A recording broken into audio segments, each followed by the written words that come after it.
Chapter 1. "You're staring at me again."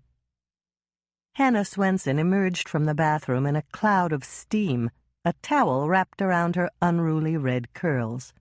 She grabbed her favorite robe, shrugged into it quickly, and turned to face the only other occupant of her bedroom.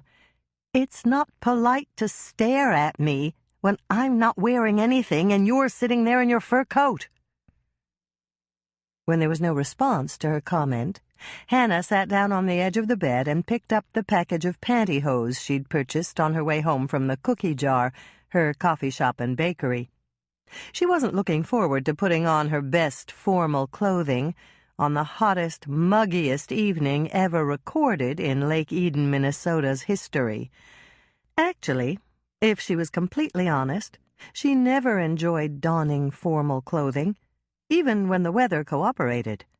She was much more comfortable in jeans and a billboard T-shirt, or, as a concession to her family, a comfortable pantsuit.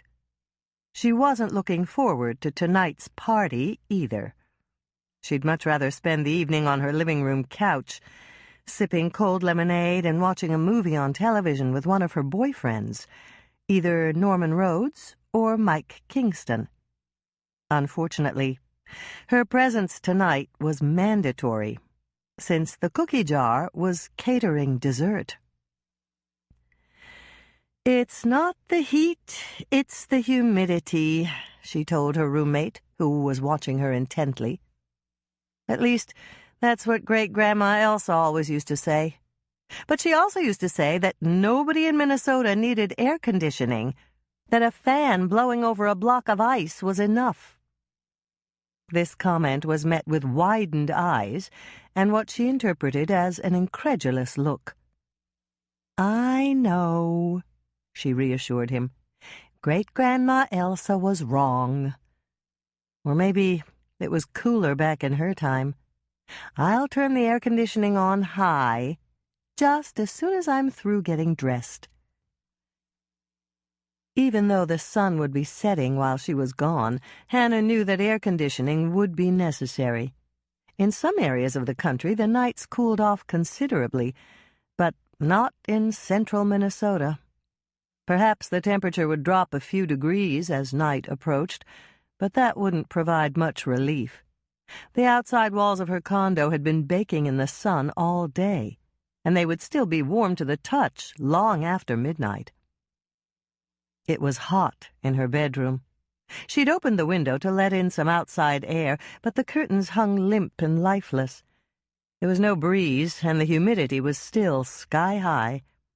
Hannah could testify to the fact, because even though she'd dried off thoroughly after her shower, her skin felt moist and hot again.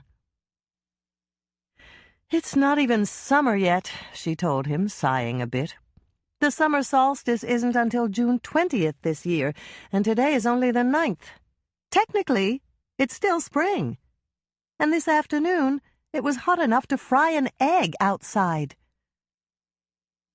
It was difficult to tell, but Hannah thought he looked impressed at this news. Earlier in the afternoon, when the mercury had reached its highest peak in the thermometer that hung outside the window in the coffee shop, her customers had decided that it was hot enough to cook an egg on the hood of a car. Hannah's partner, Lisa Herman Beesman, had volunteered her old black Ford for the test, and the egg was duly cracked on the hood. After 12 minutes in the blazing sun, the yolk was still a bit runny, but the white was definitely cooked. Since no one wanted to stand around in the heat any longer to wait for the yolk to solidify, a dozen or so customers who'd trooped out to the parking lot to watch had declared the experiment a success. Hannah rolled up one leg of the pantyhose and glanced over at him again. It seemed to her that he was smiling. "Watch it," she warned. "I don't know if you can laugh or not, but if you even look amused, I'll... She paused to choose the most effective threat. "I'll put you on a diet." The 23-pound orange and white tomcat who was perched on top of her dresser let out a howl. "That's right, a diet. And that means no more salmon-flavored, fish-shaped kitty treats. So, if I were you, I'd be very careful." Hannah gave a little nod of satisfaction as Moishe turned his head away. She wasn't sure if he'd understood her words or simply reacted to the tone in her voice, but the desired effect was the same. As she looked down at the rolled sock in her hand, she thought about how much she hated to put on pantyhose. The way she saw it, she had two choices. She could stretch out on the bed on her back, raise the pantyhose up in the air, and try to thrust both feet into the sock parts at the same time. That required coordination she wasn't sure she possessed. The second method was to sit on the edge of the bed, lean over, and place one foot in the sock part, pull the pantyhose up part way, and then try to get her other foot in. Either way required perfect balance and the skill of a contortionist. "Gotta do it," she said, deciding to try the second method. But just as she began to thrust her right foot into the toe of the sock, the doorbell chimed. There was a ripping noise that sounded very loud to Hannah's ears, and she let out an exasperated expletive that she would never have used around her two nieces. Her toe had poked completely through the sock part, and there was no way she could wear these pantyhose now. It was a good thing she'd bought an extra pair. Hannah reached for her slippers and glanced at the clock on her bedside table. It was only 6:15, and her sister wasn't due to pick her up until 7. Barring some kind of family emergency or national disaster, there was no way Andrea would be 45 minutes early. The doorbell pealed again, and Hannah stood up. Salesmen weren't allowed in her condo complex, but sometimes one slipped past the guard at the kiosk. It could also be a neighbor with a problem, and now that she was a member of the Homeowners Association Board, she had a duty to listen. As she hurried down the carpeted hallway with Moishe at her heels, she thought about how interruptions always seemed to come at precisely the wrong time. But was there a right time for interruptions? She really wasn't sure. Hannah glanced down at her cat as they arrived at the door. She was hoping that Moishe would give her some sort of clue to the identity of the person standing outside the door. "Who is it?" she asked him in a whisper. If ever a cat could shrug, Moishe did. But there were other signs that told Hannah something about their visitor. His ears weren't back against his head, and he didn't seem agitated in any other way. That meant it couldn't possibly be her mother. Dolores Swensen was not Moishe's favorite person, and she had several pairs of snagged silk stockings to prove it. "Okay, it's not Mother," she whispered, "and it can't be Norman. He's my date for the party. But he's working late at the dental clinic, and he said he'd meet me there." Moishe moved closer to the door, and the end of his tail began to flick in excitement. It was definitely someone he knew. Hannah was about to unlock the door to see for herself when she remembered that she should check the peephole. One glance, and Hannah's mouth dropped open. It was Andrea. She unlocked the door in a rush and pulled it open. "What's wrong?" she asked the second she saw her sister's worried expression. "Everything!" Andrea exclaimed, stepping in. "Bethy's okay, isn't she? And Bill? Tracy? They're all fine. Mother called and told me to get right over here." Andrea shut the door behind her. "I didn't even have time to finish my French braid." "You can do it in the guest bathroom. The light's good, and there's a vanity in there." Hannah stopped speaking as a dire possibility occurred to her. "Mother's all right, isn't she?" "Mother's fine. She's worried about you." "Me?" "Yes. She wanted me to get right over here and give you the news in person before anyone else told you about it." "What news?" "Bad news." "Is anyone sick? Or injured? Or dead?" Hannah felt her heart rate soar at the possibility. "No, nothing like that." You'd better sit down, Hannah. It's shocking." "What's shocking?" "The bad news." Hannah sat down on the couch. Andrea was so agitated she wasn't making much sense, but if she sat down it might have a calming effect. "Okay, I'm sitting. Now, tell me." "You've got to promise not to get too upset." "Why should I get upset? I don't even know what you're talking about yet." "All right, then." Andrea took a deep breath. "She's back." "Who's back?" "Her! Mother and I just don't know what to do. We never thought we'd see her again, but she's back. And she's staying out at the Lake Eaton Inn with Roger Dalworth. Sally called to tell Mother. But that's not the worst part of it. Sally told Mother that she's coming to the grand opening with Roger tonight." "Sally's coming to the opening with Roger?" "No, she's coming to the opening with Roger, and that's why I had to get right over here to warn you." "Thanks, but I still don't know who you're talking about." Hannah grabbed her sister's arm and pulled her down on the couch. "Take a deep breath and calm down." "I can't. Tonight is going to be a nightmare. If I didn't have to go, I wouldn't. But I have to go because I'm selling the condos for Roger. And it'll be even worse for you. I just don't know how we're going to get through it with her there." "Who's her?" Hannah asked, doing her best not to sound exasperated at Andrea's overuse of pronouns. "Dr. Bev! She's back in town! And Sally thinks she's dead set on revenge." Chapter 2. As she stepped inside the beautifully decorated lobby of the recently renovated Albion Hotel, Hannah decided that her struggle to get dressed in her very best outfit might just have been worth it. She'd taken a quick peek at the hotel when it was being remodeled, but she hadn't seen it now that it was finished. The lobby was absolutely gorgeous.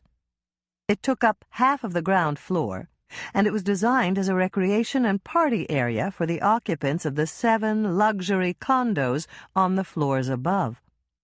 The old original mahogany floor had been torn up, and the best boards saved and refinished. They made up a parquet design around the borders of 6 massive rose-patterned carpets, each featuring a different variety and color of rose. Wing chairs and couches in matching colors formed 5 conversational groupings. The 6th carpet held several game tables with matching chairs. Since she was there early and happened to be the sole occupant of the lobby, now that Andrea had gone off to the ladies' room, Hannah walked around to take a look at the lovely rugs. The first rug showcased yellow roses, and the rose name, Midas Touch, was woven into the border. As she explored the rest of the lobby and read the rose names, Hannah thought about how much fun it must be to name a rose. The purple ones were Ebb Tide, the pink were Tiffany, the orange blooms were Tahitian Sunset, the white were Polar Star, and her favorite, the red roses, were called Sedona. As she neared the huge window overlooking the garden on the side of the lobby, she saw that a sizable area had been reserved for special use. Tonight, it would be a dance floor, with a raised platform that had been set up for a dance band. Chairs, microphones, and a sound system were already in place. Hannah had just seated herself in a wing chair on the Sedona rose rug to wait for her sister, when she saw Lisa beckoning to her from the doorway of the red velvet lounge. "I need to talk to you, Hannah," she called out. "I'll be right there." Hannah got up and walked across the lobby to the bar and grill that occupied the other half of the hotel's ground floor. One glance inside the open doorway, and she was suitably impressed. Roger Dalworth, the money man behind converting the old hotel, had done a great job of preserving an early 1900s look. The faceted crystal decanters behind the highly polished oak bar glittered in the beams from halogen lights positioned at strategic places in the ceiling. The sepia-tone prints in old-fashioned frames that lined the wood-paneled walls depicted the Albion in its heyday. There were also some scenes of Lake Eden life from that time period, and a player piano complete with a wooden case that held at least 36 piano rolls. Best of all, the banks of booths that lined the perimeter of the room were upholstered in a shade of red velvet that perfectly matched the color of the red velvet cupcakes that they were serving tonight. Lisa was arranging cupcakes on the 3-tiered revolving display that her husband Herb had built for them. When she spotted Hannah, she left her work and rushed over. "I'm glad you're here, Hannah. There's something I've got to tell you." "It's okay, Lisa. I know. Andrea told me." "Thank goodness. I was worried sick you'd run into her before anyone told you. Does Norman know?" "He should by now. Mother talked to Carrie, and Carrie was going to call him." "This is bad, Hannah. What are you going to do?" "Not a thing until I find out why she's back." Lisa considered that for a moment. "Okay, I guess that makes sense. But I just know she's going to try to get even with you for exposing the truth about her. There's no other reason for her to come back here. You've got to be careful, Hannah."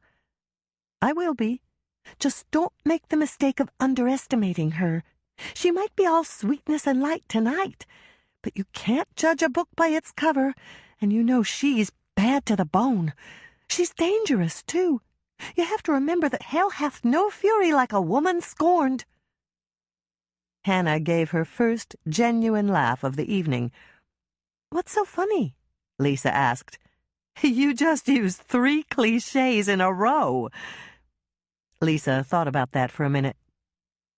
"It's 4, unless you didn't count the Shakespeare quote." "It's not a Shakespeare quote." "It's not?" "No, it's a misattribution." What?" "A misquote of something William Congreve wrote in the late 17th century. And I did count it." "Okay, here's another cliché, and I don't know who said it first. Leopards don't change their spots overnight." I don't know who said it either, but this leopard did change her spots. Dr. Bev's got a whole new look. Now she's a blonde. Sally thought she might have had a facelift, too. "That's drastic."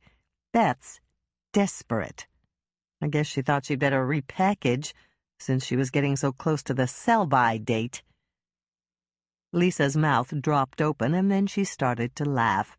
She laughed long and hard, and then she said, "You've really got away with words, Hannah." "But I'm curious, when did you see Dr. Bev?" "I didn't. Andrea told me." "Then Andrea's seen her?" "No. Sally's the only one who's actually seen her. Dr. Bev's staying out at the inn with Roger." "And Sally called to tell you?" "Not exactly. Sally called Mother, and Mother called Andrea, and Andrea told me." Lisa laughed. "It's good to see that the Lake Eden gossip hotline is working. But Dr. Bev didn't actually change her spots, Hannah. All she changed was her appearance. She's still the same scheming, conniving, selfish person inside." "You can put lipstick on a pig, but it's still a pig?" "Exactly. It's like you always say, Hannah, the reason they're cliches is that they're true most of the time. And here's another couple for you. Forewarned is forearmed. The best defense is a good offense. And you shouldn't trust her any further than you can throw her." "I'm ready, Hannah." Andrea stood in the doorway of the red velvet lounge. "I'll show you the condos now, before everybody gets here." Hannah turned to look at Lisa. "Do you need help arranging the cupcakes?" Lisa shook her head. "I'm almost through. Don't worry about me, Hannah. Herb's coming back with a couple of chairs, and we're going to restock the display when it gets low." "But I should help you." "No, you shouldn't. Herb has to be here anyway. He's running security here in the lounge." "Security? For what? It's Lake Eden. Nobody's going to steal anything here." I know that, and you know that. But Roger Dalworth doesn't. He's from Minneapolis, and it's different there. Roger hired Herb to cover the whole hotel. But how can Herb do that if he's sitting here next to you? He'll be wearing earbuds, and he'll be in constant communication with the other members of his security staff. Besides, you said it before, it's Lake Eden. The only thing that might happen is that somebody has one too many glasses of champagne. If that happens, one of Herb's guys will handle the driving and take that person home. A phrase Lisa had used caught Hannah's attention, and she repeated it. One of Herb's guys? How many guys does he have? 6, not counting him. They work in pairs. Roger wanted 2 on the ground floor, 2 on the second floor, and 2 outside.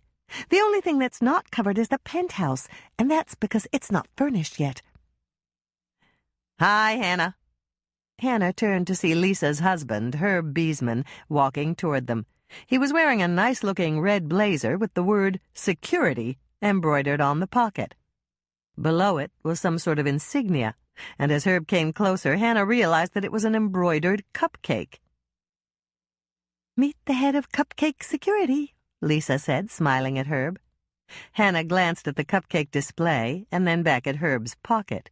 The embroidery on the pocket was a perfect rendition of the red velvet surprise cupcakes they'd baked. Cupcake Security? She asked. Why not? Herb gave a little laugh. It was Lisa's idea. Our motto is, you gotta be tough with a name like Cupcake. That's really funny, Hannah laughed. I'm surprised you didn't use cream puff. I might have, but it was already taken. Besides, the cupcakes you baked were really pretty, and the graphic was more colorful. The guys just love their new blazers. Who did you hire? Hannah asked. 4 seniors from Jordan High, and 2 freshmen from the community college. We're also going to run security at football games in the fall. Mayor Bascom said he might even use us for things like the Winter Carnival and Moonlight Madness later this summer. Well, good luck with it. I'm sure the boys are glad to get some part-time jobs. Hannah glanced at her sister, who was staring at the display of cupcakes longingly. What's wrong, Andrea? Nothing's wrong. It's just that your cupcakes look luscious, and my stomach's growling. I was so busy distributing flyers for tonight that I didn't have time for lunch.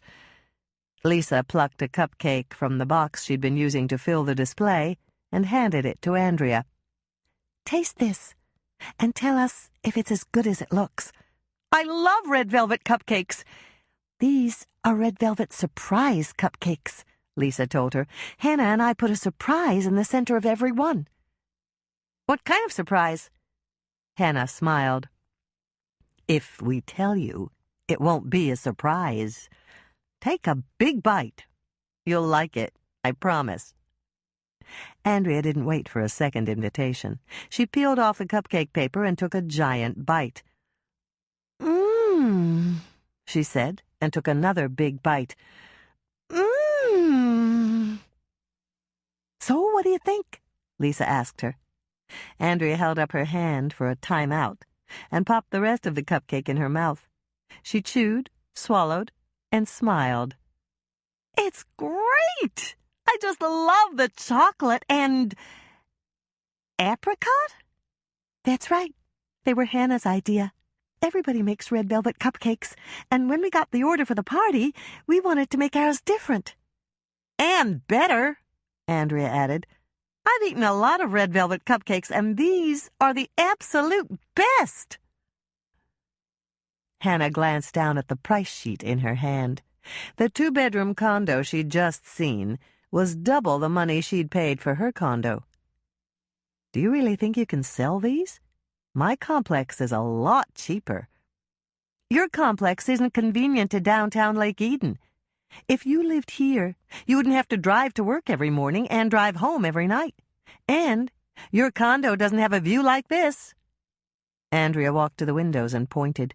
Every room on this side has a view of the Lutheran church, Granny's attic, and the Red Owl. This is a nice balcony, Hannah said, walking to the sliding glass doors. If you lived here, you could see the cookie jar from your balcony.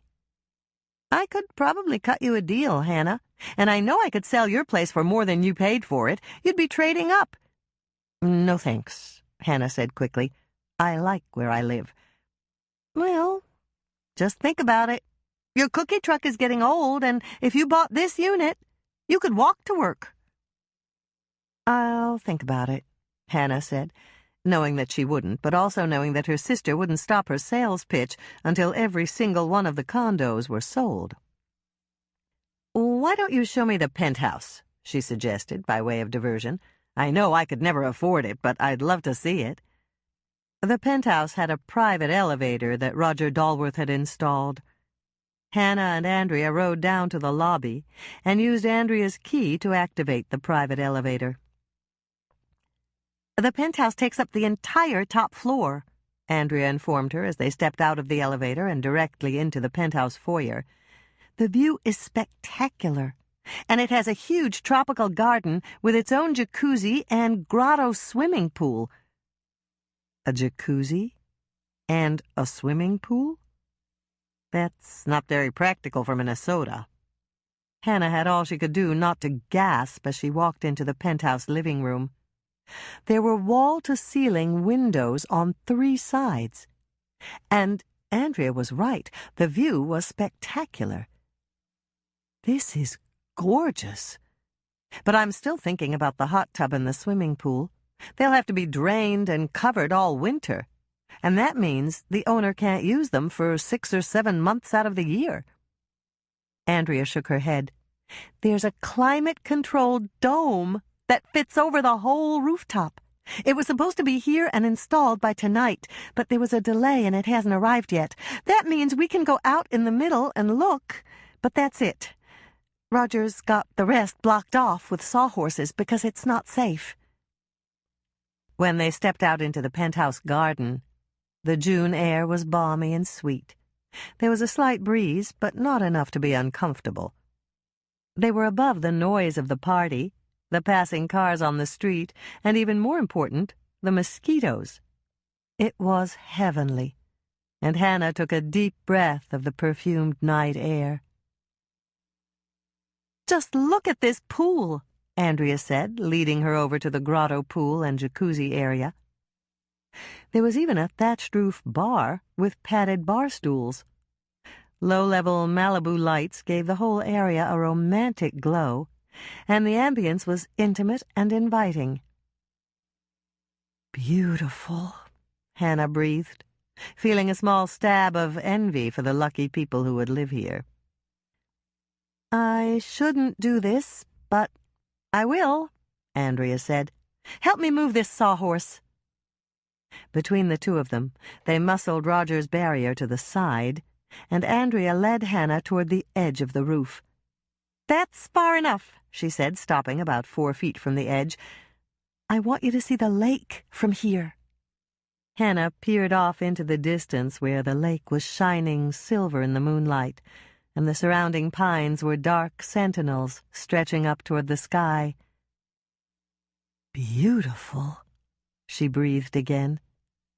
It didn't take long to go through the other rooms, multiple bedrooms, each with its own bathroom, a home gym, and a huge gourmet kitchen. There were closets galore, views from windows in abundance, and the total impression was the essence of opulence. We'd better go, Andrea said, glancing at her watch. The guests should be starting to arrive by now, and I've got 6 condos and a penthouse to sell. Hannah was silent until they were in the elevator on their way down to the lobby. Do you think anybody in Lake Eden can afford to buy a condo here? She asked the question that had been bouncing around in her mind since Andrea had opened the first condo door. Of course. People almost always buy up. Buy up? It's like cars and trading up. They almost always buy something more expensive than what they're selling. The only exception I've had is when I handle a property where the kids leave the nest and they're downsizing. And even then, a few people want more luxury than they had. There are people in this town with money, Hannah. And remember, all you really need is the down payment, a good credit rating, and a good job. I'd say 9 out of 10 people that come here tonight can afford to finance one of these condos. Roger invited 250 people, and that means 25 could afford to buy, if I can manage to impress them. How about the penthouse? Could 9 out of 10 afford that? No, definitely not. The penthouse is pricey. But Del Woodley's coming. He could afford the penthouse, and so could Mayor Bascom, if Stephanie would kick in some of her money. As a matter of fact, Mother could probably afford it. Hannah frowned slightly. She was the only one who knew the state of her mother's finances. Andrea was right. Their father had been very astute when it came to buying stock, and at this stage Dolores could afford it, and then some. She thought about saying that. But neither Andrea nor Michelle knew exactly how much money Dolores had, and Hannah had promised never to divulge the details. Maybe Mother could afford it, but I'm not sure she'd want to give up her house. You're right. That's the house that Dad bought for her, and it must have a lot of happy memories for her. She's used to living there, and she likes the neighbors. I think the only way that Mother would move is if she got married again, and I really don't think that's going to happen. The penthouse elevator doors opened, and Andrea and Hannah stepped out. "Hold on a second," Andrea said, turning her elevator key in the lock so that it would remain accessible. "We want people to go up to the penthouse, even if they can't afford to buy it. If they're impressed, they can talk about it, and they might mention it to somebody who can afford to buy it." "Good thinking," Hannah said. "Are you going to work now?" "Yes. But Roger wants me in the lounge for a while. He told me to wait until people had some of the free champagne and free food before I started selling." "Because then everyone will be in a good mood?" "That's the theory, and he's right. That's why I always set out cheese and crackers or some of your cookies when I host an open house. If I get really busy showing the condos, will you do a favor for me?" "What?" Hannah asked, not about to get trapped by agreeing to something blindly. "Snag me about 6 of your red velvet surprise cupcakes, will you, Hannah? I'd really appreciate it. I'm going to need a couple more to keep up my energy, and I want to take some home to the girls and Grandma McCann. That surprise in the middle is a stroke of pure genius."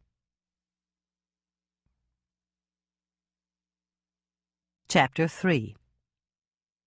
When Hannah and Andrea got back to the Red Velvet Lounge, they found that their mother and Doc Knight had staked out the largest table in the center of the room. "Nice job, Mother," Hannah said, taking a chair. "You got here early." "So did you, and I must say, Hannah, you look very pretty tonight." "Thanks, Mother. Is that lipstick?" "Yes." "And eye makeup?" "Yes, but it's not my fault. Andrea made me do it." Doc Knight chuckled as he turned to Hannah. "You sound like a kid who's caught with her hand in the cookie jar." "You're right, she does," Andrea agreed. "But that never could have happened at our house. Mother's cookie jar was always empty, unless Hannah came home from school and baked."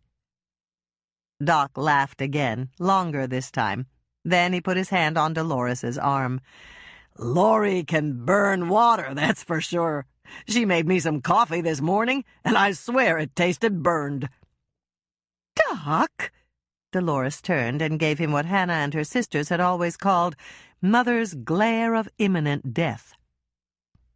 "Okay, maybe I shouldn't have told them that," Doc said by way of apology, but Hannah noticed that his eyes were sparkling with laughter. "Am I forgiven? Or do I have to jump through hoops?" "You have to jump through hoops," Dolores said, and then she did something that surprised both Hannah and Andrea. She laughed. "I'll expect you to make the coffee tomorrow, and that's a win-win situation for me. I never get a good cup of coffee when I make it." "Deal," Doc said, slipping his arm around her shoulders and giving her a hug. "By the way, I agree that Hannah looks lovely tonight, but she always looks good, even without any makeup."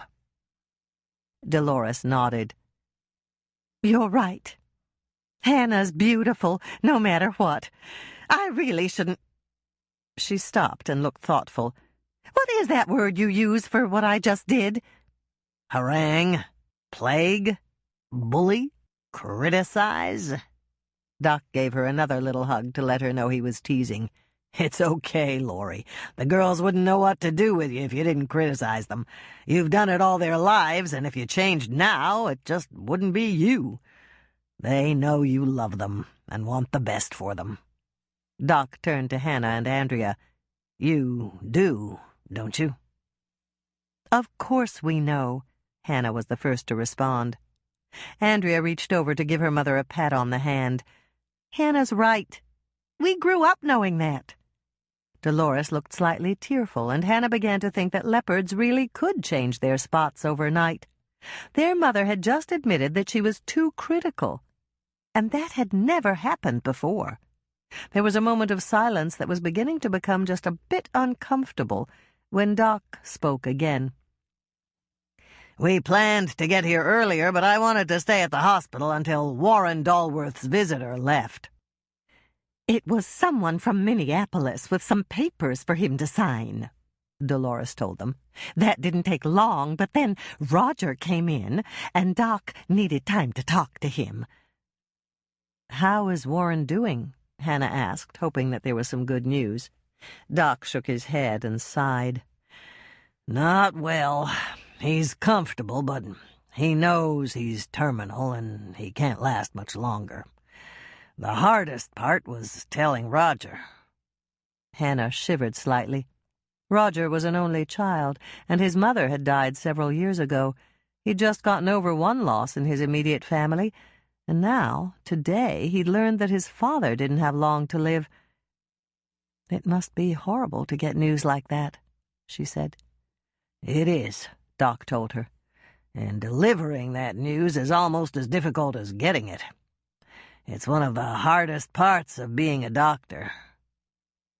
Is Roger all right? Andrea asked. Yes, he took it well.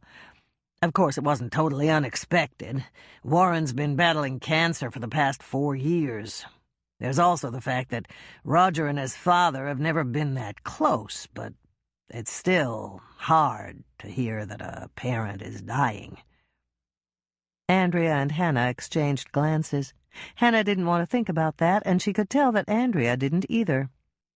Did Roger go to see his father? Andrea asked. Yes, this time Dolores answered. And he told us he'd be staying in Lake Eden indefinitely, so that he could see his father every day.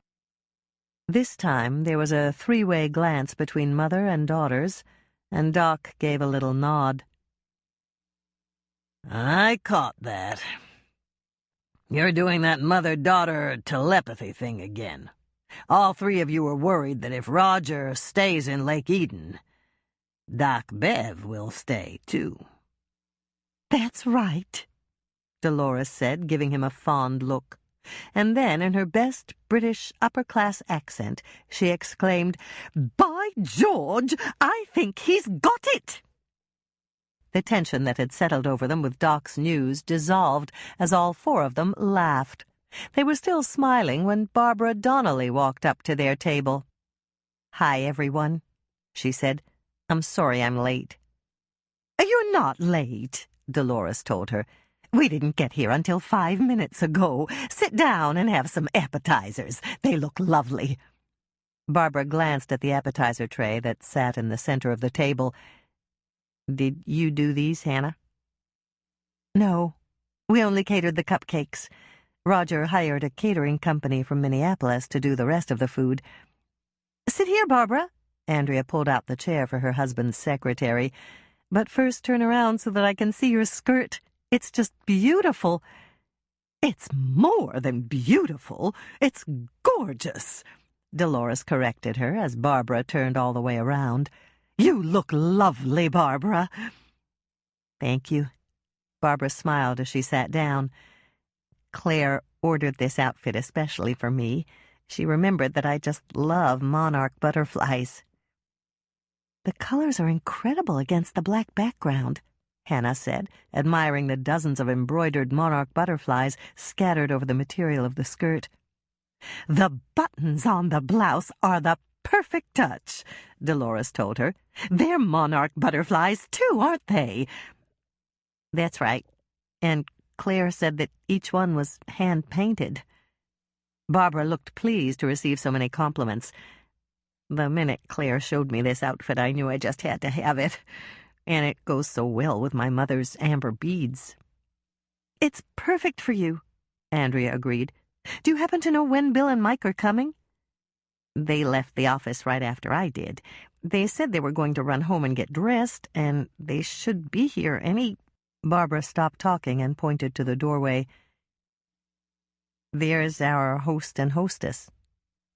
"What a perfect ad for cosmetic surgery," Dolores commented as Roger and Dr. Bev entered the lounge. Andrea turned to Dolores. "You think Roger had cosmetic surgery?" "I know Roger did, and she's had some work done on her muffin tops." "Muffin tops?" Hannah questioned her mother. "The rolls of fat that protrude from the side and back when you wear a tight skirt or tight pants," Doc Knight explained. "That's right," Dolores said, smiling at him. "Dr. Bev used to have them, and now she doesn't. I'm sure she's had liposuction. And then there's that little trout pout. Do you see it?" Hannah turned to Doc Knight. "Translate, please." "Her lips have a slight pouty look, most likely from a bit too much Botox." Dolores nodded. "But that doesn't even count the actual surgery. She was beginning to have crow's feet, but they're gone now. You know what crow's feet are, don't you?" "We know," Barbara said with a sigh. "What else?" "Her 11s are gone, and her parentheses are a lot less deep than they were, and she got rid of her turtleneck." All three women turned to Doc Knight, and he laughed. "All right. 11s are slang for the vertical lines that appear between a person's eyebrows when they're frowning. They probably used Botox on those. And parentheses are the classic lines that develop from the sides of the nose down past the corners of the mouth." "Botox?" Hannah guessed. "Not usually. They are usually treated with injectable filler like Juvederm. The turtleneck is more difficult to treat, and it usually requires a neck lift procedure." "Surgery," Dolores said, "and it's all elective. She left some cash at her doctor's office. Or he did." "How do you know so much about cosmetic surgery?" Andrea asked, even though Hannah tried to aim a kick at her under the table. "Well, Laurie was good enough to do some online research for me," Doc Knight said quickly. "I needed to know some of the slang terms so that I could refer my patients who wanted to enhance their appearance to the right cosmetic surgeon." As Hannah watched, Dolores turned to give Doc Knight a luminous smile that clearly said, "Thank you for getting me out of a pickle." Hannah smiled at both of them. There was no doubt in her mind that they were good for each other. "Whatever," Barbara said, taking a sip of her Diet Cola. "She really looks good tonight." "Yes, she does," Hannah said, more charitable than she felt like being, as Roger and Dr. Bev walked to the table for two that had been reserved for them. "I think she looks at least 10 years younger," Dolores said. "And ever since Roger got his nose fixed, he's been on the handsome side." They were silent then, watching Roger and Dr. Bev make their way to the table. Hannah had never seen Dr. Bev looking so pretty, so young, and so beautifully dressed. She was wearing a tight-fitting silver dress that gleamed in the overhead halogen lights. Her makeup was perfect, her hair was perfect, and her smile was perfect. The only note of imperfection was the haughty look on her face. Then there was Roger, who walked at her side with an assurance that only comes from family money. He'd been raised in luxury, and he was used to merely mentioning something, only to have someone snap to attention to accomplish it. He was dressed in a black suit that fit so perfectly, Hannah knew it had been tailored especially for him. He had paired it with a lavender dress shirt and a lavender and silver tie. His blonde hair was a shade darker than Dr. Bev's blonde hair, and his eyes were an alert and piercing blue. His teeth were white and gleaming, but one was slightly crooked, giving his smile an endearing quality, and Hannah found herself wondering if that tooth had been specifically capped that way. His skin was a shade of tan that would have been impossible to achieve in a tanning booth or in the short length of time the Minnesota weather had permitted. Aruba? St. Thomas? St. Croix? Or some other tropical vacation spot? Hannah's mind suggested, and she gave a slight nod. Roger was handsome, and Bev was stunningly pretty. They were the golden couple. "Here come Mike and Bill," Barbara said, gesturing toward the doorway.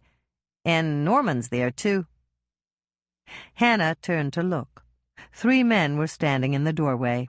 One man was her date for the evening. Another was the man she also dated and the chief detective at the Winnetka County Sheriff's Department. And the third was her brother-in-law and Andrea's husband, Bill Todd. Andrea gave a wave, and the 3 men threaded their way across the room toward their table. A few steps, and it was apparent that this could take a while. Everyone who saw them wanted to say hello, and their progress was slow. "Did you see the luxury condos?" Barbara asked Andrea. "Yes. Roger listed them with Stan, and I'm handling the sales. I took Hannah up there when we got here. I've been hearing all sorts of things about the penthouse. Bill said it's got a grotto pool and a jacuzzi." "You should see it, Barbara. It's spectacular." "Especially the tropical rooftop garden," Hannah added. "It covers half of the roof, and the landscaping is already in. Andrea told me they're even going to order a couple of fully grown palm trees." "Will palm trees grow in Minnesota?" Barbara asked, looking dubious. "They will if you have a climate-controlled dome that covers the whole area," Andrea was quick to explain. "I can hardly wait to see it." Barbara took another sip of her diet drink. "I wonder if I could see my house from up there." "I know you can, but not tonight. The dome didn't come in time for the party, and Roger's got the perimeter roped off. You can walk around the pool and jacuzzi area, but you can't go near the edge of the roof." "I think I'll go up there and look around. And I'll stop and look at the condos on the 2nd floor, too. I know I can't afford one, but it never hurts to dream." Barbara picked up her glass, stood up, and turned to Hannah. "The next time you check on the dessert table, would you bring me one of your cupcakes? I ran into Herb in the parking lot, and he said they're incredible." "Will do," Hannah promised with a smile.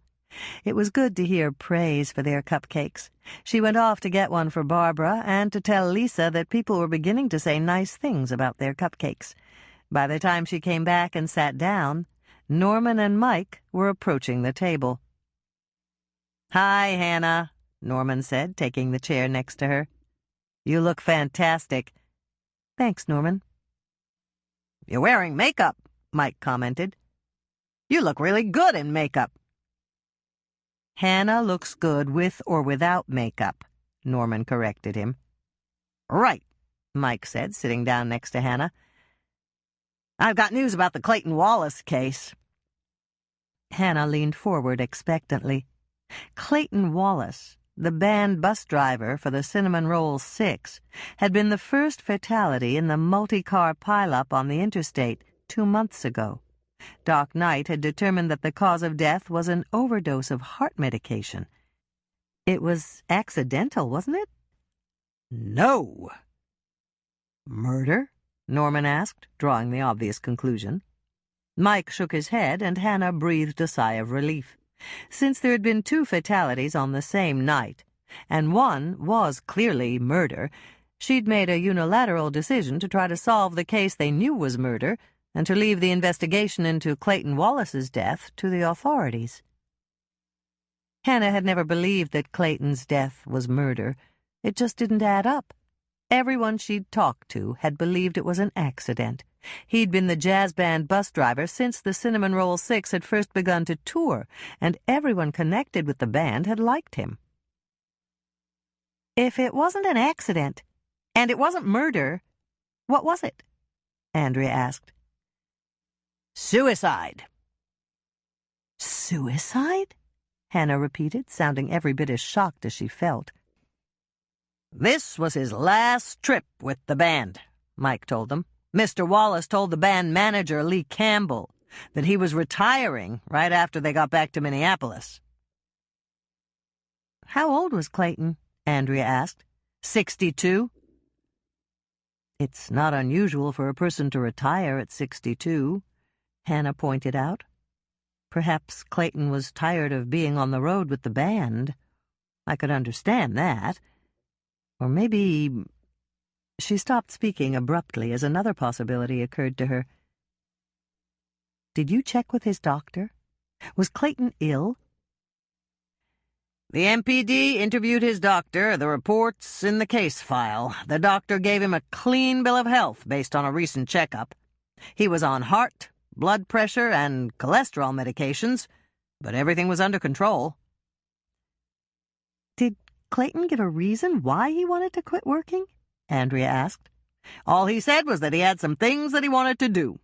Mr. Campbell told me he mentioned some improvements he wanted to make to his house and a cruise to Alaska he'd booked with a friend. That doesn't sound like someone who was contemplating suicide, Norman remarked. True, Mike said. Then what made the MPD think that it was a suicide? Hannah asked the important question. They said he couldn't have made a mistake like that with his pills, that it must have been deliberate. The 3 pills he was supposed to take were different shapes and different colors, and he took one of each type every night. The pillbox you found in the bus was the type that had 1 compartment for each day of the week. You remember that, don't you? I remember. When I handed it to you, I noticed that only 1 compartment was empty. All the rest were full. That's right.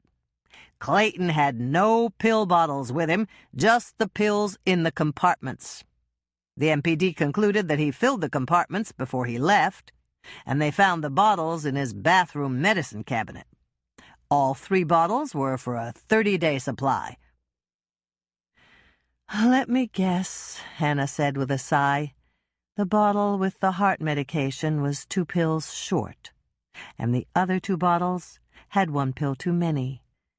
And that's why the MPD decided that Clayton's death was a suicide. That's right. Andrea began to frown. I can see their point, but it still doesn't make any sense. Clayton enjoyed driving the band, and he liked every one of the boys as much as they liked him. Even if he had decided to commit suicide, he never would have done it while he was driving.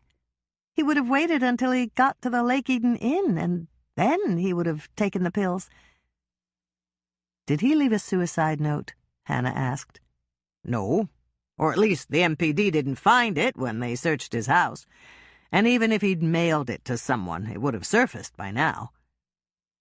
Did they find anything unusual? Hannah asked.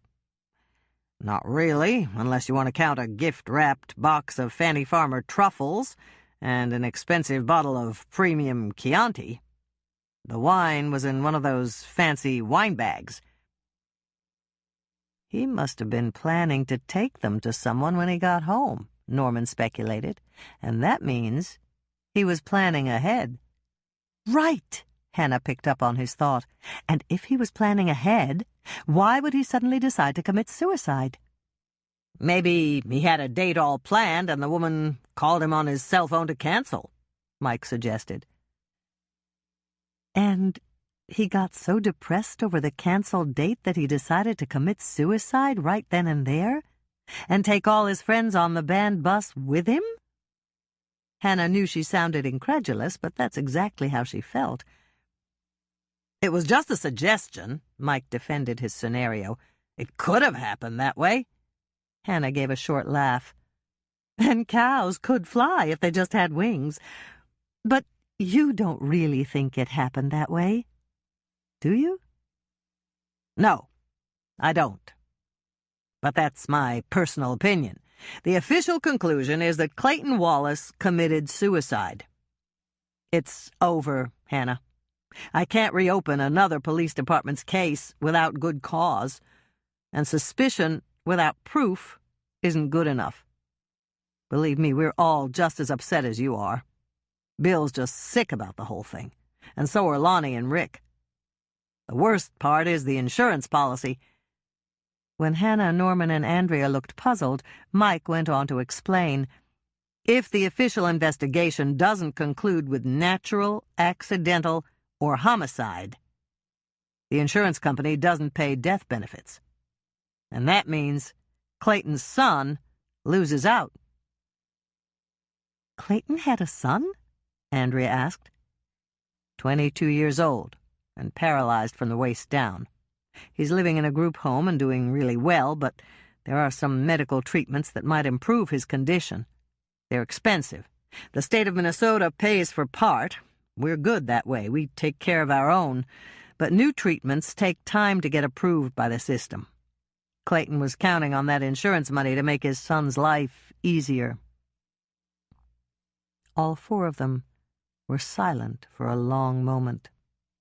Then Hannah spoke up. I'm sorry I found that pill matrix, and I'm doubly sorry I gave it to you. Mike reached out to take her hand. You did the right thing, Hannah. It was evidence, and you had an obligation to turn it over to me. That's one of the reasons I'm telling you all this. You played by the rules. Hannah locked eyes with Mike. He was trying to tell her something that he couldn't say. What do you need to reopen the MPD investigation? She asked. In order to reopen the investigation, we need some proof that it wasn't suicide. Something concrete. It could be proof that it was murder, or it could be proof that it was an accident. Either one would cause us to reopen the case and conduct our own investigation. Hannah's eyes narrowed. Are you saying that you can't get that proof officially, but I can? I didn't say that. You surmised that, and I can't control what you surmise. Hannah smiled. Enough said, Mike. And nobody except Andrea and Norman know that we had this conversation? Right. Mike turned to Andrea. Would you like to dance? Bill could be with the mayor for a while. When I left, they were talking about crime rates in Winnetka County and whether or not they should think about shutting down the Blue Moon Motel. Hannah exchanged a quick look with Andrea. They'd seen a clandestine photo of Mayor Bascom and a lady, better left unnamed, coming out of a room at the Blue Moon Motel. For someone who'd used it as a rendezvous, Mayor Bascom didn't have much loyalty. I'd love to dance with you, Mike, Andrea said, standing up to take Mike's arm. How about you, Hannah? Norman asked when Andrea and Mike had left the table. Love to, Hannah said, and stood up to follow Andrea and Mike to the dance floor in the lobby. A jazz band had started to play, and the music was mellow and perfect for dancing. You know about Bev? Norman asked, taking Hannah into his arms to the strain of an old standard. Andrea told me. And then she paused, wondering if she should ask. Did curiosity win out over politeness? Her heart said yes, but her mind said no. Mercifully, she was saved the agony of deciding because Norman went on speaking. She hasn't contacted me yet, but there were a couple of messages on the answer machine in my office. I didn't bother to play them. I think Bev and I said all there was to say to each other. Hannah was glad she hadn't asked, because Norman had volunteered the information. That meant something, didn't it? Instead of pondering the question, she moved a little closer to Norman and tried to put Dr. Bev out of her mind. But Norman's two-time fiancé wouldn't go away. Hannah's eyes widened as she saw Roger Dalworth and Dr. Bev coming out on the dance floor. "She's here," Norman said, noticing them at almost the same time as Hannah had. "I saw." Hannah took a deep breath. "Is there anything you want me to do?" "Just be here for me." Norman pulled her even closer. "I'm not upset. That's not it. I'm just puzzled. I can't figure out why she's back here. And until I know, I'm not going to do anything." "That's my plan, too. If we're lucky, we won't have to talk to her at all. She's with Roger, and it must be serious because she's got a huge diamond ring on her finger. If she's engaged to him now, she might leave us alone." "Maybe," Norman said, but he didn't sound convinced. "I don't know Roger that well, but he seems like a decent guy. I hope he finds out what a barracuda she is before it's too late." Hannah, who had a better view of Roger and Dr. Bev, gave a little groan of dismay. "They're coming over this way. I hope she's not going to cause a scene." "She won't do anything ugly in front of her newest—" Norman stopped, obviously at a loss for the right word. "Conquest," Hannah supplied it. "Exactly. Would you like to go back to the table?" Hannah thought about that for a moment. "No, I don't think we should let them drive us away." "Right." Norman took a quick glance over his shoulder. Uh-oh, they're coming closer. "What can they do? Trip us?" Hannah tried for a little humor. "They can cut in." Hannah glanced over Norman's shoulder again. "You're right. What should we do?" "We should let them cut in as if nothing's wrong. It's only one dance, and after that dance we should both think of some polite way to go back to our table." "Done," Hannah said, as Roger Dalworth tapped Norman on the shoulder. And then she was in Roger's arms, dancing a dance she didn't want to dance, and trying her best not to crane her neck to keep an eye on Dr. Bev and Norman. It had been an uncomfortable 10 minutes, but it was over. Hannah checked her hair in the antique oval mirror that stood on a mahogany stand in the corner of the ladies' room, and decided that there wasn't much she could do to it without a curry comb and wire brush. There was nothing she could do except play with the genetic cards she'd been dealt. Dolores, at well past 50, was still beautiful, with shining black hair, a svelte figure, and perfectly applied makeup. Andrea had inherited their mother's good looks, with the exception of her hair color. She was a natural blonde, and she always looked as if she'd just stepped off the cover of a fashion magazine. Hannah's youngest sister, Michelle, was equally beautiful, with lovely brown hair.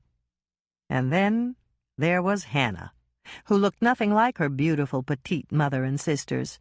She was her father's daughter, with his shock of unruly red hair, tall, gangly frame, and the same unfortunate tendency to put on extra pounds. After excusing herself to Roger in order to go to the ladies' room, even asking him where it was to lend credibility to her excuse, she spent 5 or 6 minutes sitting on the brocade sofa in the anteroom, staring at her reflection in the mirror, before she ventured out to return to her table. "Well?" Dolores asked before she'd even pulled out her chair. "She's engaged to him, but that's all I know. At least he called her his fiancée. I didn't want to ask questions." Dolores turned to Doc. "Sorry, we're doing that mother-to-daughter telepathy thing again. I wanted to know if Hannah found out why she was back in town, and how long she plans to be here." "That's what I thought. Maybe Norman will know. He's dancing with her right now." Dolores turned to look. "Norman doesn't look happy." "Just the opposite," Hannah agreed. "Shall I rescue him?" Dolores asked. "Doc and I can go out there and cut in, just like they did to you. And then maybe Doc can get some information out of her." Doc gave a little laugh. "Sorry, Laurie. I forgot to pack truth serum in my little black bag." "That's okay," Hannah said, noticing that Norman and Doc Bev had stopped dancing. "I stopped dancing with Roger to go to the ladies' room, and I think she just did the same thing. At least she's heading that way. And Norman's heading this way." Dolores nodded. "I'm going to ask him what's going on. I'm just dying to know if—" She stopped speaking as Doc gripped her arm. "What?" "I heard something." "What?" Hannah asked. "It sounded like something crashed above us. I think it came from several stories up, perhaps on the roof of the hotel." Dolores shook her head. "I didn't hear anything. Of course, I was talking." "You're usually talking," Doc told her, and then he turned to Hannah. "Did you hear it?" "No, I was listening to Mother, just like I always do." "Right," Dolores said, giving a little laugh. "Wait." Doc held up his hand again. "I think I heard something again." All three of them were silent for several moments, listening for the sounds that Doc had heard.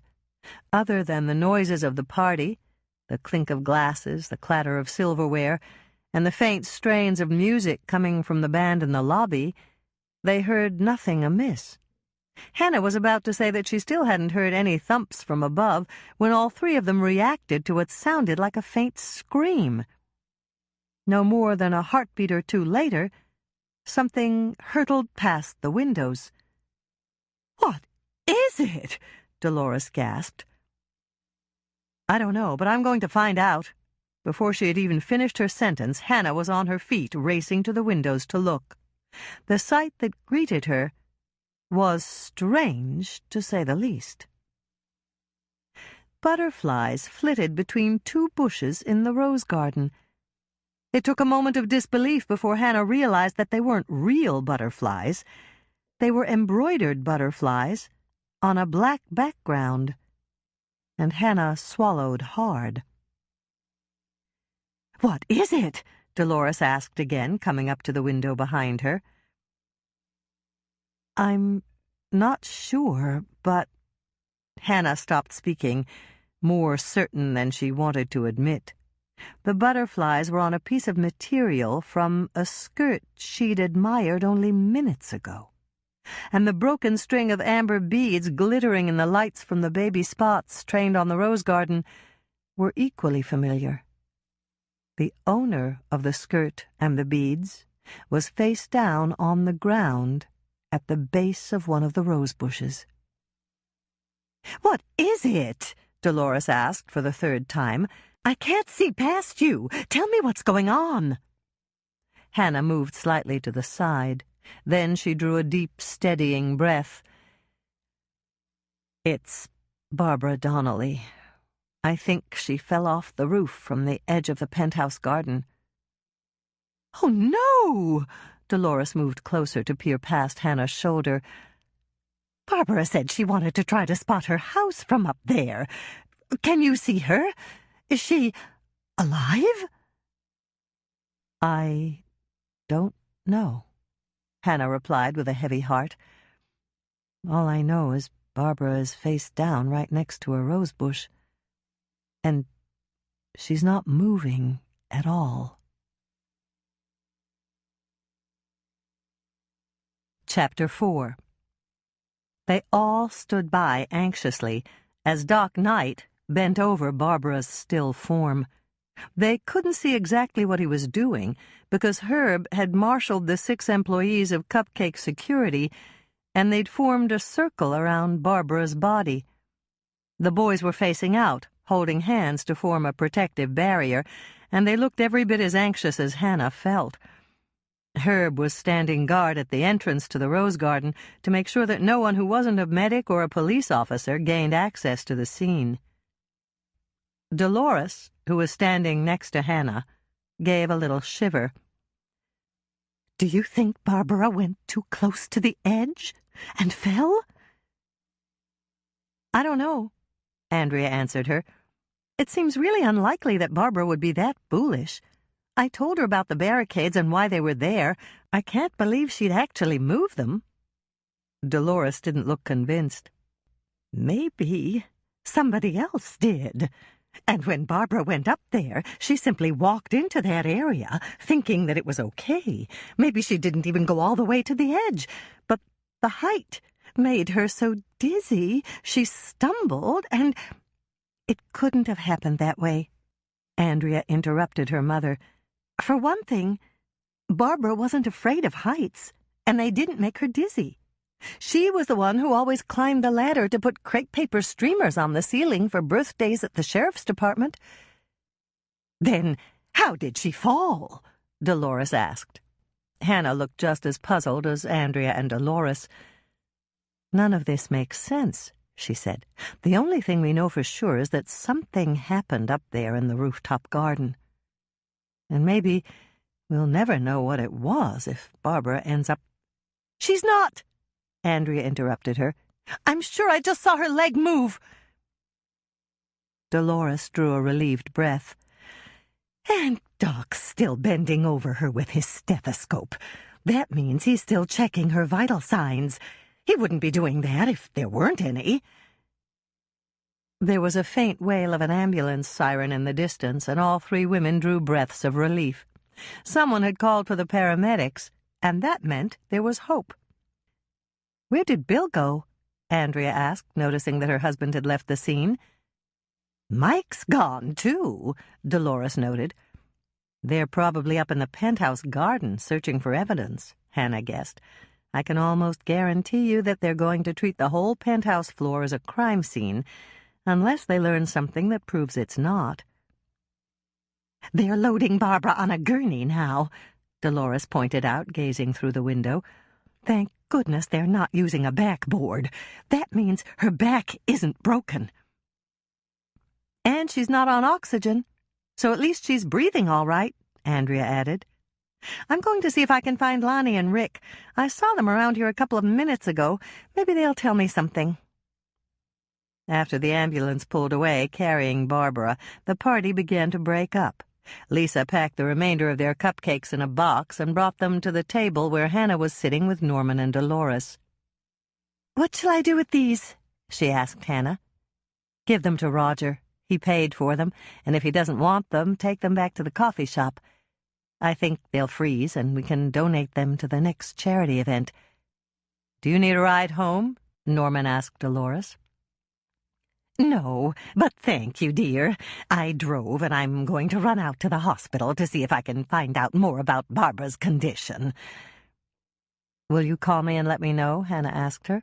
"Of course I will." Dolores pushed back her chair and stood up. "How late will you be awake?" "Late. And if I'm asleep, the answer phone will get it, and I'll play your message in the morning." "Do you want to wait for Andrea?" Norman asked her after Dolores had left. "Not really. I think I just want to go home and cuddle up with Moisha on the couch." "How about me?" Hannah gave him a grin. "Sure, you can cuddle up with Moisha, too." "That's not exactly what I meant." "I know," Hannah told him. And then she smiled. Morning came early, much too early to suit Hannah. When the sky began to lighten slightly outside her bedroom window, her eyes fluttered open. It took her a moment, but then she remembered that it was Sunday, the one day of the week when she didn't have to go to work. If she wanted, and she did want, she could roll over, pull the blanket back up, and go back to sleep. She was in the process of doing just that when the phone on her bedside table rang. Out of pure instinct, Hannah reached out to answer it. "Hello," she said groggily. "Hannah." The voice was weak, but Hannah recognized it immediately. She'd heard it only last night. "Barbara?" "Yes. Come see me, Hannah. I need you." For one brief moment, Hannah thought she'd fallen asleep again and the phone conversation was a dream. She blinked several times and sat up in bed, pinching herself to make sure that she was awake. "Are you all right, Barbara?" "He tried to kill me." "Who?" But there was no answer except a soft click. "Barbara? Are you still there?" Hannah felt a moment's panic. "Talk to me." But it was too late. The phone line was dead, leaving Hannah wide awake and shaking. Unless someone was playing a very cruel joke, Barbara was alive, and she'd just said that someone had tried to murder her. It didn't take a genius to realize that there would be no further sleep for her this morning. Hannah reached for her slippers and pulled them on. Had the telephone actually rung? Had she actually heard Barbara's voice say that someone had tried to kill her? Or had she only dreamed the whole thing? "Did the phone ring?" she asked Moishe, who was stretched out on his feather pillow staring at her. But Moishe was no help as a reality check. His expression remained perfectly neutral. Hannah glanced over at the phone. It had been centered on her night table when she'd gone to bed, but now it was crooked. She'd reached for it at some point during the night, but had she actually answered it? And had she really talked to Barbara? As she pondered the question, a dreadful possibility occurred to her.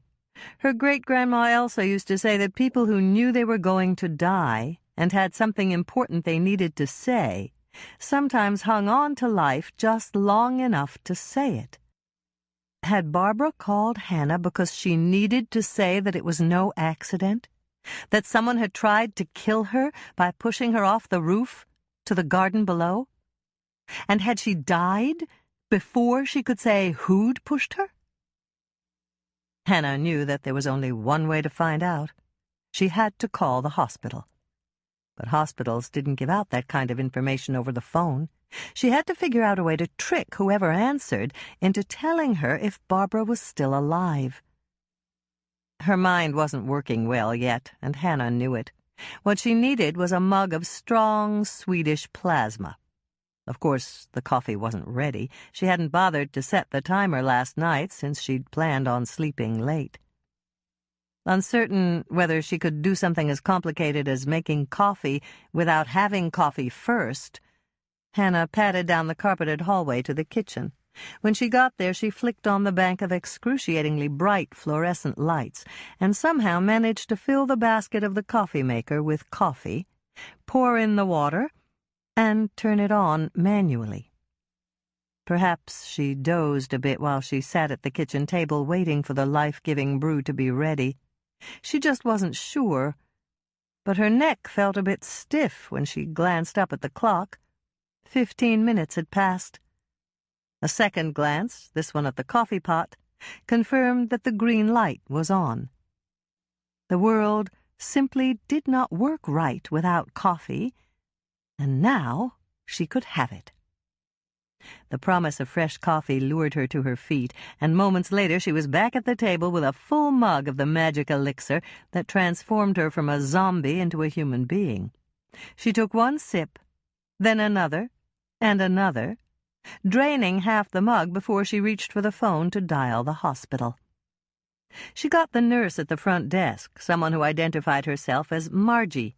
Hannah didn't know the night personnel, and that was good. At least Margie wouldn't recognize Hannah's voice. "I'm calling to check on Barbara Donnelly," Hannah told her. "She was admitted last night." "I'm sorry, but we're not allowed to give out any information over the phone unless you're a family member." Hannah thought fast.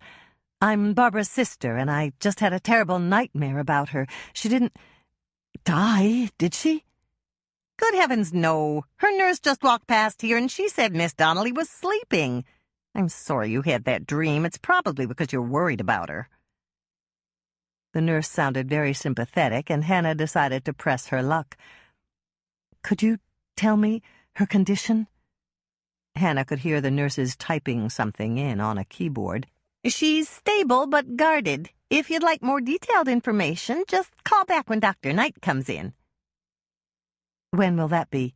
By 10 at the latest. Would you like me to leave a note for him to call you?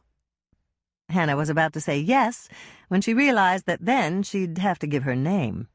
Since she'd lied by claiming to be Barbara's sister, it was best to remain anonymous. That's all right. I'll call back later. I'd like to come in to see Barbara if she can have visitors. Just a moment, I'll check. Hannah heard the nurse type in something else on the keyboard. Yes, but only 2 at a time. Our new visiting hours are from 2 to 5 in the afternoon and 7 to 9 at night. Of course, they don't apply to you since you're her sister. Family members are encouraged to visit any time from 9 in the morning to 10 at night. Thank you, Hannah said, and thanks for relieving my mind about Barbara. Hannah hung up before the nurse could ask her name. What she'd said was true. She was extremely relieved. So much for Great-Grandma Elsa's theory, at least in Barbara's case. When she glanced up at the clock, Hannah realized that it was only 10 to 6. Much too early to drive out to the hospital, and also too early to call anyone else who might know Barbara's condition. She wished she knew the extent of Barbara's injuries, but there was no one she could ask at this hour of the morning. And now that she'd had her first mug of the coffee that made her world work right, she was wide awake and ready for action. She needed to bake cookies to take to Barbara. Hannah was up and moving the second she thought of it. If Barbara couldn't have cookies for some reason, the nurses could. She'd mix up some pink lemonade cookies. They were pretty and festive. Not only that, they were absolutely delicious. Between sips of a second mug of coffee, she managed to gather the ingredients and start to mix up the dough. As she turned on the mixer to beat the butter with the sugar, she thought about Barbara and who might have pushed her to what could have been her death. Barbara was single. As far as Hannah knew, she'd never been married, but she'd check with her mother about that. She'd also ask if Barbara had been involved in any serious relationships that might have ended badly. Since Dolores was a founding member of what Hannah called the Lake Eden Gossip Hotline, she could easily find the answers to any questions Hannah had about her brother-in-law's secretary. When the butter and sugar mixture was nice and fluffy, Hannah added the baking powder and baking soda to her bowl. After that was incorporated, she added the egg, and then the frozen lemonade concentrate that had been thawing on the counter. The rest of the concentrate certainly wouldn't go to waste. She'd add the required amount of water, stir it up in a pitcher, and refrigerate it to have as a special treat while she watched television tonight. While the stand mixer hummed on low speed and the beaters revolved endlessly, Hannah got out the red food coloring. Ever since Lisa had discovered that the new red food color gel didn't stain her fingers the way the liquid food coloring did, they'd stocked it in the pantry of the cookie jar. Unfortunately, they'd gone through every tube they had making the cupcakes for the party last night. Hannah rummaged through her pantry and found a package of the liquid type she'd had for practically forever and squirted 3 drops of red into the dough to color it. As the color blended in to make a lovely pink, Hannah tossed the bottle of red food coloring into the trash. It was empty, but the other 3 colors in the package were practically full. Did anyone actually use up another color first? "It's done," she told the cat, who was waiting to see if she'd spill anything interesting. "I suppose you want a treat for not jumping on the counter." Moishe blinked once, and then he let out a yowl. If there was one word he knew, it was treat. "Okay, then." Hannah struggled for a moment, unlatching the child-proof fastener on the cupboard door. All the cupboards had fasteners like that, and she really ought to take them off. She'd spent most of a Sunday installing them, right after the first time that Moishe had helped himself to his own kitty treats. Moishe had watched her install them, and the moment she was through, he'd jumped up on the counter and promptly unfastened one. She found the can of salmon-flavored, fish-shaped treats and tossed him one. "That's it," she said. "If you're good, you can have another when I put the first cookie sheet into the oven." Hannah tossed one more salmon-flavored treat into Moishe's bowl and watched him dive in after it. Then she turned back to her cookie dough. The first time they tried to bake pink lemonade cookies at the cookie jar, they'd discovered that the dough was a bit sticky, and they'd simply refrigerated it until the next morning. Now, Hannah decided to try another trick she'd learned. She was using a 2-teaspoon scooper to scoop up the dough and transfer it to her cookie sheet. She ran a glass of water, placed the scooper in the glass to wet it, shook off the water, and then attempted to form the cookies that way. It worked like a charm. Every time the dough began to stick to the scooper, she dipped it in the water again. Once those cookies were in the oven, she sat down at the kitchen table with a fresh cup of coffee to think about Barbara again. As far as Hannah knew, Barbara had no enemies. Everybody that Hannah knew liked Barbara. She was a popular employee at the sheriff's station. The members of the St. Jude Ladies' Society relied on her, and she was a well-liked member of several other Lake Eden clubs. Barbara was helpful, courteous, and sweet. Hannah had never heard her utter a cross word to anyone. She lived modestly in the house she'd inherited from her parents, and Hannah was sure that if she asked around, Barbara's neighbors would all say they liked her. Yet someone had a motive for pushing Barbara off the roof. Whoever it was had wanted to kill her. There had to be a reason, and Hannah knew she had to discover what that reason was. Hannah flipped the cover on the brand-new shorthand notebook she'd taken out of the drawer and carried to the table. She stared at the blank page for a full minute, and then she took a pen from the container that sat at the center of the table and wrote down a single word, followed by a question mark. "Motive?" it read.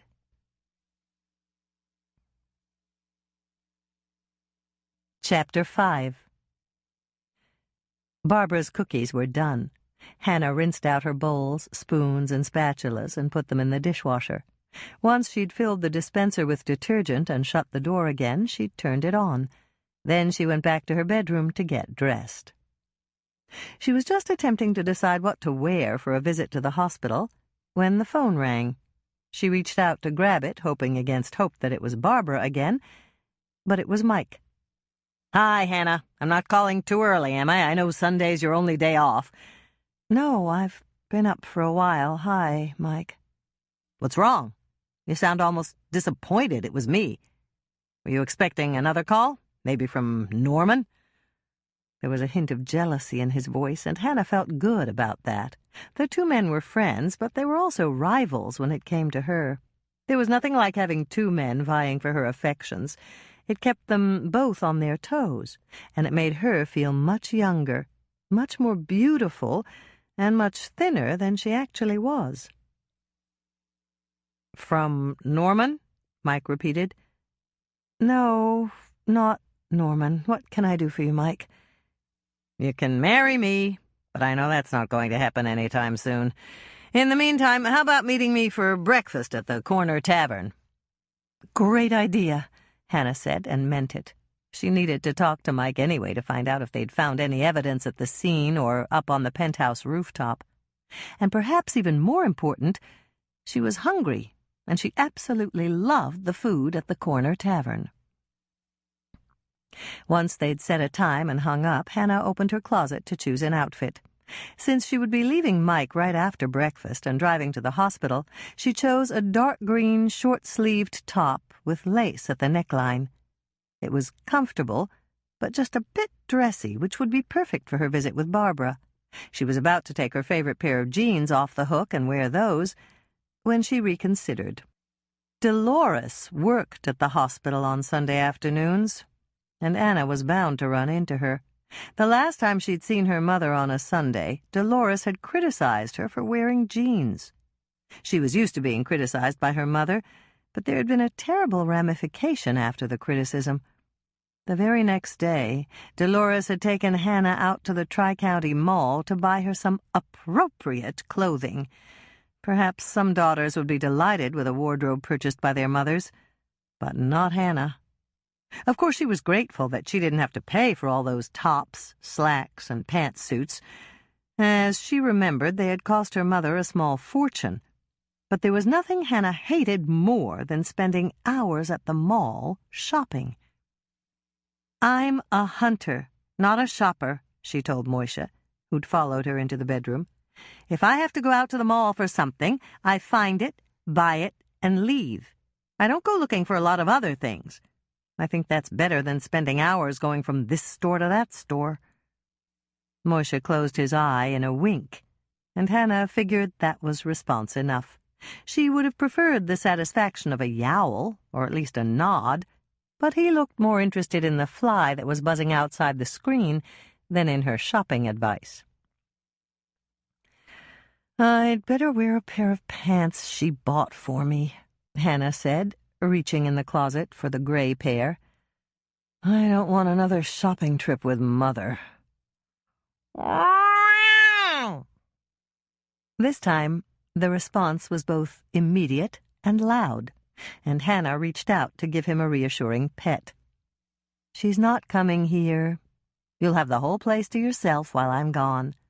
I'm just going to meet Mike for breakfast, visit Barbara at the hospital, and come right back here when I'm through." Moisha started to purr, and Hannah wondered if it was a reaction to what she'd told him, or whether the purr was just a coincidence. She'd decided she'd prefer to think it was a reaction to the news she'd be back soon, and she was smiling as she walked down the hallway to the kitchen. It didn't take long to pack up the cookies in boxes. Once she'd covered the frosting with wax paper, she closed the lids and carried the boxes out to the Chevy Blazer the neighborhood kids called her cookie truck. There were other people in town with old Chevy Blazers, but Hannah had made hers distinctive. She'd painted it candy apple red, and there were signs advertising the cookie jar on both sides. The corner tavern was only a few miles from her condo complex, and Hannah pulled into the parking lot with 5 minutes to spare. She found a shady parking spot under the canopy of an elm tree and got out to check the status of the cookies she'd secured in the back. The cookies were fine, and she replaced the sunscreen she'd used to cover them, locked her truck, and walked across the parking lot to the entrance. The air conditioning was running full blast, and she reveled in the cool air that came out to greet her as she opened the door of the restaurant.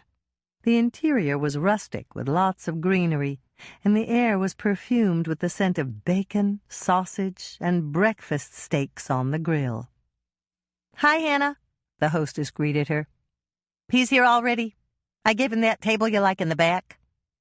"Thanks," Hannah said, even though the hostess had turned away to greet another big party of customers who'd come in behind her.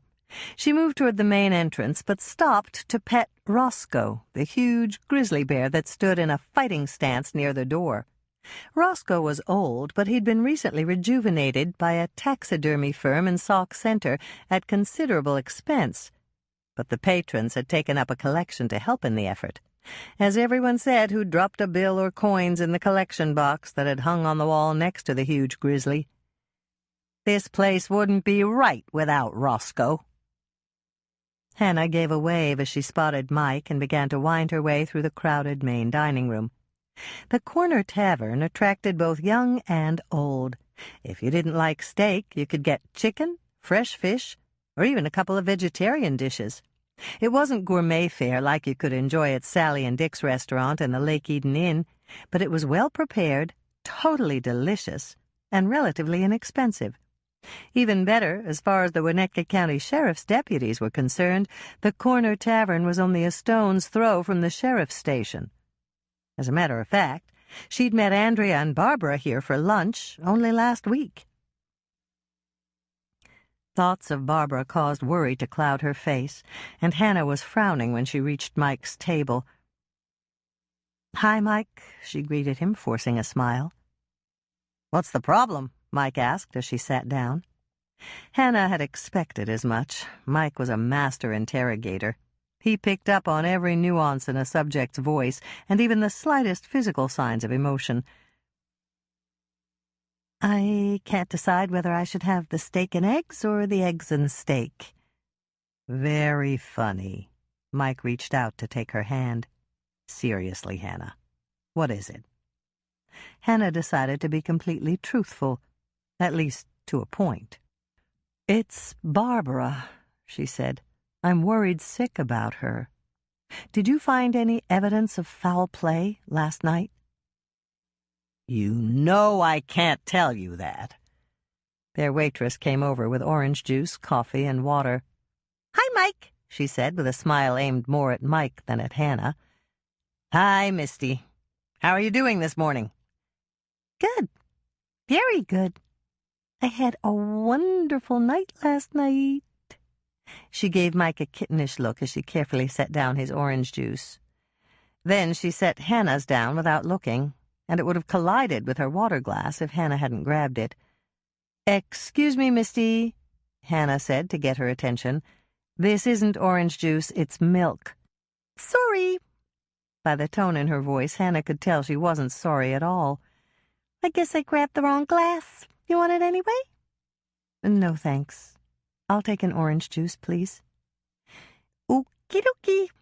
Misty reached out to grab the milk and almost knocked it over. "So, Mike," she turned back to him, "do you two need menus this morning?" "Not me," Mike answered, smiling at her. It was the same sexy smile that always made Hannah's knees feel weak whenever it was directed at her. "I think I know the menu even better than you do." "I bet you know a lot of things even better than I do. Of course, I know some things too. Maybe I even know some things that you don't know." This is incredible, Hannah thought. She's flirting with him right in front of me. What am I, the invisible woman? Of course, Mike probably sees her every day when he drops by for coffee. Or, for all I know, he could be dating her.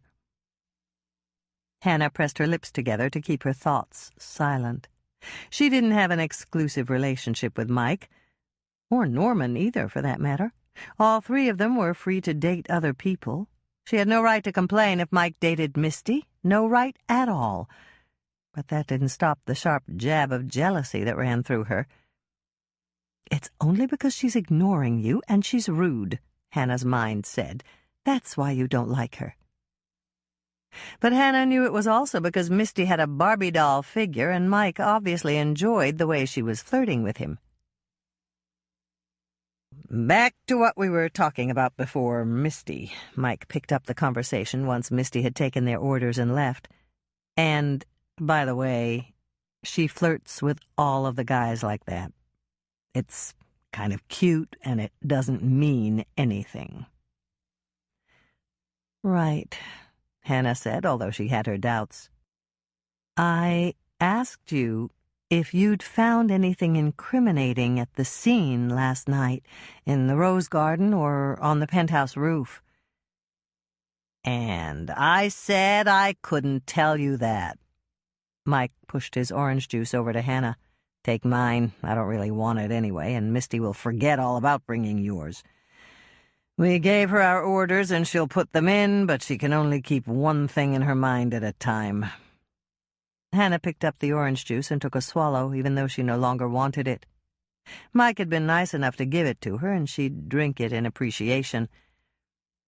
"Let me get this straight. If you found something incriminating at the scene, you couldn't tell me. Is that right?" "That's right. You know I can't discuss police business with you." "I know that," Hannah agreed quickly. "But you just told me that it is police business. And that means you found something incriminating." "I hate it when you do that." Mike gave her a long-suffering look. "No, it doesn't mean that we found something incriminating. All it means is that we found something that could be incriminating, and we have to investigate it. You're equivocating, and you're probing into something that's none of your business." They glared at each other for a moment, and Misty took that exact moment to bring Hannah's orange juice.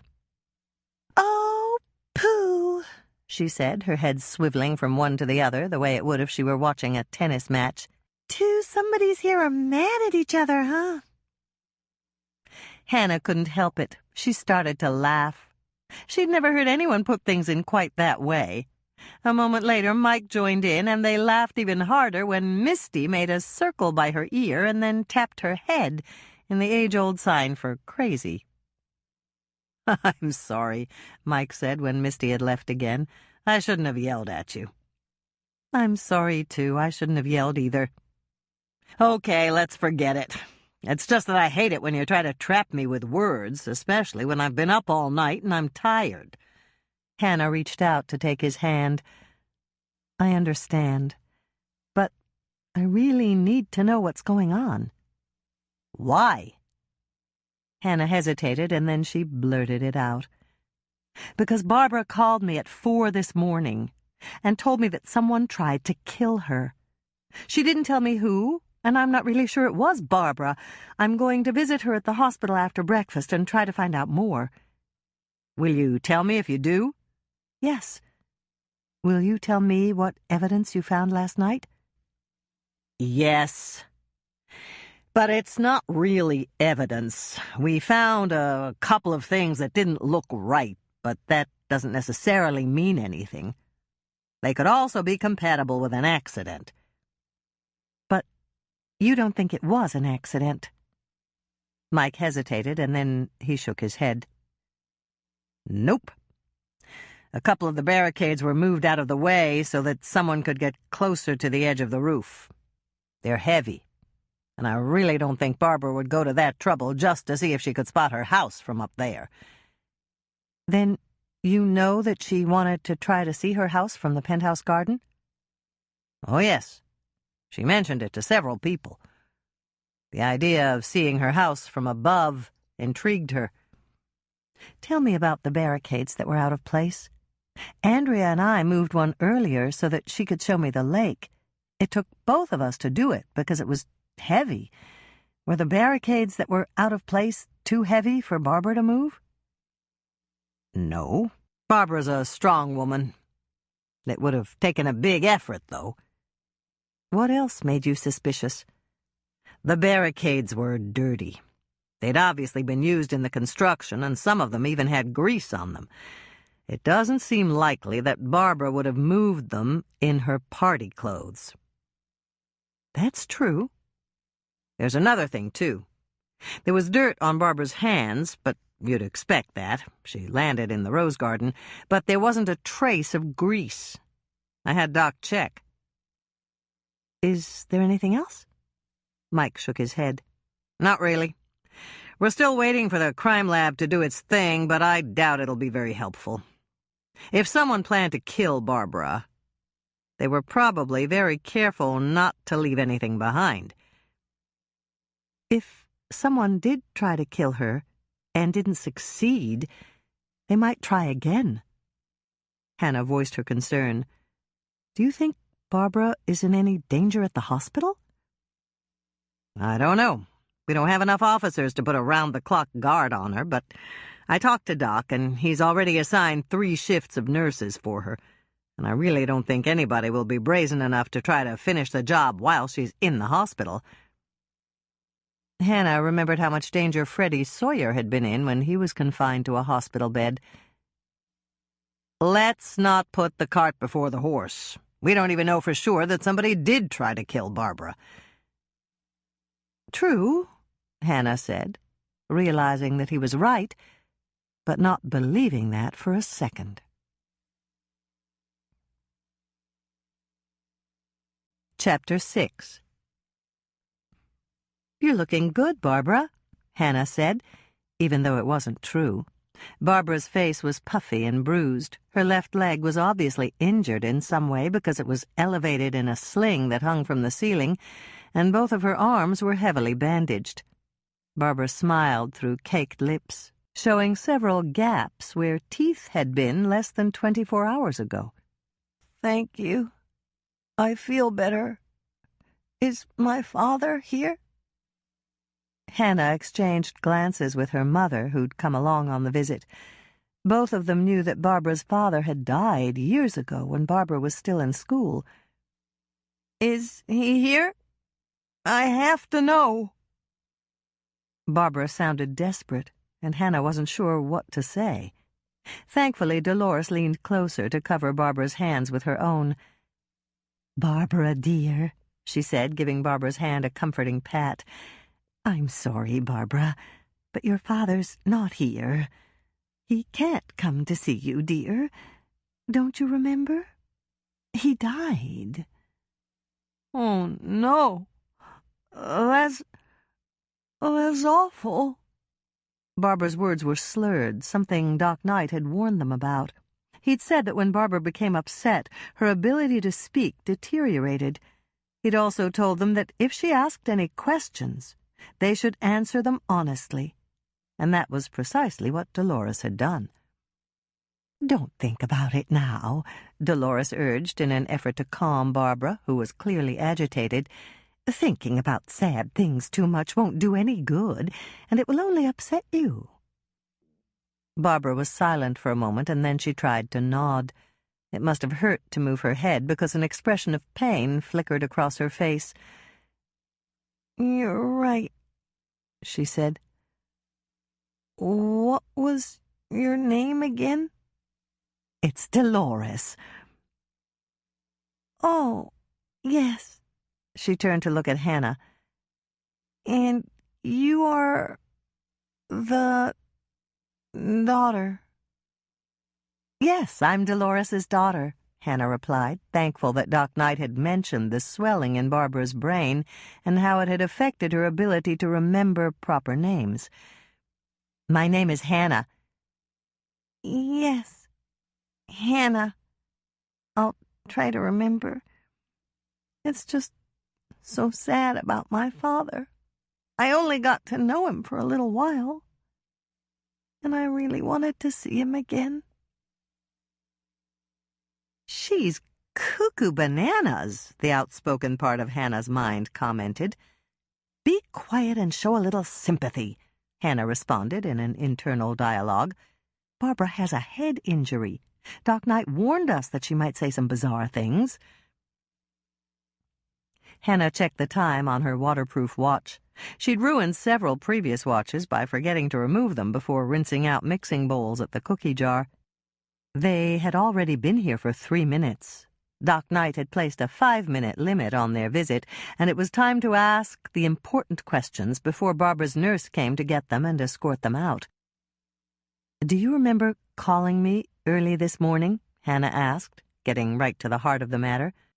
Barbara looked as surprised as anyone with facial swelling, scrapes, and bruises could look. "I called you?" "You did. You called at a little after 4. "Are you sure?" It sounded like you on the phone, and when I asked if it was Barbara, you said yes." "It must have been me then, but Barbara stopped and took a quick breath. I don't remember calling you." Hannah gave Barbara a moment to compose herself. It was apparent that she was becoming agitated again.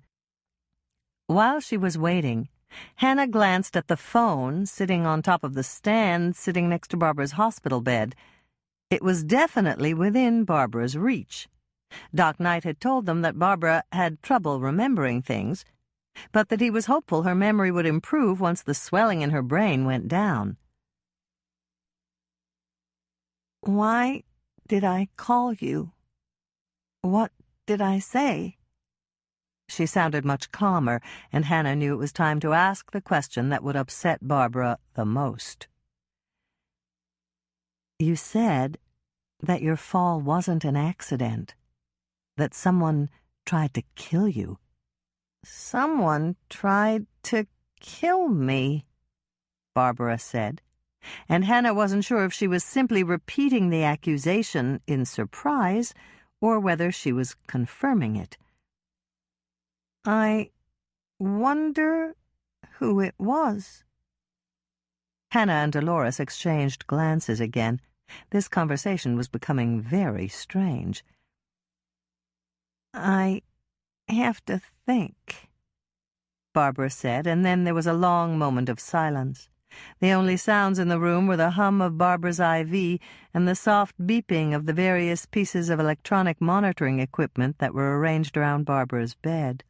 Finally, when the waiting had become almost unbearable, Dolores cleared her throat.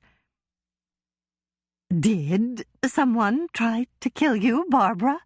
she asked. Barbara hesitated for a moment, as if she were reluctant to say. The pain lines around her mouth whitened and drew taut when she finally dipped her head. "Someone tried to kill me." This time it was definitely a confirmation, and that meant the most important question had to come next. "Who was it?" Hannah asked her. Barbara gave a sigh that sounded so heartbroken that tears formed in Hannah's eyes.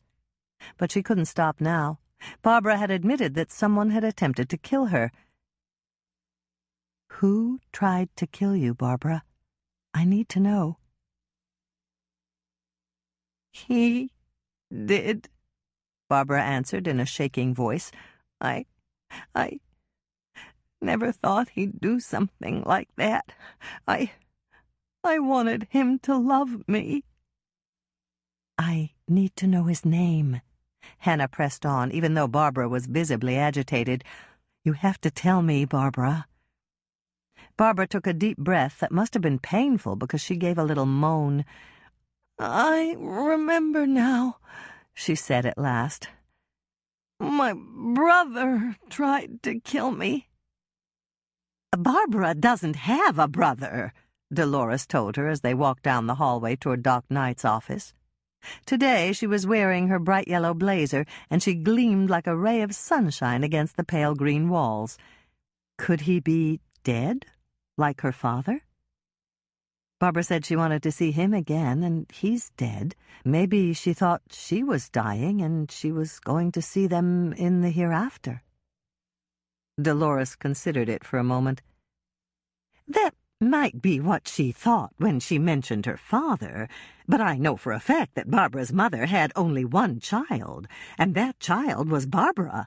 I'm almost sure I heard your grandmother say that there were complications when Barbara was born, and Mrs. Donnelly couldn't have any more children." "Did she have a hysterectomy?" Hannah mentioned the first thing that occurred to her. "I have no idea. That was years ago, when I was a child. Adults didn't discuss anything like that in front of children. The only reason I remember as much as I do is that your grandmother shushed my mother and pointed to me. And then she said something about little pitchers." "Little pitchers have big ears," Hannah guessed. "That's it. And since they'd said the same thing when they were discussing Christmas presents, I knew that meant whatever they'd said was important." "Would Doc Knight know for sure?" "I think so, dear. When he came to town to take over the practice, all the old charts were stored in a back room. He probably still has them in storage somewhere." "Could you check on that? I need to make sure that Barbara never had a brother." "I understand, dear, and of course I can check. I'll ask Doc just as soon as he comes back to his office." "Thanks, Mother." Hannah waved at Norman's mother, Carrie, who was pushing a cart down the hallway toward them.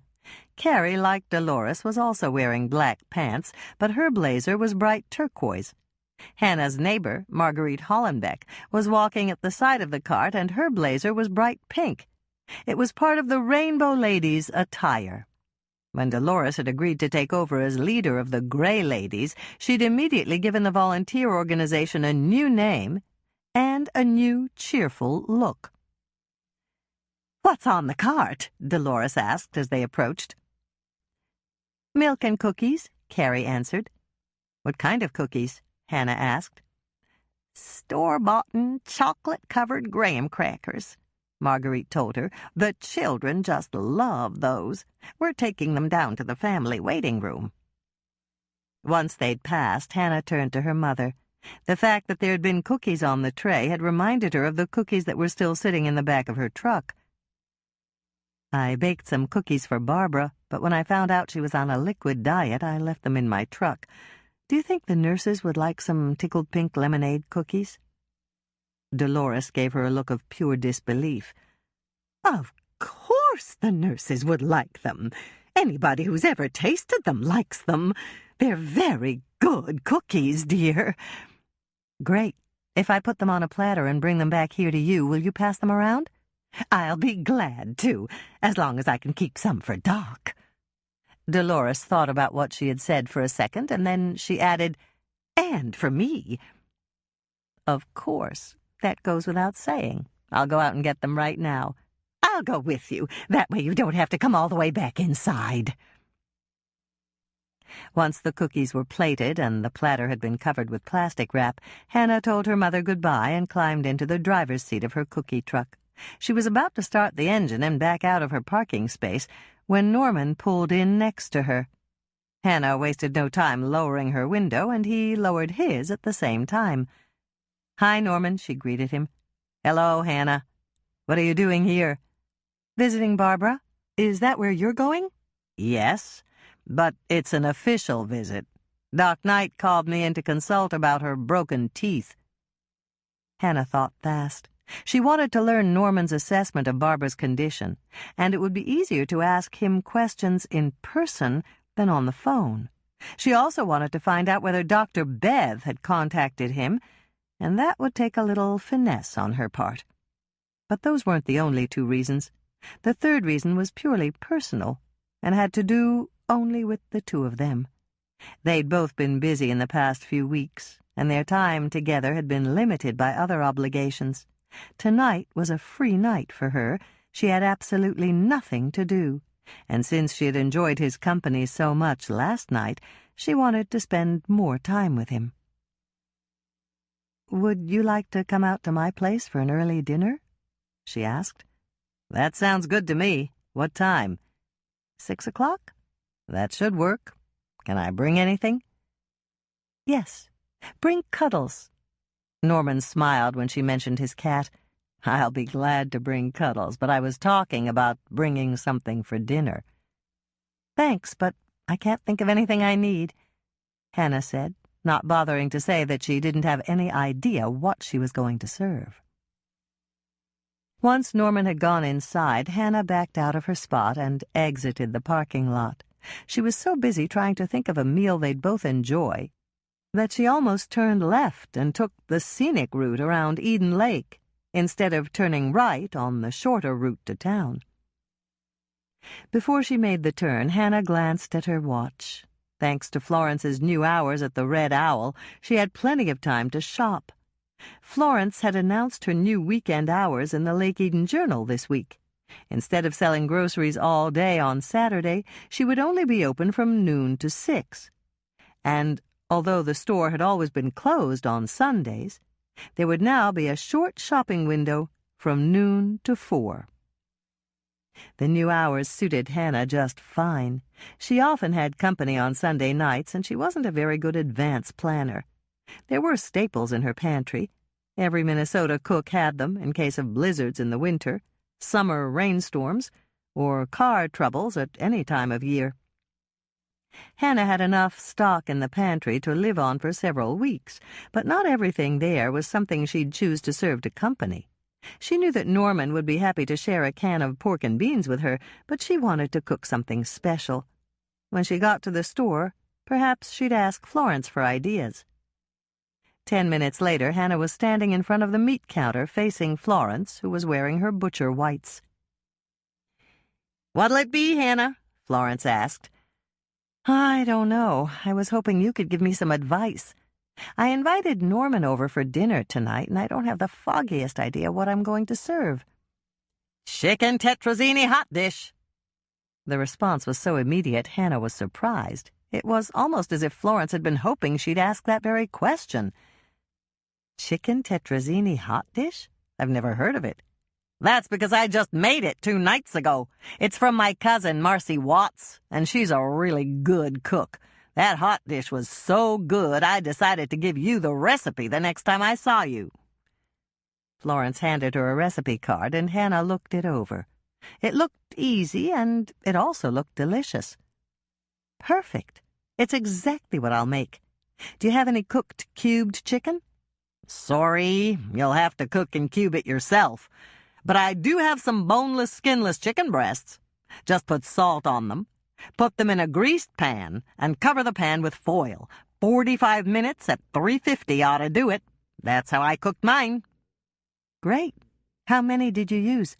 I used 4, but I'll give you 5. That way you can bake one for Moisha. For Moisha and Cuddles. Norman's bringing her over for dinner. I'll wrap the chicken while you shop. What else are you going to serve? Hannah glanced down at the recipe again. There aren't really any vegetables in this, so I'll put together a nice garden salad. A salad's always good. Throw in some butter lettuce. This batch is better than the iceberg. And get some of those little grape tomatoes. They're tangy and sweet. How about dessert? I'm not sure yet, unless...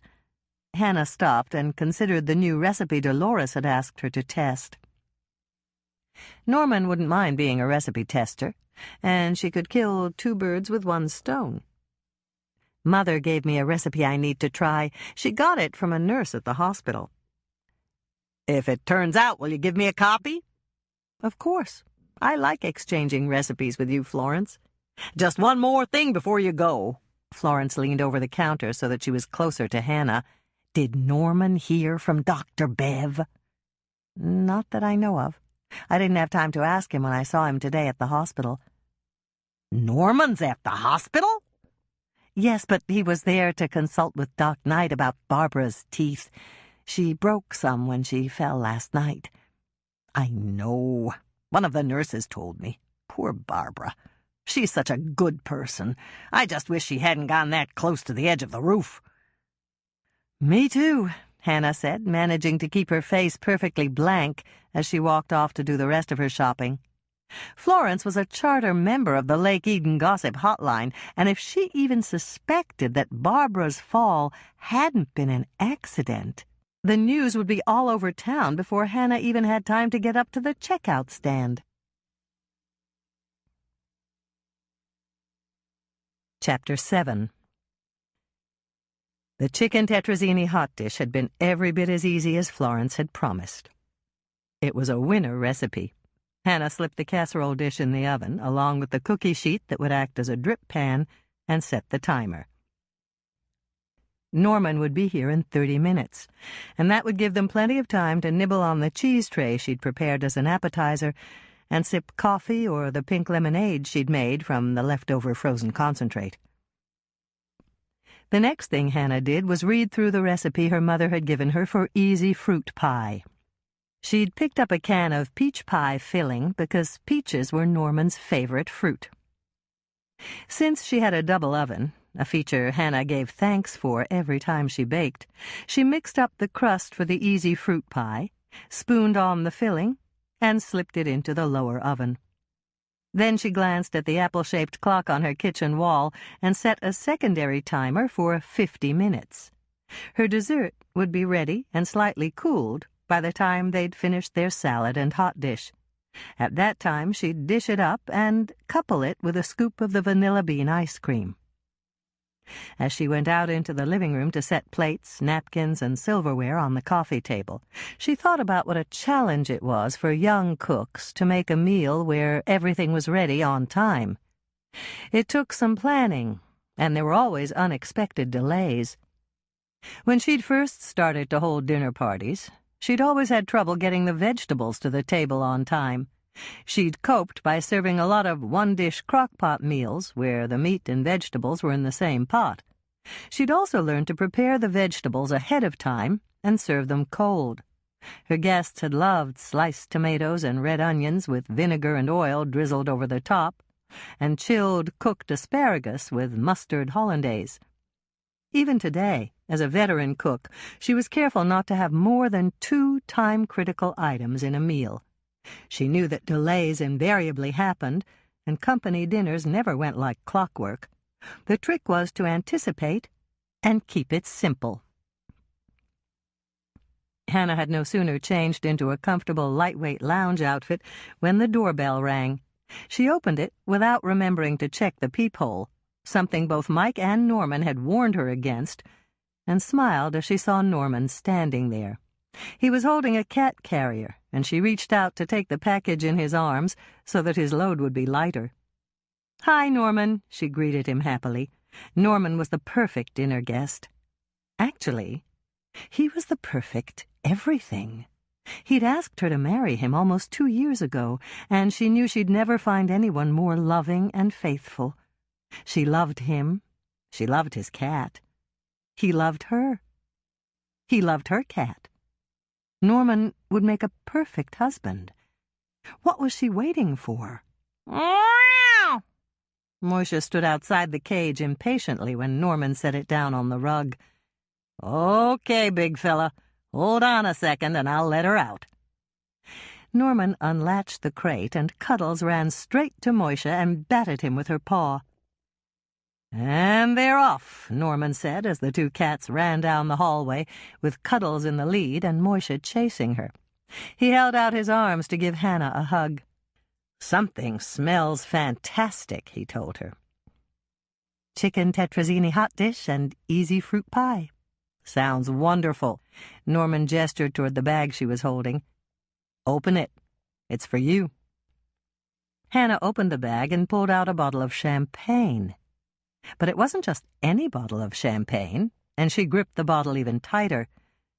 "Dom Perignon," she breathed, reading the label.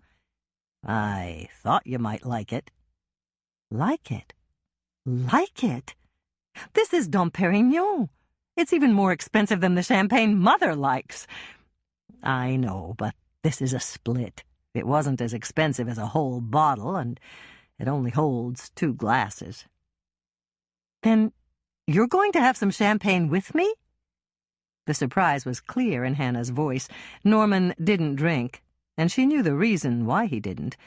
Was tonight some kind of an exception? "Not for me, thanks.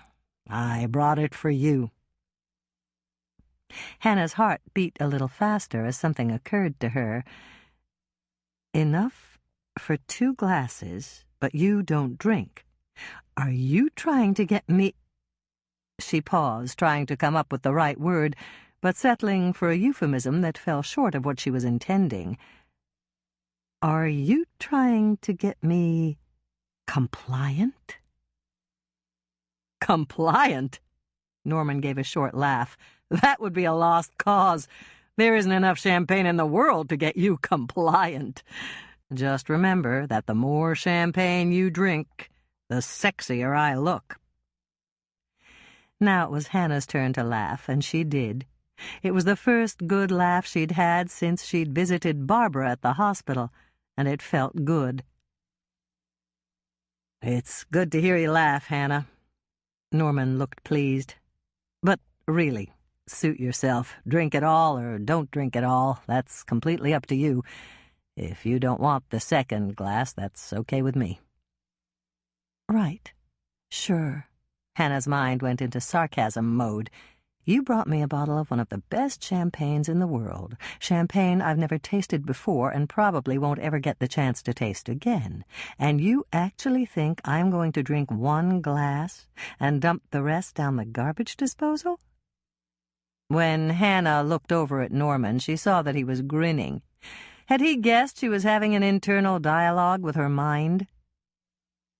"You've got to be kidding about throwing part of this out." "You bet I am. Let's enjoy the night, Hannah. I know I will. Both of us need to relax and have fun now that we're about to gear up for 2 more investigations." Hannah blinked in surprise. "I know you're talking about Clayton Wallace.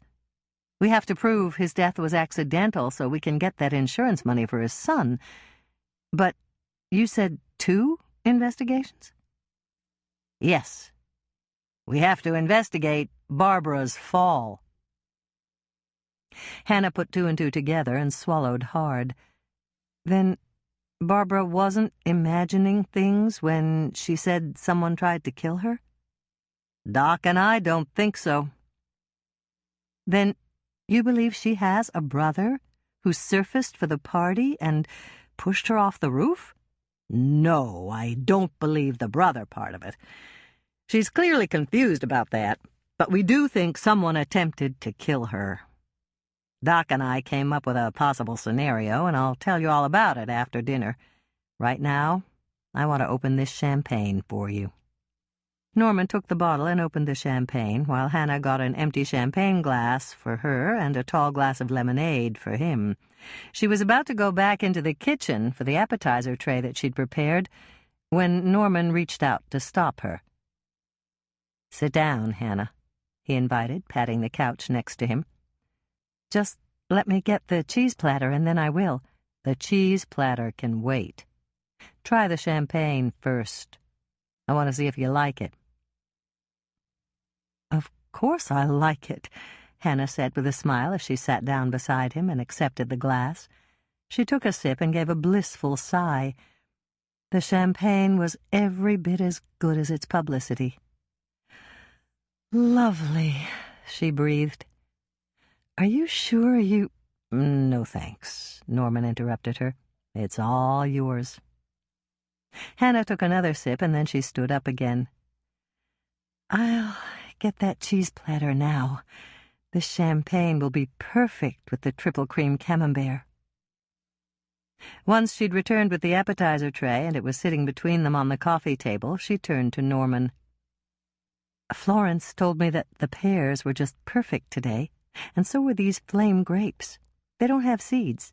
The dark brown crackers are pumpernickel flatbread, and the white ones are salted water crackers.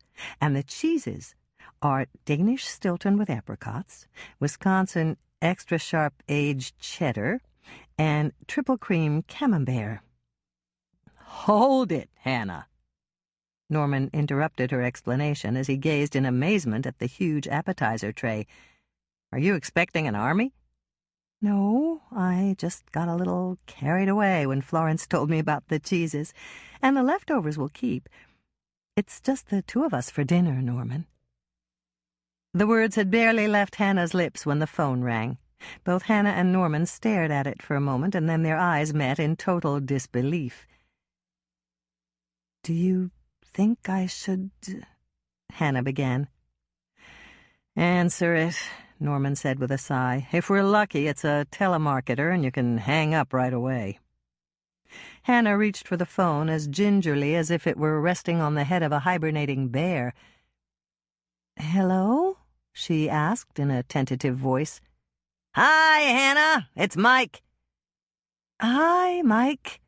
Hannah put her hand over the receiver and whispered, "It's Mike," to Norman, quite unnecessarily. "I just pulled into your complex. Is it okay if I come over? I want to find out what happened when you visited Barbara." Hannah covered the receiver again. "He wants to come over," she whispered. Norman didn't say a thing. He just held out his hand for the phone. Hannah handed it over gratefully and listened as the two rivals for her affections conversed.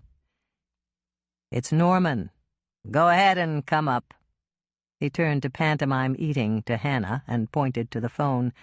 When Hannah nodded, he continued, "Hannah just fixed dinner, and there's plenty for 3.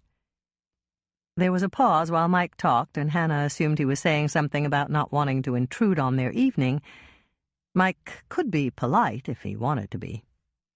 "That's okay, Mike," Norman said, turning to give Hannah an apologetic look. "I've got something I need to tell you anyway."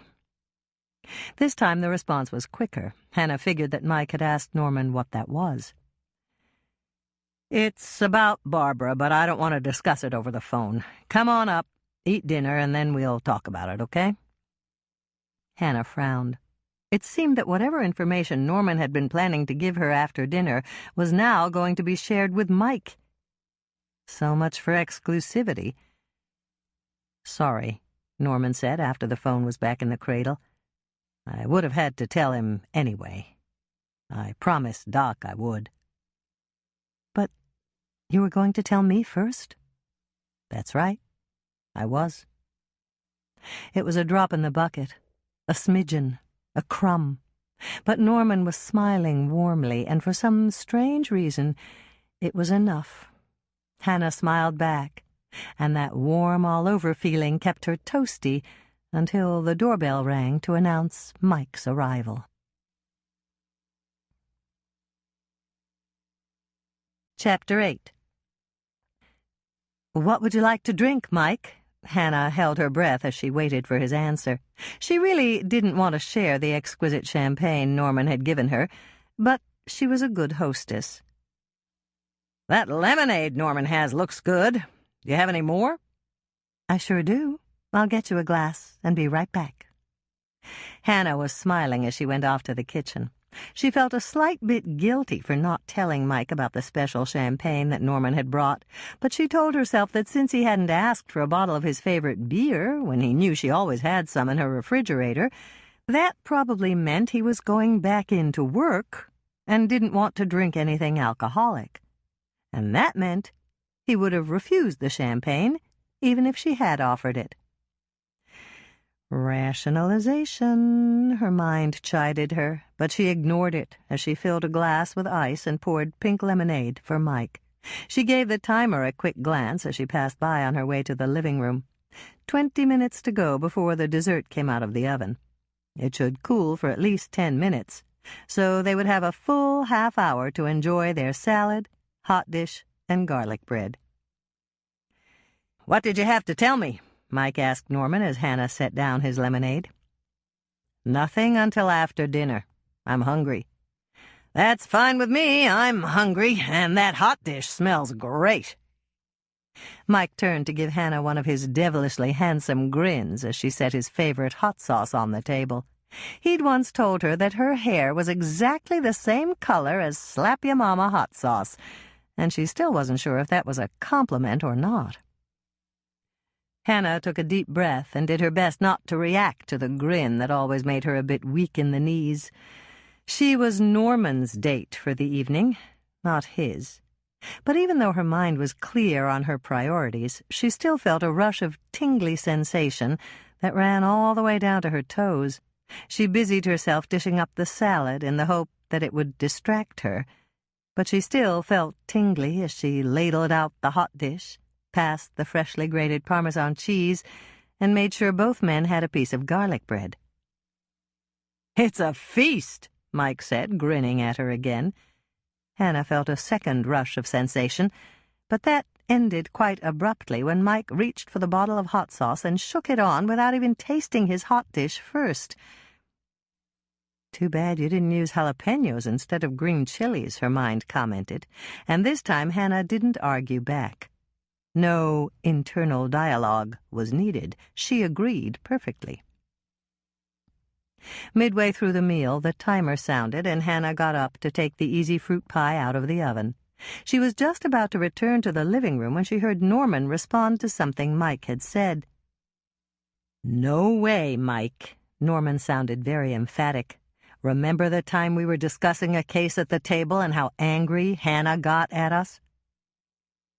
There was a moment of silence. Mike was obviously attempting to remember. "Oh, yeah, I remember now. It was something about how many pounds of pressure it would take to break a tooth. Hannah got pretty hot about that one." "Which is why we should wait for that kind of discussion until after dinner." "Right.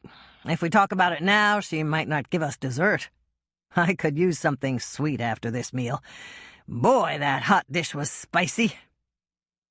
"That's because you used half a bottle of hot sauce on it," Hannah's mind answered him. "Maybe it'll teach you to taste it first, to see if it needs more spice." Hannah was smiling as she carried in the dessert. Some people added salt without tasting and then complained because it was too salty. Mike did the same thing with hot sauce. Nothing would change him. He'd once told her that his father had done the same thing, and Hannah figured it must be a combination of both environment and genetics. "Do you want some hot sauce, Mike?" Hannah asked him, smiling wickedly. "On dessert? Are you kidding?" Mike looked shocked, and Hannah laughed. "Of course I am. Unless, of course, we're talking about those jalapeno brownies I made for you."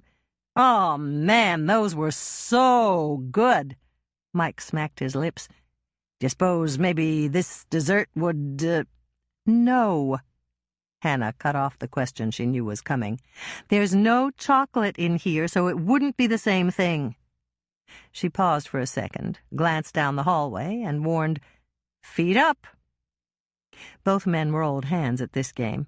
They plucked their dessert dishes and coffee cups off the table almost simultaneously and tucked their feet up just as the cats appeared. Hannah was a second late, but she managed to secure the coffee carafe and her own dessert dish in the nick of time. 2 rings around the table, and the cats disappeared down the hallway again. Hannah heard a thud, followed by a yowl, and she knew that Moisha hadn't managed to avoid the laundry hamper in her bedroom. There was a thump and a squeak of springs, and then another thump and a louder squeak of springs as Cuddles and then Moisha landed on her mattress. "You need a new inner spring," Norman said. "I know, I just haven't gotten around to buying one yet. Actually, I need a whole new bed." "Get one of those air beds," Mike suggested. "They're supposed to be really comfortable." Hannah looked at him in disbelief. An air bed? With a cat? "Oh, I didn't think about that." Mike set his coffee cup back on the table and lowered his feet. "They're on the bed now. We ought to be safe." Norman shook his head. Better give it a minute or two. Cuddles was really wound up. Her eyes had that crazed kitty look. "But Moisha looked a little tired," Mike said. "He might not want to chase her again." "That won't stop Cuddles," Hannah explained. "She's an expert at getting him to chase her. I figure we've got about another 10, maybe 15 seconds before—" "Feet up!" Mike made a heroic effort and just barely managed to grab his coffee mug and dessert dish. His left foot almost got into a head-on crash with Cuddles, but she missed it quite literally by a whisker. "Phew, that was close." Mike glanced at the 2 cats who were now splayed out on the rug, breathing hard. "I bow to your expertise," he said to Hannah and Norman. "Is that it for this run?" Norman snapped his fingers and Cuddles looked at him. "That's it," he said. Her eyes are normal again. "Kitty crazies are over for now." Hannah glanced at their dessert bowls. Despite the 2 interruptions, both men had managed to finish their desserts. She dished up another helping for each of them and topped it with scoops from the carton of vanilla ice cream she'd rescued from the table. For several minutes there was only the sound of spoons clinking against glass dessert bowls and an occasional sigh of contentment. When they were finished and the men had helped Hannah clear the table, they carried a fresh pot of coffee into the living room, and Hannah declared that dinner was over. "Okay," Mike said, turning to Norman. "I know you went to consult with Doc about Barbara's teeth. Tell me what you learned." To Hannah's eyes, Norman looked sad, and she hoped it wasn't bad news. 5 broken teeth, 1 sheared off at the gum line. Doc and I had to do surgery to extract it. "Will she be all right?" Hannah was more concerned about Barbara than she was about the teeth. "She'll recover. The good part is that I took x-rays of Barbara's teeth less than a month ago, and that made it simple to extract them. The other good news is that I'll be able to fill in the gaps with bridges just as soon as her gums heal." Mike looked confused. "I'm glad for Barbara, but why did you need to tell me this?" "Because Barbara's dental injuries weren't entirely consistent with her fall. When we finished treating Barbara, Doc Knight and I went back to the Albion to examine the area where she landed." "And you found?" Hannah held her breath, waiting for Norman's answer. "We found nothing on the ground where she landed to account for the full extent of her dental injuries. The ground was soft, and there was only 1 rock large enough to break a tooth." Hannah frowned. "If Barbara didn't break her teeth when she landed, how did they get broken?" "I know where you're going with this," Mike said. "You and Doc think that Barbara suffered a blow to the face right there on the roof. More than 1 blow, if we're right. Neither one of us believes that the dental trauma could have been accomplished by 1 blow." "How many blows?" Hannah asked, and just asking made her feel slightly sick. The thought of someone hitting Barbara in the face was horrible. "We believe that there were at least 3 blows. That's consistent with her facial damage and bruising, and also consistent with her dental trauma. You mean... Hannah stopped and took a deep breath. You mean someone attacked Barbara while she was on the roof? That's exactly what we think. Everything stacks up that way. It was a big party and people were all over the hotel. It would have been relatively easy for someone to follow Barbara up to the rooftop garden without being noticed. That's true, Mike said. When we interviewed the guests, only one person remembers seeing Barbara, and that was in one of the two-bedroom condos. There's only one elevator that goes up to the penthouse, Hannah added. Did anyone in the lobby see her getting into that? Mike shook his head, and then he turned to Norman. Okay, I'm buying that theory, except for one thing. We don't think Barbara fell. We found some scuff marks at the point where she left the roof, but the trajectory of a fall puts her at a different spot than the one where she landed. Then the person who attacked her also pushed her off the roof? Hannah asked. No, that doesn't add up either. The crime scene boys think Barbara jumped off the roof all by herself. And now we know the reason why. Chapter 9. Hannah, before you say a word, there's something I have to say to you. Hannah stood in the open doorway at the cookie jar and stared at her partner in surprise. She'd never heard Lisa sound so serious before. There were frown lines on her normally smooth brow. High spots of color dotted her cheeks, and her eyes were blazing with determination. Her glossy brown hair was tousled, as if she'd run her fingers through it in frustration, and her hands were clasped so tightly together that her knuckles were white with the pressure. It was clear that something was horribly wrong, and Hannah drew in her breath sharply as her mind settled on the obvious conclusion. There was only one thing that could catapult her normally calm and cheerful partner into this highly agitated state. "You're not quitting, are you?" Quitting? Lisa looked shocked. No.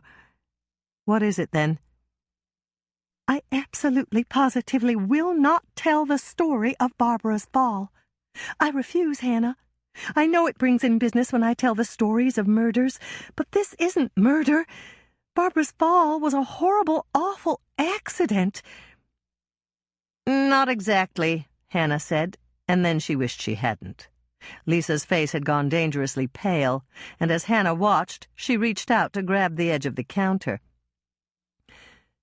Don't tell me that Barbara is... No, Barbara's fine. Or at least Barbara's as fine as she can be with her injuries.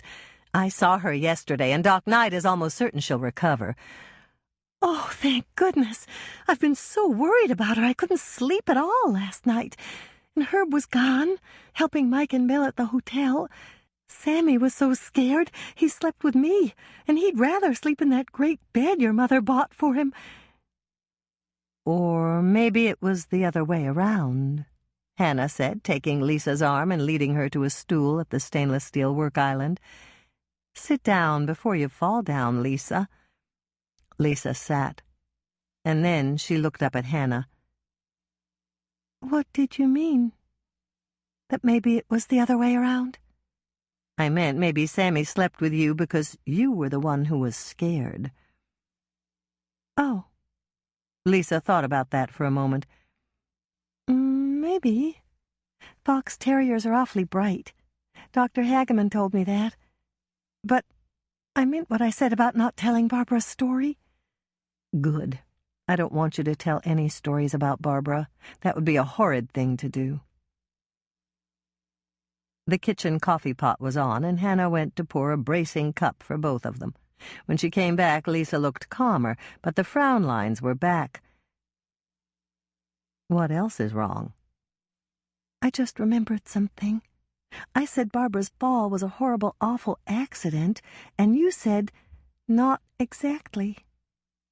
Did you mean it wasn't horrible and awful?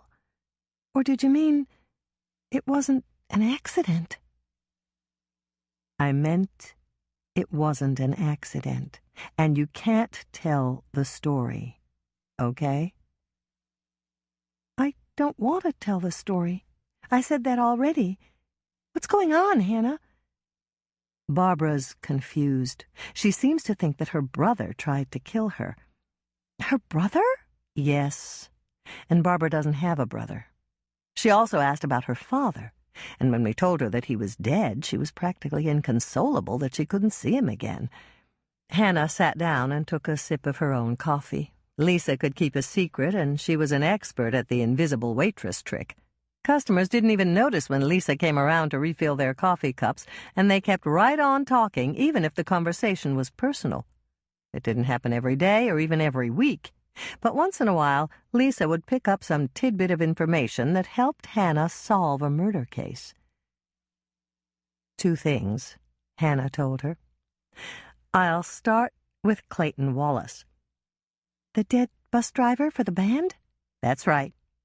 And Hannah proceeded to tell Lisa about the MPD's conclusion and what it meant to Clayton's son. Oh, dear, Lisa said when Hannah was finished. I'll keep an ear out, but it's pretty unlikely I'll hear anything about someone from Minneapolis, isn't it? Maybe, but stranger things have happened. We do get a few customers who commute to Minneapolis for part of the week, and a lot of folks from Lake Eden have relatives there. Okay. How about that second thing you mentioned? It's about Barbara, isn't it? Yes. Hannah got up to refill their coffee cups, and then she sat down again. Where were you when Barbara landed in the rose garden? I was serving Dr. Bev and Roger their 4th cupcakes. You served them? When everyone else came over to the display to serve themselves? Yes. Roger came over and asked me to bring the cupcakes to their table. He said they were Dr. Bev's favorites, and since he was paying us for the catering job, I thought— You had to do what he wanted. Hannah finished the sentence for her. The customer is always right. Lisa gave a little laugh. Even when they're wrong, they're right. It's the first rule of retail sales. You like that night class you're taking, don't you? I adore it. Dr. Schmidt is wonderful. I just have to be careful not to call her Dr. Love. Hannah laughed. Nancy Schmidt was one of Dolores's closest friends, and Hannah had learned early on that Nancy moonlighted as Dr. Love, the love guru on KCOW Talk Radio. No one at the college knew, and the few who did were careful to protect her alter identity. She's got such a good sense of humor, and the psychology of retail sales is really interesting. I just wish I had her for my stat class. Nancy teaches statistics? Yes. It's offered by 2 departments, psychology and mathematics. I tried to get into Dr. Schmidt's section, but her class was full. I'm stuck with Dr. Lyman from the math department, and he's as dry as dust. Statistics is pretty boring no matter who teaches it, Hannah said, remembering her own stat class and how she'd barely managed to stay awake. Of course, most of her sleepiness might have been due to the fact that her class had met first thing in the morning, and she had been spending most of her nights with Bradford Ramsey. Dr. Schmidt's class isn't boring. They meet right next door to Dr. Lyman's class, and we can hear them laughing right through the walls. She's a great teacher, Hannah. Mother knows a nurse who's taking statistics as part of her psychology degree. She has a great recipe for easy fruit pie. I made it last night. What's her name? Maybe I know her. Jenny Hester. There's a Jenny in my retail psychology class. Does she have dark brown hair with lighter highlights? Hannah shrugged. I really don't know. I haven't met her. Do you want me to talk to her on break and ask her if she's the right Jenny? I've got class tonight. Sure. And if she is, tell her I tried her easy fruit pie last night, and it was a huge success. She'll like that. People always like to know that somebody else loves their recipes. Okay, so tell me what happened when you delivered the cupcakes to Roger's table," Hannah said, bringing them back to the subject at hand. "Nothing. They weren't there." "Neither one of them?" "No. They weren't out on the dance floor either. I looked around for them. I set the platter with the cupcakes down, and I'd just gotten back to the display table when I saw everybody rushing to the windows." Hannah began to draw a timeline in her head, but she wanted to check facts with Lisa. "Did you see me before the rush to the windows?" "Yes. You and Andrea were sitting at the table with your mother and Doc Knight. I waved, but you didn't see me." "How about Bill and Mike?" "I didn't see Mike, but Bill was talking to Lonnie in the doorway. I saw Norman, though." "Where was he?" Hannah's heart beat faster, waiting for Lisa's answer. "Norman was crossing the lobby, coming toward the door to the lounge." Hannah drew a deep breath of relief. She took a moment to glory in the fact that Norman had been entirely truthful to her, and another moment to chide herself for doubting what he'd told her. When she was finished with those conflicting emotions, she asked another question. "Did you hear Barbara scream when she fell?" "No. The elevator was too loud. I could hear it every time someone went up to the penthouse. There's this screech when it stops at the penthouse floor. Herb heard it, too, when you and Andrea went up there. He says he thinks something needs to be oiled, and he's going to tell Roger to call Otis." "Otis Elevator?" "Yes. They handle maintenance, too. Do you want to taste the new cookies I made? I got the recipe from my cousin, and they're called coffee and cream cookies." "I'd love to. I'll get more coffee, you get the cookies." Lisa got up to pluck several cookies off the baker's rack while Hannah refilled their cups. Moments later, they were both seated at the work island while Lisa waited for Hannah to take the first bite. "Wonderful," Hannah said, taking a second bite. "Great coffee flavor. But there's something else, too. Vanilla?" When Lisa nodded, Hannah went on. "The white chocolate chips are a good contrast. And the miniature marshmallow on top is just perfect." "So, you think we should serve them?" "Absolutely. Make sure you call Doug Grierson at the bank and tell him you've got a new coffee cookie. Ever since he got that espresso machine for his office, he's turned into a real coffee connoisseur." "Do you really think he'll like them? He's into Blue Mountain coffee and everything like that." "He'll like them, and he'll love being asked to taste them. Better call Grandma Knudsen, too. The only time her coffee pot isn't full is when she's washing it." Lisa laughed. "Just wait until I tell my cousin." "Which cousin is this? You have so many." "I know. Dad used to say that if we had $1 for every cousin, we'd be rich. This one is my cousin Lori Foster. She's my dad's brother's aunt-in-law's niece. I think she's twice or maybe it's 3 times removed." "Stop!" Hannah held up her hand. "I never can keep your family straight. The next time you talk to Cousin Lori, tell her I think her recipe is great." "I will. She'll be thrilled we're going to serve them." Lisa looked down at the traditional thumbprint cookies with miniature marshmallows in the indentations. "I just hope nobody thinks they're too much of a cheat." "What do you mean?" "Lori told me she was going to use marshmallow cream in the thumbprint, so she could call them coffee and cream. But she found out that marshmallow cream is seasonal in Texas." "You're kidding." "No, she went to 5 different stores, and they all told her that they only carry marshmallow cream around Christmas." "How about Black Cow Sundays? Don't they have them in Texas?" "I don't know, but I guess they don't make them except during the holiday season." Lisa paused and looked thoughtful. "I wonder if you can make marshmallow cream from scratch." "I'm sure you can.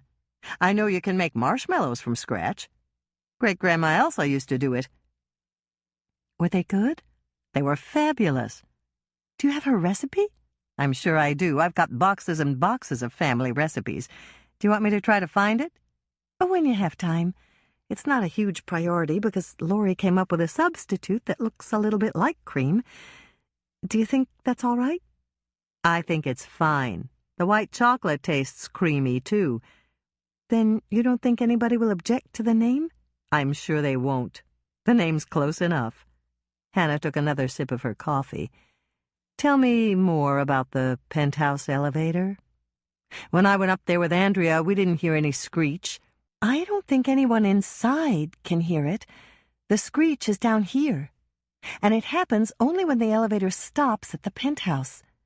The only reason Herb and I noticed it is that we were sitting right against the wall. And you say the elevator screeches every time it arrives at the penthouse floor? Yes. The reason I know is that Barbara came over to get a cupcake right before she went up to the penthouse. She said, "I'm taking this up there with me just in case I get stuck in that little elevator." And then she went out and got in the elevator. Herb and I heard the screech when she got up there, so we knew she didn't get stuck. And you said you heard another screech later, right before everyone went rushing to the windows? That's right. Somebody must have called for the elevator and gone up to the penthouse right after Barbara fell. Otherwise, the elevator wouldn't have screeched. Chapter 10. The coffee and cream cookies had been such a huge success, Hannah and Lisa were making them for the third day in a row. Lisa had just finished slipping the last cookie sheet into the industrial oven when the phone in the kitchen rang. "I'll get it," Hannah said, crossing to the phone that hung on the wall. "This is the cookie jar, Hannah speaking." "Well, Hannah, how nice to talk to you again," the caller said, causing Hannah to frown deeply. "You know who this is, don't you?" "Oh, yes." Hannah clamped her lips together, waiting for the caller to continue. "I have an order for you," the caller said. "Yes." Hannah motioned to Lisa. There was no way she was going to take this call. "Excuse me, but my oven timer's ringing. I'll put Lisa on to take your order." Lisa looked puzzled as she took the phone. "Hello, this is Lisa," she said. And then after the caller had identified herself, she gave Hannah a sympathetic glance. "Yes, Dr. Bev. We do cookie bars. What type would you like to order?" Hannah watched as Lisa wrote the order on the pad they kept by the phone. "Yes, we can bake lemon bars. How many pans would you like?" 5? By 2 this afternoon? And Mr. Dalworth will pick them up? Certainly. Is there anything else you'd like to order? Lisa rolled her eyes in Hannah's direction and gave a little shrug. "I see. Yes, I can get a list and read it to you. I would stay away from chocolate, though. It's going to be hot this afternoon. If you'll hold on a moment, I'll get the list." Lisa hit the hold button on the phone and hurried over to Hannah. "She wants 5 pans of 6 different types of bars. That's 30 pans total, and I didn't think you'd want to turn it down." "You're right," Hannah said, even though she wasn't thrilled about baking for Dr. Bev. On her way back to the phone, Lisa stopped at the center work island and picked up their book of recipes. She flipped to the bar cookies and picked up the phone again. "Dr. Bev, I'm back. How about multiple choice bar cookies with butterscotch chips instead of chocolate?" She listened for a moment and then she jotted it down. 5 pans of those, is that correct? She listened for another moment and then she said, "We also have pineapple right-side-up bar cookies.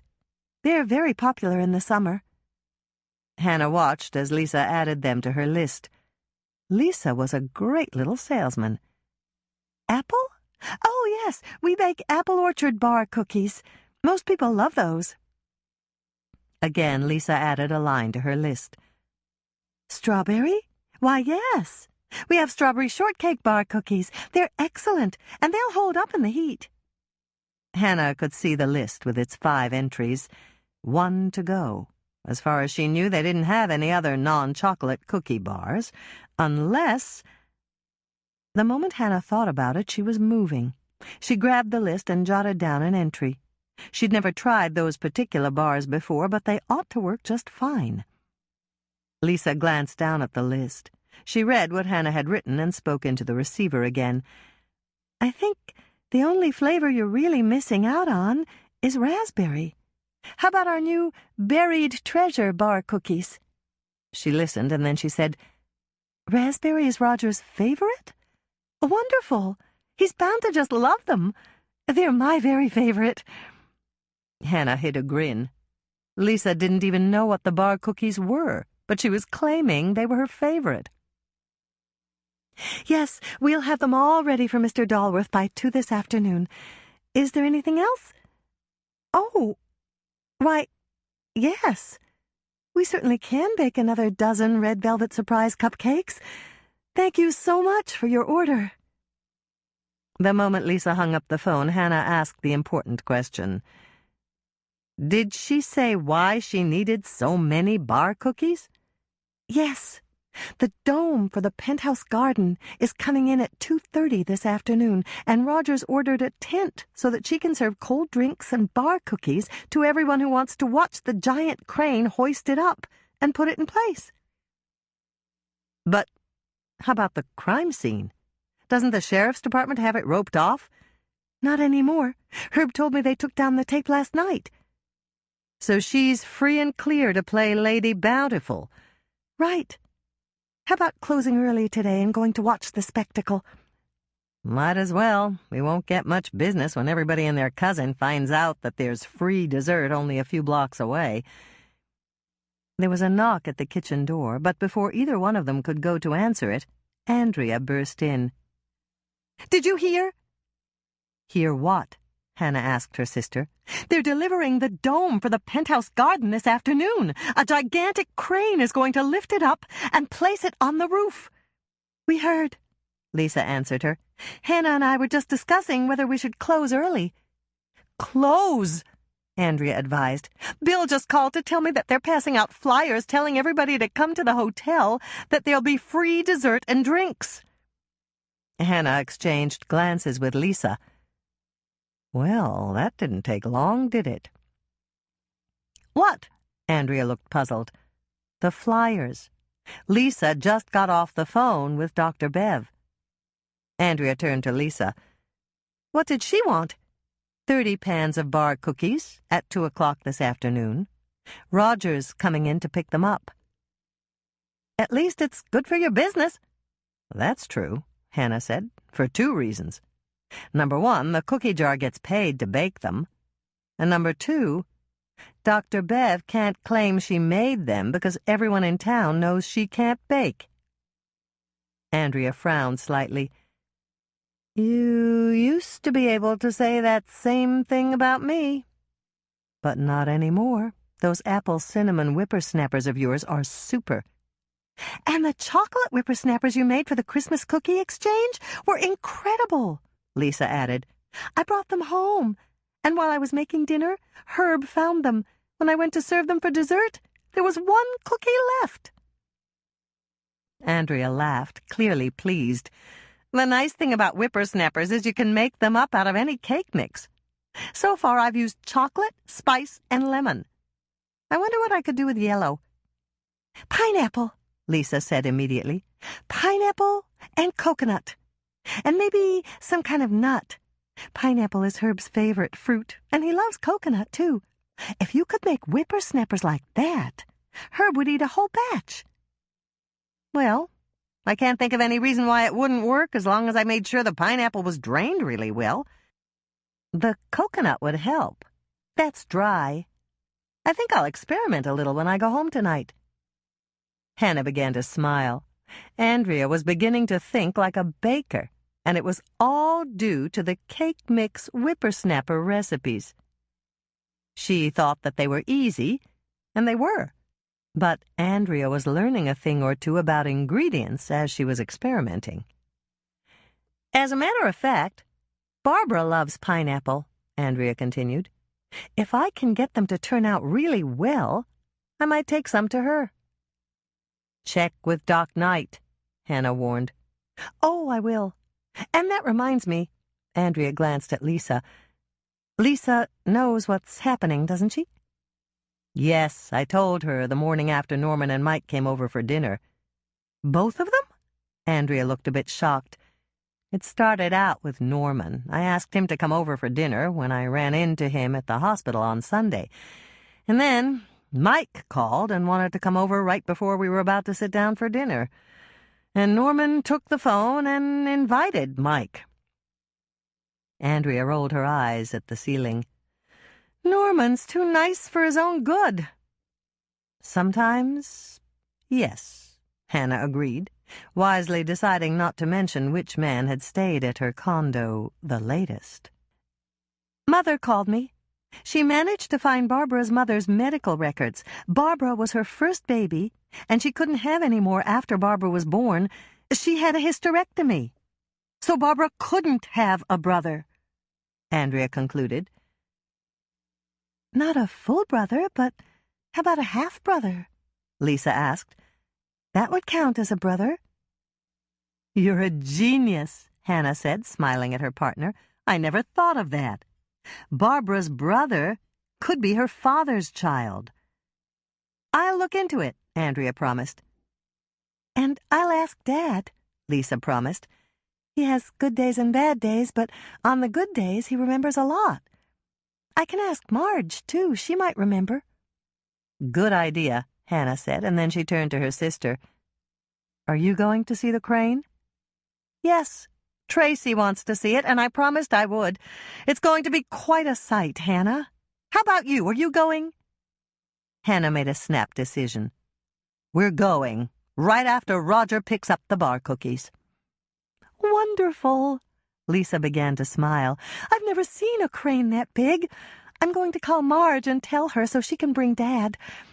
I'll ask them to come here first. Then they can take care of the coffee shop while we bake the bars and the cupcakes for Roger. Is there anything I can do to help? Andrea asked. As a matter of fact, there is. Hannah pulled some money out of her pocket. Will you run down to the Red Owl and tell Florence that we need 8 bottles of seedless raspberry jam? Sure. I know she's got raspberry jam. I bought some the other day. But I don't think it was seedless. That's okay. We can always melt it and strain it. Okay, anything else? Yes. 6 double packages of brownie mix. Once Andrea had left for the grocery store, Lisa turned to Hannah. Where's the recipe for the buried treasure bar cookies? I'll start on them as soon as Andrea comes back with the jam. There isn't one. No recipe? Nope. I'm just going to wing it. I'll jot down the recipe as I go, and if they turn out, we'll add it to our book. Lisa stared at her in something very close to awe. You're going to make up a recipe on the fly? You betcha. But what if the buried treasure bar cookies don't turn out? Hannah gave a little shrug. That's why I asked Andrea to pick up the brownie mix. I'll just bake 6 double batches of brownies and glaze the top of the pan with melted raspberry jam. And then I'll frost the top with chocolate frosting. Brownies from a mix? Think of it as insurance. I'll use my own brownie recipe unless I run into a time crunch. If that happens, I'll just use the mix.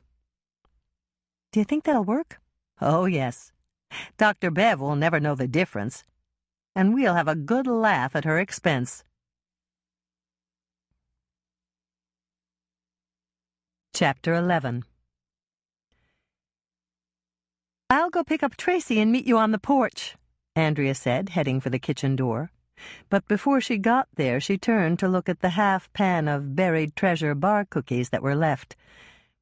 Maybe you could bring those? I mean, Tracy hasn't tasted them yet, and, well, I could use a couple more. Hannah was amused. Andrea had already eaten 3, and now she wanted more. The buried treasure bar cookies had been a complete success. The shortbread crust was tender and crisp. The raspberry filling was redolent with the taste of ripe raspberries.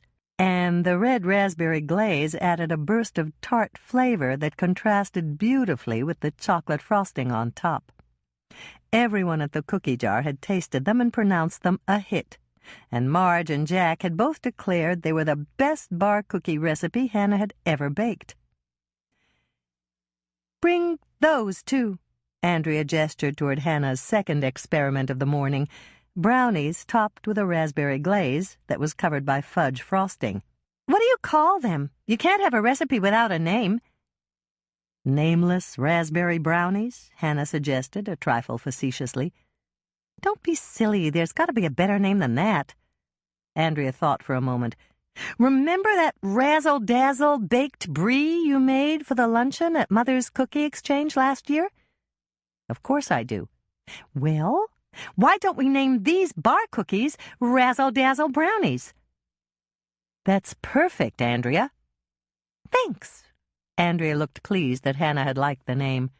"I'll leave the screen door on the front porch unlocked. Just let yourself in if you get there before we do. The Petersons left their porch furniture, so we'll have a place to sit. And the electricity's still on, so I'm going to put soft drinks and bottled water in the refrigerator. Just help yourselves if we're not there yet."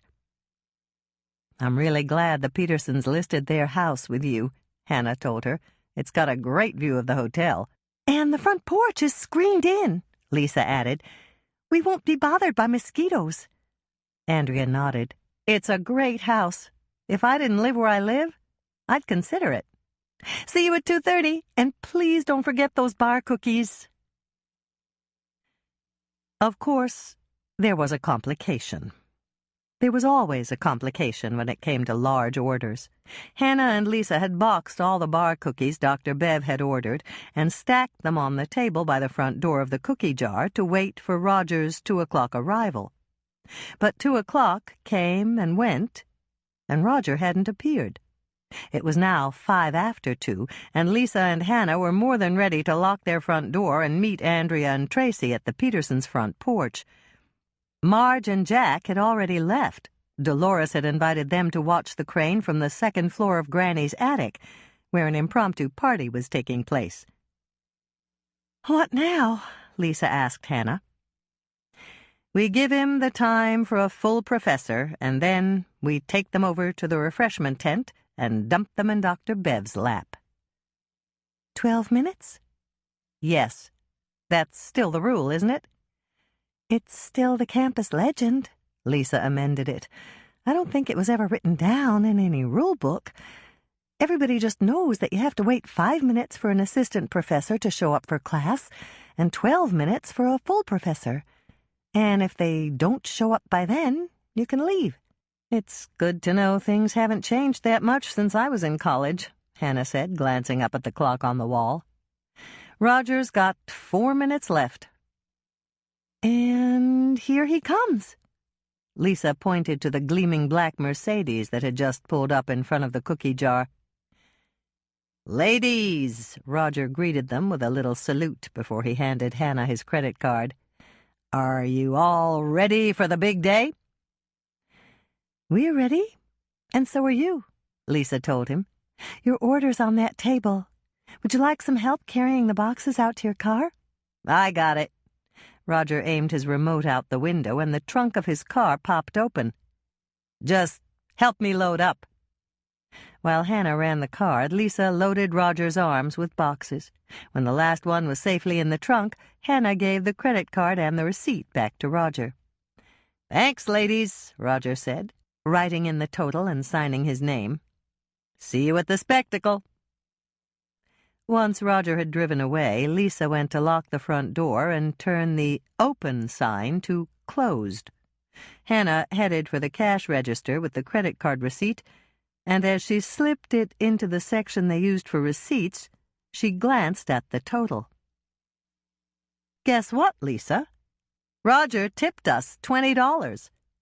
"Wow!" Lisa exclaimed, looking impressed. "That's more than most people around here tip." "Well, he can afford it. Are you ready to go?" "Yes." Lisa gave a final glance around the room as Hannah flicked off the overhead lights.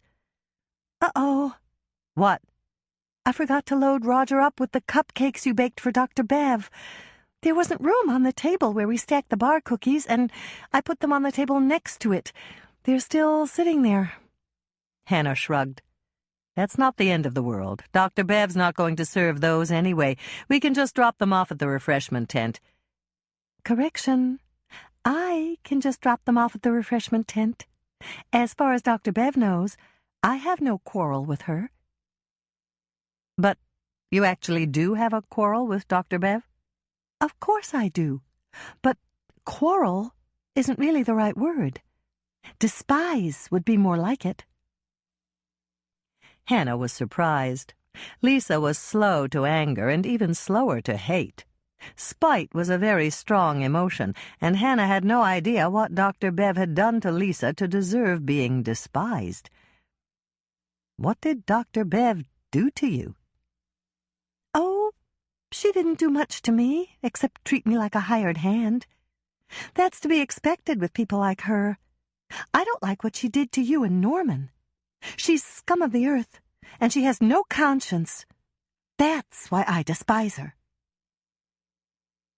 The view from the Petersons' porch was perfect, and the wicker porch furniture was truly comfortable, even though the wicker was made out of plastic, and the cushions were weatherproof in case the rain came through the screens in the summer.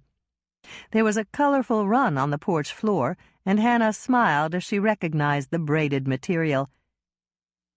"That rug is made from plastic bags, isn't it, Lisa?" "Yes. It could be one of my mother's rugs. She used to make them for rummage sales at St. Jude's Church." "I always liked them. They're practically indestructible." "That's true. All you have to do is hose them off in the yard if they get dirty, and hang them over the clothesline to dry. The only bad thing is that it's a lost art." "What do you mean? People still make braided rugs, don't they?" "Sure, but they're talking about banning plastic bags. They're bad for the environment." "I know. Florence doesn't use them anymore at the Red Owl. It's paper or your own shopping bags that you bring in with you." "Remember the recycling drives we had at Jordan High to make money for new band uniforms and things like that?" "I remember." Lisa looked thoughtful. "Maybe we should have a plastic grocery bag drive before they're all gone. We could store them somewhere for the ladies who still make braided rugs. I think I'll talk to Herb about that." "Hi, everybody!" Andrea opened the porch door and stepped in. Tracy was right behind her, and she hurried over to give Hannah a hug. "Isn't this exciting?" she asked, hugging Lisa, too. "We saw Mr. Dalworth, and he said the crane is going to be here at 3 o'clock because they ran into some traffic. The driver called him and said they'd be here at 3 o'clock. After soft drinks were dispensed and everyone had pulled chairs into good viewing positions, they sat and watched the cars and the walkers go by. It seemed the whole town of Lake Eden was turning out for what Roger had called the spectacle. "It's hard to believe, isn't it?" Andrea commented as the red Maserati convertible went past the house for the 3rd time. "It's Dr. Bev's car," Tracy told them. "I asked, and she said Mr. Dalworth gave it to her." Andrea turned to her eldest daughter. "When did you see Dr. Bev?" "Remember when you were working in your office and you said I could walk down to Hal and Rose's cafe?" "Yes. I gave you money to get a sandwich." "I did. I had a grilled cheese. Rose made it for me." "That's Mrs. McDermott." "But she told me to call her Rose." "If she said to, then it's okay." "I know. Anyway, I was almost done with my sandwich when Uncle Norman came in. He sat down next to me at the counter and asked if he could buy me dessert." "That was nice of him," Hannah said with a smile. Norman was really good with kids, and Tracy was one of his favorites. "I said I couldn't have dessert because we were going to go to meet Aunt Hannah and Lisa and have it later." "But did you thank him for offering?" "Yes, Mom. That was the first thing I did. I said, 'Thanks, but I can't.' And then I told him why. And then Dr. Bev came in." Andrea and Hannah exchanged glances. Sisterly radar was about to take over. Andrea's look said, "Go ahead and ask her if you want to know more," and Hannah's return glance answered, "I will, thanks. Don't worry, I won't put her on the spot." "You were nice and polite, Tracy," Hannah complimented her. "And we did bring dessert, so you won't miss out. Did Dr. Bev have dessert?" No. All she did was to ask Uncle Norman to come for a ride with her in her new Maserati. Maserati, Hannah corrected her, and then she wished she hadn't because she'd interrupted Tracy's story. "Did Uncle Norman take a ride?" She asked the most important question. Not right away. Uncle Norman said he had to get back to the office. But Dr. Bev said no, he didn't. That she'd talked to Doc Bennett, and he said he'd stay longer so that Uncle Norman could go for a ride with her. Uh-oh, she's scheming again, Hannah's mind said, and she totally agreed. But what she said out loud was, "So Norman went for a ride with her?" Not right then. Dr. Bev sat down on the stool next to me and asked me if I'd like to go for a ride in her brand-new car, as long as Uncle Norman came too. That's despicable, Hannah thought, exchanging glances with Andrea. She was going to get Norman in that car any way she could, even if she had to use my 6-year-old niece to do it. "What did you say to that?" Andrea asked, looking anxious. I was going to say yes, until I remembered that I wasn't supposed to go for rides with anyone who wasn't a relative or a friend. You told me that a long time ago. "So you said no?" Andrea quizzed her. Not exactly. That was when I remembered another thing you told me a long time ago, so I said yes. Andrea looked shocked. "What did I tell you?" You said, "Don't worry, Tracy, the dentist is your friend." And since Dr. Bev is a dentist, and so is Uncle Norman, I said yes. "I guess that came back to bite me," Andrea said under her breath to Hannah and Lisa. And then she turned back to Tracy. "Okay, honey. Tell us what happened on the ride with Dr. Bev." Well, she wanted Uncle Norman to sit in front, but he said I should sit in front because I could see better up there. So I did, and it was fun. We went up by the church and Grandma Knutsen's house, and then we went past the old lumber yard at the end of Main Street, and we turned on the street with the hotel to drive by that and the school. Her new car makes noise. It sounds like a roar. People heard us coming, and they came out of their houses to see the car go by. They all waved, so I waved back, and Dr. Bev tooted the horn. It was so much fun. "I'm sure it was," Hannah said, wondering whether Norman had gone along on his own volition or whether he'd decided he should keep an eye on Dr. Bev with Tracy. Anyway, Dr. Bev wanted to go drive around the lake, but I thought you might worry if I was gone too long, so I asked her to drop me off on the corner by the real estate office, and she did. "And Uncle Norman stayed in the car and went out to the lake with her?" Andrea asked. Tracy gave a little shrug. I guess. The last thing I saw, he was climbing into the front seat, and they were driving off. The next question was Hannah's. "Toward the dental clinic?" she asked. No, the other way.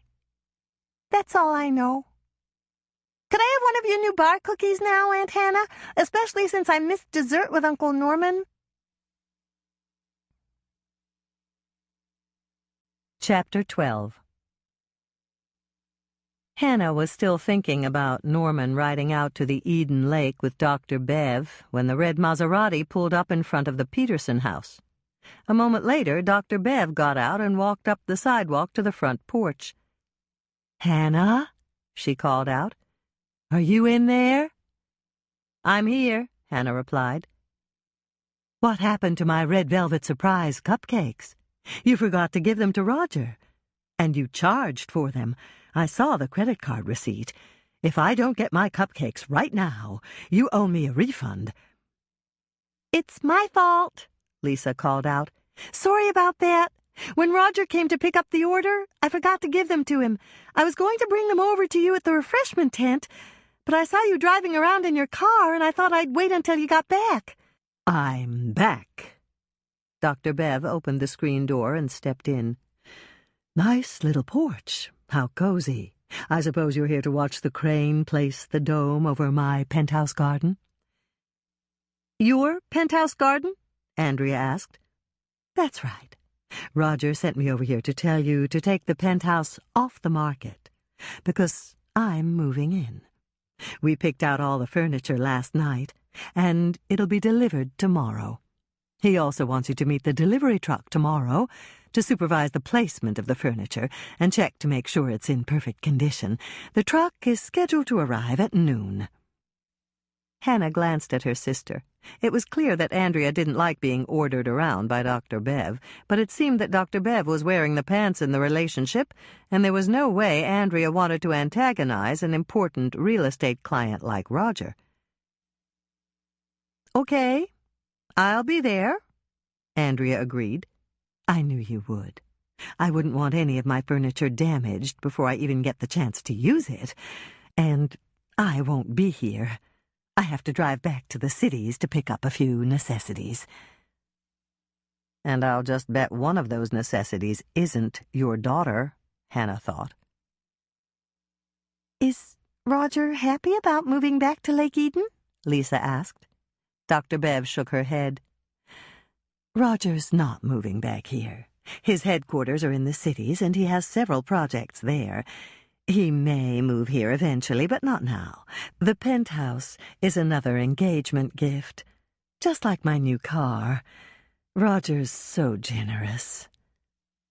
So, it's just you in the penthouse? Lisa asked, looking shocked. Hannah knew why. The penthouse had 6 bedrooms, and the idea of one person living there alone was ridiculous. I know it's much too large for one person. Dr. Bev seemed to read Lisa's mind, but I plan on inviting a lot of guests. There's entertaining, too. I'll do quite a bit of that. I really have to do something to fill up the place. I put some of my things in the closet this morning, and there's so much room left in there. I have to go shopping for more clothing and shoes. Won't you be lonely up there all by yourself? Lisa asked. Oh, I won't be there alone. I'll have guests staying with me, and I'll be interviewing for staff at the end of the week. Do any of you know a good live-in housekeeper? Or a maid? Almost as one, the 3 women shook their heads. I didn't think so. Oh, well. Dr. Bev gave a deep sigh. I'll just have to go through an agency. I'll need a housekeeper, a maid, a landscaper for the rooftop garden, and a personal assistant. Just think about it. If I can find suitable locals, it could be a real boost to Lake Eden economy. Isn't that just wonderful? There was dead silence for what seemed like an eternity, and then Dr. Bev laughed. I didn't expect a warm welcome. Norman warned me about that at lunch today. Did you and Uncle Norman go back to the cafe? Tracy asked her. No, sweetie, we went to lunch at the Lake Eden Inn. That's where I'm staying right now, you know. I know. Mom told me. She said Aunt Sally called to tell Grandma, and then Grandma called to tell Mom, and... That's enough, Tracy, Andrea interrupted her. Sorry, Mom. I'll go to the kitchen and get some more lemonade so the adults can talk. So precious, Dr. Bev said, smiling sweetly. The phrase, butter wouldn't melt in her mouth, crossed Hannah's mind. And Tracy's so talkative, too. Between your little Tracy and Norman, I learned everything I needed to know about coming back to Lake Eden to live. Norman's not too happy about it, but I'm very good with men like Norman. He'll come around. I wouldn't be a bit surprised if he spends more time at my penthouse than he does at his dental clinic. How about Roger? Hannah asked, despite her vow to keep silent. You're still engaged to him, aren't you? Of course I am. I've got Roger right where I want him. I'm very good with men like Roger, too. And Roger can give me so much more than Norman ever could. Hannah held her breath as Dr. Bev stopped speaking, and the silence deepened again. There was no way she was going to ask another question, and it was clear that Andrea felt the same way. Lisa, however, didn't share their restraint. So, you're telling us that you're after Norman again? She asked. Why, my goodness, I guess I am. He's such a nice man. Who could resist? And I know he'll come around to my way of thinking once he realizes that Roger won't be spending much time with me in Lake Eden. When your lover's away, it's always nice to rely on your other male friends. Dr. Bev stopped speaking and glanced at her watch. Oh my, just look at the time. I really must be going. I promised to let Richard drive my new car, and the dome is due to arrive in less than 20 minutes. She gave the most insincerely sweet smile Hannah had ever seen. I'm also very good with men like Richard, you know. Actually, now that I think about it, I'm really very good with all the men. She turned to Hannah and narrowed her eyes. You really ought to keep an eye on me, Hannah. You might learn a thing or two about how to handle men. Or perhaps not. That said, Dr. Bev picked up the box with the cupcakes and left the porch, leaving the screen door open behind her. What a witch! Lisa said, and both Hannah and Andrea knew which word she might have used if Tracy hadn't been close by. She got up to close the screen door and came back to sit down again. She said she was going to let Richard drive her car. Who's Richard? Mayor Bascom, both Hannah and Andrea answered almost simultaneously. Lisa looked thoughtful. Do you think that... Probably, Andrea said before Lisa could finish her question. He's been known to play the field.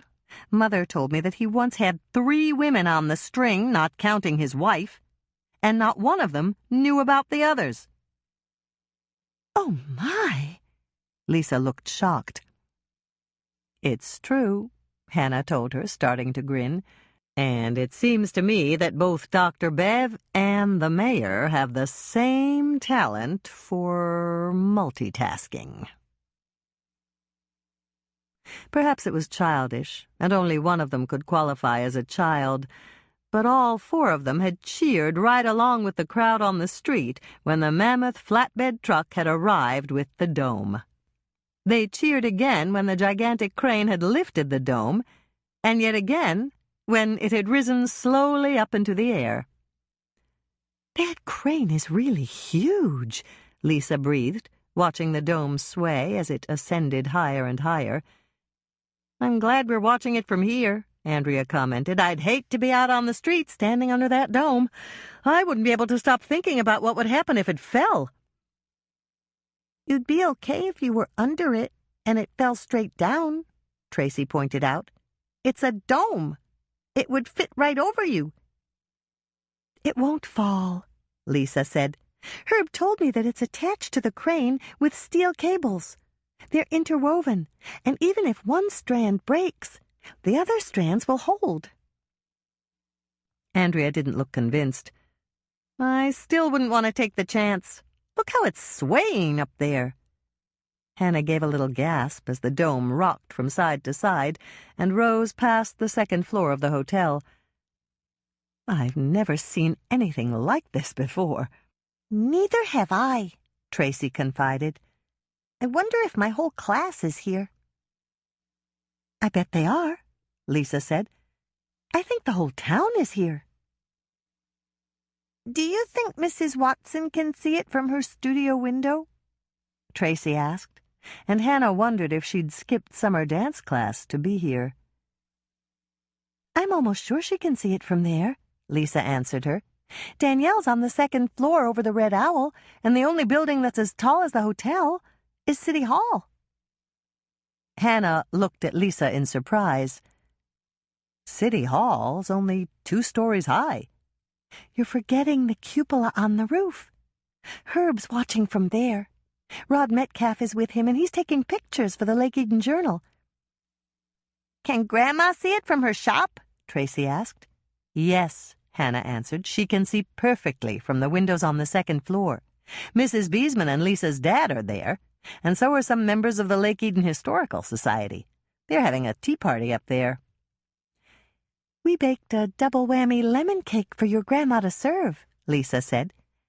We did a lot of baking this morning. But doesn't it have vodka in it? Andrea asked. The original recipe does, Hannah said. So you changed it for Mother and her guests? Yes and no. It was Lisa's turn to answer. We made 2 cakes, one with the vodka and the other with cream. Your mother's guests can choose which cake they want. But does the name fit when it's made with cream instead of vodka? Andrea wanted to know. Hannah bit back an amused smile. For some reason, Andrea was fixating on recipe titles today. The one with vodka is the double whammy lemon cake. The one with cream is lemon cream cake. Oh, that's okay then. Andrea's eyes widened as the dome rose up even higher than the penthouse. What are they doing? It's too high. Lisa shook her head. No, it's not. They have to stabilize it over the penthouse garden and then lower it. And they need maneuvering space for that. Herb explained the whole thing to me. They'll bring it straight down, and once it stops swaying, the workmen up there will grab the handholds on the inside and guide it down. Once it's in place, the crane operator will release the cables, and the job is done. That sounds like precision work, Andrea said. Oh, it is. The people who sold Roger the dome brought their own crew with them to do it. There was a tense moment as the dome began to lower, and the men standing in the penthouse garden reached up for the handholds. For the first time in her life, Hannah wished she had a cell phone with a camera instead of the stripped-down model she'd insisted was all she needed. They got it, Lisa exclaimed, pointing up at the dome. The crane operator just released the cables. The penthouse garden is finished. I wish it had been finished on Saturday, Tracy said. Then Aunt Barbara wouldn't be in the hospital, and she'd still be Daddy's secretary. Hannah didn't say a word. It was readily apparent that Andrea hadn't told Tracy that Barbara had jumped off the roof to get away from someone who was attacking her. Andrea reached out to give her daughter a hug. So do I, honey. But Aunt Barbara will be back. Doc Knight says she's getting better every day. That's good. Daddy gets crabby when he has a temp. Remember when Aunt Barbara was on vacation and he couldn't find anything in his office? He yelled at everybody. That's true, Andrea said with a smile. He was terribly frustrated. What do you say we watch the crane drive off, and then we hurry over to Granny's attic to see if there's any cake left? 2 desserts in one day, Tracy breathed, smiling as she turned to her mother. I'd like to see Grandma, and I want to taste the double whammy lemon cake. I bet Bethy has already had some. I hope not, Andrea said, and then she turned to Hannah and Lisa to explain. Bethy is with Grandma watching the crane. Why can't Bethy have the cake? Tracy asked. Because the double whammy lemon cake is the one with the vodka in it, honey. Grandma wouldn't let her have that. I'd better not have any either, otherwise Daddy could arrest me for... Tracy stopped for a moment and then she started to laugh. I wouldn't be drinking, so Daddy couldn't arrest me for underage drinking. I guess he'd have to arrest me for underage eating. Chapter 13. "Okay, Mother, I'll come out there right after I feed Moisha," Hannah said, glancing down at the cat who was rubbing up against her ankles. "Is there anything I should bring? I could stop at the cookie jar and pick up something." "No, dear. Barbara can't have solid food yet. Norman said he was going to work on her bridge this afternoon, and he told Doc that he'd bring it out to the hospital tomorrow. If her mouth has healed enough, he'll put it in, and then she'll be able to eat soft food." "That's good news," Hannah responded, even though she wondered if Norman had gone back to the dental clinic to work on Barbara's bridge after his lunch with Dr. Bev. "I made a batch of Mom's bran muffins yesterday, and it made 6 dozen. Would you like me to bring some out to you and Doc?" "I don't care for bran, dear, but Doc is always looking for good bran recipes for his senior patients.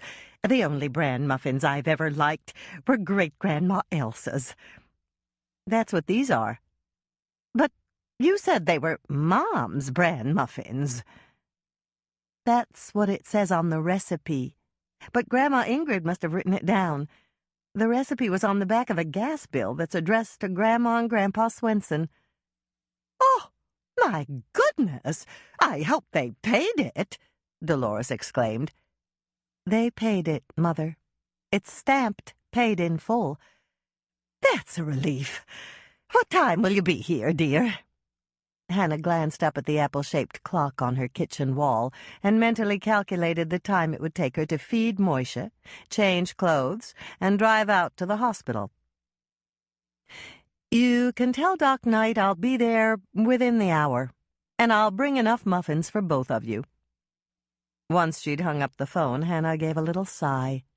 She'd been home less than 30 minutes when the phone had rung. Of course, she'd thought about not answering, but there was something about a ringing phone that was too compelling to deny. She'd picked up the receiver, said hello, and heard the request from her mother. It seemed that Barbara was extremely agitated today, and she wanted to see Hannah.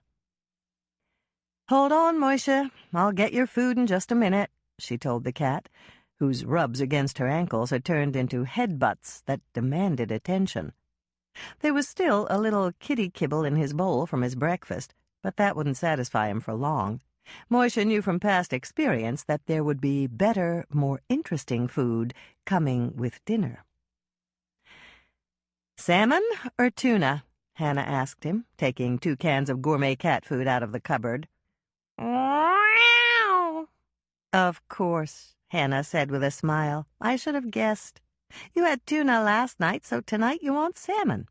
How about a couple of salad shrimp thrown in for good measure?"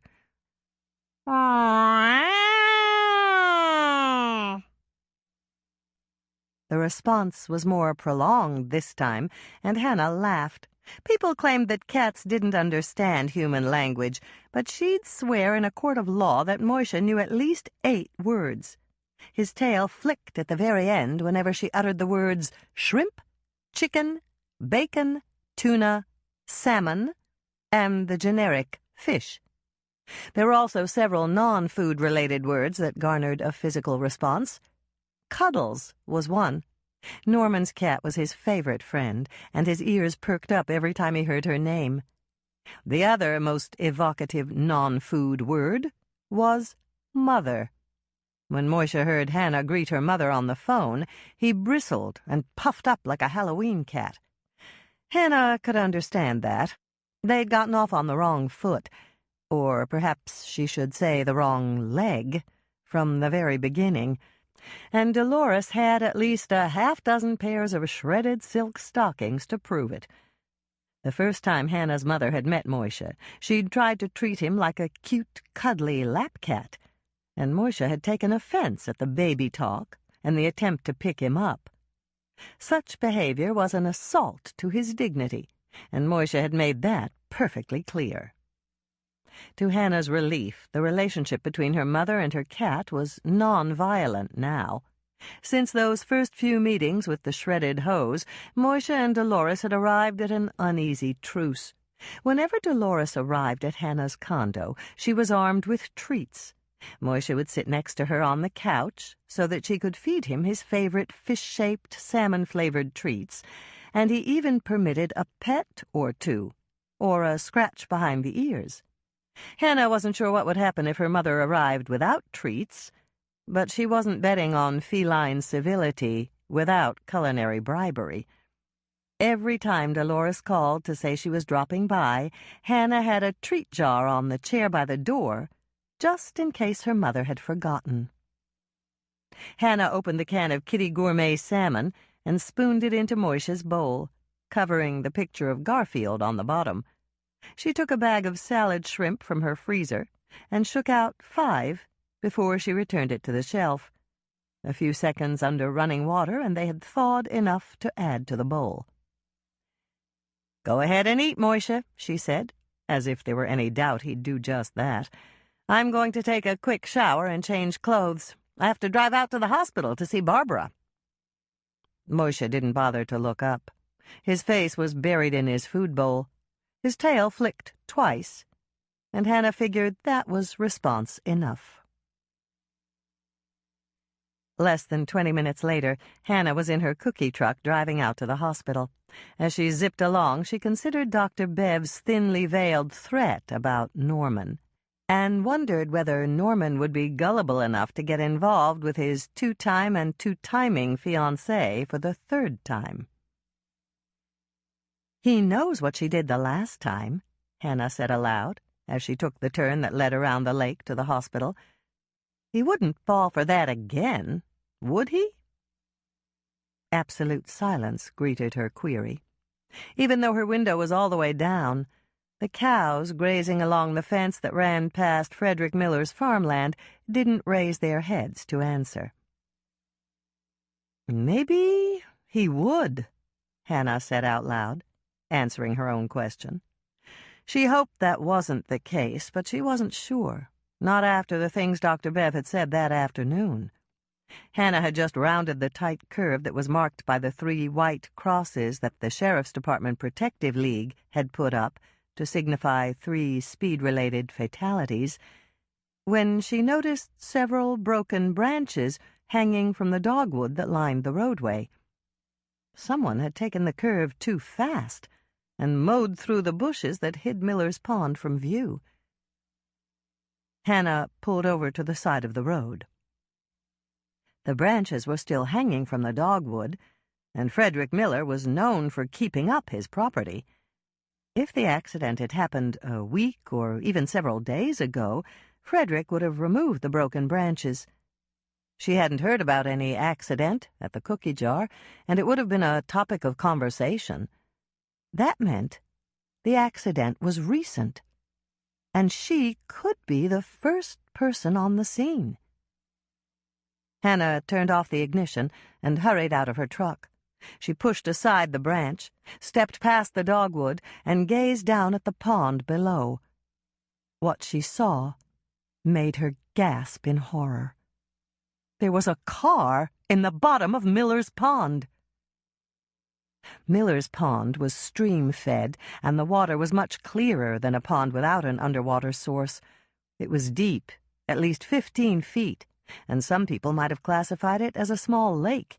Even though the car was over 10 feet under the water, Hannah was a strong swimmer, and she knew she could dive down to it if she had to. She made a snap decision and scrambled down the steep embankment, slipping and sliding, but luckily not falling. If someone was still inside the car, she had to try to save them. As she grew closer, she could see that the car was a convertible, a red convertible.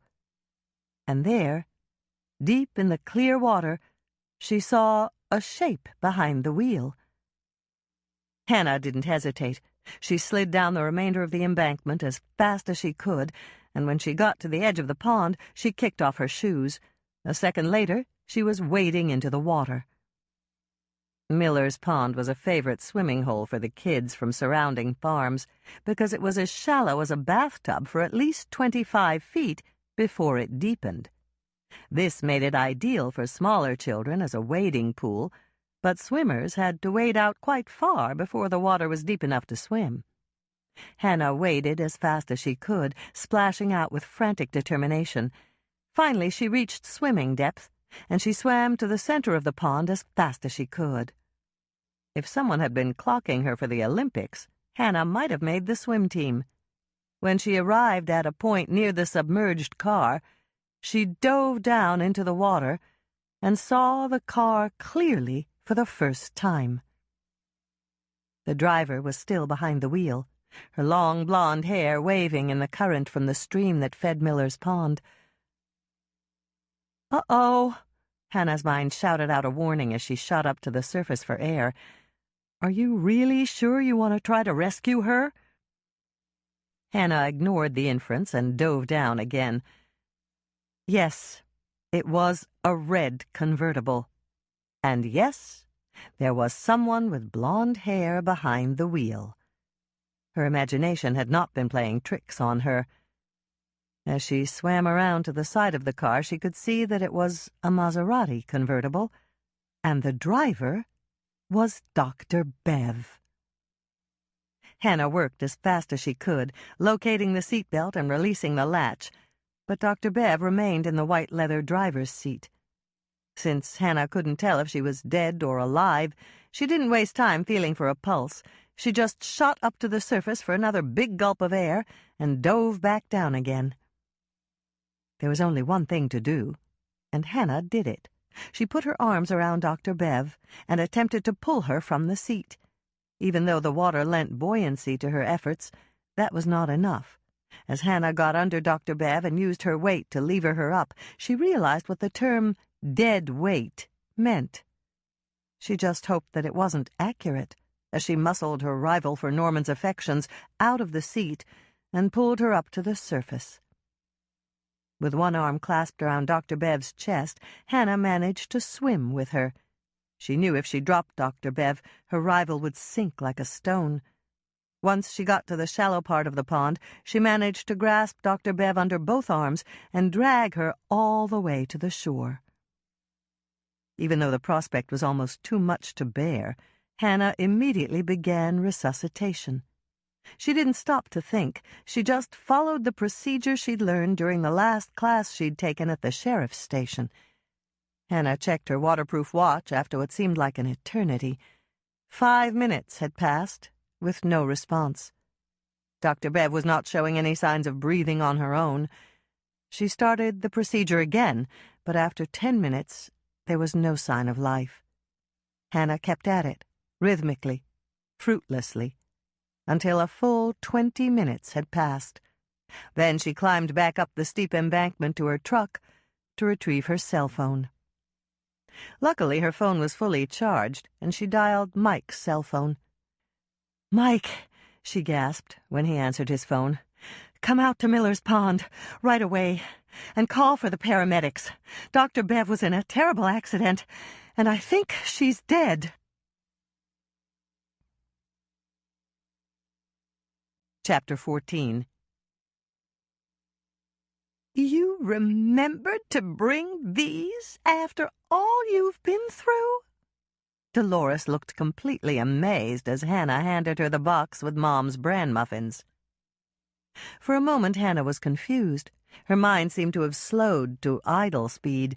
It took her a minute to process her mother's words, but then she understood what Dolores was saying. "How did you know about it?" "Doc told me when the call came in for the paramedics." "Oh." Hannah steadied herself on the edge of Doc Knight's desk. She wanted to sit down, but her clothes were wet, and the chairs in front of Doc Knight's desk were upholstered in fabric, not plastic. "Put these on, dear." Dolores held out a package. "You have to get out of those wet clothes. You're shivering." Hannah accepted the package her mother handed her. She hadn't realized that she was cold until her mother had mentioned it.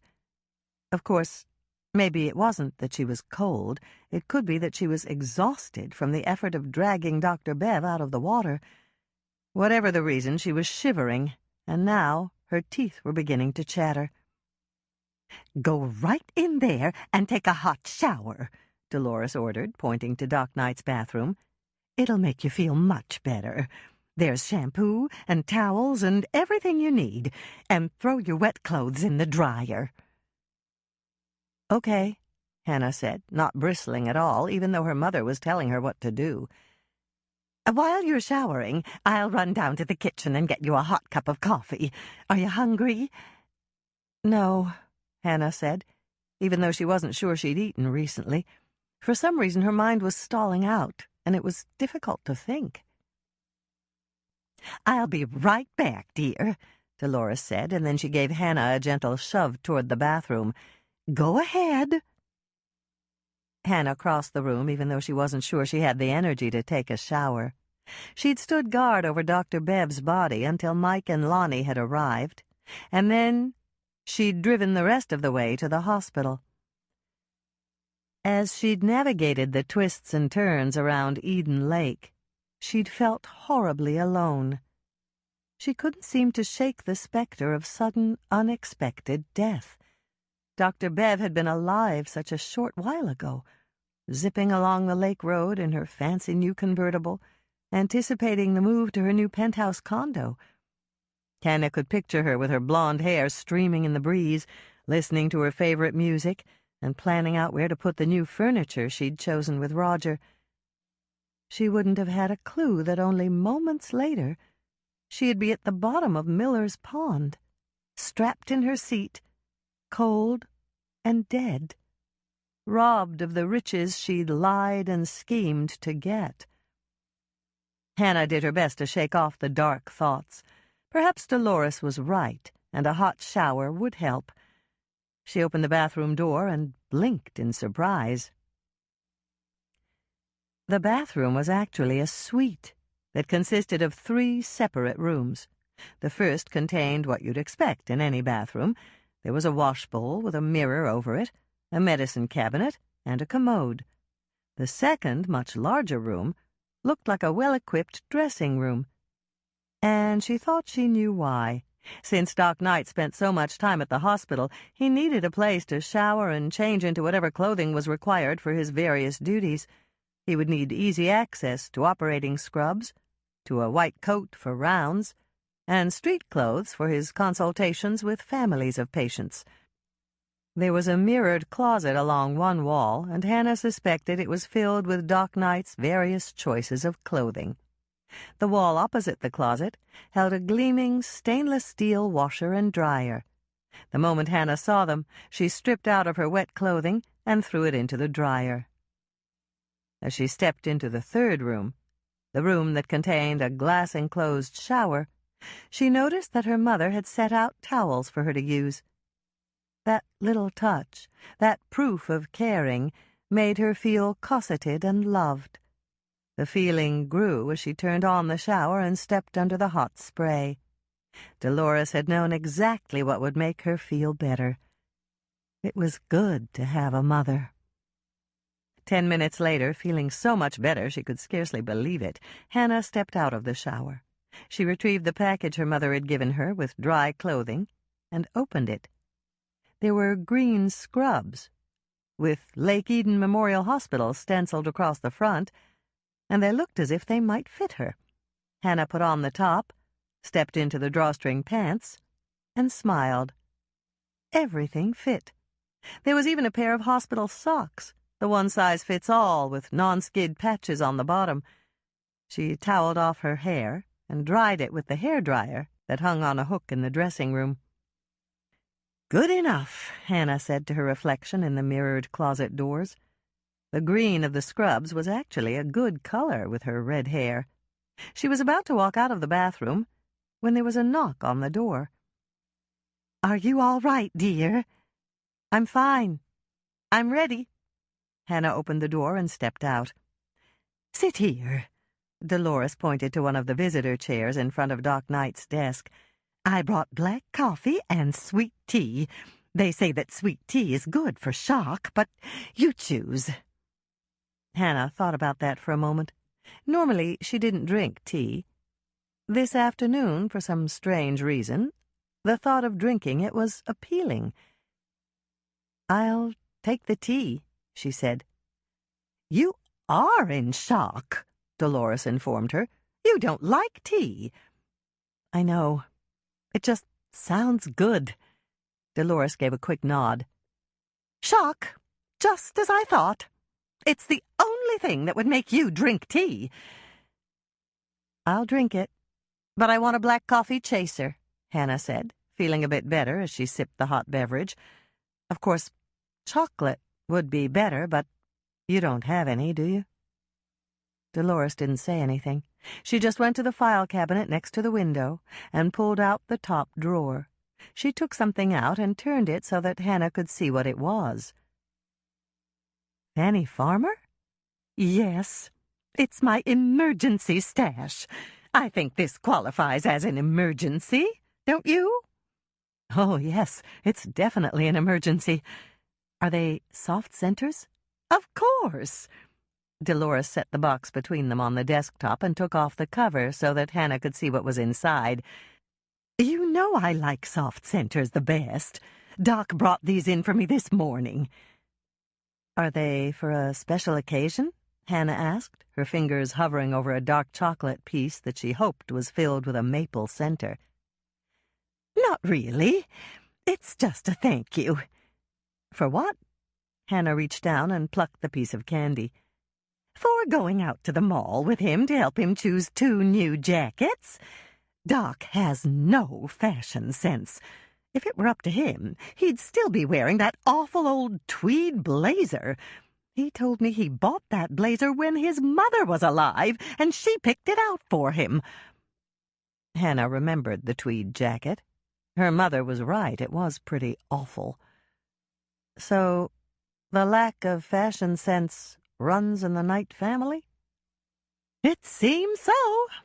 Dolores swallowed the last bite of her pineapple cream dipped in milk chocolate. Doc always tells me how lucky he is to have me. Hannah was silent as she reached for what she thought was a coconut cream covered with white chocolate.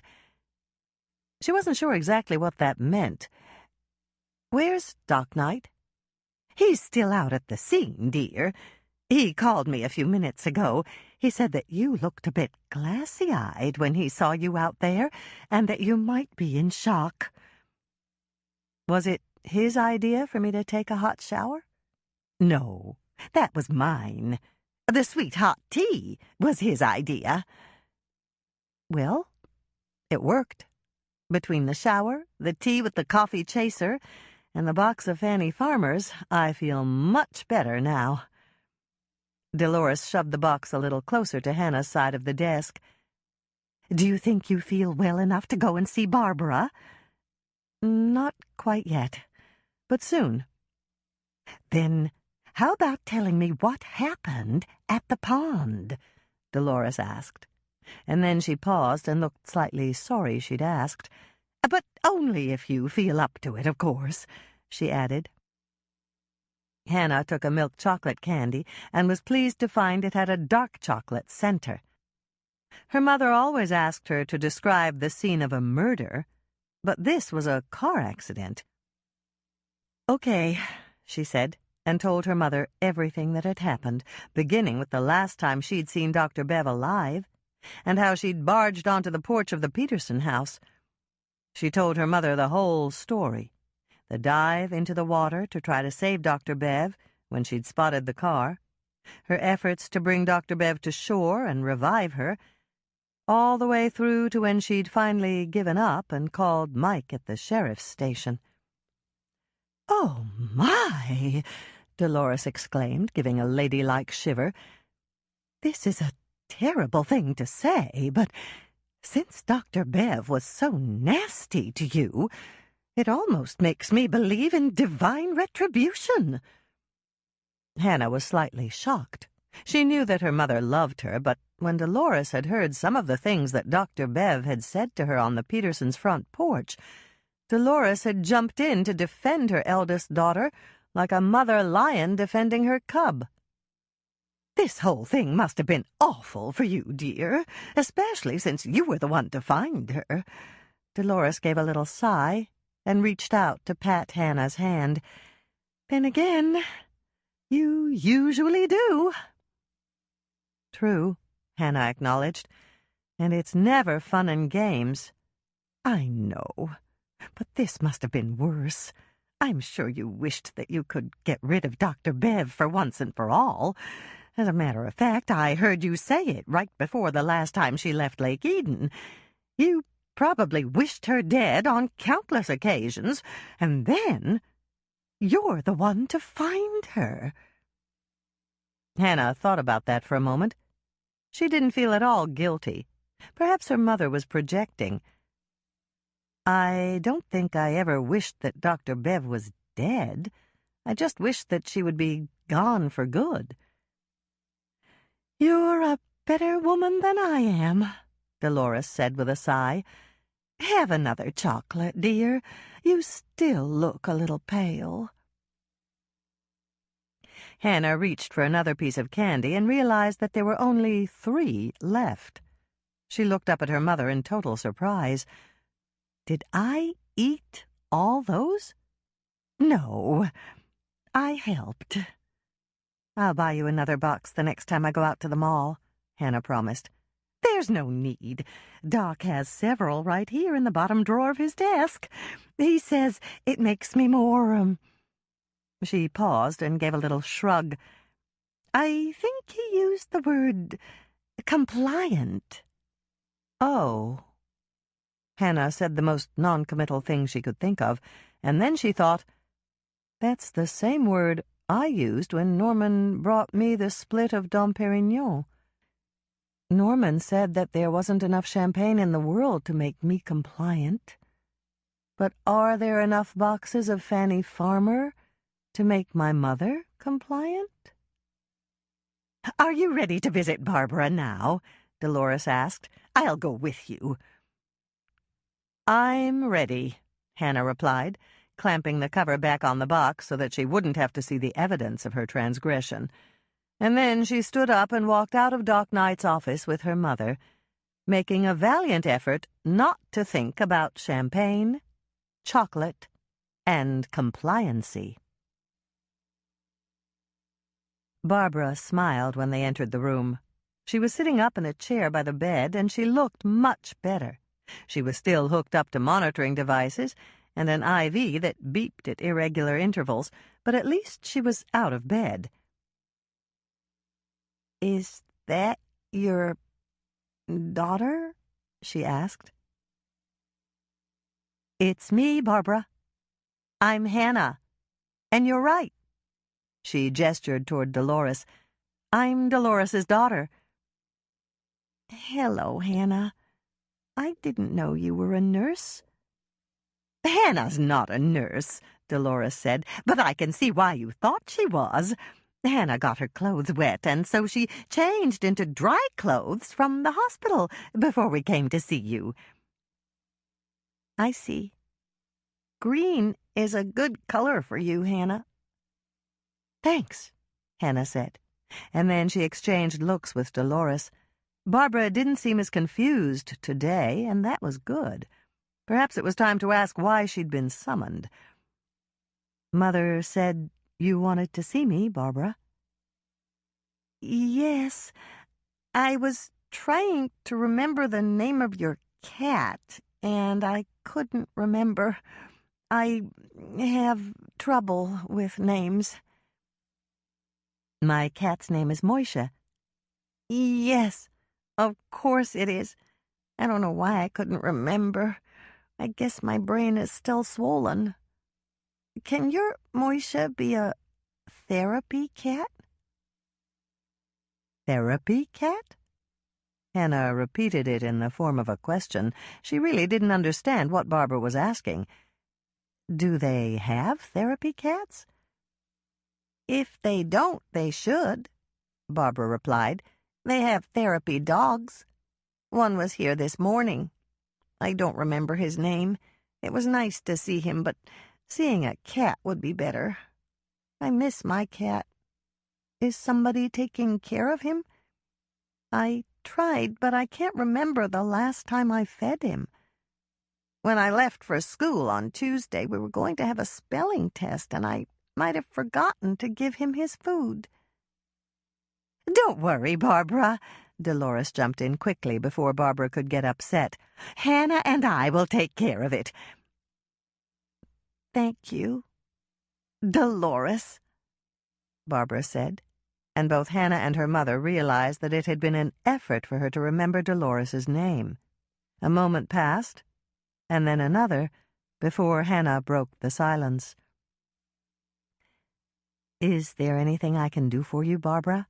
she asked, still wondering why Barbara had wanted to see her when Dolores or Doc Knight could have told her Moisha's name. "Yes. Bring him to see me." "Your cat?" Dolores asked her. "Of course not. He died years ago. My mother and I had a funeral for him, and he's buried under the rhubarb bushes by the faucet in the backyard." I cried. He was a wonderful cat. "It's always hard when a beloved pet dies," Dolores sympathized. Hannah gave a sigh of relief. Barbara was back on track again. She'd realized that her childhood cat had died years ago without being reminded that it had happened. Perhaps it was only when it came to her dead father and non-existent brother that her mind played tricks on her. "Will you, Hannah, if Doc says it's all right?"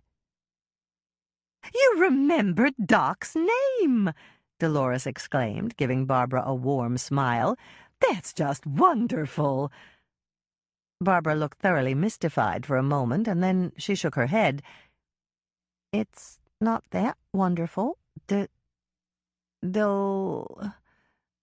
Dolores! I don't remember Doc's name." "But you called him Doc." "Yes, I did. He's a doctor, so I called him Doc." "Oh." Hannah knew Dolores was disappointed, but it didn't show on her face. "You're right, Barbara. It's true that many people call doctors Doc, but you remembered my name, and I could tell it was an effort." "I did, didn't I?" Barbara looked pleased, and then she turned to Hannah. "I think I can remember your name now.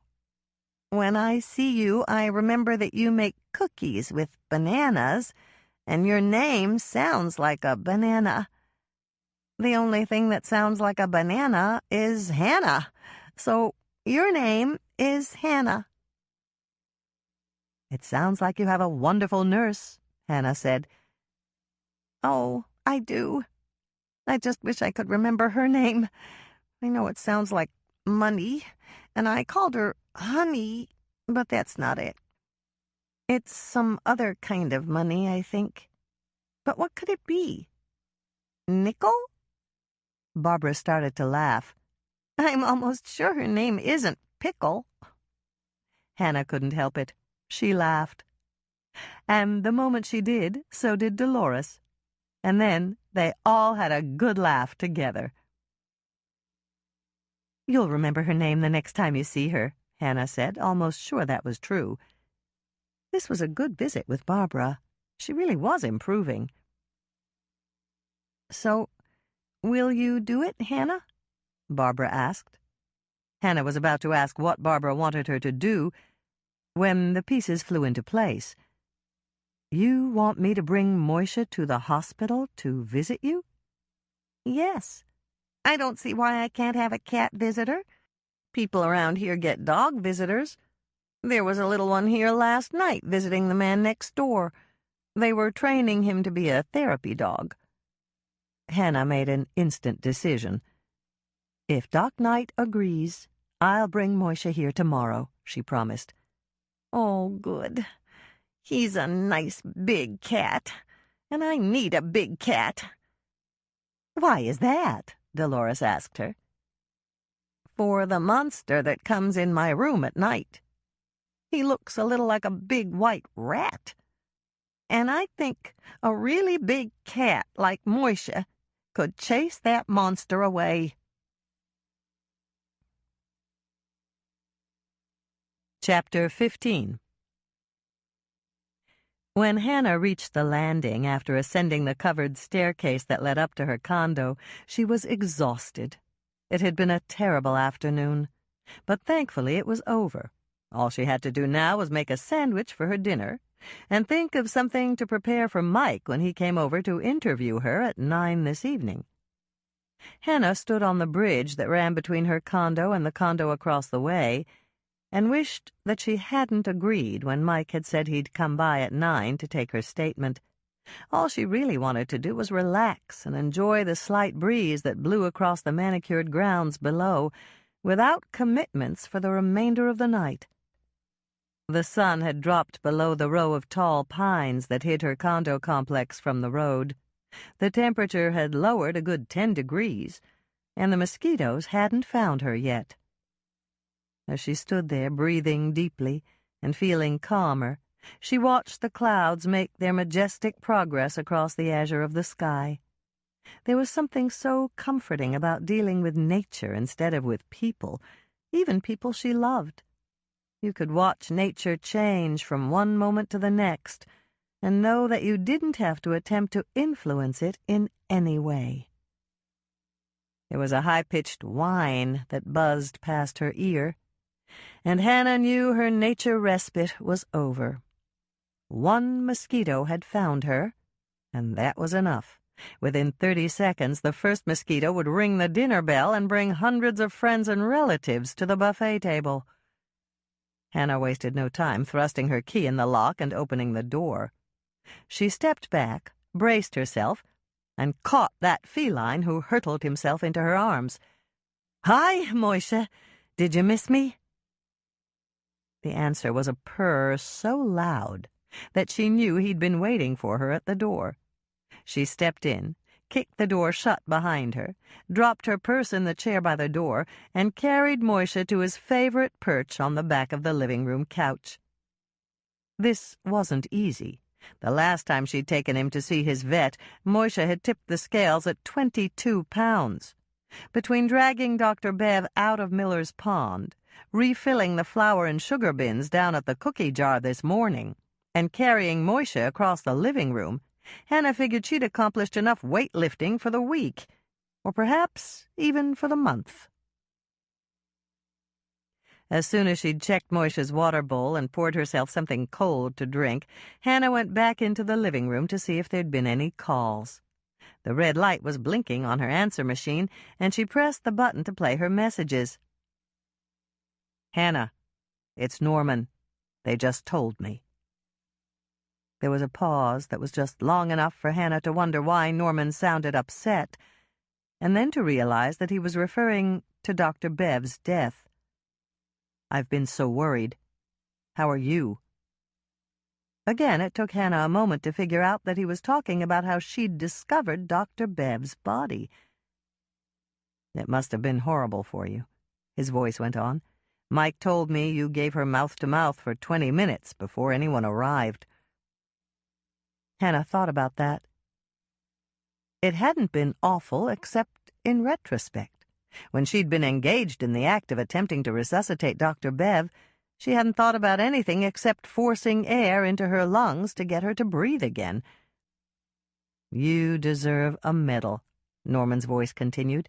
"I talked to Andrea a couple of minutes ago, and she said Dr. Bev was really nasty to you on the Petersons' porch. I'm sorry, Hannah. It's my fault you had to go through all that." "Guilt time," her mind announced. "Norman's been worrying about you for hours, and you haven't given him a thought." "Anyway, please give me a call when you get home. I want to hear your voice and know that you're all right. And if there's anything I can do for you, please, please let me know. I love you, Hannah." "He loves you more than you love him," her mind accused her. "That's crystal clear. He called you the moment he heard about Dr. Bev. You should have called him from the hospital, but you didn't even think about it." "I was a little too busy at the time," Hannah argued out loud. "And you're right. I didn't think about it. I didn't think about anything at the time. I was in shock. A likely excuse. It's no excuse, Hannah shouted. It's the truth. Hannah looked up to see Moisha regarding her curiously. Or perhaps it was an anxious expression. It was difficult to tell with a cat. "I'm okay," she told him, and he lowered his head to rest on his paws again. In no time at all, his eyes had closed to slits, and he was purring softly. It took a total of 5 minutes to change her clothes, toss the ones she'd worn when she jumped into Miller's Pond into the washer, and carry her lemonade back out to the living room again. She sat down on the couch, listened to make sure the load in her washer was balanced and not thumping unevenly, and reached for the phone. Her fingertips had just touched the receiver when it rang. "Hello?" she answered, wondering if it was Norman and mental telepathy was at work. But that wasn't the case, because it was Andrea. "Hannah?" Andrea asked a bit tentatively. "Yes, Andrea?" "I know you probably just got home and you're resting, but can I drive out to see you?" Hannah didn't hesitate, even though she still had to think of something to make for Mike to eat. "Sure," she said. "I've got something for you, but I have to stop on the way to pick up some milk for tomorrow. Do you need anything?" "I'm not sure. Hannah stopped speaking and began to smile as visions of pancakes swimming in butter and syrup danced through her head. Mike loved breakfast any time of the day or night, and she'd make pancakes and sausage. Mike also loved dessert, and she was sure she had some cookies in the freezer. Teamed with the ice cream that she knew was there, they would make a fine dessert. "Are you there, Hannah?" "I'm here. I was just thinking about what I needed. Can you pick up breakfast sausage, quick-cooking oatmeal, milk, and maple syrup?" "Sure. I'm writing a list. Anything else?" "Where are you going?" "The Quick Stop. The Red Owl's already closed." "Do they have any fresh fruit out there?" "Nothing fancy, but the last time I was there they had oranges and apples." "That'll do just fine. I'll need an apple." "Just one?" Hannah considered that for a moment. If Andrea hadn't eaten, she'd invite her to stay. And then there was Norman. When she returned his call, he might want to drive out to talk about Dr. Bev's death. That would be dinner for 4. And heaven only knew who else would call. She'd better plan for 6, just in case. "Hannah?" "Sorry, I was trying to plan things. Better bring 2 apples, just in case. And you'd better bring enough breakfast sausage for 6. "You're expecting company?" "Not exactly. I'm anticipating company. I never know what's going to happen when I start to cook." "That's because you're such a good cook, and everybody wants to come to your place to eat. I'll see you in about 40. Hold on, I've got another call coming in." Hannah held on, and in less than a minute, Andrea was back on the line. "That was Norman. He tried to call you, but your line was busy." "Of course it was busy. I was talking to you." "I know, that's what I told him. You really ought to get call waiting, Hannah." Hannah wisely said nothing. Her sister had been trying to talk her into getting conference calling, call waiting, and automatic this and that ever since she'd first moved into her condo. "I told Norman you'd call him back just as soon as you got off the phone with me. That's okay, isn't it?" "That's exactly what I was planning to do."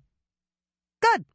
I thought he sounded a little funny, but maybe we had a bad connection. I'm leaving now, and I'll be there in less than 45 minutes.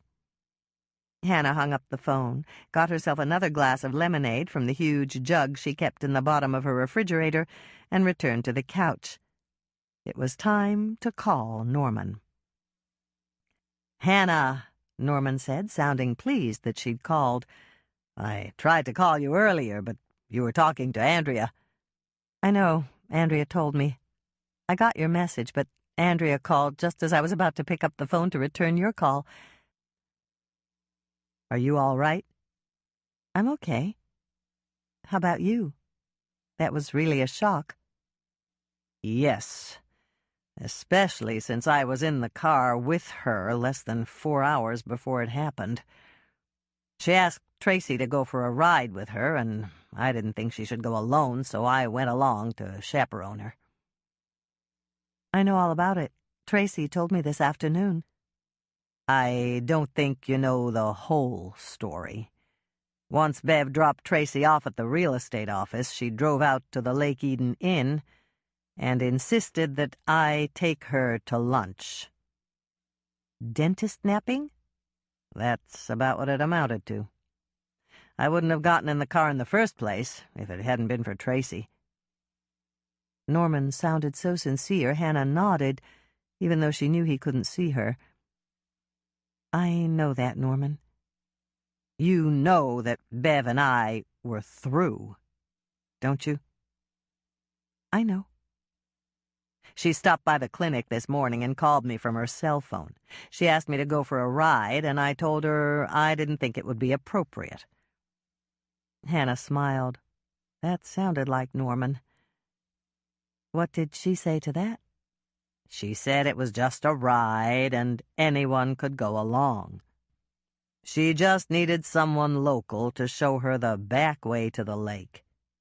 I said okay, and I sent Doc Bennett out to show her the right road. Oh, boy, Hannah said under her breath. She had no doubt that Dr. Bev had been as mad as a wet hen. And at that moment, something else occurred to her. You said you went out to lunch with her. Tell me about that. There's not much to tell. Ask Sally, and she can tell you how uncomfortable I was. I didn't want to say anything that could possibly be misconstrued. I understand that, but how about lunch? Did Dr. Bev have a lot to drink? Just sparkling water. She said it was too early in the day, and Roger had gotten her into the habit of having martinis at 5. Norman stopped speaking for a moment, and Hannah knew the wheels were spinning in his mind. You were thinking that she had too much to drink at lunch, and that's why she had the accident? Yes. Well, that's not it. She didn't have anything alcoholic, at least not at lunch. And she didn't eat, either. What puzzles me is Bev was a very good driver. As far as I know, she'd never had an accident before this. It makes me wonder if something went wrong with the car. You must be very upset, Norman. Norman sighed so deeply that she heard it clearly over the phone. I'm not very upset. And maybe that should be upsetting in itself. I don't feel anything for her anymore, Hannah. I wrote Bev off that last night I confronted her in the cities. When I danced with her at the grand opening of the hotel, she was like a stranger to me. I felt no connection at all. Does that make sense to you? It makes sense. She wounded you in the past, so you put on your protective armor. You squelched any feelings you might have, and felt nothing. That's exactly it. Do you think that's bad? Hannah realized that Norman sounded sad and a little anxious. It was clear to her that he needed a friend. I don't know. Have you eaten yet? Eaten? Norman gave a little laugh. Now there's a real non sequitur. There was a long pause. You know, I don't remember eating, and all I had was coffee at lunch. I don't think I've eaten since breakfast. Well, get in the car and come out here.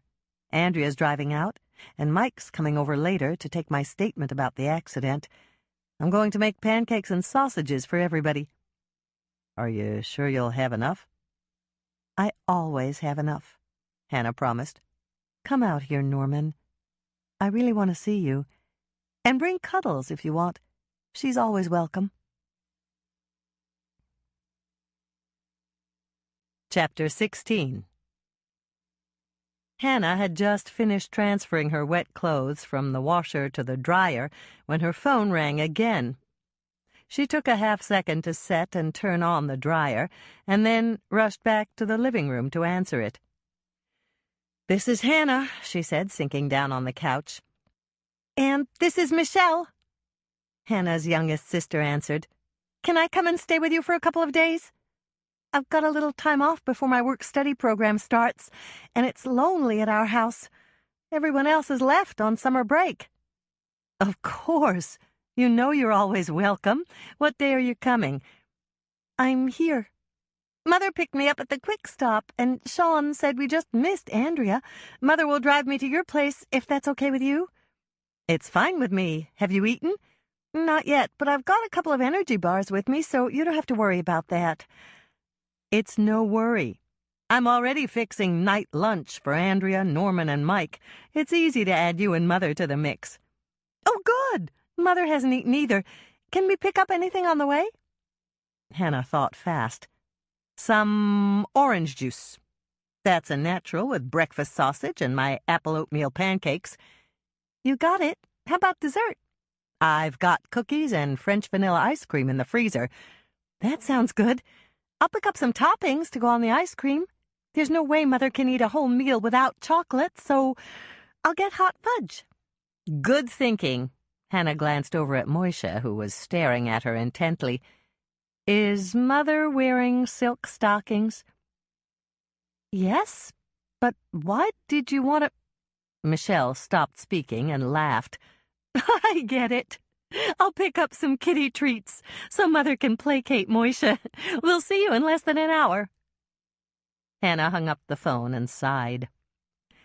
It didn't do any good to have a cold glass of lemonade if she didn't get the chance to drink it. It was a good thing she made it fairly strong, so that all she had to do was pour it in a larger glass and add fresh ice. She had just accomplished that, and was on her way back to the couch, when the phone rang again. There were times when she really wanted to answer the phone, and times when she really didn't. This was one of those really didn't times. In Hannah's case, reluctance bowed to responsibility and took center stage because she reached for the phone. "This is Hannah," she said, trying not to sound as exasperated as she felt. "Hi, Hannah. It's Mike. I got through early, and I would have been out there by now, but Doc Knight's doing the autopsy, and I'm waiting for the results. I'm almost sure I can be there by 9, though. Is that all right?" "That's fine. Are you hungry?" "As a bear. Do you want me to stop at the corner tavern and pick up burgers for us?" "Thanks, but no, I'm cooking. And just so you know, I'm about to get a house full." "Who's coming?" "Andrea's the first. She should be here fairly soon, and Mother and Michelle are right behind her." "Great. I haven't seen Michelle in a while. Anyone else?" "Norman. He hasn't eaten since breakfast, and I invited him to join us. You don't mind, do you?" "Not at all. I need to talk to him anyway. When I went out to the inn to interview Sally, she said he had lunch with Bev." "Had lunch?" Hannah was a bit disconcerted. Norman had told her he hadn't eaten lunch. "Okay, I should have said that Norman was with her at lunch. Neither one of them ate. He had coffee and she had sparkling water. Sally also said that Norman looked the opposite of thrilled to be with Bev again. What are you cooking, Hannah? Do you need me to pick up anything on the way?" "Thanks, but I think I've got it covered. We're having pancakes and sausage with cookies and ice cream for dessert." "Sounds good. I'll see you as soon as I get those results." Hannah took time to drink her lemonade, and then she went into the kitchen to get out her electric griddle. With 6 for pancakes, she needed more cooking space than she could get with frying pans on the stovetop. She was just getting out the vegetable oil, butter, flour, and milk when the phone rang again. "Grand Central," she said as she picked up the wall phone by her kitchen table. There was a burst of laughter from her caller, and Hannah recognized the laugh. "Lisa?" she asked. "It's me. I just wanted to tell you that Jenny's going to come in tomorrow to meet you." "Jenny?" Hannah asked, thoroughly puzzled. Jenny Hester, the nurse with the easy fruit pie recipe. I talked to her on our break tonight. She just moved here a couple of weeks ago, and if she isn't working for Doc Knight at the hospital, she's at the college taking classes. She told me she's been so busy she hasn't had a chance to get to the cookie jar yet, but she wants to come in and meet you. Great. I look forward to meeting her. Hannah paused as she heard a knock on the door. I'll talk to you tomorrow, Lisa. I've got company coming, and I think they're here. It only took a moment or two to hang up the phone and cross the living room to the door. Hannah opened it without looking through the peephole and chided herself for her negligence. She had to get into the habit of looking before she opened the door. Both Mike and Norman had warned her that it was important. "You didn't look through the peephole," Andrea accused as she handed Hannah a grocery bag. "How do you know I didn't?" "Because I was looking in from the outside and nothing blocked the light behind it." "Then, if I'd looked, all I would have seen was your eye." "Oh, I guess you're right." "But you really ought to look, Hannah. Bill says it's really important." "I'll try to remember." Hannah glanced inside the grocery bag. "I'm glad you didn't get the really small canister of oatmeal." "How much do you need for those pancakes?" "Only half a cup for each batch, but a batch only makes 6 small pancakes. Will be 6 for dinner, and I'll need at least 4 batches, maybe more. I just hope I have enough cookies in the freezer." Andrea began to smile, and it was a very happy smile. "Go put that big bag in the kitchen and then look inside the smaller bag I'm carrying." "What's in there?" Hannah asked as Andrea followed her to the kitchen. "Something I hope you'll like. I made them when I got home this afternoon." The moment the large bag of ingredients was empty, Hannah took a peek at Andrea's smaller bag. "Cookies?" she asked, looking through the almost transparent green plastic lid of the food storage container inside. "Yes. The kids really liked them, and so did Grandma McCann. Of course, the kids like almost anything, but Grandma McCann is a really good cook, so her opinion counts." "Yes, it does," Hannah agreed, lifting the lid and removing one of the cookies. If Andrea's nanny and housekeeper thought the cookies were good, they were definitely good. Hannah took a bite and chewed. And then she took another bite. "Excellent," she said, but only after she'd finished the cookie. "I've never tasted anything quite like them before. You're turning into a very good baker." "Thanks." Andrea beamed at the compliment. "Of course, Tracy and Bethy deserve some of the credit. Tracy stirred, and she reminded me to put the scooping spoon in the freezer so the dough wouldn't stick." Good for Tracy. Hannah already knew that her almost 7-year-old niece was a big help to Andrea, but she wondered what 2-year-old Bethy could do to help. How about Bethy? What did she do? "She drank the pineapple juice after I drained the pineapple. And before you say anything, I know that's not really helping, but I told her it was. And she did critique the cookies. She said, 'Yummy, Mummy,' and then she asked for another one." That's a seal of approval in my book. Are all these cookies for me? "Yes. I've got another container at home for Lisa and Herb. I'll bring them by the cookie jar in the morning." Would you mind if I served your cookies tonight? They'd be really good with vanilla ice cream. Andrea's face lit up. "I wouldn't mind at all. Who's coming over? You said there were 6. You, me, Mike, Norman, Mother, and Michelle." "Then it's a family party, except for Bill. He's working late on some paperwork that has to be filed. He says it takes him a lot longer now that he has to explain everything to one of the temporary secretaries. Barbara used to take care of all that." Andrea gave a little sigh. "I wonder if she's ever going to come back to work. It's so sad. And they're still in the dark about exactly what happened and who attacked her. I wonder if she'll ever be able to tell us."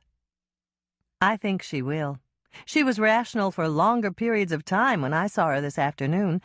She said some strange things, but some things made sense, too. "Let me help you set the table," Andrea offered. And when we're through, you can tell me all about it. Chapter 17. I really shouldn't, but just one more, Hannah. I really like these pancakes. Hannah smiled as she passed the pancake platter. Her mother had already eaten 2 pancakes, and this would be her 3rd. As far back as Hannah could remember, her mother had never eaten more than 1.5. I like them, too, and I don't even like oatmeal, Andrea commented, forking another piece of sausage. I'd have another, but we want to save some for Mike, don't we? Hannah shook her head. No, I'll make a fresh batch when he gets here. They're best hot off the griddle. She turned to look at the cats, who were rubbing against her legs. Sorry, guys, you already shared a whole piece of sausage. And don't even think about trying that chase ploy again, Norman warned them. It worked with Lonnie's steak, but it won't work with the sausage. I'm holding the platter, and my plate is empty. Moisha looked as innocent as a cat could look, and Michelle laughed. Look at Moisha. He's pretending he doesn't know what we're talking about. I almost forgot. Dolores turned to Hannah. Doc says it's fine if you bring Moisha out to visit Barbara. He thinks it might do her some good to have visible reminders of her current life beyond the isolation of her hospital room. He said reminders of the present could give her a temporal reference. So Barbara realizes that some of the people she thought were currently in her life are really in the past? Michelle asked. I think that's what he meant, dear. It does make sense. Andrea and I are going to go over to Barbara's house tomorrow to get some object that's relatively new and one that's from her parents' era. Once she sees the 2 objects together, she may remember that the house is hers now, and she's living there alone because her parents are dead. That might work as far as her father is concerned, but I don't think it'll have any effect on the monster, Hannah predicted. Does Doc Knight have any suggestions for that delusion? What monster? Norman asked, and Hannah realized that he was out of the loop. Barbara said a monster comes into her room at night at the hospital. It scares her, and she wants Moisha to chase it away. Is she dreaming? Norman asked. I don't know, and I don't think anyone else does either. Barbara does think she saw a monster, though. I could tell that she believed it. You're right. She did, Dolores confirmed. Doc told me the monster has him puzzled. Barbara was quite rational all morning, and other than a couple of little slips with us, she was rational during our visit. Norman looked thoughtful. Could there really be a monster? Norman gave a little laugh as he saw their incredulous looks. I don't mean a monster like Frankenstein or Beowulf, but something that Barbara construes as a monster. It could be as simple as a shadow on the wall, or a tree branch that rubs against her window. You could be right, Michelle said. Things look different at night, especially when you first wake up. I remember thinking that my teddy bear turned into a monster at night when I was little. That's why you always threw a towel over his face, Hannah exclaimed. That's right. If he couldn't see me, he couldn't eat me. It could be something like that with Barbara, Dolores suggested. Doc says it's common for patients on pain pills to have some level of confusion. Barbara could have seen something perfectly ordinary and thought it was a monster. Hannah wanted to remind her mother that Barbara had described the monster as a giant white rat, and shadows weren't white. But she bit her tongue and said nothing. No one wanted to think that Barbara's mind had been badly damaged. They all needed to believe that her condition was temporary, and soon she'd return to the happy, productive woman they knew. Andrea cleared her throat, and Hannah looked over at her. There was an expression of anticipation on her face, and for a moment Hannah didn't know what her sister wanted. It hit her then, and she gave a slight nod.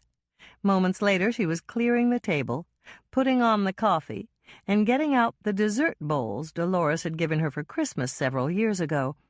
Andrea had been waiting for the meal to be over so that it would be time for dessert. It wasn't that she wanted to eat it, at least not necessarily. What Andrea was anticipating was receiving more compliments on her new whippersnapper cookies. At 8:30 there was a knock on the door, and Hannah went to answer it. This time she looked through the peephole, because she knew it had to be Mike, and he'd be upset with her if she didn't take that precaution. Mike stood there in the light, and he wasn't smiling. That made Hannah experience a moment's anxiety, but she managed to shrug it off. He was probably tired from working so hard, and he was probably hungry. "It's Mike," she said to everyone inside, and then she opened the door. "Hi, Mike. Come in." "Thanks." Mike stepped in, but he still wasn't smiling. "Are you hungry?" Hannah asked him. "Yes, but I don't have time to eat." Mike gave a little wave to the group assembled in the living room, and then he turned back to Hannah. "I'm sorry, Hannah, but you'll have to come with me." Hannah was thoroughly puzzled. "But why?" "I was going to take your statement here, but things have changed. We need to keep this formal. Will you go with me or not?" Mike sounded so serious, Hannah knew something was dreadfully wrong. "Of course I'll go with you," she said. "Just tell me what things have changed." "Dr. Beverly Thorndyke's accident was not an accident." "Murder?" Hannah's voice shook slightly as she asked the question. "Yes." There were gasps from the others, but no one spoke. Hannah surmised the reason was that they were every bit as shocked as she was, and they didn't know what to say. "But you've taken my statements in other murder cases right here in the condo. You've never asked me to go down to the station before. Why is it so different this time?" Mike sighed deeply. He was obviously reluctant to elaborate. He swallowed hard, and then he answered in as few words as possible. "Because you're the prime suspect," he said. Chapter 18. Who baked the red velvet surprise cupcakes for the victim? Hannah glanced over at Howie Levine. He gave a little nod, and she knew that it was all right to answer Mike's question. The moment she'd left the condo with Mike, Dolores had called Doc Knight on her cell phone to find out the results of the autopsy.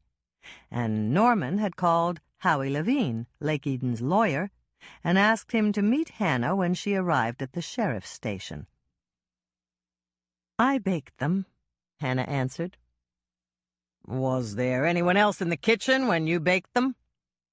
Again, Hannah looked over at Howie. She didn't like the idea of getting legal advice on each and every question Mike asked her, but she knew it was the wise thing to do. "Lisa came in a couple of times when they were in the oven, but I was alone when I mixed up the batter." Howie motioned for Hannah to move closer. Then he spoke in an undertone. "You're being too helpful, Hannah. Just answer the question he asks. Don't volunteer information." "What should I have said?" Hannah asked, also in an undertone. "You should have said yes, no more than that. There was someone with you in the kitchen when you baked them. It's up to him to ask who that person was and how long they were there. Don't do his work for him." Hannah sighed and turned back to Mike again. So far, his questions had covered every single thing she'd done from the time she'd gotten up this morning to the time he'd arrived on the scene after she'd discovered Dr. Bev's body in the car and pulled her onto the shore. He'd covered that period of time in minute detail twice, and now he was covering it for the third time. The door to the interrogation room, the room that Mike had once called the box, clicked open to admit Lonnie. Lonnie didn't say anything, he just motioned to Mike. "Excuse me," Mike spoke to them politely, and then he stood up and left the room. Hannah closed her eyes. She'd never been so exhausted in her life. She wondered if every suspect who had gone through the same material multiple times had been as exhausted as she was right now. All she wanted to do was go home and go to bed. Perhaps she dozed for a brief moment, hoping that all this was simply a very bad dream. When she opened her eyes again, she turned to Howie with a question.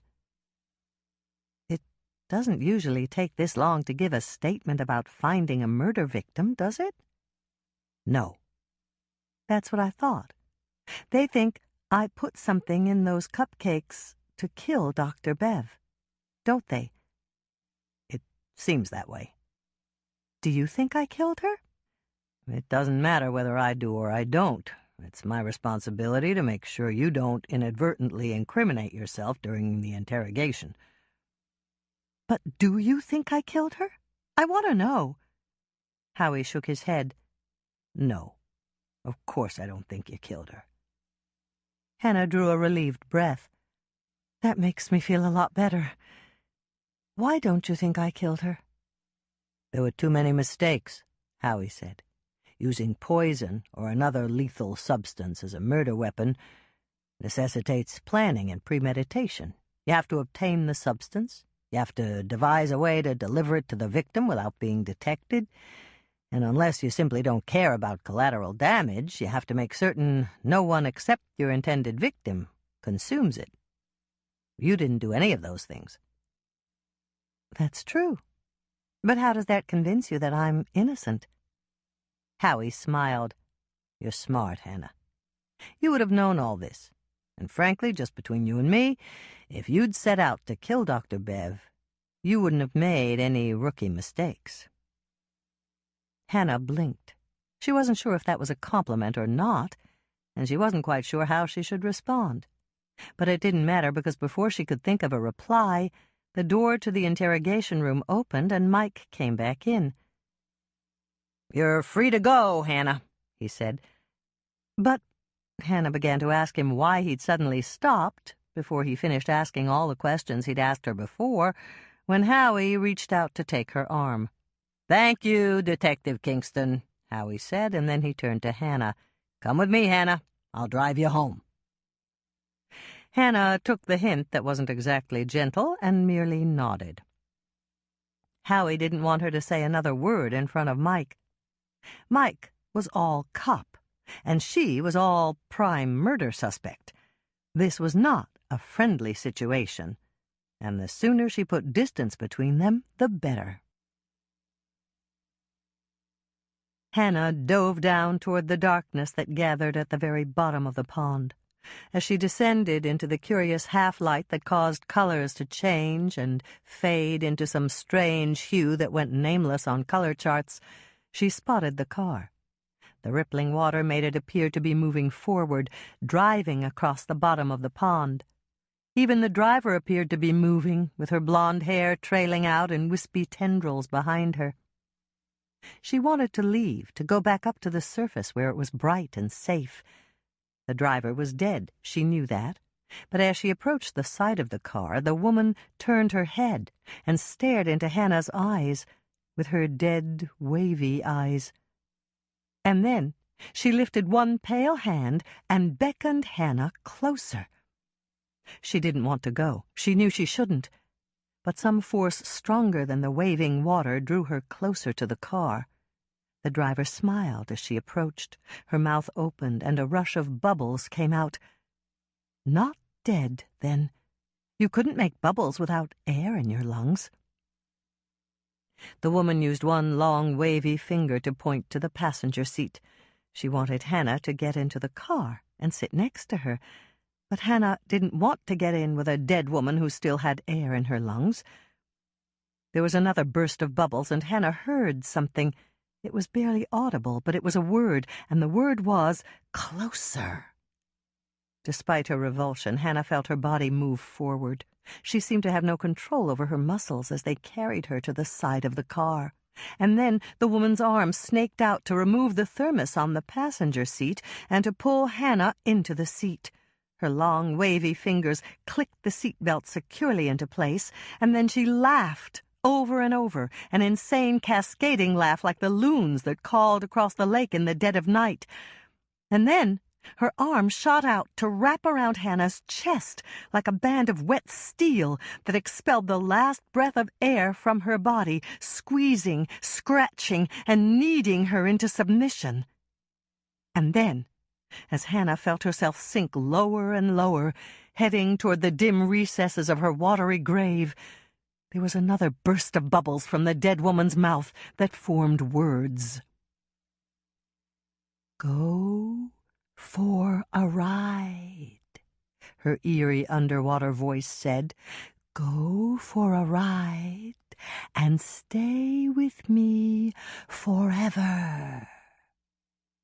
"No!" Hannah moaned in terror, pushing back the weight of the dead woman's arms and sitting bolt upright in bed. Almost simultaneously, there was an irate yowl from Moishe as he landed on the rug by the side of the bed.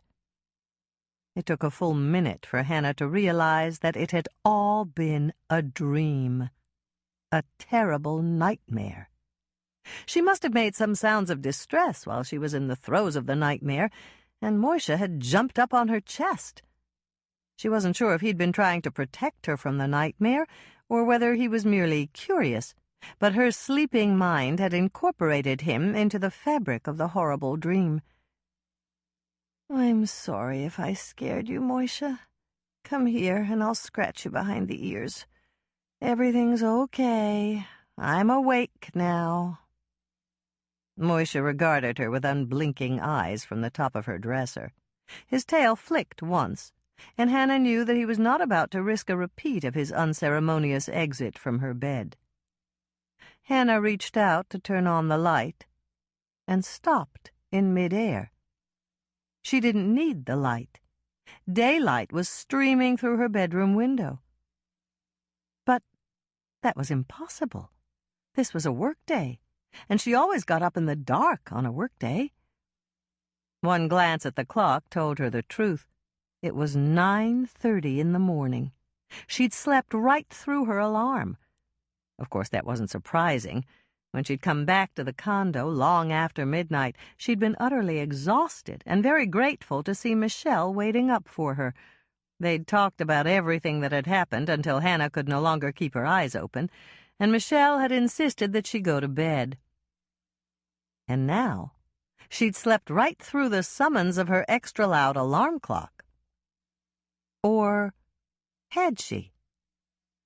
The button to activate her alarm clock was not pulled out, and she distinctly remembered pulling it out when she'd gone to bed. Someone had come in and turned off her alarm, and since there was no one else here, Michelle must have done it. Hannah pulled on her slippers, got into her robe, and padded down the hallway to the guest room. All she needed to see was the neatly made bed, and she knew that Michelle was up. But Michelle wasn't in the living room, and she wasn't in the kitchen either. There was, however, a note propped up next to the coffee maker. "Coffee's ready to go," the note read. "Just turn it on. No need to hurry. Lisa and I have everything covered at the shop. Jack and Marge are helping. I baked jamboree muffins. They're in a basket on the kitchen table. Let me know what you think of them. Mother called. Cancel taking Moishe to see Barbara this afternoon. If you can, Doc Knight wants you to come tonight around 6. Mother is bringing Jenny in to meet you at work this afternoon. Hope you got good sleep. Love, Michelle." Hannah turned on the coffee machine and sat down in a chair at the formica-topped kitchen table that was already considered an antique. The basket of muffins sat in the center of the table, and there was a stack of paper napkins and a jar of soft butter next to it. There was even a table knife to spread the butter. Michelle had thought of everything. Unable to resist at least a peek, Hannah lifted the napkin that covered the muffins. There were 6 nestled inside, their tops puffed and golden. Jamboree muffins must be one of Michelle's new recipes. Hannah had never tasted a jamboree muffin before. She told herself she should wait for her coffee to be ready, but the aroma of freshly baked muffins was too compelling to deny. Hannah took one out of the basket, broke it open, and began to smile.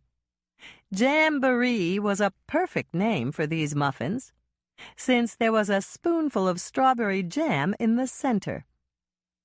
She ate the first half of the muffin without butter. It was delicious. She spread butter on the second half, and that was delicious too. She wasn't quite sure which way was best, so she got up to pour herself a cup of coffee and decided that in the interests of research, she really ought to run another trial. It was back to the muffin basket to choose another muffin. There was no way to tell what was inside each muffin, so she chose one at random and hoped it would be a strawberry again, or another kind of jam she liked. That brought up the question of whether there was any jam or jelly she didn't like, and Hannah took a moment to think about it.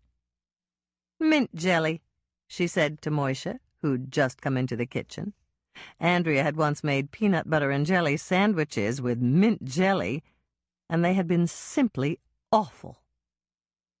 Moisha was looking at her expectantly, so she got up and filled his food bowl and gave him fresh water, even though Michelle might have fed him earlier. Then she washed her hands and went back to the table to run the second trial. The second muffin was filled with a spoonful of peach jam. Norman would love muffins with peach jam. She'd remembered to get the recipe from Michelle so that she could bake them for him. She probably should have saved this one for him, but she'd already broken it open, and it was too late now. 4 cups of coffee and a third trial with another muffin, one with grape jelly inside, and Hannah decided she couldn't decide if the muffins were better with or without butter. She also concluded that she couldn't conclude which jam or jelly she liked best.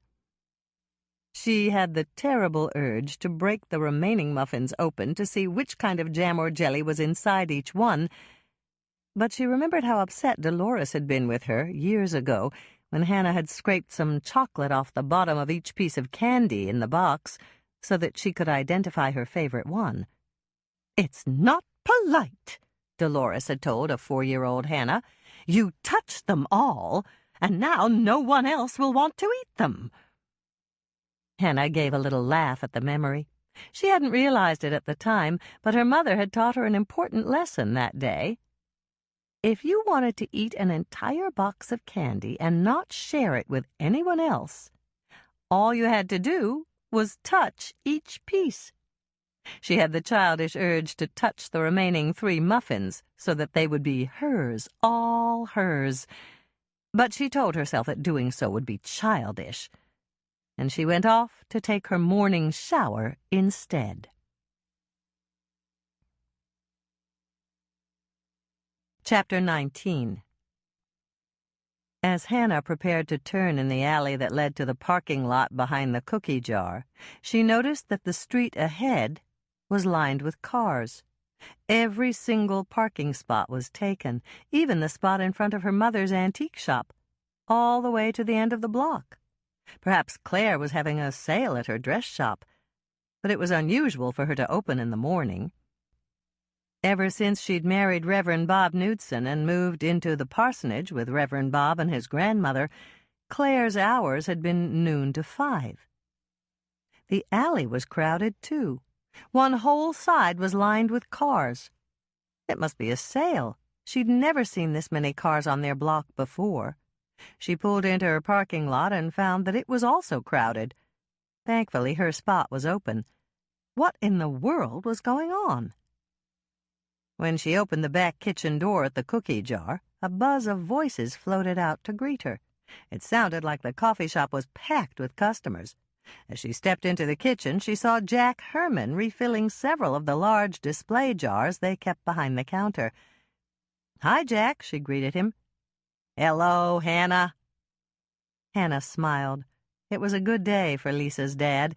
He'd been diagnosed with Alzheimer's over a year ago, and there were times when he forgot who she was. "It's noisy out there." Hannah gestured toward the coffee shop, and then she turned to hang her purse on one of the hooks by the back door. "Do we have a lot of customers?" "We do. It's crowded, Hannah. And we're selling lots of cookies. Coffee, too." "That's good. Is Claire having a sale at her dress shop next door?" "No, Claire's here. She brought Grandma Knutson down the hill, and they're sitting at a table with Ava Schultz and Betty Jackson. Betty ate 4 cookies already. She loves our new chocolate-covered peanut cookies." Hannah felt more than a little uncomfortable. She'd missed less than a half-day's work, and she was already out of step with what was going on. "I didn't know we had a new cookie." "It was Marge's idea when she couldn't find chocolate-covered raisins to make chocolate-covered raisin cookies. Florence had chocolate-covered peanuts, so she changed the recipe a little bit and just used those." "Very smart," Hannah said, still feeling a little like an intruder in her own cookie shop. Jack glanced up at the clock on the wall. "Only 15 minutes to go," he said, picking up the 2 cookie jars he'd filled and heading for the swinging door that separated the kitchen from the coffee shop. "I'll be right back. I need to talk to you, Hannah." Hannah was still just as puzzled as she'd been when she walked in the door. Only 15 minutes to go for what? What in the world was going on today? "Uh-oh," she groaned as her mind settled on the obvious conclusion. Lisa was telling the story of how Hannah had found Dr. Bev's body. But how could she tell that story when Hannah hadn't even told her about it? Unless... "Michelle," Hannah said under her breath. She'd told Michelle everything last night, and Michelle could have told Lisa. But why would Lisa tell the story without running it past her first? "Hannah!" Lisa came rushing into the kitchen. "Dad said you were out here. Do you want to listen to the story of how you found Dr. Bev's body?" Hannah shook her head. "Not really. Finding her was bad enough. I don't want to hear all about it again." Lisa was silent for a moment, and then she sighed. "You're upset that I'm talking about it, aren't you?" "I'm not upset. It's what we always do. But why did you start telling the story before you checked with me?" "Because Michelle and I thought you might need the money for your defense fund, and we decided to make hay while the sun shines. She talked to Howie this morning, and Howie said he'd cut his fees in half for you, but it's going to cost an arm and a leg if you're charged and the case goes to trial." Lisa had just used 2 cliches in a row, but Hannah didn't call her on it. She was too busy with the 2 other cliches that were warring in her mind. One was, "Don't borrow trouble," and the other was, "Expect the best, but prepare for the worst." "We were just trying to help you, Hannah, but if you want me to stop telling the story, I will." Hannah thought about that for a moment, and then she shook her head. "Don't stop. You go right ahead and tell it. I have nothing to hide, and the fact that you're talking about it might convince everyone in town that I had nothing to do with Dr. Bev's death. As a matter of fact..."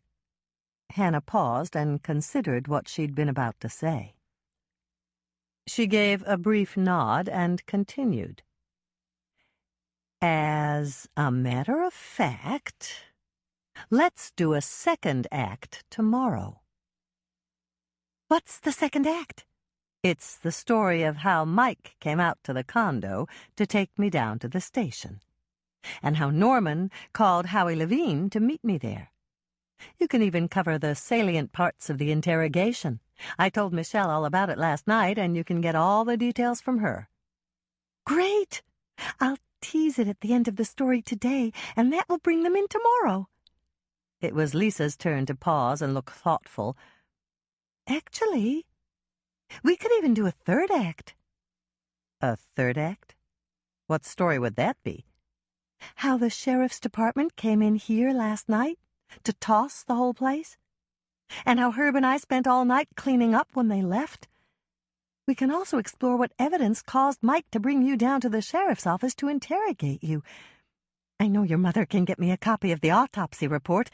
She already offered to do it. She did? You betcha. She was in here this morning before 7, and so was Andrea. Everyone's pulling for you, Hannah, and they'll be pulling for you even more when I tell them what a witch Dr. Bev was to you on the Petersons' porch. It won't hurt your defense if it comes to that. The sheriff's department tossed the Peterson house, too. And they didn't find any substance that you could have added to the cupcakes to cause Dr. Bev's death. That's good to know. Yes, it is. Just forget about the business here. Michelle and I are taking care of it, and Marge and Dad are happy to help. Actually, I think it helps Dad a lot to interact with all these people. We'll take care of things here, so you concentrate on proving your innocence. I just hope I can do that. It might be easier to prove the killer's guilt than my innocence. That could be true, but you know you can do it. The lady who hates spiders, but captures them in a napkin to take them outside and set them free, couldn't possibly kill anyone. Even a waste of oxygen like Dr. Bev. Hannah laughed at Lisa's description of Dr. Bev. Are you going to use that line tomorrow? I think so. It's a real grabber. As a matter of fact, that'll probably be my last line in tomorrow's story. You're a drama queen, Lisa. Just go for it. If I have the stomach later, I'll even listen to one of your performances. And if I manage to prove my innocence while you're doing all that, we'll use the money to go on vacation to someplace where it's warm next winter. Hannah had just tasted one of Marge's new chocolate-covered peanut cookies when Jack came back into the kitchen. You tried one? He asked, noticing that a cookie was gone from the 6 dozen on the baker's rack. I did, and they're wonderful. Tell Marge I said so, will you? I will. She'll like that. Jack stood there for a moment, and then he took a deep breath. Do you have a minute, Hannah? I need your help. Sure, Jack. What is it? I need to... Jack stopped and looked confused. Then he cleared his throat and began again. I need to... something. I always forget that word. Say it in a different way, Hannah suggested.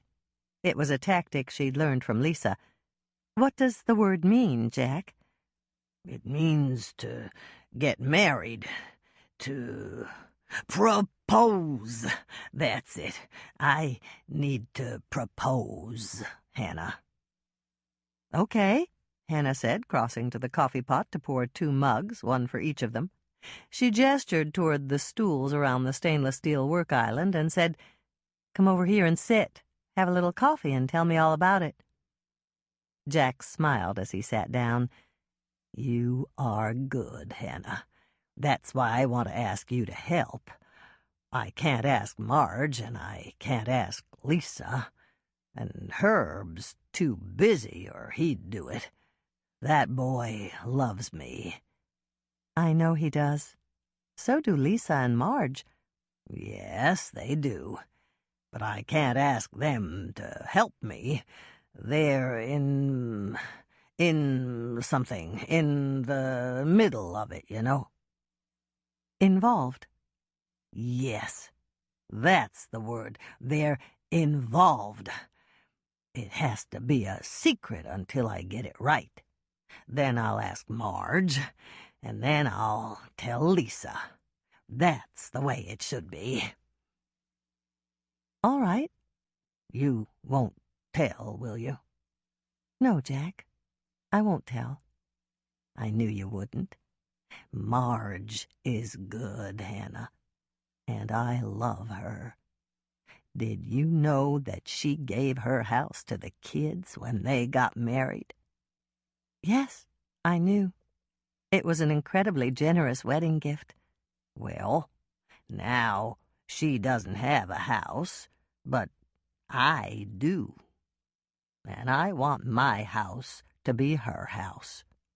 I want us to have it together. That's the way it's supposed to be between a man and a woman. So I want to, ask her. You want to propose to Marge? Yes. But every time I try to work it out, I can't find the right words. It has to be right, Hannah. She deserves that. Of course she does. Do you want me to help you find the right words? Yes, that's exactly what I want. And then, once I know what the words are, I want you to help me rehash isn't right. It's a different word. It means to do like actors do. Rehearse? That's it. You're so smart, Hannah. I want you to help me rehearse so I can propose to Marge. Will you? Please? Of course I will. When do you want to start? Right now? They said I could take a break. Is right now good for you? It's perfect, Hannah said, even though she had more cookies to bake. Helping Jack rehearse his proposal to Marge was a lot more important than mixing up cookie dough. Chapter 20. Lisa was between performances when Dolores and Jenny came in. She led them back to the kitchen and smiled as she saw that Hannah had baked more cookies. Thanks, Hannah. We were getting close to running out. You won't run out. I've got 6 pans of bar cookies in the oven right now. Great! Lisa turned to the smiling, brown-haired woman standing next to Dolores. Jenny, this is Hannah. And then she turned to Hannah. I told Jenny and your mother we'd have coffee in the kitchen if you weren't too busy back here. I'm not too busy. Nice to meet you, Jenny. Sit down and I'll get our coffee. I'll do it, Lisa said quickly.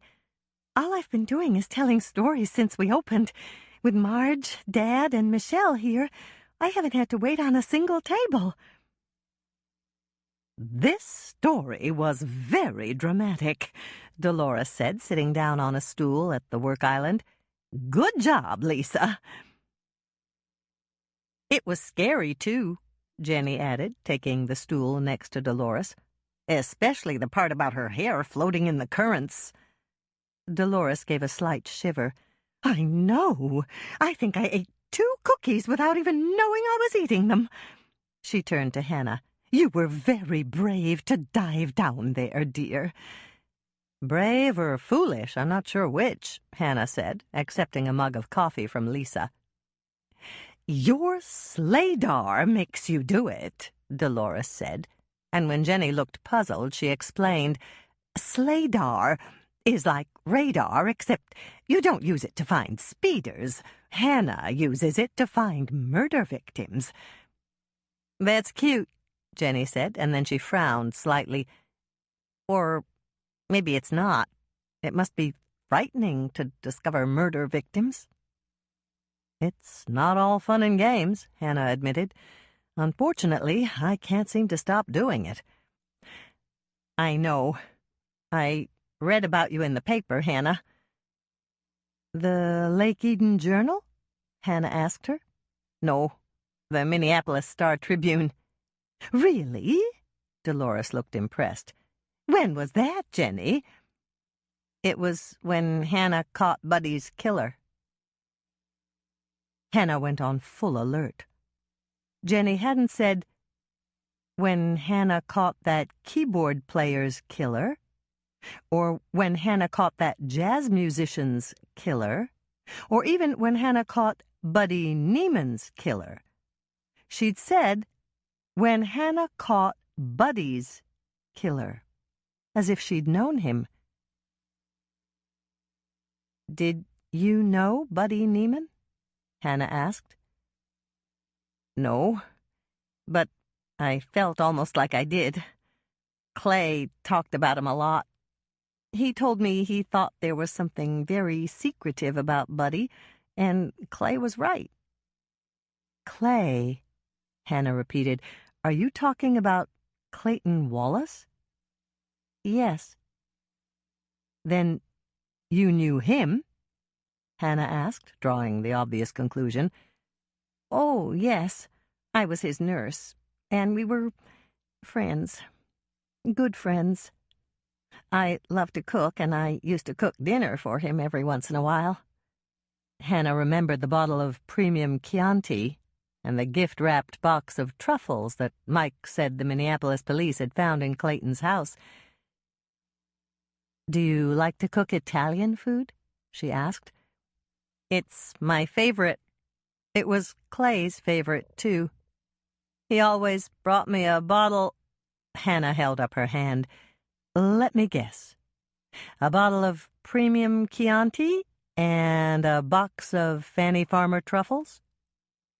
Jenny looked mystified as she nodded. "How did you know?"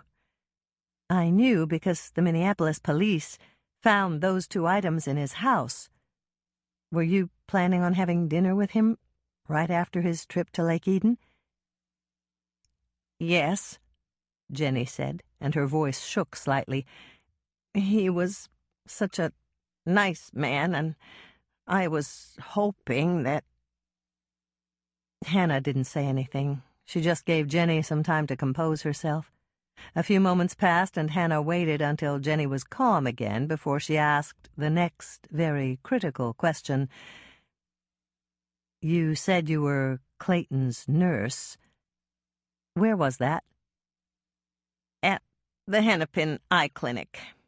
He was so brave, and his sense of humor was wonderful. He knew he was losing his sight, but somehow he managed to cope with it. I think that's why I fell in love with him. And then, after he died, I just couldn't work at the clinic anymore. There were too many memories, and I had to go somewhere else." "Of course you did," Dolores said, patting Jenny's hand. "I have one more question," Hannah told her. "How bad was Clayton's eyesight when he drove the Cinnamon Roll 6 here? It's important." "Not bad enough to cause an accident," Jenny said, sitting up a little straighter. "I can give you his complete diagnosis and his prognosis, but you probably won't understand it. To put it in layman's terms, his vision was disintegrating from the center out. That means he had just started having trouble seeing small items in the center of his field of vision." "Like pills," Hannah thought, her heart beginning to pound faster. "By small items, do you mean things like pills?" she asked. "That's it exactly. He said he was having trouble putting pills in the proper compartments of his pillbox.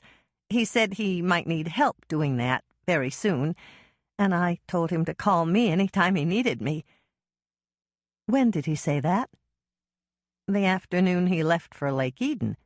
He told me he'd managed to do it, but it had been difficult. And I never—" Jenny stopped and swallowed hard. "I never heard from him again." "Would you be willing to tell all this to a detective from the sheriff's department?" Hannah asked her. "Yes, but I don't understand. Why does the sheriff's department want to know about it?" "Because the Minneapolis police concluded that Clayton's death was a suicide, and you can prove it wasn't." Quickly, Hannah explained about Clayton's son, and how the insurance company wouldn't honor Clayton's policy if the cause of death was suicide. Jenny's eyes flashed with anger. "Of course I'll help you clear this up," she promised.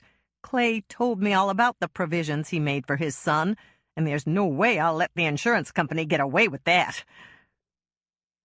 Once they'd made some plans and had their coffee and cookies, Jenny and Dolores left. Lisa went back to tell her story to the next group of customers, and Hannah was left alone in the kitchen. "This one just fell into my lap," she said to absolutely no one as she removed the pans of bar cookies from the oven and slid them onto shelves on the baker's rack. "I must have done something right because I really lucked out with Clayton." Then she poured a fresh cup of coffee, sat down on her stool again, and fervently wished that proving herself innocent in Dr. Bev's death wouldn't be as difficult as she thought it would be.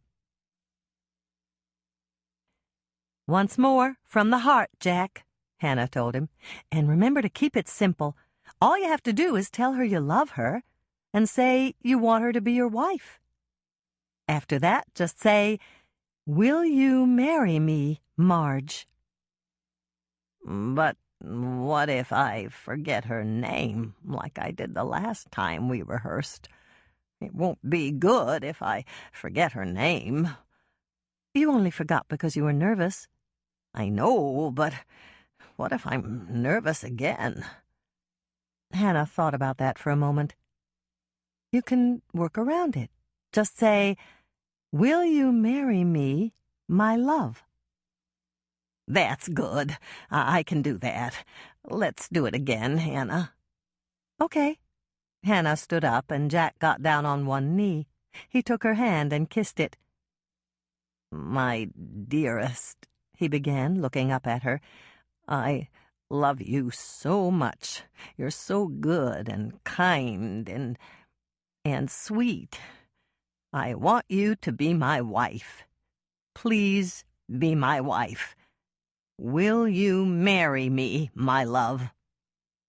Hannah was about to tell him what a wonderful job he'd done when she heard two gasps from the doorway that led into the coffee shop. "Uh-oh," Jack said, getting to his feet as fast as he could. "We're busted." Hannah swiveled around to see Lisa and Marge standing there with identical expressions of shock and dismay on their faces. "Jack!" Marge gulped. "Dad!" Lisa exclaimed, sounding stunned.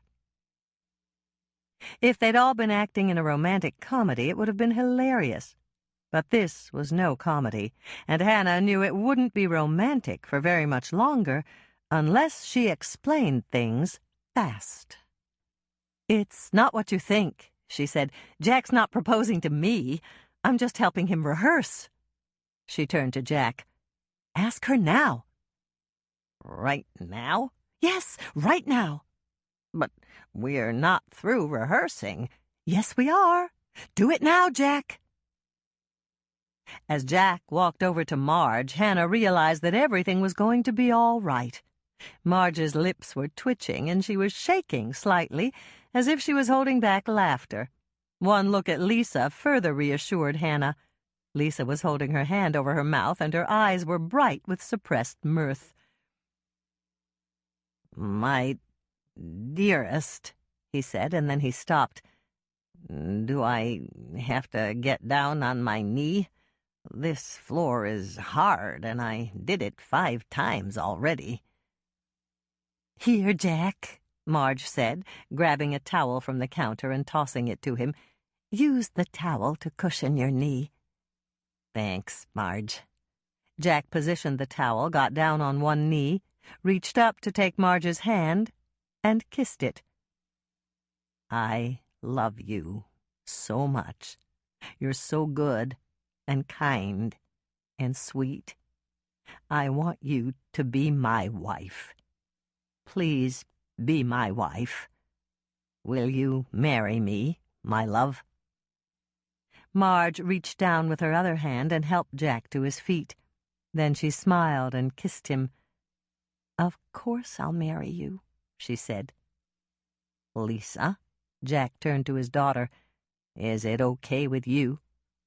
"It's perfect with me, Dad," Lisa said, going over to give him a hug. Herb and I were wondering when you'd get around to it.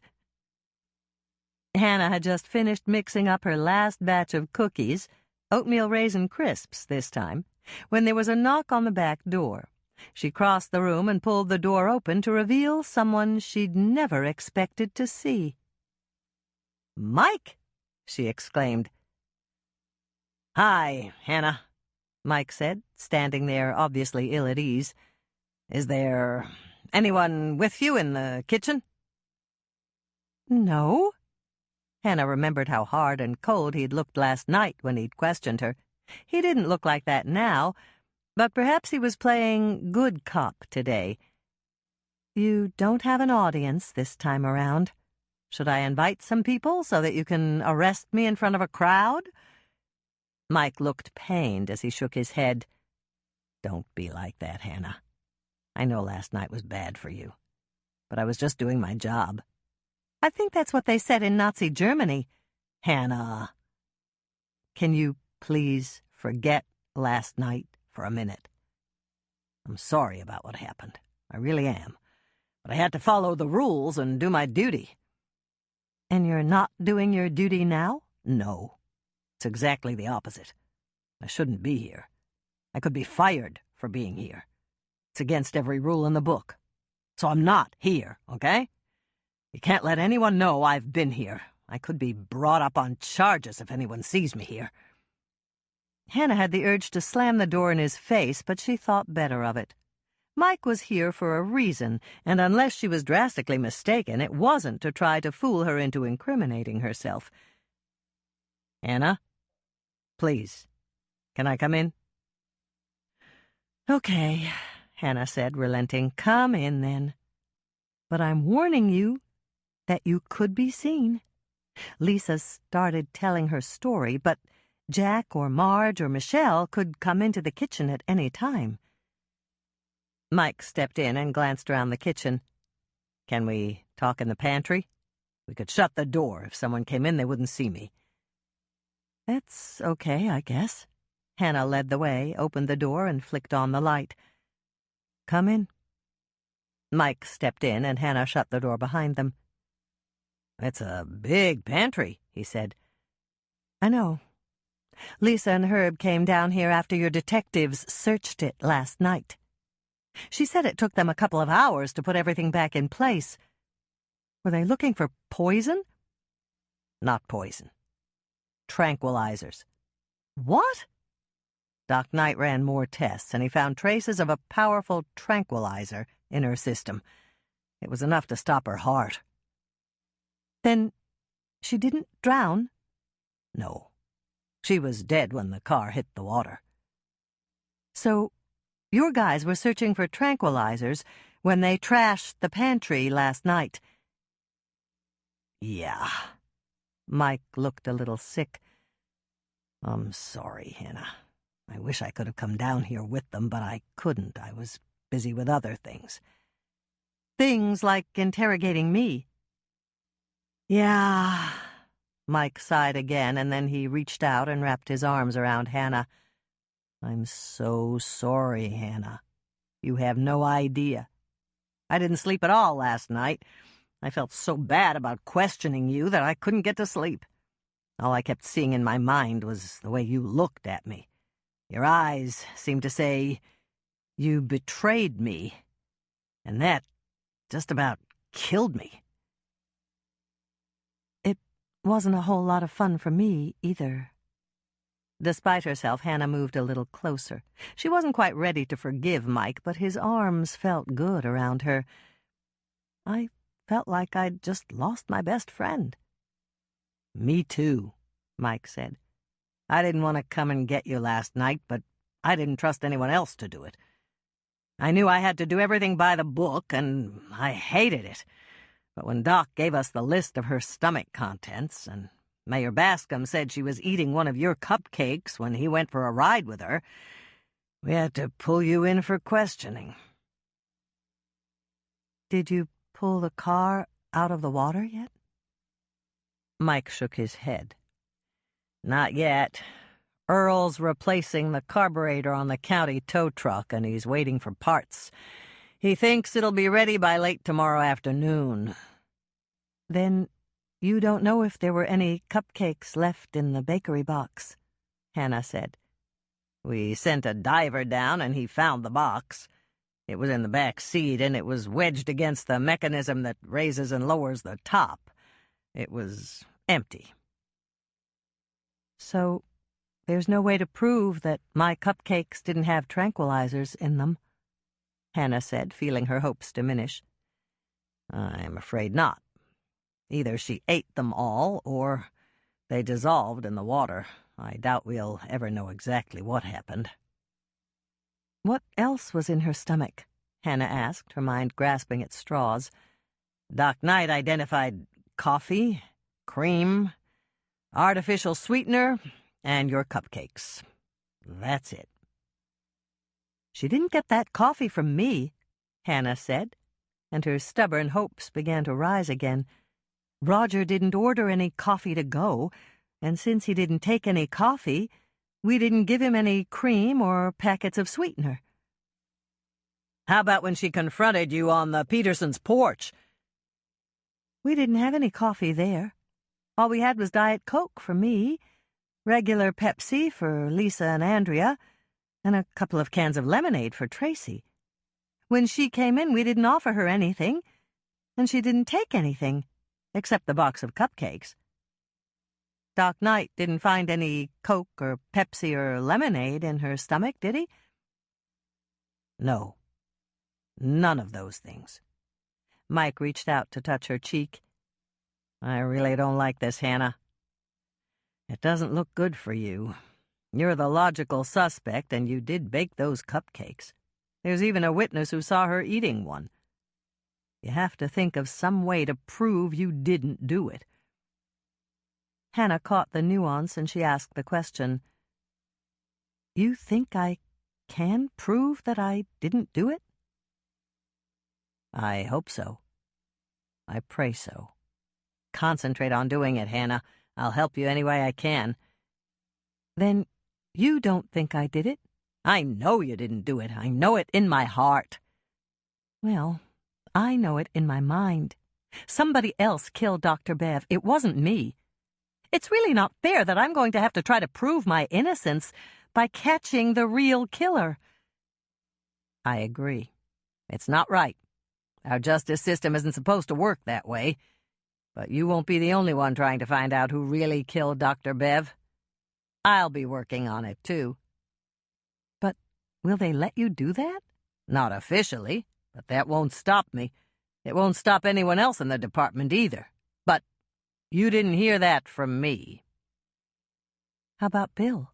Does he think I did it? Of course not. Bill knows what we're doing, unofficially, of course. Everyone's on your side, Hannah.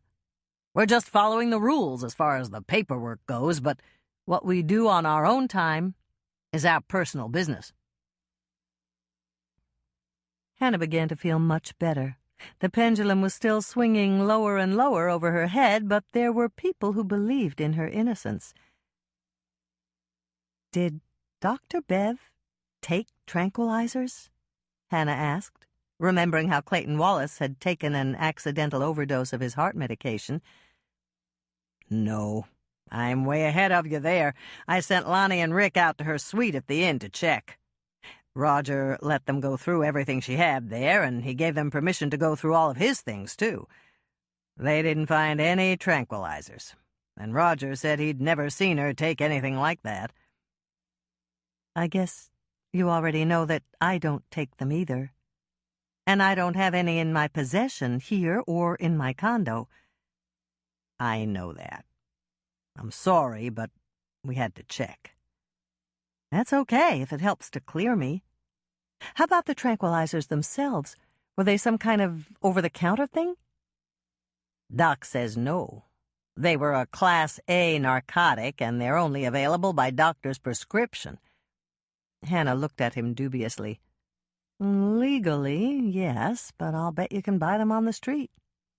I'm sure you can, but not here in Lake Eden. We do have an occasional drug dealer, but it's usually small stuff. This drug was powerful.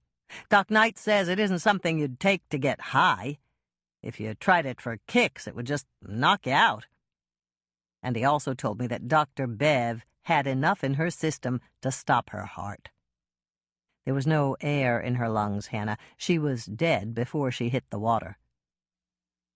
Did you check Dr. Bev's background to see if she ever had a prescription for the drug? We checked on that the minute Doc Knight told us the name of the drug. No doctor she's ever had wrote a prescription like that for her. We came to the end of the trail on that one, Hannah. Okay. Let's talk about the coffee. Is it possible to hide the taste of the drug if it was dissolved in the coffee? We asked Doc Knight that. He said yes. The artificial sweetener she used has a slightly bitter taste, so does the drug. If her coffee tasted bitter, she probably assumed it was from the sweetener. Do you know where she got the coffee? Not yet, but we're working on it. How about the cup it came in? It might have some residue or something. Did you recover that? No. Her coffee cup wasn't in the car. And since we didn't find it, there's no way to test it for any residue. Not only that, her car was a convertible, and the cup would have been submerged in water. Chances are that even if we'd found it, there wouldn't be any residue left. Hannah took a moment to mentally add up the facts of the case. Dr. Bev had consumed an overdose of powerful tranquilizers. Doc Knight had identified the drug in her stomach contents, which consisted of coffee, creamer, artificial sweetener, and Hannah's cupcakes. The drug wasn't necessarily baked into the cupcakes. It could have been in the coffee, the cream, or the artificial sweetener. So the evidence against me is all circumstantial at this point? That's right. But you did have a motive, the means, and the opportunity. Not the means, Hannah corrected him. I didn't have the drug. That's difficult to prove. Right. Hannah shivered slightly. People had been convicted on circumstantial evidence. But she didn't want to think about that. If she did, she might have another nightmare like the one she'd had last night. You shivered, Mike said, holding her tightly. What's the matter? The thought that I could be convicted for something I didn't do is even more terrifying than finding Dr. Bev. I just hope I don't have a nightmare about that tonight. Last night's dream was bad enough. Tell me about it. It started when I dove down to the car, and Dr. Bev tried to get me to sit in the passenger seat. I wanted to leave, to go back up to the surface, but I couldn't seem to stop myself from moving closer and closer to her. Then she grabbed me, and I couldn't get away. She moved some things off the passenger seat and shoved me into it, and then she locked the seatbelt. That was when I knew I was going to die down there at the bottom of Miller's Pond with her. Mike rubbed her back. I'm sorry I put you through this, Hannah. You really have no idea how guilty I feel. If I could think of some way to wipe last night out of existence, I would. You did a brave thing by trying to rescue Dr. Bev, and you got rewarded by having me haul you in for questioning. Life wasn't very fair to you yesterday. True. Hannah's mind kept going back to the dream, back to the point where Dr. Bev had pulled her into the passenger seat. She'd reached out with her wavy arm and pushed the thermos off the seat, and Hannah gave a little gasp, and Mike patted her back. What is it? He asked. The thermos. What thermos? The thermos in my dream. There must have been one on the passenger seat for real, or I wouldn't have dreamed it. I'm almost sure there was. I think it was one of those silver ones with a screw-on cap. I might have knocked it off the seat when I unlatched the seatbelt and pulled Dr. Bev out of the car.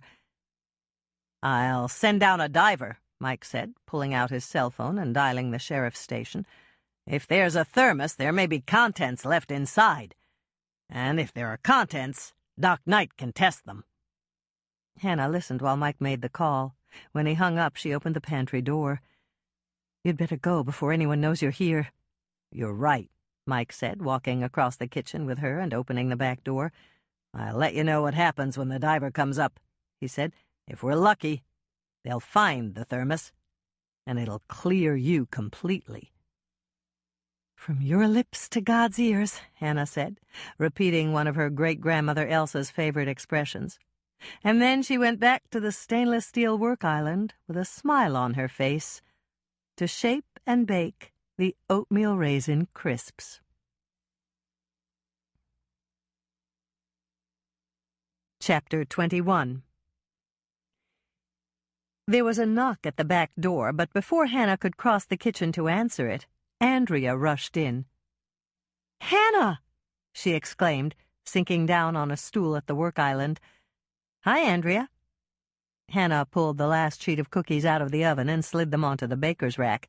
"Want coffee?" "No, thanks. I'm excited enough as it is. Have you got anything chocolate?" "We're a bakery. Of course I've got something chocolate. You've got a choice between chocolate chip crunch cookies, black and whites, or triple chiplets." "I'll take the triple chiplets. Then I'll get chocolate 3 ways. Just wait until I tell you what happened with the furniture." "What furniture?" Hannah plucked 3 triplet chiplet cookies off the rack and delivered them in a napkin. "Milk?" "That would be good. Dr. Bev and Roger's furniture. They just finished delivering it." "Of course, I forgot all about it. Roger asked you to meet the delivery truck." Andrea accepted the glass of milk and took a sip before she nodded. "It's gorgeous, Hannah. Just wait until you see it." "The furniture and not the delivery truck?" "Right. White leather. Can you imagine? It's just incredible against the midnight blue carpet. One piece is a 22-foot curved sectional with 4 built-in recliners. That's in front of the biggest flat screen I've ever seen, even bigger than the one Mayor Bascom bought for the Super Bowl. And the couches they bought to go in front of the fireplace are unbelievable. They're the kind you see in old movies, the ones without arms that you could sleep on if you wanted to. Shrinks use them, you know." "Chaise lounges?" "Yeah, just like that. And the bed is up on a pedestal, and it looks like something a queen would sleep in. Come with me right now. You've just got to see it. And the dome's in now, so we can go out and look at the things they bought for the rooftop garden. Don't say no, Hannah. I need to take some pictures and post them on our website." Hannah began to frown. "Isn't that a little invasive? It's Roger's furniture, and I think you should ask him before you do something like that." Andrea stared at her in bewilderment for a moment, and then she laughed. "Oh, no wonder you thought that. I forgot to tell you. Roger's going to sell the penthouse, furnished. He says he doesn't want to live there now that Dr. Bev is gone. He was so sad when they delivered the furniture that he could only stay a minute or 2. He's a broken man, Hannah. I think he really loved her." Hannah made the most non-committal sound she could think of. It seemed almost impossible that Roger hadn't seen the nasty side of Dr. Bev, but she supposed it was possible. "Come on." Andrea stood up and jammed the 1 cookie that was left into her pocket. "Let's go." Hannah grabbed her purse. "Okay, but that chocolate's going to melt in this heat." "What chocolate?"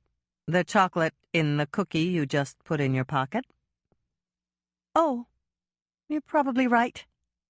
Andrea removed the cookie from her pocket and gave a little shrug. "Don't worry about it. I'll eat it on the way to the car."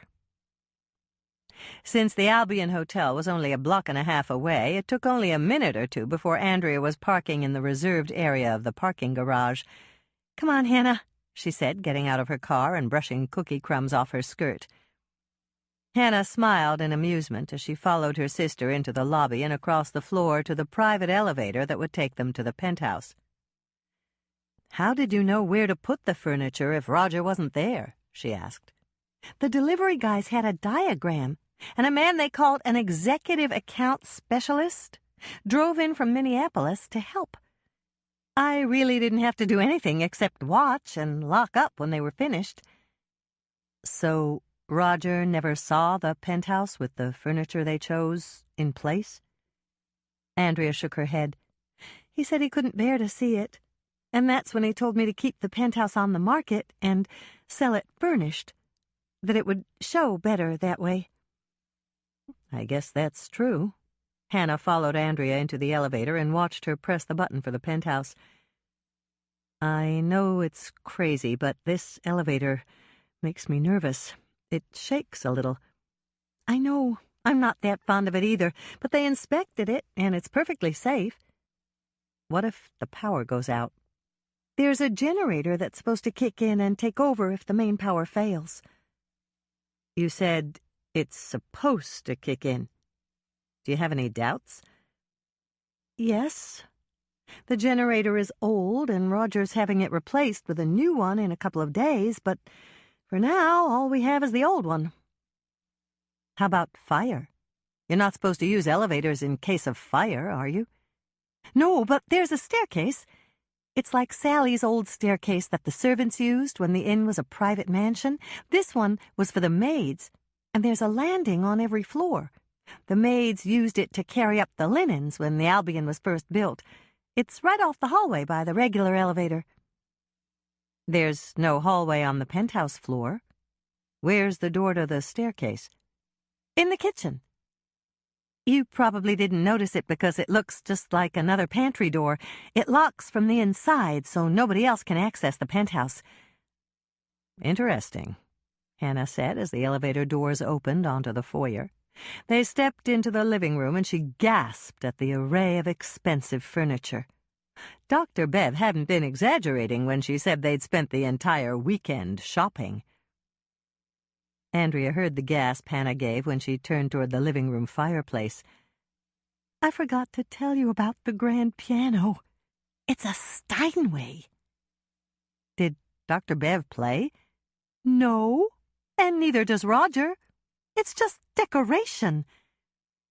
Hannah was almost speechless. She'd never seen such luxury before. She'd always known that Roger and his father had money, but this was way over the line between sumptuous and conspicuous consumption. What do you think so far? Andrea asked, after Hannah had seen the master bedroom, with the furniture fit for royalty, the master bath, with an indoor jacuzzi that could have seated 8, and the gourmet kitchen that contained every piece of culinary equipment that a celebrity chef might desire. Hannah was silent for a moment, trying to think of the right words. Andrea was obviously impressed with the furnishings, and she didn't want to hurt her sister's feelings. It's a real showplace, she said at last. But? How do you know there's a but? Because you're my sister, and I know you. And you must have a but, because you had to think before you answered me. Guilty as charged, Hannah said, and then she wished she hadn't put it quite that way, in light of her recent circumstances. You're right, Andrea. There's a but. What is it? It's a real showplace, but I wouldn't feel comfortable living here. Neither would I. Just the thought of raising kids in this living room with the white leather furniture makes me nervous, and that's where the television is. What if the kids wanted to snack while they were watching cartoons? I'd be spending a fortune in leather cleaner. And then there's the Steinway. Tracy takes piano lessons, but she's barely past the chopsticks phase, and Bethy pounds the keys every chance she gets. They need a practice piano, not a fine musical instrument. That Steinway deserves to belong to a concert pianist. Agreed, Hannah said. It just about killed me when you said Roger and Dr. Bev bought it for decoration. And then there's the location of the bedrooms. They're so big and far apart that we'd never hear Bethy or Tracy if they called us at night. Don't get me wrong, it's beautiful, but it's no place to raise a regular family. Do you think different furnishings would make it— Hannah paused to think of the right word— homier? Absolutely. The things Roger and Dr. Bev chose are gorgeous, but they're off-putting. They dictate a certain lifestyle that's just not the norm here in Lake Eden. Lifestyles of the rich and famous? Exactly. And that's why I asked the executive accounts specialist at the furniture store if the furniture could be exchanged for other furniture if the new buyers didn't like it. He said yes, as long as it was an exchange and not a refund. But can the new buyer... Again, Hannah hesitated. What's that phrase you used for buying something more expensive than what you were selling? Buy up? That's it. Can the new owners do an exchange down? What I mean is, say the person who buys the penthouse doesn't want the white leather sectional, and what they'd like is something smaller in fabric. Can they exchange for something cheaper? Yes, but they won't get a refund. Instead, they'll have a store credit. So if they get something less expensive and smaller, they can also get a recliner for him, a rocker for her, chairs for the kids, and, well, anything they want. They just can't get money back. That's perfect, Hannah said, especially with the Steinway. You could probably furnish a 2-bedroom condo with the money they paid for that. I think you're right. I didn't ask how much it was, but I'm willing to bet it was a bundle. Andrea led the way to the staircase leading up to the rooftop garden. Come and see their patio furniture, Hannah. I don't think anyone will want to exchange that. Oh, my, Hannah exclaimed as she stepped out onto the rooftop garden and saw the dome. Curved pieces of what looked like glass rose to a height of at least 20 feet above their heads, framing a sparkling panorama of the town and the surrounding area, including the blue sky and puffy white clouds above. The lake glittered through the pines in the distance, and when a raven flew close to the dome, Hannah actually ducked.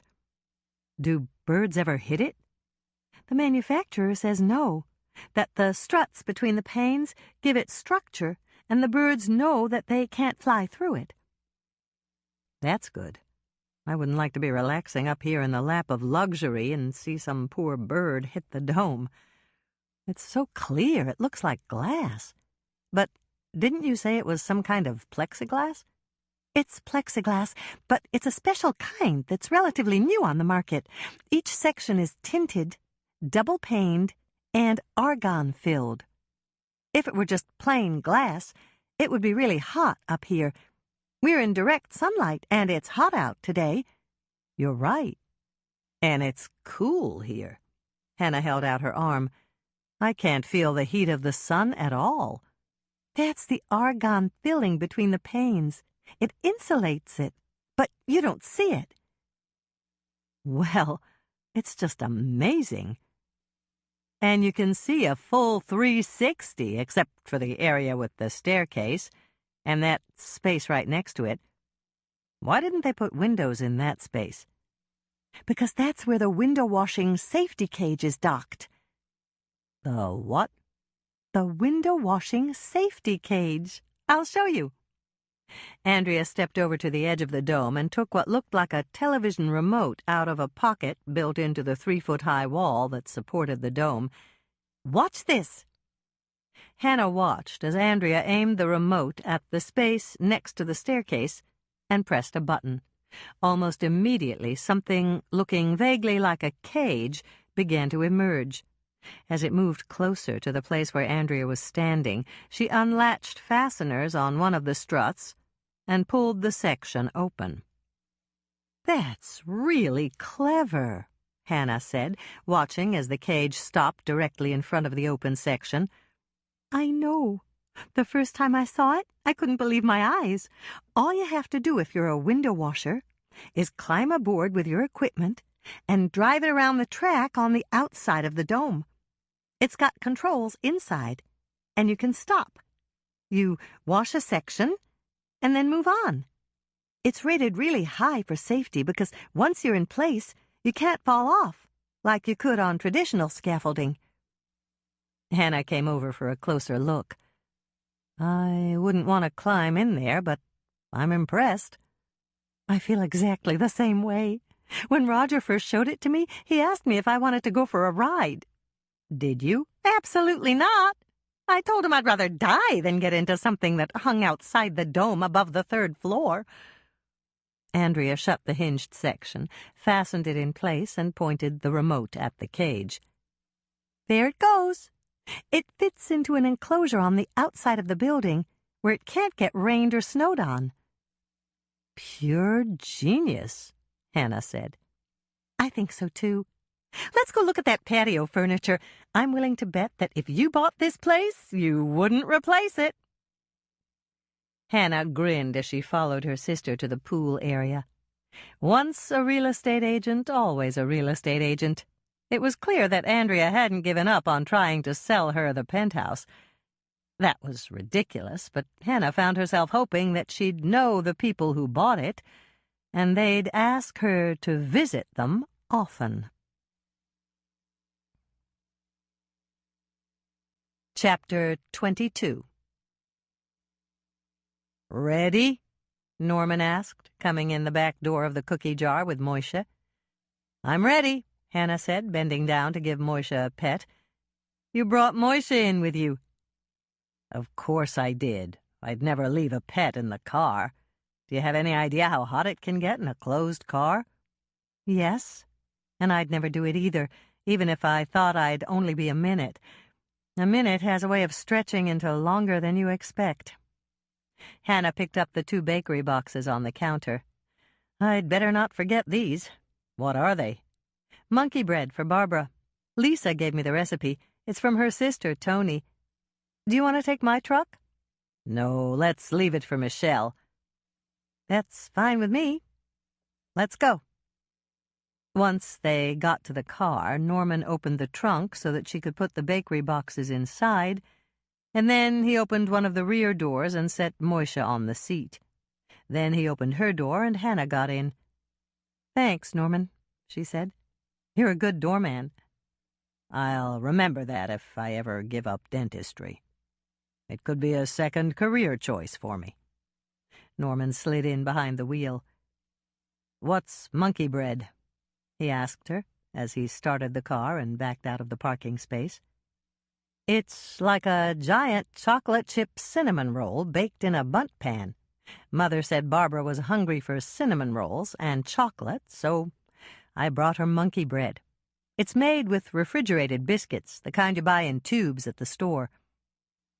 "So it's a lot faster to make monkey bread than it is to make yeast dough?" "Right. I didn't really have time to bake my special cinnamon rolls, so Lisa suggested monkey bread as an alternative. One thing I like about it is that you can slice it like a cake, or pull off chunks and eat it that way." Norman turned left at the end of Main Street and drove out of town. "Is there any news, Hannah?" Hannah knew exactly what Norman meant. When he asked about news, he wasn't referring to Lake Eden gossip or national headlines. Norman knew that Mike had taken her in for questioning. He wanted to know if there were any new developments. "There's news on a different front," Hannah told him. "We managed to clear up Clayton Wallace's situation this afternoon." "You can prove it wasn't a suicide?" "No, I can't prove it. But what I learned casts serious doubts that he committed suicide. And that should be enough to get the Minneapolis Police Department to change their findings." "And then the insurance company will have to pay off?" "That's it exactly.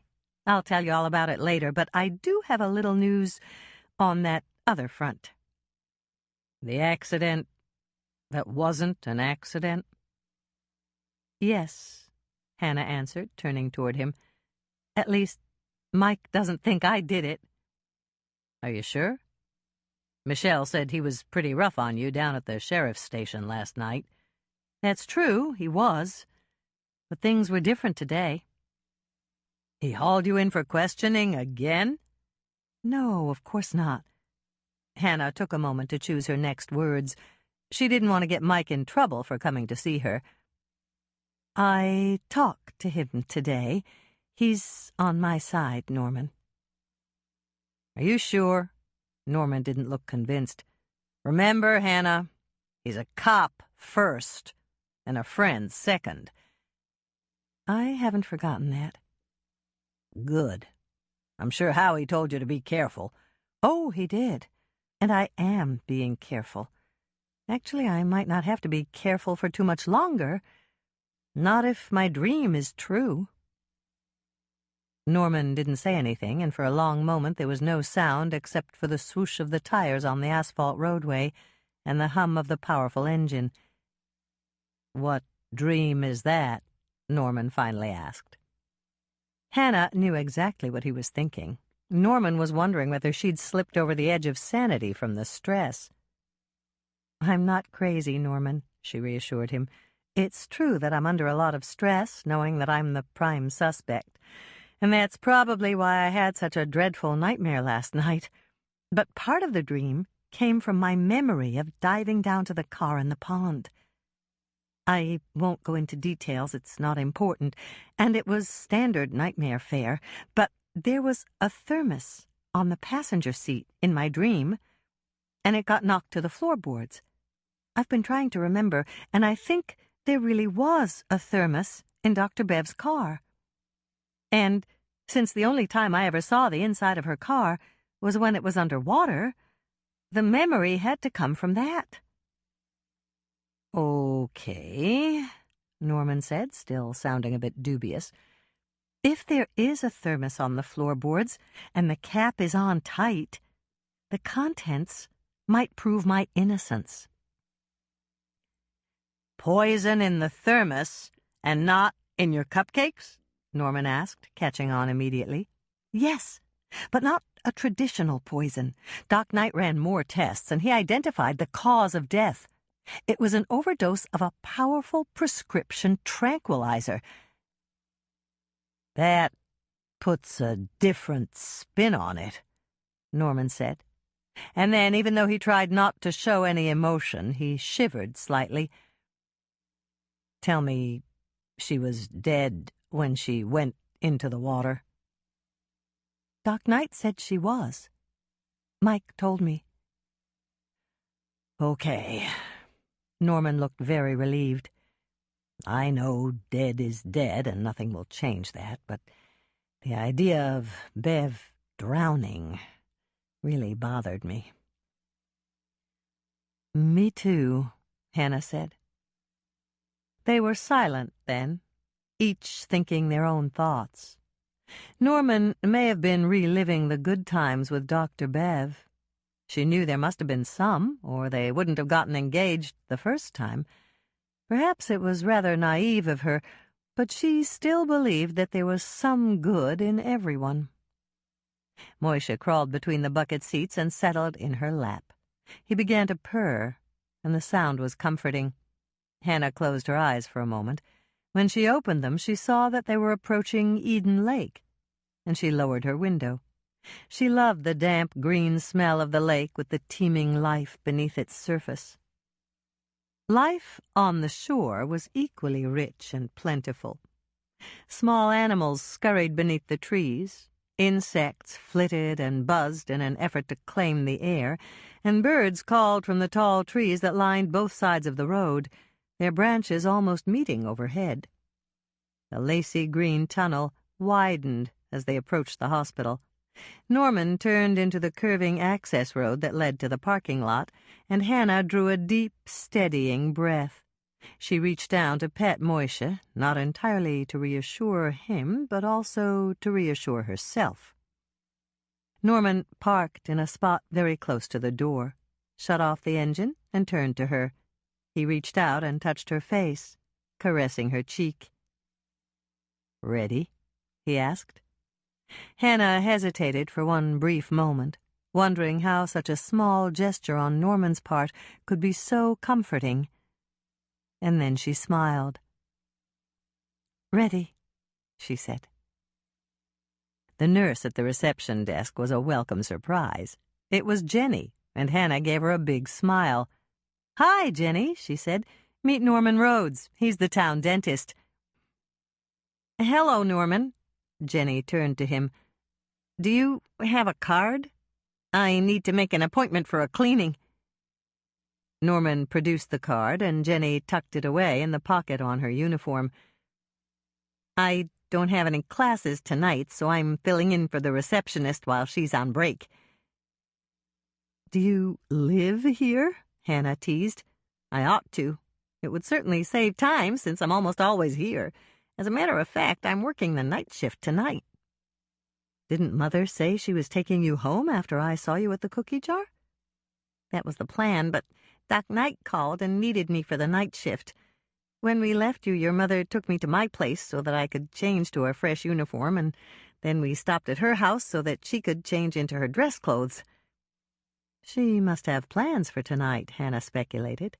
Oh, she does. When Doc Knight finishes up, they're going out to the Lake Eden Inn for dinner.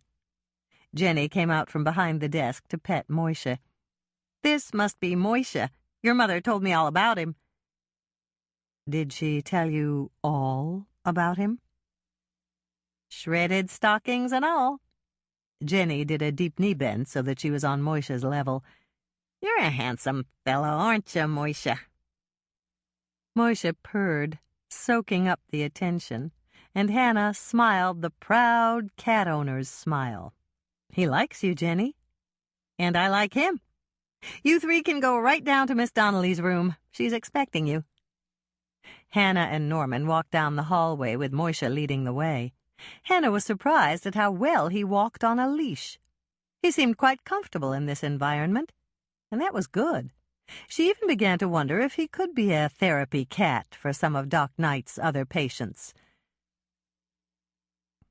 Are there any nuts in that monkey bread? Norman asked her. No, I decided not to put them in. I wasn't sure if Barbara could chew them. She might be able to chew them, but she still has some healing to do. Soft food would be best for a week or so. How was she when you saw her? Good. She was really happy to get the bridge, even though it's only a temporary. She said she was tired of looking like a bag lady. So she was rational? Yes. She didn't say anything strange at all. And she knew who I was and who Doc Knight was. She even called her nurse by name. Norman stopped and frowned slightly. Of course, the nurse was wearing a name tag, so I guess that's not as important as I thought it was. It's still a big improvement. I know. I told Roger that, and he seemed very relieved. He was really worried about Barbara's condition. Roger visited Barbara? No, I ran into him in the lobby. He was out here to visit his father. Hannah sighed deeply. Poor Roger. I know. First he got the news that his father was terminal, and now his fiancée is dead. He didn't look good, Hannah. I don't think he got any sleep at all last night. I can believe that. All he could talk about was how much he missed Bev. I think he really loved her. Hannah didn't reply, mostly because she didn't know what to say. Roger may have loved Dr. Bev, but it was a cinch she hadn't loved him. She'd made it clear to Hannah, Andrea, and Lisa that she regarded Roger as a gourmet meal ticket, and no more than that.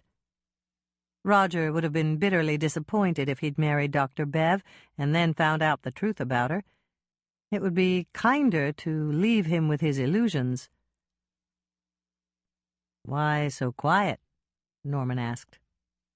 Just thinking, Hannah said, not wanting to mention the subject of her thoughts, even though she was 99% certain that Norman no longer had any illusions about Dr. Bev.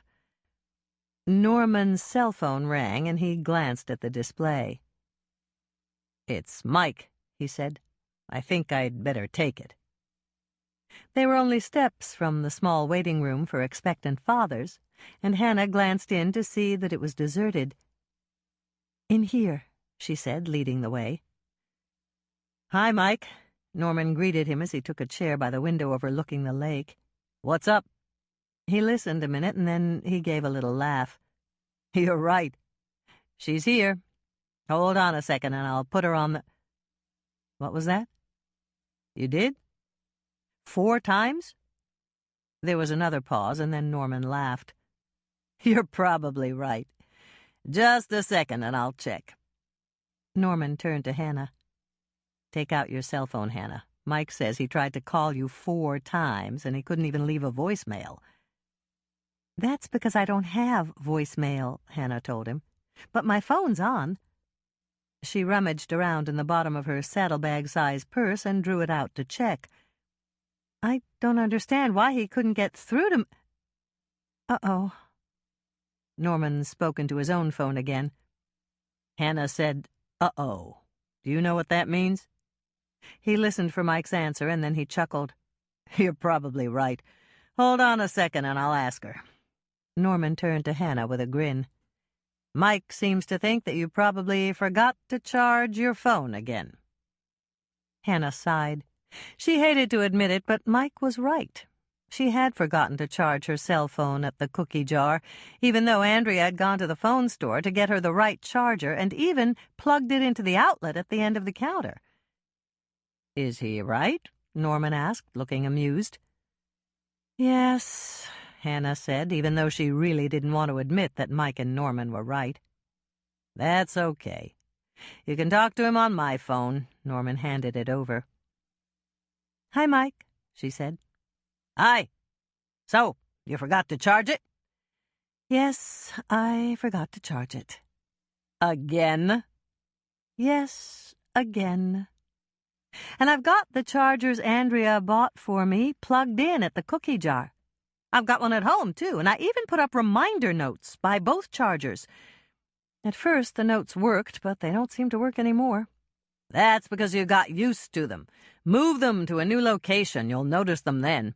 And when they stop working in the new spots, move them again. When you get used to seeing something, you just take it for granted until it's not there anymore.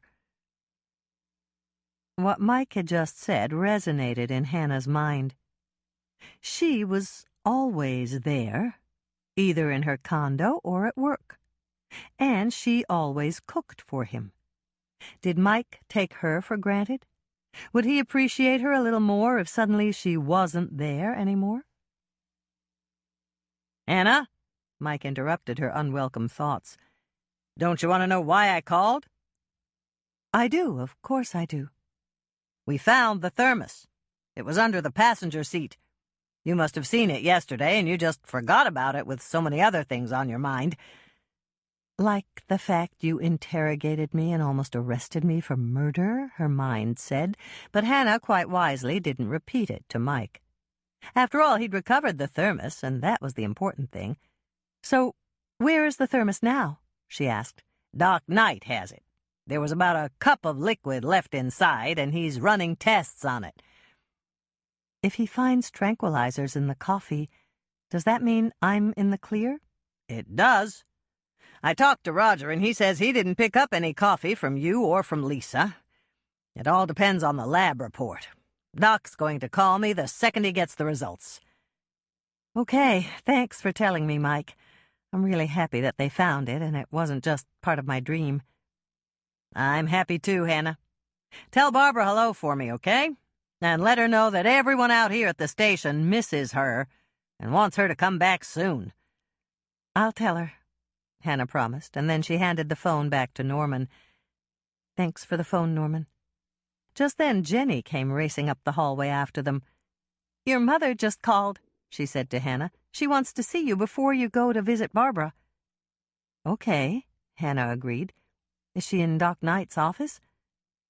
Where else? Jenny asked with a smile. Your mother spends most of her time in there. She does a lot of things for Doc Knight. I wonder exactly what things she does. Hannah's mind asked the question as she relayed the message to Norman, and they continued down the hall to Doc Knight's office. Mother, Hannah said, walking in the door. You wanted to see me? Yes, dear. Dolores turned to Norman. Hello, Norman. Are you going to see Barbara, too? I'd like to find out how she's getting along with her temporary bridge, Norman said. She's getting along just fine, Dolores said. She knows she looks better, and now she can eat some things she couldn't have before. pureed everything has to be boring after a while." There was a yowl from Moisha, and Hannah lifted him into her arms. "Say hello to Moisha, Mother." "My darling grand cat," Dolores crooned, opening the top drawer of Doc's desk.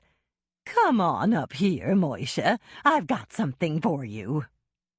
Hannah saw the familiar cat treat canister in her mother's hand and immediately placed Moisha on the desktop. "That's very smart of you, Mother," she said. "That's self-preservation," Dolores answered, doling out one of Moisha's favorite fish-shaped treats. "Or perhaps I should say it's silk preservation, since I'm wearing hose tonight. What do you have in those boxes, dear? Something for Barbara?" "Yes, I brought some monkey bread for her," Hannah said. "What's that?" Hannah took one of the boxes out of Norman's arms and set it on the desktop. She opened it and let her mother see the contents.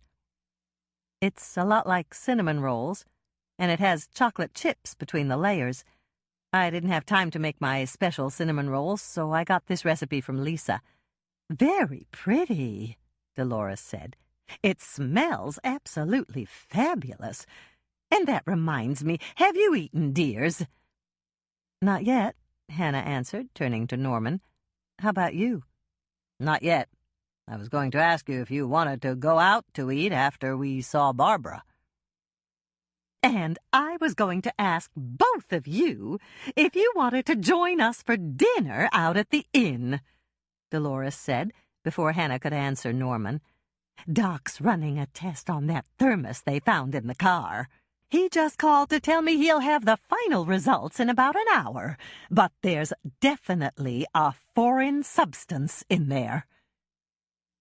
Without any conscious thought, Hannah crossed her fingers. If the foreign substance turned out to be the tranquilizers that had killed Dr. Bev, she would be cleared. "I thought we might be celebrating tonight," Dolores continued. "Will you join us, dears?" "Sounds good to me," Norman said. "Me too," Hannah agreed. "Tell me what happened when you took Barbara the things from her house." "She was perfectly rational," Dolores said. "I brought a bowling trophy from the mantel. It had her father's name on it. She recognized it immediately and knew exactly where I'd gotten it. She said, 'That's my dad's bowling trophy. He won it the year before he died.' I kept it because it used to make my mother laugh. It's so funny, Dolores. Just look, they spelled his name wrong." "Did they?" Norman asked her. "Yes. It was engraved Patrick Donnelly, and there were 3 N's in Donnelly." The last time Barbara talked about her father, she got very upset and started to cry, Hannah said, remembering how Dolores had patted Barbara's hand and told her not to think of sad things. "Not this time. And she was the one who referred to her father dying the year after he won the trophy. Doc was very pleased when I told him. He's been hoping that her delusions would fade as her physical condition improved." Hannah nodded. "It sounds reasonable. Let's just hope he's right. What else did you find to bring for Barbara?" "One of her purses, since the strap broke on the one she had with her the night of the party. It's a pretty tan leather shoulder bag with a gold buckle." Norman looked thoughtful. "I think I remember her carrying that purse last winter. Did she recognize it?" "Immediately. And she thanked me very nicely for bringing it. She said it was one of her favorite purses. I asked her where she got it, and she said Nettie Grant had given it to her for Christmas when Sheriff Grant was still alive." "It sounds to me as if she's getting better every day," Norman commented. "I hope so," Dolores said. "But Doc warned me not to get too excited. He said that brain injuries were unpredictable and there could be setbacks." Hannah remembered that Lisa had said the same thing about her father. She told Hannah that there were good days and bad days, and there was no way to predict them.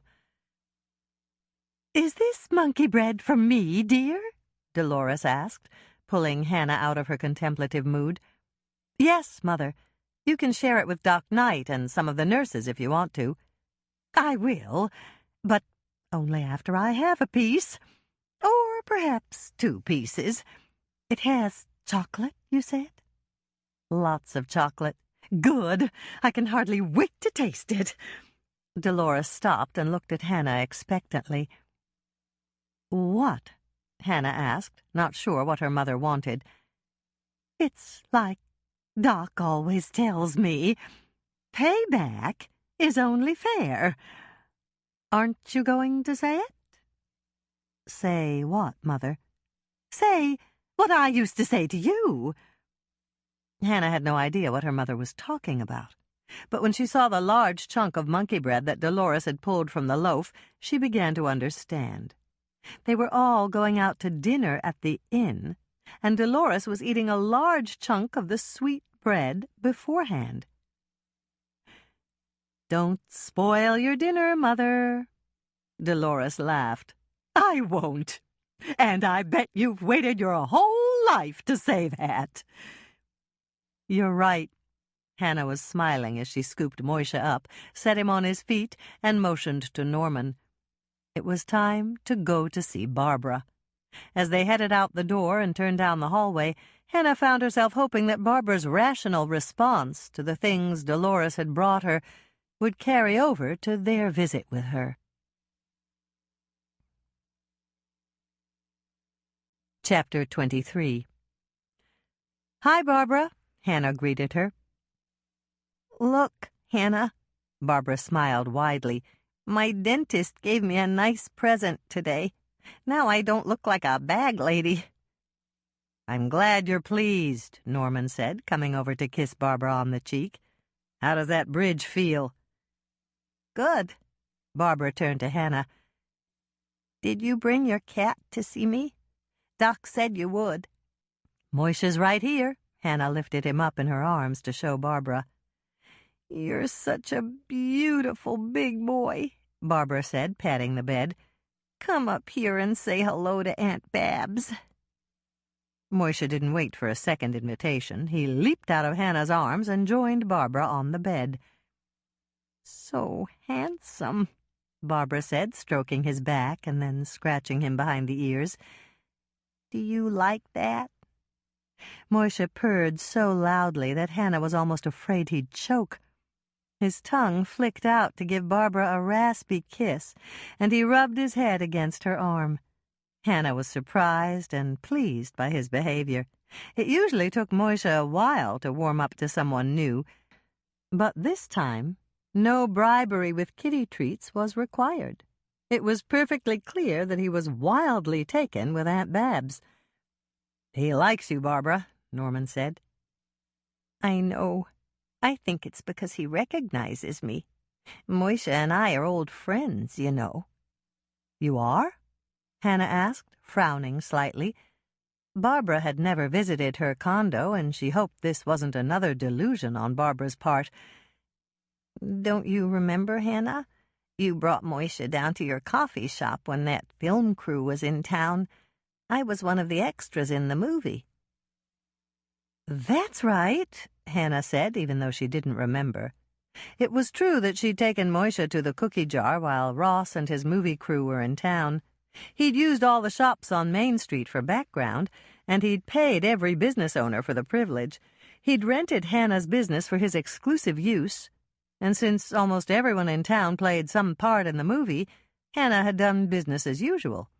The only difference was that for the length of time the movie was filming, the cookie jar was classified as a private club, and she was allowed to bring Moishe to work with her. "I was in the coffee shop one day with the other extras in my scene, and Lisa tethered Moishe to our table," Barbara explained. "That's how I met him." "Of course," Hannah said, even though she didn't remember that particular day.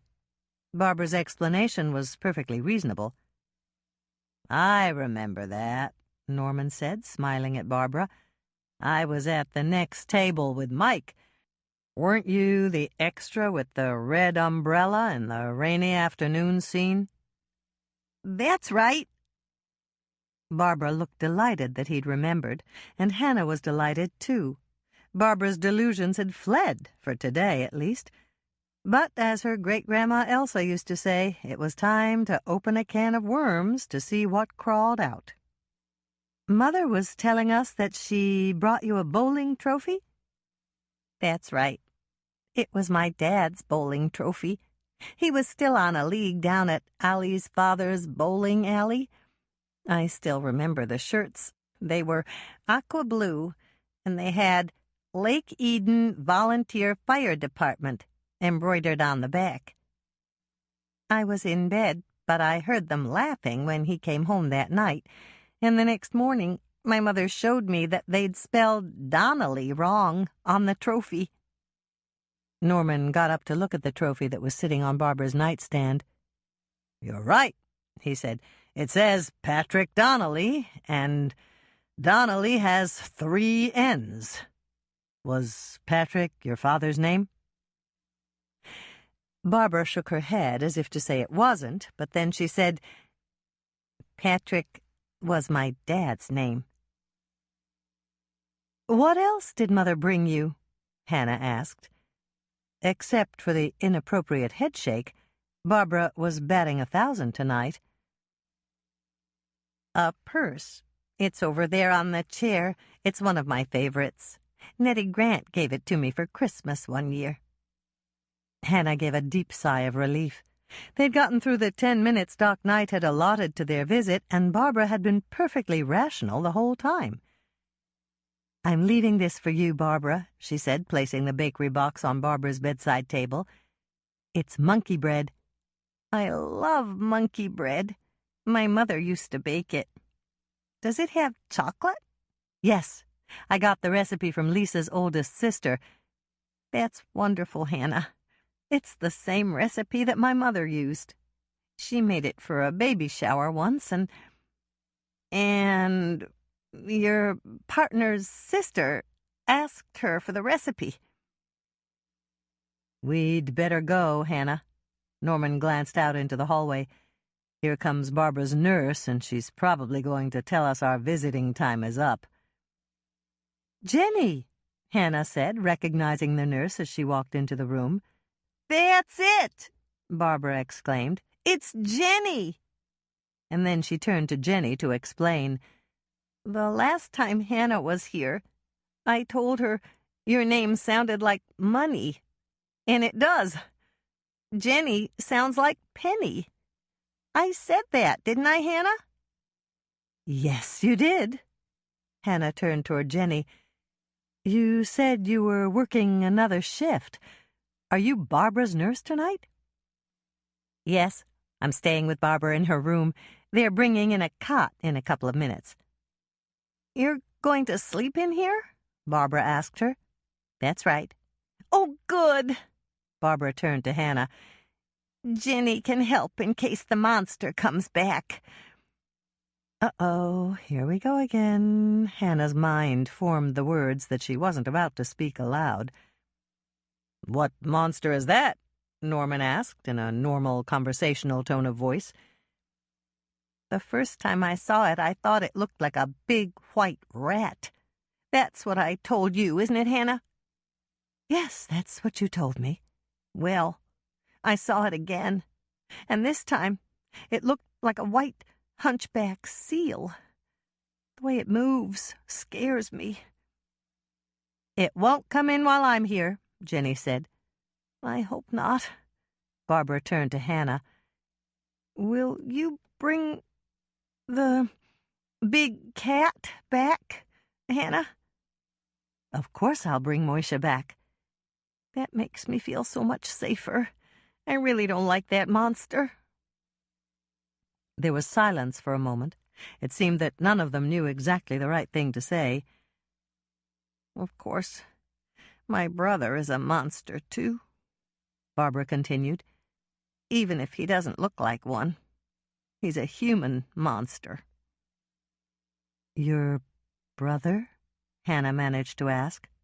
Barbara nodded. I think he still wants to kill me. He probably thought I'd die jumping off the roof. But I didn't. If he comes back when there's nobody here, I'm going to hit him with this." Barbara reached out and gripped the bowling trophy tightly. "Dad's bowling trophy ought to take care of him. It's heavy enough.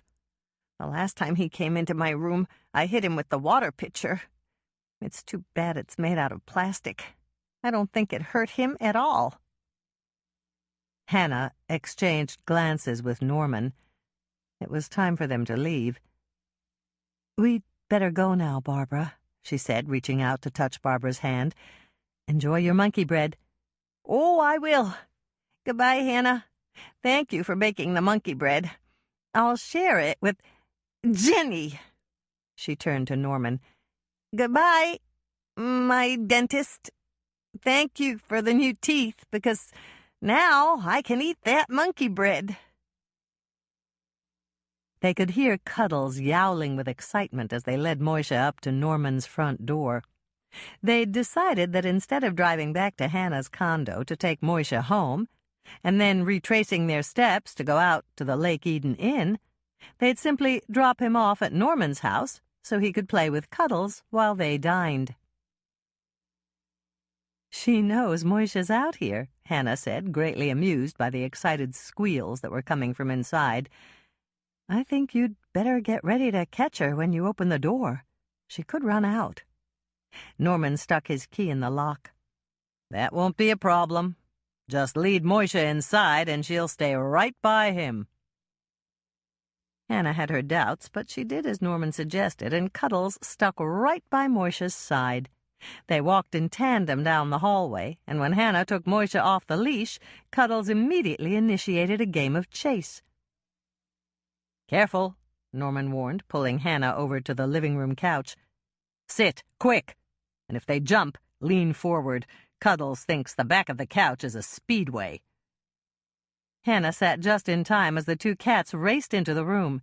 She ducked and leaned forward as Cuddles jumped up, and Moisha chased her the length of the couch and then down again. "The coffee table's next," Norman informed her. "Good thing I put the glass I used last night in the dishwasher." Norman's coffee table was huge, and Hannah watched the two cats skid across its surface. "What's next?" she asked him. "The reverse. Watch for Cuddles to do a 180 against the far wall." Cuddles did precisely what Norman had described, and Hannah laughed. She pushed off like an Olympic swimmer. "Lean forward," Norman warned an instant before the two cats skyrocketed along the back of the couch again. "Is there more?" Hannah asked as the two cats sped out of the living room. "Yes. In the den.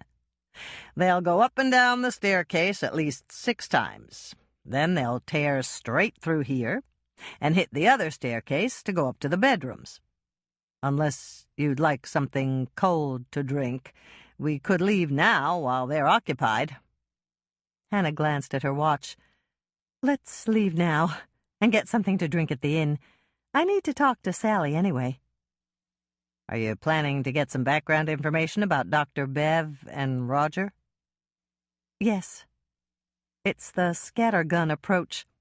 I want to find out all I can about Dr. Bev's daily life while she was staying there. It might not have anything to do with her murder, but you never know what might come to light if you can manage to ask the right questions."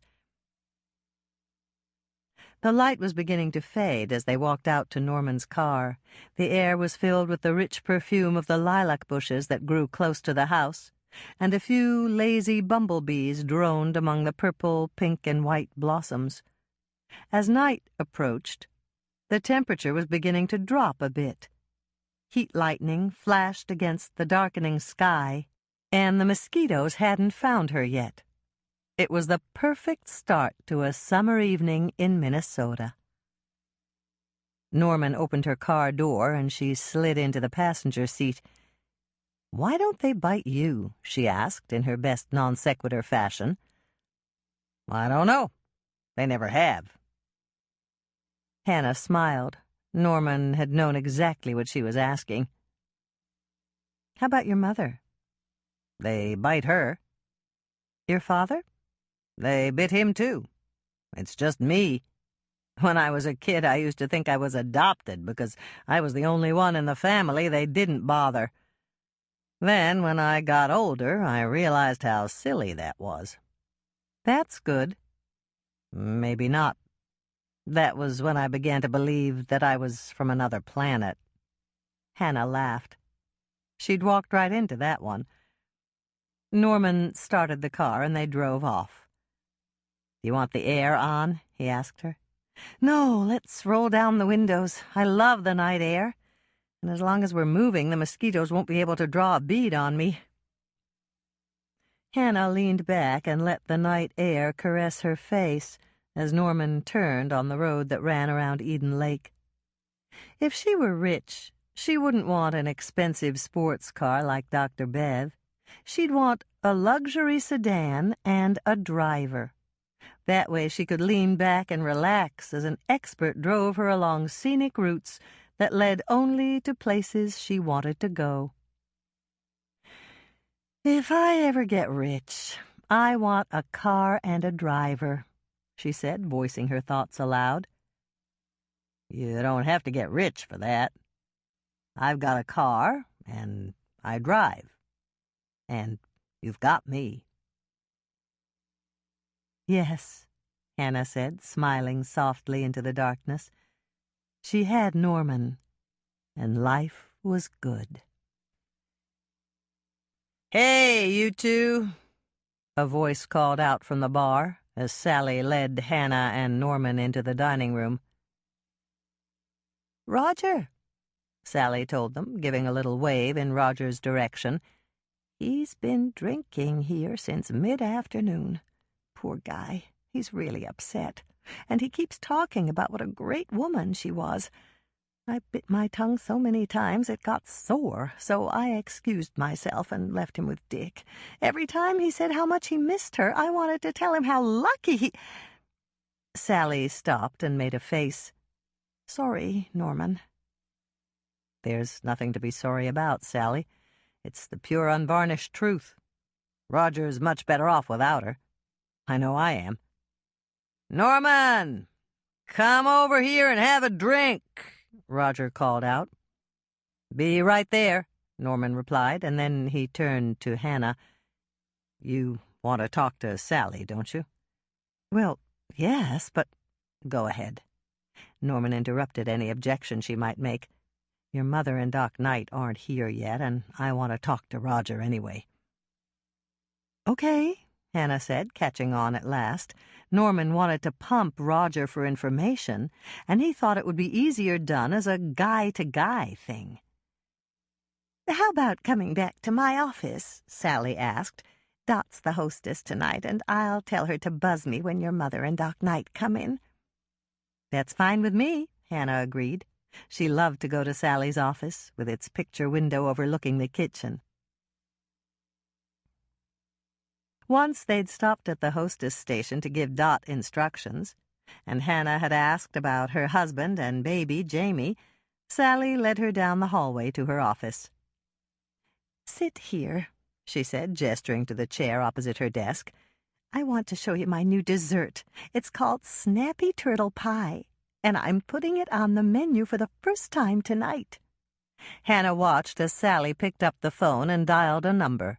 Then she turned toward the window and saw a woman in the kitchen pick up the phone. "Hi, Mary," Sally greeted the woman. "Could you please find out if anyone's ordered the Snappy Turtle Pie yet?" Hannah watched as Mary made her way to a man in a chef's toque. A moment later she was back on the phone again. "Excellent," Sally said. "And you're on the second pie?" She listened for a moment, and then she spoke again. "Ask him if he'll prepare a piece for you to bring in here. And I could use 2 mugs of black coffee, too. Thank you, Mary." "What's Snappy Turtle Pie?" Hannah asked when Sally had hung up the phone. She hoped it wasn't real snapping turtle. "You'll see. I don't want to spoil the surprise. Norman said you wanted to talk to me. Is it about Dr. Bev?" "Yes. Mike sent down a diver, and they recovered a thermos from her new car. Doc Knight's testing the contents right now to see if they contain the tranquilizers that killed her. I really need to know if anyone here filled that thermos for her before she left yesterday morning. Let me check with room service, and if no one delivered coffee to their suite, I'll ask the busboys who were working at breakfast. It's possible one of them filled the thermos. Thanks, Sally. It's important. I really need to know. Because it could get you off the hook. Obviously, the Lake Eden gossip hotline was working. You're right, but only if the coffee in the thermos tests positive for tranquilizers. Let me know as soon as you know. I've been worried about you. I'll find out where that coffee came from. Was it black? No. Doc Knight said she had coffee, cream, sweetener, and my cupcakes in her stomach. There was sparkling water, too. That's all she had at lunch. I waited on them myself. Did Norman look uncomfortable at lunch? Like a sheep about to be shorn. He wanted out in the worst possible way. But you know Norman. He wasn't about to make a scene that might hurt my lunch business. Hannah knew she was asking questions that had nothing to do with her investigation, but she couldn't seem to stop.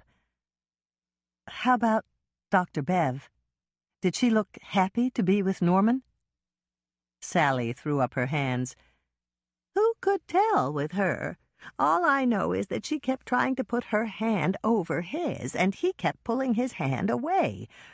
I wasn't close enough to hear their conversation, but it was clear that Norman wanted to be almost anywhere but here with her.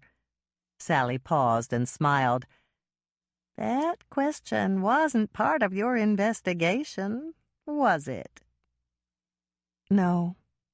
It was personal, Hannah admitted. There was a knock on the door, and Sally shouted for whoever it was to come in. The woman Hannah had seen on the phone in the kitchen entered the room with a tray. "Here's your coffee, Sally," she said, setting the tray on the table, "and here's the pie." "Just put the pie in front of Hannah," Sally said, gesturing toward Hannah. "Thanks, Mary. Just leave the tray, and I'll carry it in the kitchen when we're through." Hannah glanced down at the pie and began to smile. "It's darling," she said, noticing the cookie shaped like a turtle on top. "Where did you get those cookies?" "We bake them here. It's a recipe from Lisa's Aunt Nancy, and she gave it to me. Her aunt sent her 3 cookie recipes, and she said this one was too labor-intensive for the cookie jar, but it was so cute, she thought I'd like it. It's not too labor-intensive for us. Mary loves to fuss with garnishes and things, and she really enjoys baking these." "You're going to spoil my dinner," Hannah said. "No, I'm not.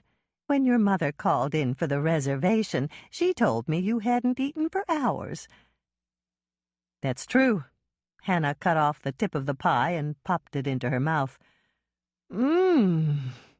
Sally smiled. "It's just like a turtle sundae in a chocolate cookie crust. Try the cookie." Hannah didn't need a second invitation. She bit into the turtle cookie and smiled with enjoyment. "Tell Mary the cookies are absolutely perfect. This is going to be a huge hit, Sally." "I think so, too.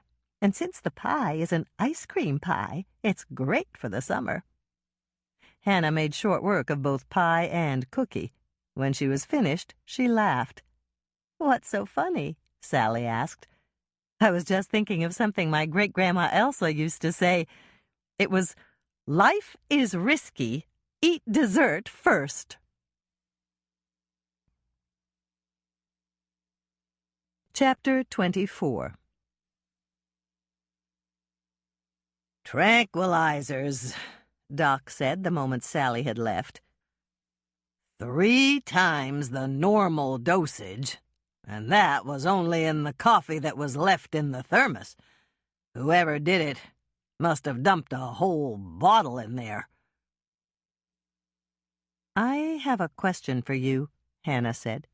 "Norman said Dr. Bev was drinking sparkling water at lunch yesterday. Why didn't it show up in her stomach contents?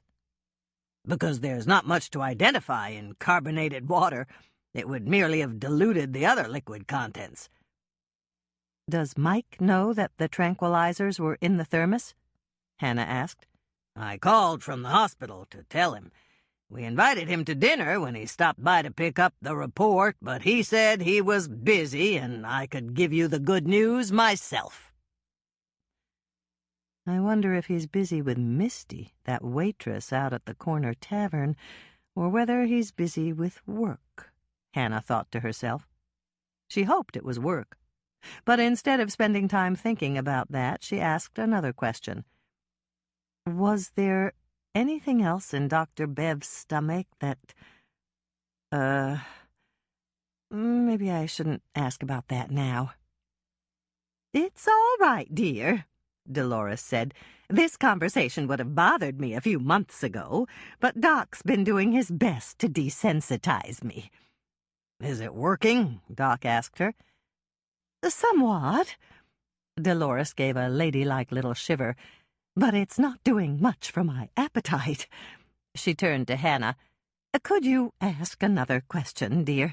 One that doesn't have the words stomach or contents in it.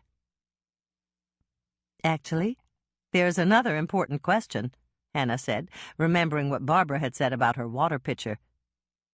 Do you know if Barbara has ever knocked over her water pitcher?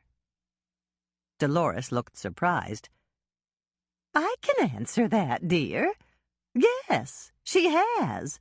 And it happened just last night. Her nurse went to get another bag of glucose for her IV drip, and when she came back into Barbara's room, the water pitcher was on the floor. Norman and Hannah exchanged glances. Either Barbara had actually tried to hit someone with her water pitcher, or she'd knocked it over accidentally. Now, after the fact, there was no way of knowing for certain. Is it important, dear? Dolores asked when Hannah didn't respond.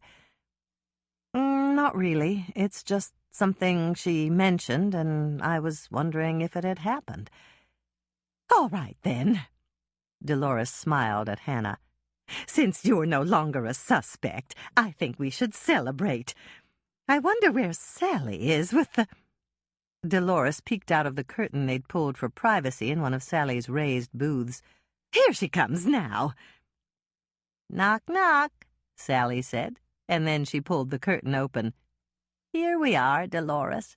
I made my special appetizer tray for you. They all watched in awe as Sally pulled back the curtain, and one of her waitresses set a large silver platter in the center of their table. There were small slices of black bread, topped with smoked salmon, cream cheese, and capers, several kinds of pâté to spread on toast points, and a round of brie baked in a pastry crust surrounded by small bunches of grapes. Very impressive, Doc Knight said, smiling at Sally. Thank you, Sally smiled back. I love to do these appetizer platters. Will you join us? Dolores asked, sliding over a bit so that Sally could sit. I shouldn't, Sally said, but Hannah noticed she wasn't slow to take a seat. I understand we have something to celebrate? We do, Doc answered. Hannah is no longer a suspect in Dr. Bev's murder. Well, thank goodness for that. Sally raised her glass. Anybody who thought that she was should have their head examined. By me, Doc said, and everyone laughed. Sally turned to Hannah. Would you mind coming with me for a minute? I have that recipe you wanted, but I left it on my desk, and if you don't get it now, I'll probably forget which pile of papers it's in. It'll only take a minute or two. Hannah wasn't fooled for a second as she followed Sally out of the curtained enclosure. Something was up. I've got Josh waiting for you in my office, Sally said, the moment they were out of earshot. He's one of my newest busboys, and he filled Dr. Bev's silver thermos this morning. Hannah, this is Josh. He's my newest busboy." Sally turned to smile at the teenager, who looked exceedingly uncomfortable. "Tell Miss Swensen what happened when you filled Dr. Bev's thermos." Josh took a deep breath. "She asked me to fill it with coffee, and I did. But first I took it into the kitchen and rinsed it out with scalding hot water, the way we're supposed to do with thermoses." "Very good. What happened next?" "She told me she wanted a fresh pot of coffee, not the coffee from the carafe we have at the breakfast buffet. She said to put a quarter cup of real cream in the bottom, and then 8 packs of artificial sweetener. After that, I should add the coffee and leave enough room so that I could shake it before I brought it up to her room."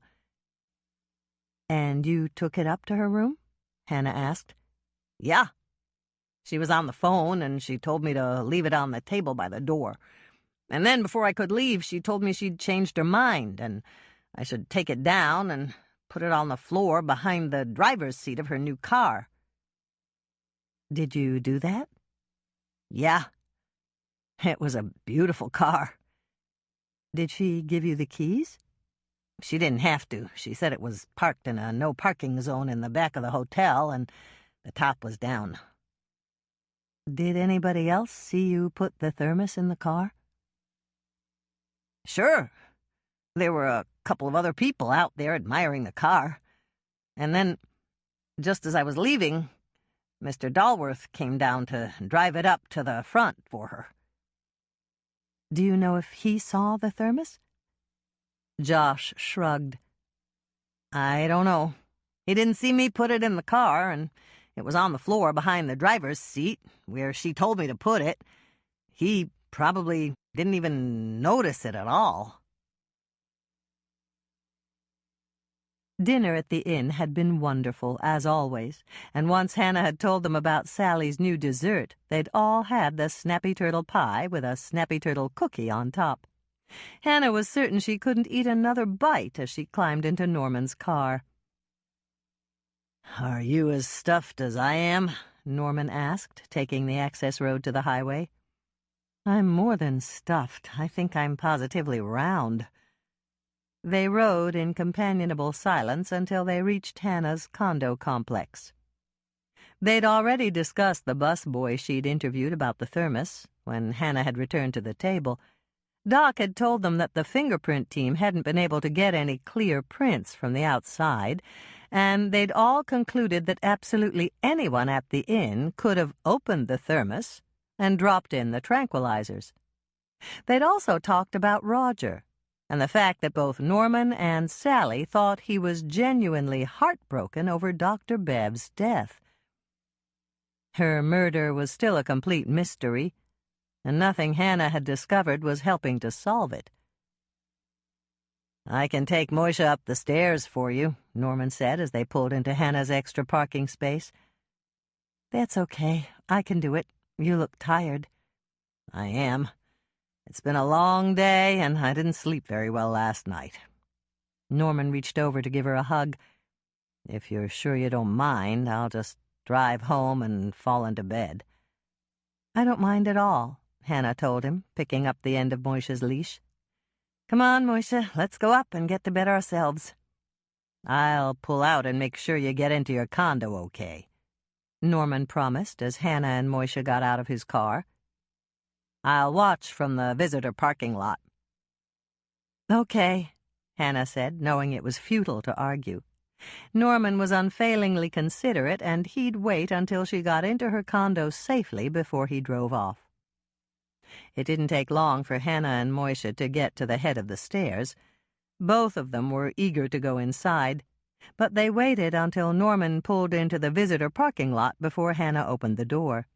She gave a wave, and Norman gave a polite little beep on his horn, and Moisha led her inside. "Michelle?" she called out. There was no answer, and Hannah glanced at the clock. Her cookie truck had been parked in her spot, and that meant Michelle had come back from the cookie jar. It was only 9 at night. Surely Michelle wasn't sleeping already. One glance inside the guest room and Hannah could see that it was empty. Perhaps Lonnie had picked up her youngest sister for a date. If Michelle had left, there would be a note in front of the coffee pot or on the kitchen table. Michelle always left a note. "Go ahead, Moishe," Hannah told him, noticing that he was eyeing the door of her bedroom hopefully. She went in to turn down the bed for him and patted his pillow. "You can go to bed. I'm going to see if there's a note from Michelle." As Hannah retraced her steps to the living room, she heard a thump from her bedroom. Moishe had accepted her invitation to go to bed. She flicked on the kitchen light and spotted the note on the table. Michelle was every bit as considerate as Norman was. "Ran into Lorna Cusack when I came back here," the note read. "She's having a graduation party for Chris tonight, and I said I'd help her with the refreshments. Howie and Esther are there, and Lorna said to come over when you get home so you can taste Howie's guac ad hoc. He's bringing a huge batch, and everybody loves it." The last thing Hannah wanted to do was go to a teenage party. But Howie and his wife were there, and she wanted to tell him the good news about the thermos and how she'd been cleared as a suspect. Then there was the guacamole. She'd heard that Howie made the best in town, and she'd never had the chance to taste it. If she liked it, and if she played her cards correctly, she might even be able to talk him into sharing the recipe. Chapter 25. Hannah had expected a noisy teenage party, but she heard no music as she approached Lorna's condo. That was odd. Michelle had said it was a graduation party for Chris. She didn't know a single teenager who'd just graduated from high school who would want a party without music. Was the party over this soon? Light spilled out on the walkway that led to Lorna's front door, and Hannah could hear the thumping of dancing feet. The party wasn't over. That much was clear.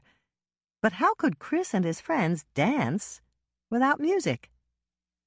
Hannah rang the doorbell, and a moment later Lorna opened the door.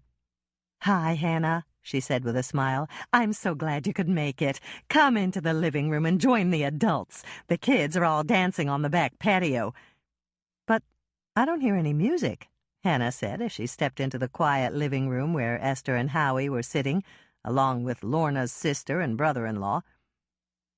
"How can the kids dance without music?" "They have music. Come with me and I'll show you." Lorna led Hannah to the open patio door where they could look out on the party.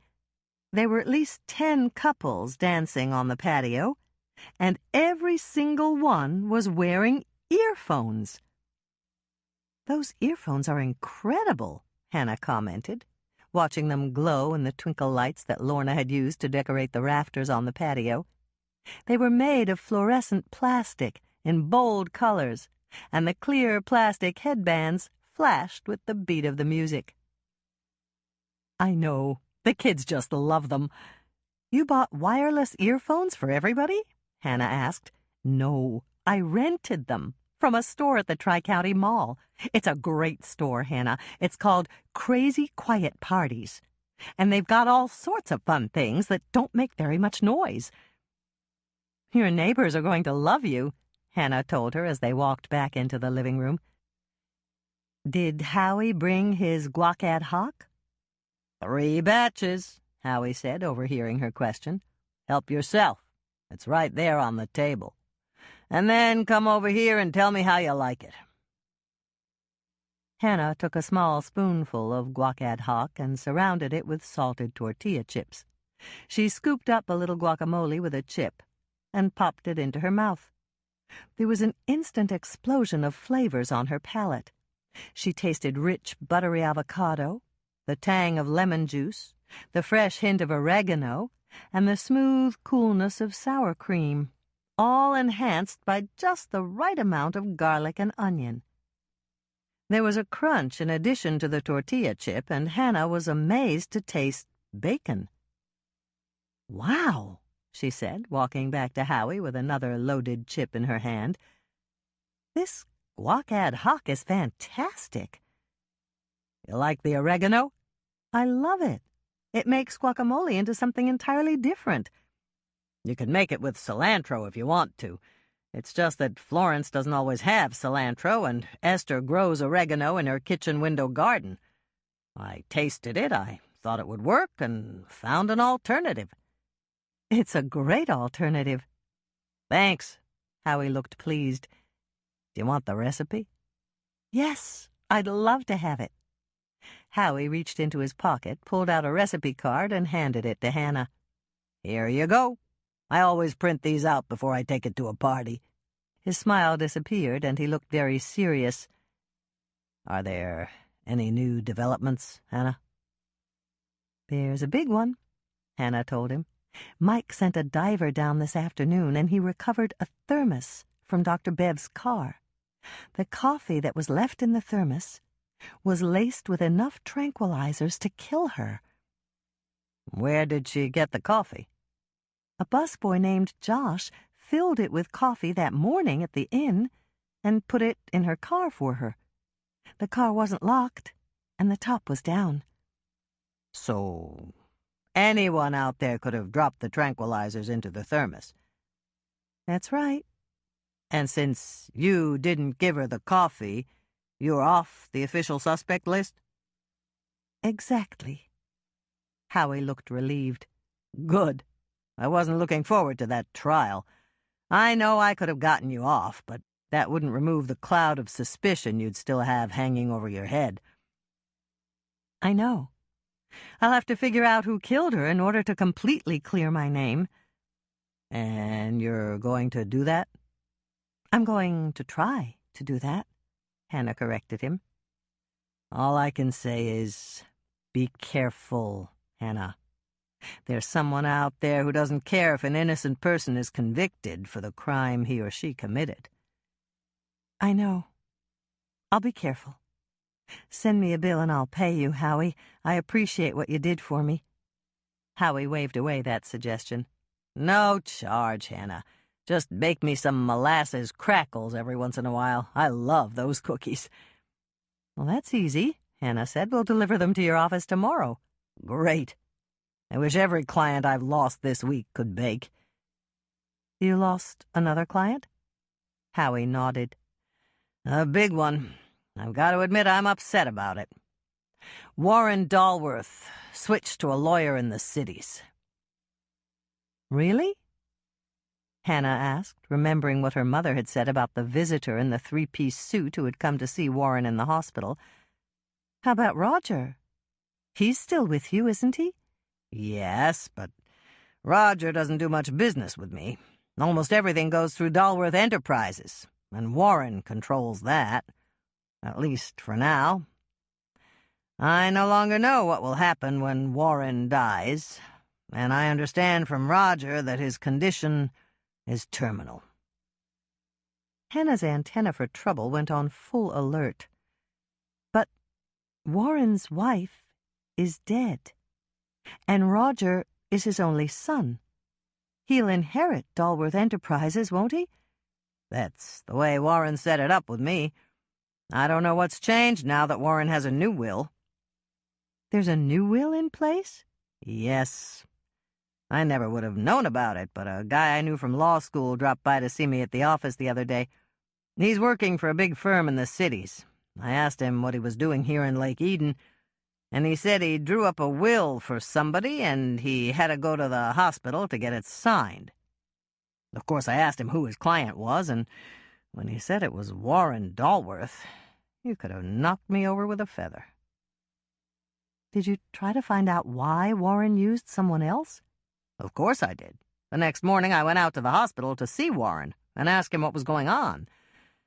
Unfortunately, I didn't get a chance to talk to him.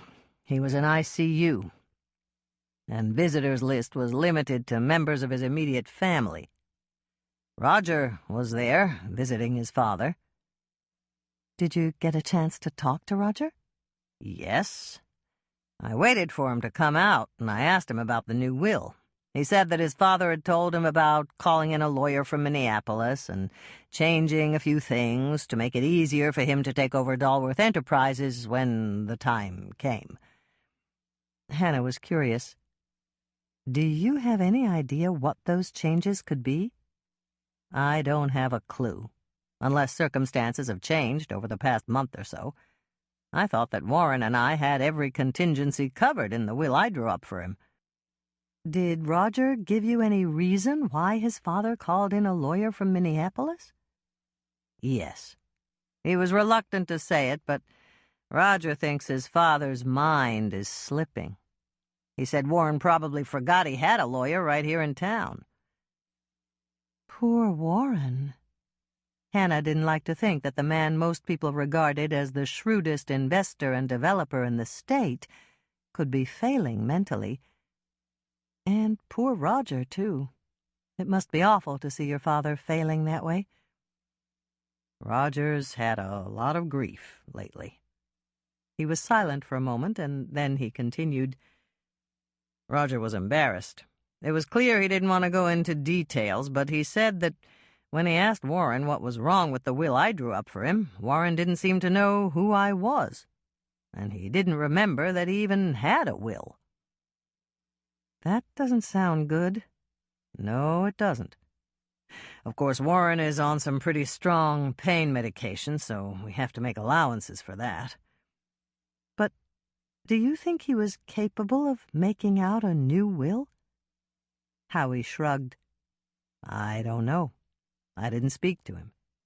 But if what Roger says is true, Warren certainly shouldn't have drafted a will without the advice and assistance of someone he knew and trusted.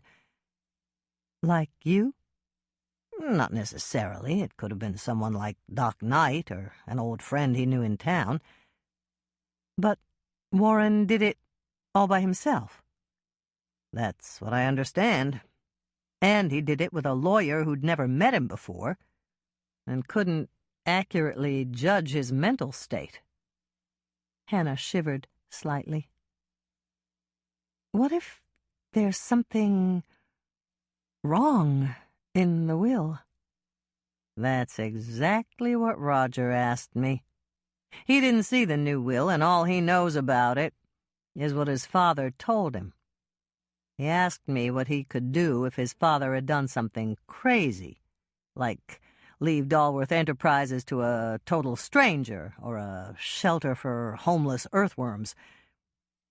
What did you tell Roger? I said that if there was something outrageous like that in Warren's new will, it might go toward proving that Warren was incompetent, or not in his right mind when he instructed his new lawyer and signed the will. The courts have to decide that.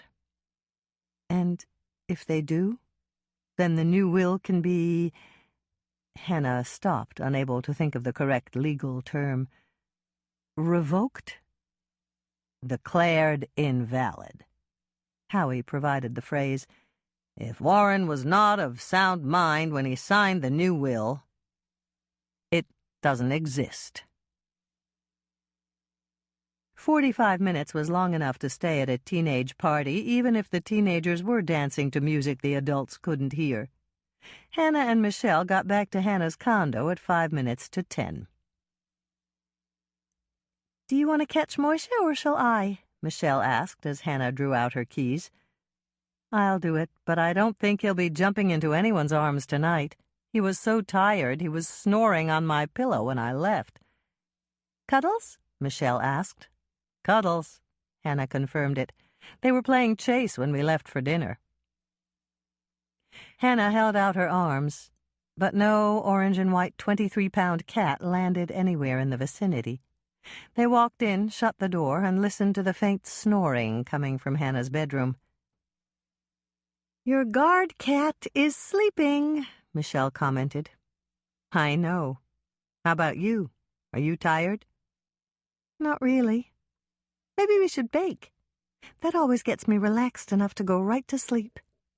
"Sounds good to me," Hannah said, heading for the kitchen to switch on the lights. "What do you want to bake?" "Something we can use tomorrow at the cookie jar. You decide." Hannah thought about that for a moment, but before she could decide, the phone rang. She reached up to grab the wall phone that hung near the kitchen table. "Hello? Thank goodness you're home, dear." "Mother?" Hannah was surprised. She'd seen her mother less than an hour and a half ago.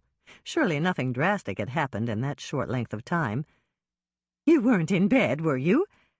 "No, Mother. Michelle and I were about to bake. Where are you?" "At the hospital. We're having some trouble with Barbara tonight." "What kind of trouble? She's not worse, is she?" "Not physically. This is very silly, but Jenny's talked to her.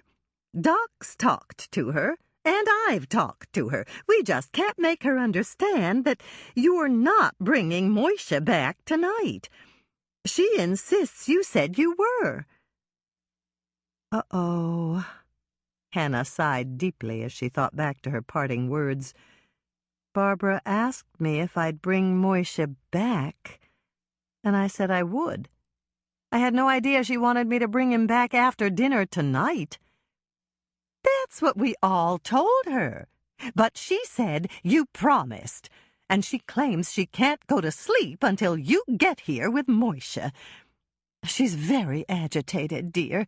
Doc says he can give her an injection that will put her to sleep, but he hates to do that when she's doing so much better in every other way." "Tell Doc Knight to hold off. I'll be there in—" Hannah glanced at the clock. "Less than 20 minutes. Better warn her, though. Moisha's tired from playing with Cuddles while we were at dinner, and he'll probably just fall asleep on her bed." "I think that's what she wants, dear. She's hoping that Moisha can stay overnight. We can rig up a litter box in Barbara's bathroom. That's no problem. And I can take the rest of Jenny's shift and sleep on her cot in the room." Hannah made a quick decision. "No, Mother. I'll take Jenny's cot and stay with Barbara and Moisha."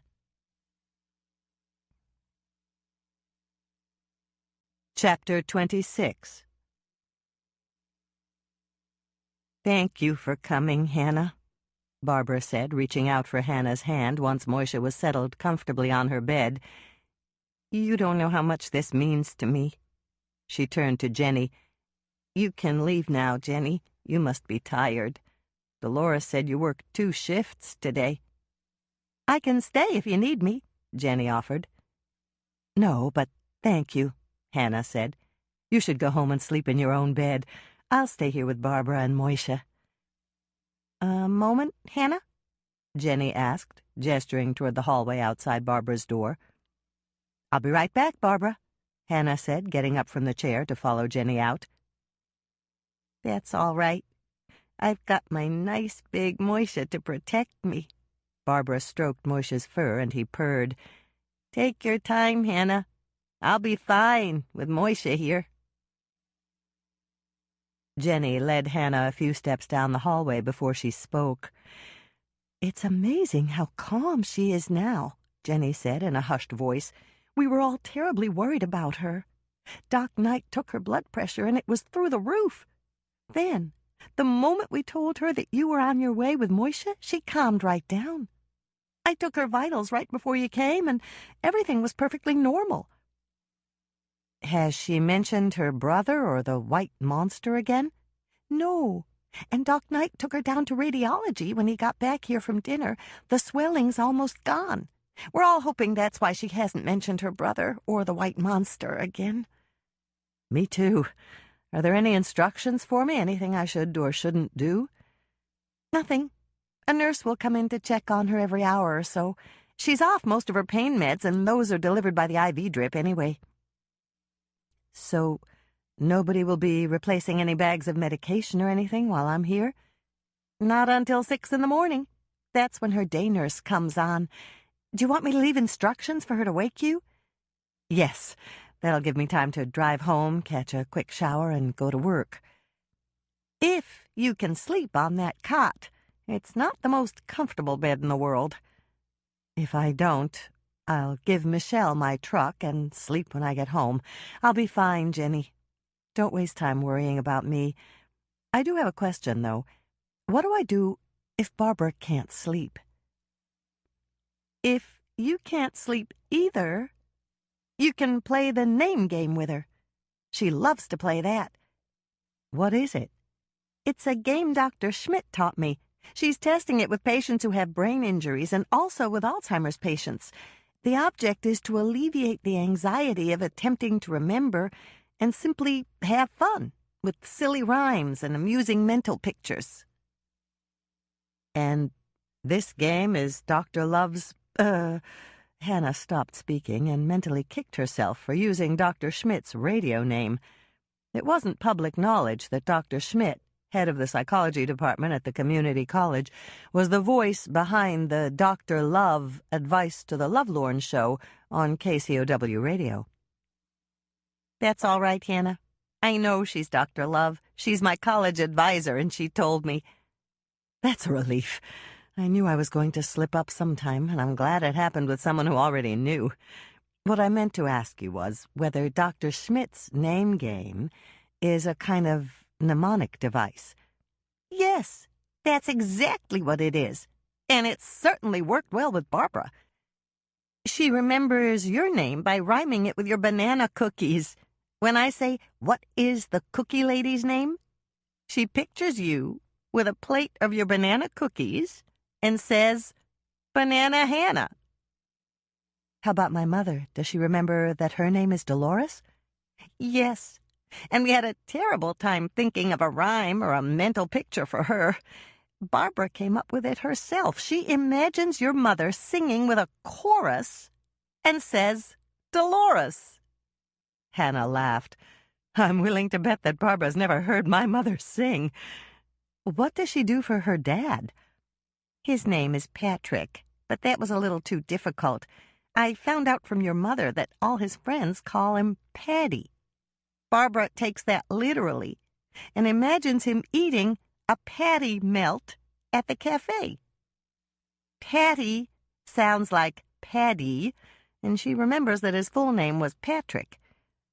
That seems to be her most difficult name. Sometimes she remembers it, but at other times she tells me she can't remember her father's name. There seems to be some sort of mental block. I haven't figured out what it is yet. Are there any other names I can ask? Yes. Her mother's name, the sheriff's name, the detective's name, and her dentist's name. She doesn't call Norman my dentist any longer? Jenny shook her head. She calls him Norman or Dr. Rhodes. She has an image for both names. Hannah? Are you coming back? It was Barbara's voice, and Hannah realized she'd been gone long enough to make Barbara nervous. I'd better go. I'll let you know how everything goes if we play the name game. When Hannah walked into the room, Barbara's face lit up in a huge smile. "You're back," she said. "I'm glad, Hannah. Moisha and I were getting worried." You didn't have to worry, Hannah told her. Jenny was just teaching me how to play the name game with you. Can we play it now? I think Moisha is asleep. He's snoring. Hannah listened for a moment, and then she laughed. He certainly is. He sounds like a buzzsaw. Do you remember your dentist's name? I see him with an umbrella in a rainstorm. Storm. That's it. Stormin' Norman. Very good. I just learned that one today. Why did you want to talk about Norman? Because he has a cat named Cuddles. That's a cute name. Does Moisha know Cuddles? Moisha went to play with Cuddles while Norman and I went out to dinner with Doc Knight and my mother. Your mother is in a chorus. That means your mother is Dolores. That's right. Norman and I left Moisha at his house with Cuddles. They played chase. Moisha chases Cuddles? Or Cuddles chases Moisha? Cuddles always initiates the chase, but it goes both ways. It's a good thing Norman has a big house. They get a lot of exercise. And that's why Moisha is so tired. Barbara reached out to stroke Moisha's back as if in sympathy. Cuddles is younger, isn't she? Yes, quite a bit younger. "It must be difficult to chase a younger female," Barbara said, laughing a little. "Those are words to live by, Hannah, especially if you're our mayor." Hannah laughed, and so did Barbara, but Barbara sobered quickly. "Do you think Moisha will wake up if the monster comes?" Hannah felt her heart sink down to her toes. It was obvious that Barbara still had one of her delusions. "I'm sure he'll wake up," she said. "That's a relief. I just know he's coming tonight. There's a moon. There's always a moon when the monster comes. That's how I know he's white." Barbara stopped speaking and frowned. "What is it called when you're white but you shouldn't be? Everyone else around you is colored. It's something to do with lacks of pig something." It took Hannah a moment, but then she caught on. "Pigment," she said. "A person or an animal lacking pigmentation is called albino." "That's it, albino. My mother said they had an albino hired hand on the farm when she was growing up. He had to wear dark glasses all the time because he had trouble with his eyes." "Thank you, Hannah. I'm not sure I would have remembered that word without you." "You're welcome, Barbara. You mentioned your mother. What was your mother's name?" "There she is at the kitchen table eating a big bowl of strawberries. Berries. Berry. My mother's name was Terry. That's short for Teresa. My mother's name was Teresa." "Wonderful. How about your dad? What was his name?" "There's Dad at Hal and Rose's cafe eating a patty melt. Patty! That's short for Patrick. My dad's name is Patrick." "What was the former sheriff's name?" "He's in his office watering a plant. It's Sheriff Grant." "Very good. Now, what was your father's name?" Barbara was silent for a long moment, and then she shook her head. "I don't like that one, Hannah. I don't remember. I'm tired now, and I think I want to go to sleep. Is that all right with you?" "That's fine with me, Barbara. I'm tired, too. I'll sleep right here on the cot." "All right, Hannah. Sweet dreams." "And sweet dreams to you, Barbara." The cot was uncomfortable, but she was tired. Even though she tried to stay awake for a while, Hannah felt herself dozing off. She dreamed of a white monster, and she felt her eyes fly open. And there it was, right there on the wall. It was a shadow, a grotesque shadow that looked like a combination between a rat and a humpback seal. The monster was gliding along the floor. She must be dreaming. She had to be dreaming. The shadow was at least 4 feet tall, and the monster was as long as Barbara's hospital bed. It was stealthy and silent as it traveled around the room, and Hannah didn't seem capable of moving or calling for help or doing anything except stare at the monster. And then there was a thud as something heavy hit the floor, and a screech, followed by a yowl that split the night air. Moisha was a blur of movement as he hissed and puffed up to twice his normal size and confronted something on the floor at the foot of Barbara's bed. "Moisha!" Hannah sat bolt upright on the cot as something white, a creature much smaller than the menacing shadow, raced toward the window and leaped out through the screen. Hannah moved faster than she'd ever moved before in her life, jumping off the cot to catch Moisha in mid-air as he was about to leap out of the window in hot pursuit. "It was the monster!" Barbara exclaimed. "I told you there was a monster! Nobody believed me when I said it was real." "They'll believe you now," Hannah promised, shutting the window, but not before she saw the torn screen. Then she took Moisha back to Barbara's bed and put him down so that Barbara could pet him. "My big, brave Moisha," Barbara murmured, petting and soothing him. "What a wonderful, brave kitty you are. You saved me, Moisha. I knew you would." And then she turned to Hannah. "The monster was real, wasn't it, Hannah?" "Yes, it was," Hannah answered, shivering slightly. Perhaps in the daylight she might not have been so startled, but the shadow had been truly frightening. "What was it?" Barbara asked her. "Was it some kind of animal?" "It was a weasel. Some people call them stoats. I saw a couple of them when I stayed overnight with my grandparents on the farm. The weasels used to try to get into my grandmother's hen house to steal the eggs, but I've never seen any that large before." "You were right, Barbara. It was an albino weasel." "I've never seen a weasel." Barbara's voice was shaking. "No wonder I didn't know what it was. Will it come in here again?" "Never," Hannah promised her. "The window's shut now, so it can't get in. Your screen was torn at the bottom, and that's how it got in. I'll find Freddie in the morning and ask him to replace it for you."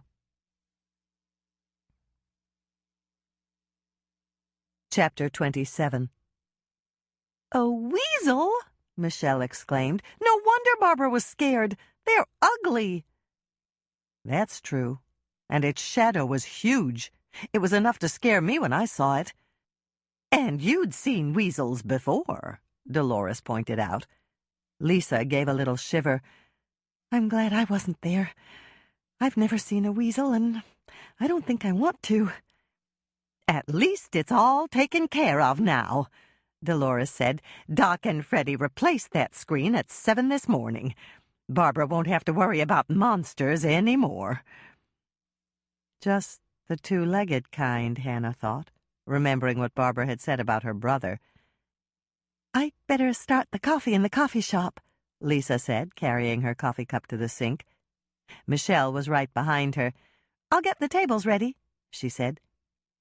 "And I'd better go over to Granny's attic and get to work. Luann brought in some items from an estate. I have to price them and put them out on the floor." Hannah sat there for a moment, wondering what she should be doing. Michelle and Lisa were taking care of the coffee shop. The baking was done, and the industrial dishwasher was washing all the bowls and utensils they'd used. There really wasn't anything for her to do. "Except to solve Dr. Bev's murder case," Hannah said aloud, "and figure out who attacked Barbara in the penthouse garden." "Hannah?" Lisa came through the swinging restaurant-type door that led to the coffee shop. "Oh, I thought your mother was still here." "No, she left right after you went out to the coffee shop." "But I thought I heard you talking to someone." "It was no one important," Hannah said with a laugh. "I was just talking to myself." "I do that all the time, but I've got Sammy, so I can always use the excuse that I was talking to the dog." "Too bad he's not here. I could have used that excuse." Hannah pointed to the small padded envelope that Lisa was carrying. "What's that?" "I don't know, but it's for you. I stopped by the post office before I went home yesterday, and this was in our box." Lisa handed it over. "What smells like chocolate?" "Brownie mix cookies. I decided to use up the brownie mix that Andrea bought for me, and I just threw them together as an experiment." "Can I have one?" "Sure. Get it from the bottom rack. Those are the fruit and nut brownie cookies." Lisa went to get a cookie, and Hannah looked at the address on the envelope. It was written in green ink, and it read, "Hannah Swensen, The Cookie Jar, Lake Eden, Minnesota." No street address. "I noticed that. There's no zip code either." Lisa took a bite of her cookie and smiled. "These are really good cookies, Hannah." "Thanks." Hannah looked down at the envelope again. "Our box number's not on here either. It's a good thing we live in Lake Eden and they know who we are at the post office. I wonder who sent it. Maybe you should open it and see what's inside. There could be a note or something. Good idea. Hannah pulled the tear strip on the padded envelope and peered into the envelope. It doesn't look like there's anything inside. She held the envelope open, turned it upside down, and shook it out on the counter. There was a clink as something hit the countertop. Both Hannah and Lisa stared at it for a moment, and then Lisa asked, "What is it?" "It's a button, and it's shaped like a—" Hannah stopped speaking and grabbed Lisa's hand as she reached for it. "Don't touch it!" Lisa pulled back quickly. "Why?" "It's a button from the blouse Barbara wore the night she jumped from the penthouse garden. There could be fingerprints on it. Do we have any paper bags?" "Sure." Lisa ran to the pantry to get out one of the wax-lined paper bags they used when someone bought 1 or 2 cookies to go. "Here."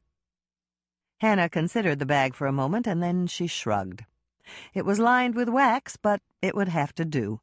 If she left the button out on the counter, someone would be sure to pick it up and destroy any potential fingerprints.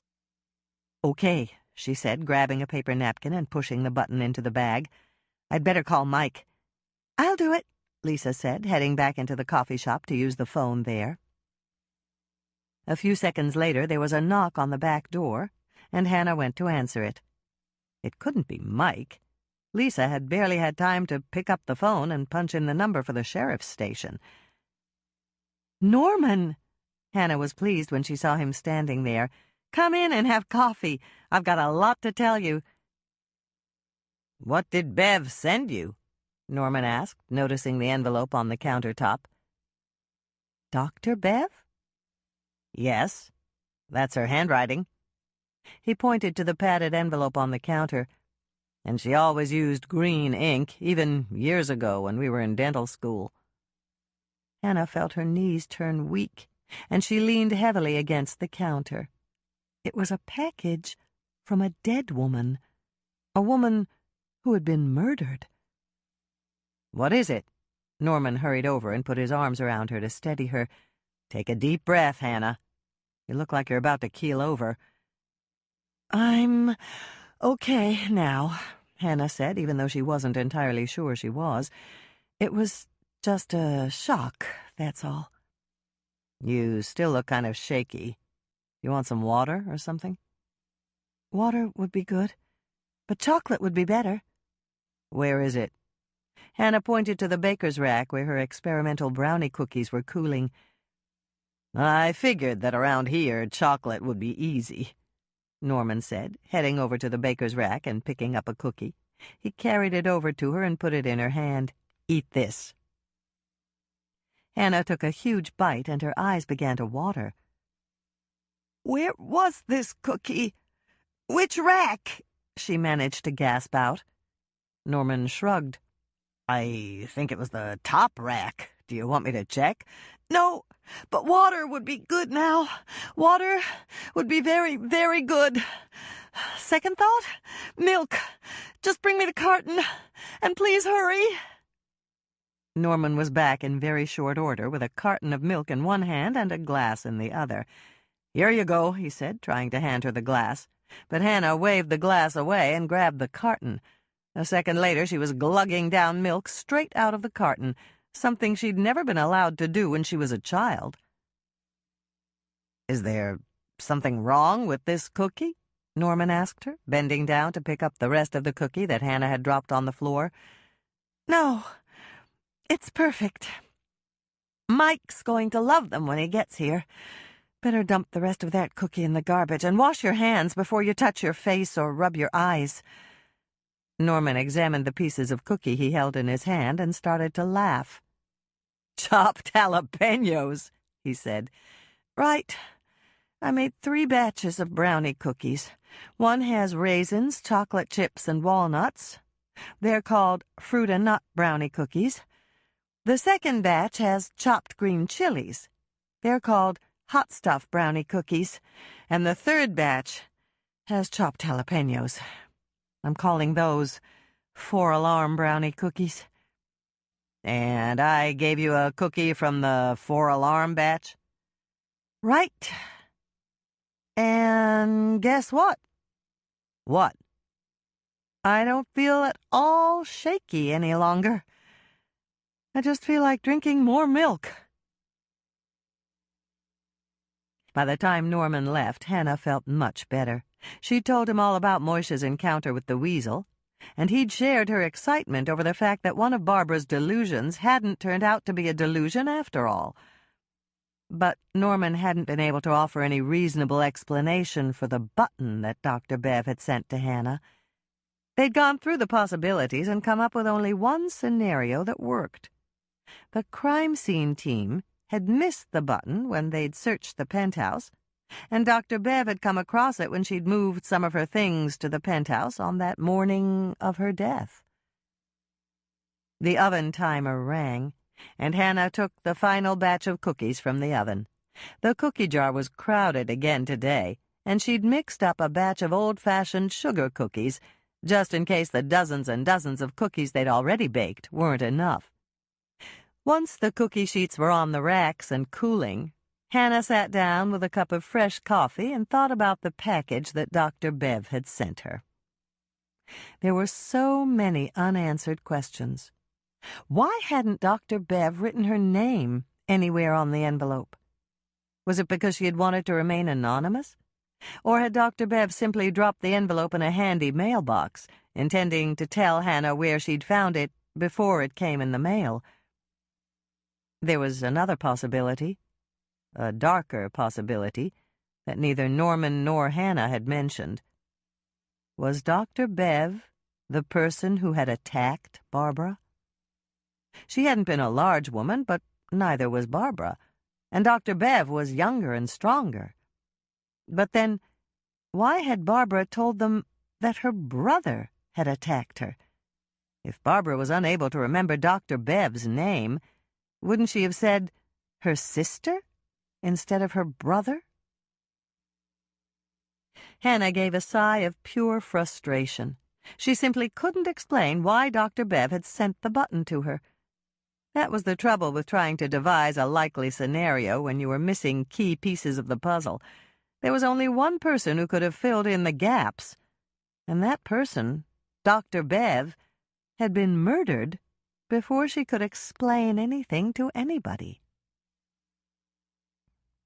"Lisa called the station and said you needed me," Mike said, walking into the kitchen from the coffee shop. "What's up, Hannah?" Hannah pointed to the padded envelope on the counter. "This," she said. "It came in yesterday's mail, and I opened it this morning. The only thing inside the envelope was a button from the blouse Barbara was wearing the night she was attacked." "Did you touch the button?" "No. I used a paper napkin to push it in here." Hannah handed him the small paper bag. Mike opened the bag and glanced inside. "It's pretty small, and it's got a rough surface, but maybe they can recover some partials. You touched the envelope when you opened it, didn't you?" "Yes, and so did Lisa. She got it out of our box at the post office, and she carried it in here to me." "I think we can forget about fingerprints on the envelope. It went through the mail, and it must have been handled by several people, including Lisa and you." Mike walked over and picked up the envelope to examine it. "There's nothing distinctive about the envelope. You can buy them at any stationery store. No return address?" "None, but I know who it's from." Mike looked surprised. "You do?" "Yes. Norman recognized the handwriting, and the fact that it was addressed in green ink convinced him that it was from Dr. Bev." Mike's eyes narrowed. "And you're sure the button is from Barbara's blouse? Maybe somebody else had the same outfit." "No. We noticed the buttons the night of the party. Barbara told us her outfit was a designer original from Beaumont Fashions. Claire would never sell two outfits that were exactly the same." When Mike looked perfectly clueless, Hannah laughed. Never mind. It's something a guy would never understand. Let's just say that I'm almost positive no other woman in town has a button like that. Mike stared at the button for a moment, and then he looked up at Hannah. So, what do you think? Was Dr. Bev trying to tell you that she attacked Barbara? Hannah shook her head. I don't think so. That would mean that she felt guilty and wanted to confess, and I don't think she ever felt guilty in her life. You're probably right about that. There's another reason I don't believe she attacked Barbara. What possible motive could she have? She barely knew Barbara. So, you have any idea why she sent the button to you? None whatsoever. Norman and I talked about it. It could be something as simple as the crime scene techs missed the button when they searched the penthouse, and she found it later. Mike shook his head. I'm almost sure that didn't happen. I was there, and I saw them go over every inch of the place. How about the penthouse garden? They raked all the dirt and vacuumed everything else. If that button was there, they would have found it. How about outside, in the rose garden, where Barbara landed? They raked that, too. I don't believe Dr. Bev found that button in or around the hotel. I think she came across it somewhere else. Okay, but why did she send it to me? Because she knew you were Barbara's friend, and you'd visited her in the hospital. How would she know that? Roger may have mentioned seeing you there. Why didn't she just hand it to me on the Petersons' front porch? She might have mailed it already. Hannah was silent for a moment, and then she shook her head. Time for truth, Mike. You know, and I know, that none of this makes any sense. Agreed? Mike didn't look happy, but he nodded. Agreed. Dr. Bev sends me a button from the blouse Barbara was wearing when she was almost killed, and then, right after she mails it, Dr. Bev is murdered. What does that tell you? What does it tell you? It tells me that Dr. Bev knew who tried to kill Barbara, and that person murdered Dr. Bev before she could tell anyone about it. Mike was silent for a long moment. You could be right, he finally said. I know I'm right, but that doesn't get us any closer to identifying the killer, does it? Not really. Did you find out anything new, Hannah? I know you've been working on this. A few things, but I'm not sure where they fit. How about you? Same here. I've got a bunch of unrelated facts that don't seem to form any sort of a pattern. Hannah sighed, and then she looked him straight in the eyes. I'll tell you if you'll tell me. Deal, Mike said. But if you tell anyone we shared information, I'll deny it. I'll never tell. How about you? I won't tell either. Mike reached out to take her hand and squeeze it. Our secret? Our secret, Hannah agreed, squeezing back. How about coffee, cookies, and clues in that order? I've got some 4-alarm brownie cookies you might like.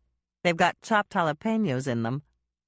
Sounds good to me, Mike said. I'll pour the coffee. And I'll get the cookies.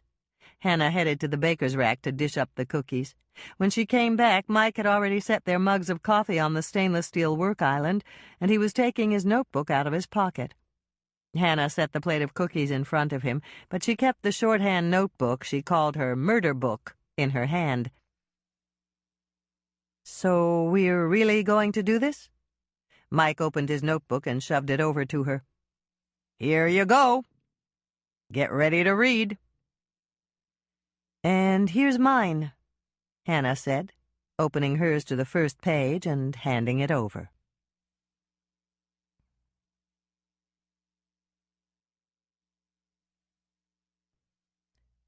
Chapter 28.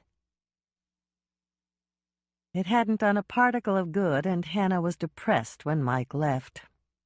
She'd told him she knew about Barbara's attempted murder and Dr. Bev's actual murder. Mike had been equally forthcoming, but they still hadn't been able to narrow the suspect list. Actually, neither one of them even had a suspect list. The best they'd been able to come up with was that the attack on Barbara had been a random act of violence perpetrated by an unknown suspect. They had agreed that the attack against Barbara and Dr. Bev's murder could be connected somehow, but they were unable to identify exactly what that connection was. Hannah was still trying to fit the new information she'd learned from Mike into what she'd already discovered when her cell phone rang. She jumped up from her stool and hurried to the counter where her cell phone was plugged into the charger. She unhooked it, turned it on, and answered. "Hello? Hannah? This is Jenny from the hospital. Your mother gave me your cell phone number." "Hi, Jenny," Hannah said, wondering why Jenny had called. "Barbara's all right, isn't she?" "Barbara's fine now that Moisha chased away the monster and Freddie fixed her screen." It's good to know that Barbara was right about the monster, and it's entirely understandable that she didn't know what to call it since she'd never seen a weasel before. It makes me wonder about her other delusions and whether there's some sort of reasonable explanation for those, too. "I hope there is. Barbara and I have been working on her delusion about her father, and we've had an interesting development. Do you remember when I told you about the name game and Barbara's block about her father's name?" "I remember." "We just tried it again, and we have the same block. She remembers that her dad's name is Patrick, but she blocked when I asked her about her father's name. That was when it suddenly occurred to me that perhaps the word father means another person to her, a person that isn't her dad." "Like who?" Hannah asked. "Like her priest. Barbara's records show she's Catholic, and many Catholic families refer to their priest as father. That's why I called you. Your mother said the Catholic priest's name is Father Coltus. I tried that with Barbara, and she knew who he was, but she still blocked when I asked her for her father's name. I called you to see if you had any suggestions." Hannah thought about that for a moment. "Yes, we call the Lutheran minister Reverend Bob. Maybe Barbara's parents called the Catholic priest by his first name." "Do you know what it is?" "Yes, it's Matthew. Does she get any mental image when you ask her about her father?" "I'll find out. If it rhymes with Matthew or Matt, we are on to something. I'll call you as soon as I find out." After she hung up the phone, Hannah paged through her murder book again.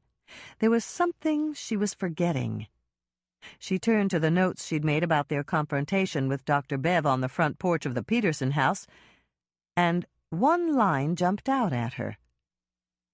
"Said she's already taken some things up to the penthouse." Mike's detective team had already searched through Dr. Bev's personal possessions at the Lake Eden Inn, but they hadn't searched the things she'd taken up to the penthouse at the hotel. The baking was done for the day. She could leave now, if she chose.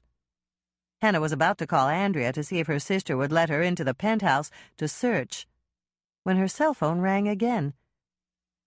"Hello?" Hannah said after she'd switched it on. "Hi, Hannah. It's Jenny again.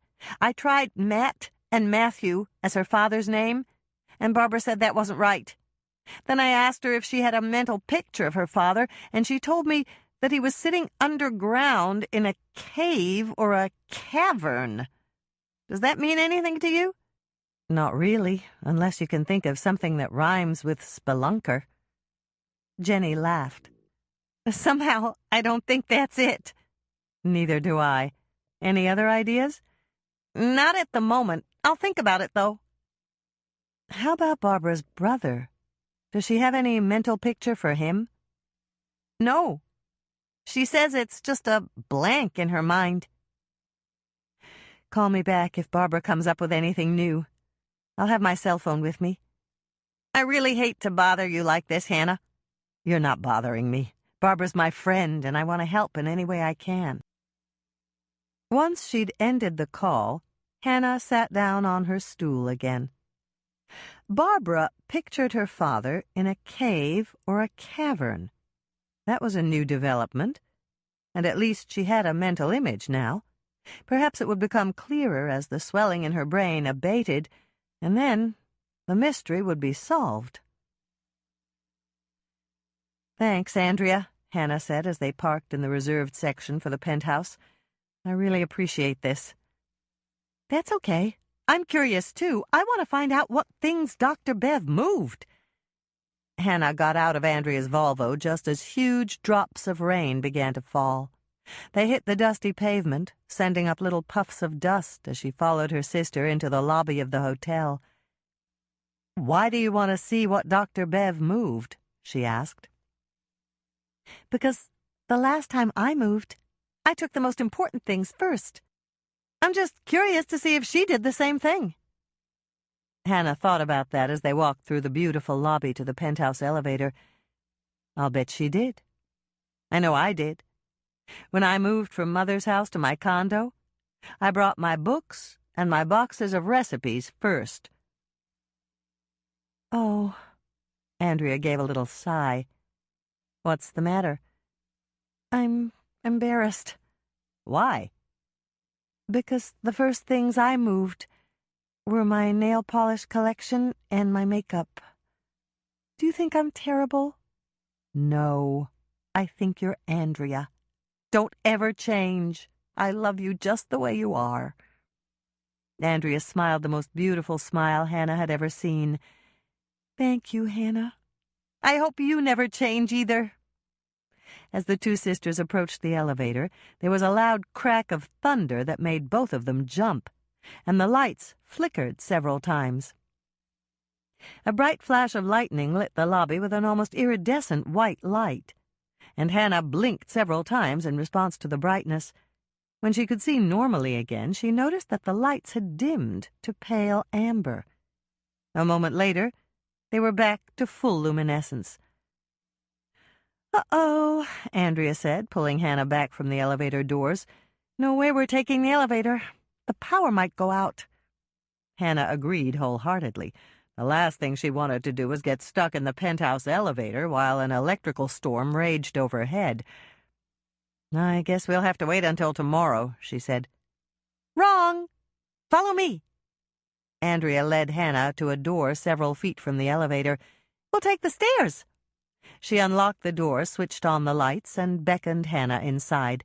"Don't worry. I've got the flashlight on my phone if the lights go out and the emergency generator doesn't work." "They installed the new one?"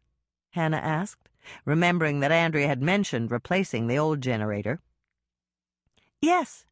Roger told me they put it in yesterday, but I'm not sure it's hooked up yet. And I don't want to go down there to look because it's scary down there." "How is it scary?" "It's a full basement, but you have to know which hallway to take to get where you want to go. They're really narrow hallways, almost like tunnels.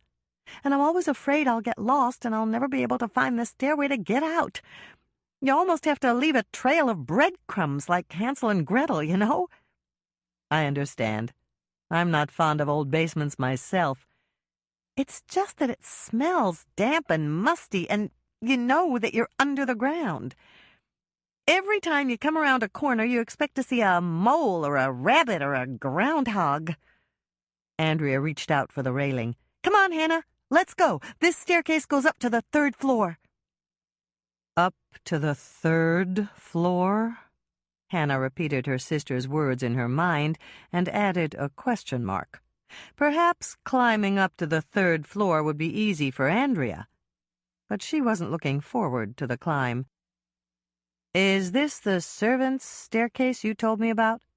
"Yes. It was really a single-person staircase when it was built, but Roger had the contractors widen it, and it's a lot better now. Now it's big enough for 2 to climb up together." "To what?" Hannah asked, dropping behind her sister after the first few steps. "To anorexic toddlers?" Andrea laughed. I know it's not very wide even now, but you should have seen it before the contractors enlarged it. Remember Barbara's mother? Teresa Donnelly? Yes, of course I do. When she worked at the Albion in her senior year at Jordan High, she must have been a whole lot thinner than she was when we knew her. I saw a photo of her on the third-floor landing, and there was barely enough room for her to carry up a breakfast tray. Hannah didn't say anything. She was too busy trying to breathe as they crossed the second-floor landing. Andrea was like a gazelle leading the way, and she felt like an elephant lumbering up the stairs. "Almost there," Andrea said, taking the last 5 steps in staccato rhythm and crossing the third-floor landing to the door at the top of the stairs. "Just wait a second and I'll unlock it." Just wait a second? Hannah might have laughed if she'd had the breath for it. Of course she'd wait a second. She wasn't going to move until she stopped panting. Luckily, Andrea had trouble with the key, and it took at least a minute before the tumblers rolled back and the door opened. "Here we are, Hannah," she announced. "Great," Hannah said, finding her voice for one word at least. Andrea stepped in and flicked on the lights. "Where do you want to start?" she asked. "Let's look around and see if we can spot the things that Dr. Bev moved in." "I know there's nothing of hers in here," Andrea said, glancing around the kitchen. "It was perfectly bare when they delivered the furniture. There was nothing in the living room either. I would have noticed. Let's try the master bedroom. She might have put something in one of the closets." "That sounds—" Hannah's comment was interrupted by another boom of thunder and a near-blinding flash of lightning. "Does this place have lightning rods?" she asked. "You don't need them on the roof anymore. They have built-ins now. Come on, Hannah, let's go check the closets." Hannah followed her sister into the master bedroom. The master closet had double doors, and Andrea opened them. "I thought so," she said, spying several matching suitcases on the floor. "This wasn't here the night of the party. I showed several people the closets." Andrea carried the suitcase to the bed and opened it as Hannah watched. The clothes inside were clearly new. Their tags were still attached. "Wow," Andrea said, pulling out a pair of white leather pants and a matching vest. "I'd kill for something like this." Maybe someone did, Hannah thought, not eliminating jealousy as a motive. Did Roger have any serious girlfriends in Minneapolis who might be inclined to get rid of his new fiancée so that they could try to take her place? "Jewelry," Andrea breathed, opening a cleverly constructed velvet folder that contained pockets and slots for rings, necklaces, and bracelets. "Oh, Hannah! Just look at this one." Hannah looked, and knew enough about jewelry to echo Andrea's gasp. The necklace Andrea was regarding with an emotion bordering on reverence glittered with diamonds and rubies. "Is it real?" she asked, hardly daring to believe that it was. "Oh, yes, and it's probably worth twice the price of this expensive penthouse." "Enough," Hannah said, reaching out to close the velvet jewelry folder. "Let's see what else is here."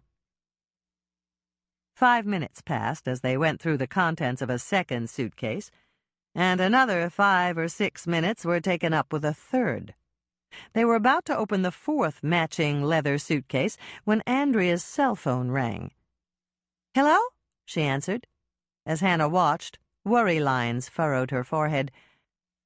"But I thought Mrs. Dunright was coming to pick you up from dance class." That was enough to tell Hannah that her niece Tracy was calling. She waited as Andrea gripped the phone a bit tighter. "Of course I will," Andrea said. "Don't worry about a thing, Tracy. Just tell Florence I'm on my way. There's lightning outside, so stay inside the Red Owl with Karen until I get there." "Sorry, Hannah," Andrea said as she ended the call. "Tracy and Karen Dunright are stuck at the Red Owl, and I have to go pick them up. I'll take them to the house and be back here in 10 minutes, okay? That's fine, Hannah said. I'll go through the fourth suitcase and look around for anything else. It didn't take long to go through the fourth suitcase. When she was finished, Hannah put it back in the walk-in closet and shut the door. As she went back into the living room, she heard her cell phone ringing in her purse. "Coming," she called out, even though there was no one to hear her. And for once, she was lucky, locating her cell phone almost immediately and turning it on before the call hung up. "Hello?" she said quickly. "Thank goodness you answered," Jenny said, sounding relieved. "Barbara asked me to call you. She remembered something else about her father. She said he was underground in a cave or a cavern, and there were lots of rabbits down there with him." "What's that, Barbara?" There was a pause, and then Jenny came back on the line. "Barbara says it's not a silly rhyme, like Storm and Norman or Barry and Terry. It's just where he is." "Okay," Hannah said, already going through the possibilities. "Tell Barbara thank you, and please call me if she thinks of anything else. I'm only here for another 10 minutes or so, then another nurse comes on." "Okay. Ask Barbara to call me if she thinks of anything else. Write down my cell phone number for her before you leave." "All right, but I'm not sure—" Jenny's voice trailed off, and Hannah knew she didn't want to express any doubts about Barbara's ability to call while Barbara was listening to their conversation. "I understand," Hannah said, "but it's worth a shot. She called me before, and she might be able to call me again." "I'll give Barbara your cell phone number before I leave," Jenny promised. "Have a good night, Hannah." "I will, if Andrea ever comes back here," Hannah said, watching as rain began to pepper the penthouse windows. "Where are you?" "At the penthouse in the hotel." "The penthouse? What are you doing up there?" "Andrea and I needed to check something out, but she got called away." "You must be investigating." "You're right, but it didn't work out the way I hoped. Have a nice night, Jenny. I'll talk to you soon, and don't forget to give Barbara my number." As Hannah hung up, another flash of lightning streaked across the sky. Almost immediately, rain began to hit the windows, harder and harder, until it formed sheets of water.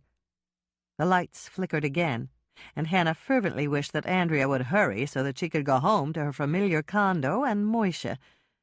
And just as she wished it, the lights flickered one more time and went out. "Oh, great," Hannah groaned, hoping against hope that the emergency generator would kick in. She waited a full minute, but nothing happened.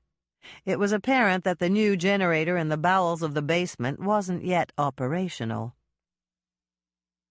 Hannah stuffed her cell phone into the pocket of her summer-weight jacket and sat down on one of the expensive leather couches that Dr. Bev and Roger had ordered.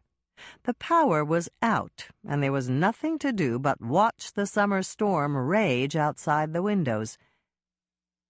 Think about something else, her mind told her. And Hannah did. She thought about Barbara's father, underground in a cave or cavern, surrounded by rabbits. Andrea had mentioned something about rabbits when she was describing the basement. Accompanied by the booming of thunder, the startling flashes of lightning, and the drumming of rain against the windows, Hannah thought back to what her sister had said. "Every time you come around a corner, you expect to see a mole or a rabbit or a groundhog." Hannah let her mind roam freely. Hallways like narrow tunnels. Interconnected. Moles. Groundhogs. Rabbits. Barbara had said that her father was surrounded by rabbits in a... "Warren!" Hannah shouted, startling herself. "It was a rabbit warren! Her father's name is Warren!" How many men named Warren did she know? Hannah thought about that for a moment. There was Warren Strandberg, the minister of the Bible Church in Lake Eden. but he'd only been here for 10 years or so. She wasn't sure where he'd lived before he came to Lake Eden, but unless he was from one of the neighboring towns, it was unlikely that he could be Barbara's father. There was Warren Frank, the son of the man who owned the bait shop at Eden Lake. He was in his mid-30s and couldn't possibly be Barbara's father. Warren Drevlow was a possibility. He was the right age, but Hannah was sure how long he'd been in— Her cell phone rang, interrupting her train of thought. She retrieved it, turned it on, and answered. "Hello?" "Hannah? It's Barbara." "Hi, Barbara." Hannah was pleasantly surprised. Barbara had managed to punch in the correct numbers for her cell phone. "Is Jenny still there?" "No, she left. I'm all alone.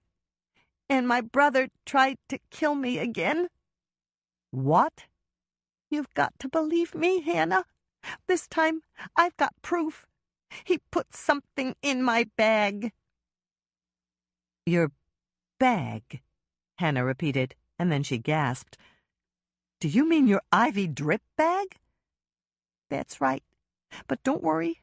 I pretended I was sleeping, and I had my arms under the sheet. The minute he touched the bag, I pinched off the tube." "That was quick thinking." "Thank you. I knew what he was going to do because he said, 'Say goodbye, sis. Now I'll be rid of you for good.' And then he put something in the bag. And then when he left, I pulled out the needle." Hannah swallowed hard. What she'd just heard was truly frightening. "Ring for the nurse, Barbara. And if there's an emergency button, hit it. Don't let anyone hook you back up to that IV drip." "Don't worry. I won't. And I won't let them throw out the bag, either. I want Doc to test it to see what my monster brother put in there." "That's smart, Barbara." Hannah was impressed with Barbara's presence of mind. "Did you see your brother's face? Can you describe it for me?" "I can't describe him, Hannah. I only had my eyes open a tiny bit. And I can't remember his name, but I remembered my silly picture for him." "What is it?" Hannah asked, feeling her heart begin to race in excitement. "He's standing at home plate with a bat. He's in the World Series, and he's wearing a blue and white uniform. I know it's a silly rhyme, but I can't remember the names of the teams." Hannah thought fast. It had to be a pro team that wore blue and white uniforms. "The Toronto Blue Jays?" There was a pause while Barbara considered it. "No, not them." "How about the Kansas City Royals?" "No, I don't think that's it either." "I wish I could think of more teams, but— Wait, how about the Dodgers?" "That's it. He's Roger the Dodger. Do you believe me, Hannah?" All the pieces of information in her head rose up into a whirlwind and snapped into place. Barbara was Warren Dalworth's daughter, and Roger was her half-brother. And unless she was way off base, Warren had called in a lawyer to change his will to include Barbara. He'd done the decent thing by telling Roger about it, and Roger had decided to kill his half-sister so that he could have Dalworth Enterprises and its millions all to himself. "Do you believe me?" Barbara asked again. "Yes, I believe you," Hannah told her. "I know you're right, Barbara." "Then you have to believe this. I think Roger was standing outside my room when Jenny called you and told you about the rabbits. And he knows where you are, because he must have heard Jenny ask you if you were in the penthouse investigating. You have to get out of there, Hannah. I think he's going to come looking for you next." "Barbara, listen to me." Hannah went into near-panic mode. "Ring for the nurse. Hit the emergency button. and then call Mike at the sheriff's station. Tell him I'm up in the penthouse, and Roger is coming here to kill me like he killed Dr. Bev. I'll give you the number of the sheriff's station. It's—" "Stop," Barbara interrupted. "I worked there almost all of my life, Hannah. I know the number. I'll call Mike's cell, too. Just get out of the penthouse. And if you can't get out fast enough, find a good place to hide until Mike gets there." Chapter 29. Hannah grabbed her purse and slung it over her shoulder. Then she punched in Andrea's number on her cell phone. "Andrea," she said when her sister answered, "don't come back to the penthouse. Roger killed Dr. Bev, and he just tried to kill Barbara again. Call Mike and tell him to hurry. Roger could be here any minute." "Roger's there, Hannah. I'm just driving past the garage, and his car's parked in the penthouse section." "Is he still in his car?" "No. Get out of there, Hannah! Hurry! I'll call Mike!" There was a click, and Andrea was gone. As she slipped her cell phone back into her pocket, Hannah had the feeling of being abandoned, of losing her sole connection to normal life. Somehow she managed to shake off the feeling. It could stop her from thinking clearly, and she needed to keep her wits about her. "Leave now," every instinct told her. "You can get down to the second floor before he can get up here. Leave your purse here, so he thinks you're hiding here. Make him take the time to look for you up here. That'll give you time to go the rest of the way down to street level, and once you're there, you can run for your life." Acting almost instantaneously, Hannah tossed her purse on a chair and made a beeline for the stairwell door. She was halfway down to the landing when she realized that she didn't have the key to open the door to the second floor. There was nowhere to go but back up. She turned, grabbed the rail, and hurried up. She was on the second step from the top when she heard the door at the bottom of the stairwell bang open. Heavy footfalls began to ascend the stairs, but Hannah didn't stick around to see if it was Roger. She took the final 2 steps at a leap and went through the door to the penthouse, slamming the deadbolt home behind her. It wouldn't stop him for long, but it could buy her enough time to find a good hiding place. A second later, she'd retrieved her purse from the chair and was hurrying to a second staircase, this one leading to the penthouse garden. With energy born of fear, she climbed those stairs faster than she'd ever climbed stairs before, and she emerged under the see-through dome at a run. Where should she hide? Hannah hesitated for a split second before her mind provided the answer. She'd hide where he'd never expect her to hide. Outside the dome, in the rain. The moment she thought of it, Hannah raced across the expanse of the rooftop garden and picked up the remote that controlled the window-washing safety cage. She aimed the remote at the area Andrea had shown her and pressed the button. Slowly, much too slowly to suit Hannah, the cage came out of its sheltered dock and began to move toward the hinged window. For someone who didn't enjoy heights, thinking about swaying out there in the wind and the rain wasn't pleasant. As a matter of fact, it was downright terrifying. She reminded herself that getting killed by the man who'd murdered Dr. Bev and had tried to kill Barbara twice was even more terrifying. Given the choice, she would much prefer braving the elements at a dizzying height, even in a thunderstorm. At last, it seemed to take forever, the cage reached the entrance point. Hannah shut off the remote, opened the hinged window panel, and sent up a quick prayer for Mike to hurry as she stepped into the cage. As she closed the hinged panel behind her, a bolt of lightning so bright it almost blinded her zigzagged down from the sky to the earth. It was followed by a clap of thunder so loud it shook the cage. Hannah blinked several times and shielded her eyes from the pouring rain so that she could see the internal controls. They were clearly marked with arrows that she could see, even in the rain. All she had to do was push the control left to go left, return it to the center to stop, and right to go right. As she set the cage into motion, she noticed that there was a large red button marked Emergency Stop. She didn't really want to consider what type of situation would necessitate an emergency stop, at least not right now. Roger could come through the stairwell door any moment, and the cage seemed to take forever to reach its docking point.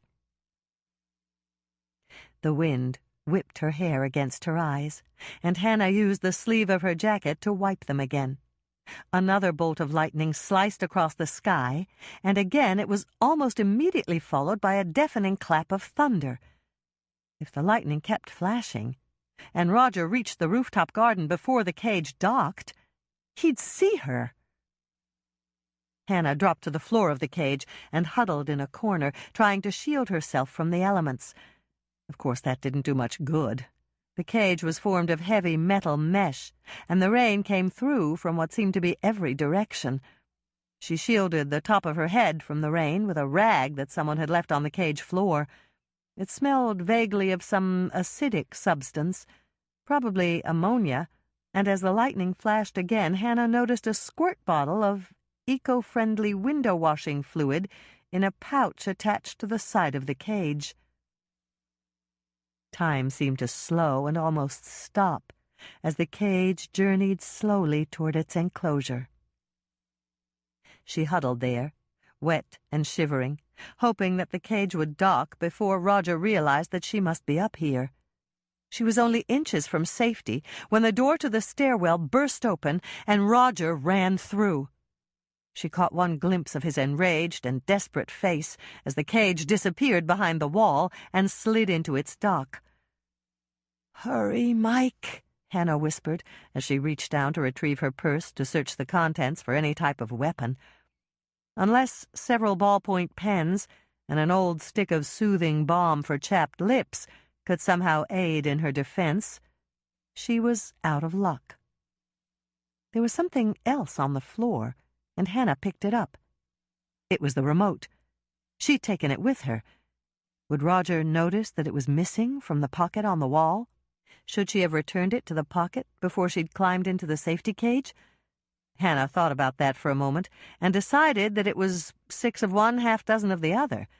If she'd returned the remote to the pocket, it wouldn't be missing, but Roger could use the electronic device to activate the mechanism and bring her place of hiding back to him as smoothly as a metal duck gliding by in a shooting gallery. Hannah wasn't sure which was worse, hiding out of sight and not being able to watch what was happening, or being able to see Roger search for her. The tension of waiting in the dark, in the small enclosure, was so high it was physically painful. Her breath caught in her throat, and she thought she'd never be able to breathe again.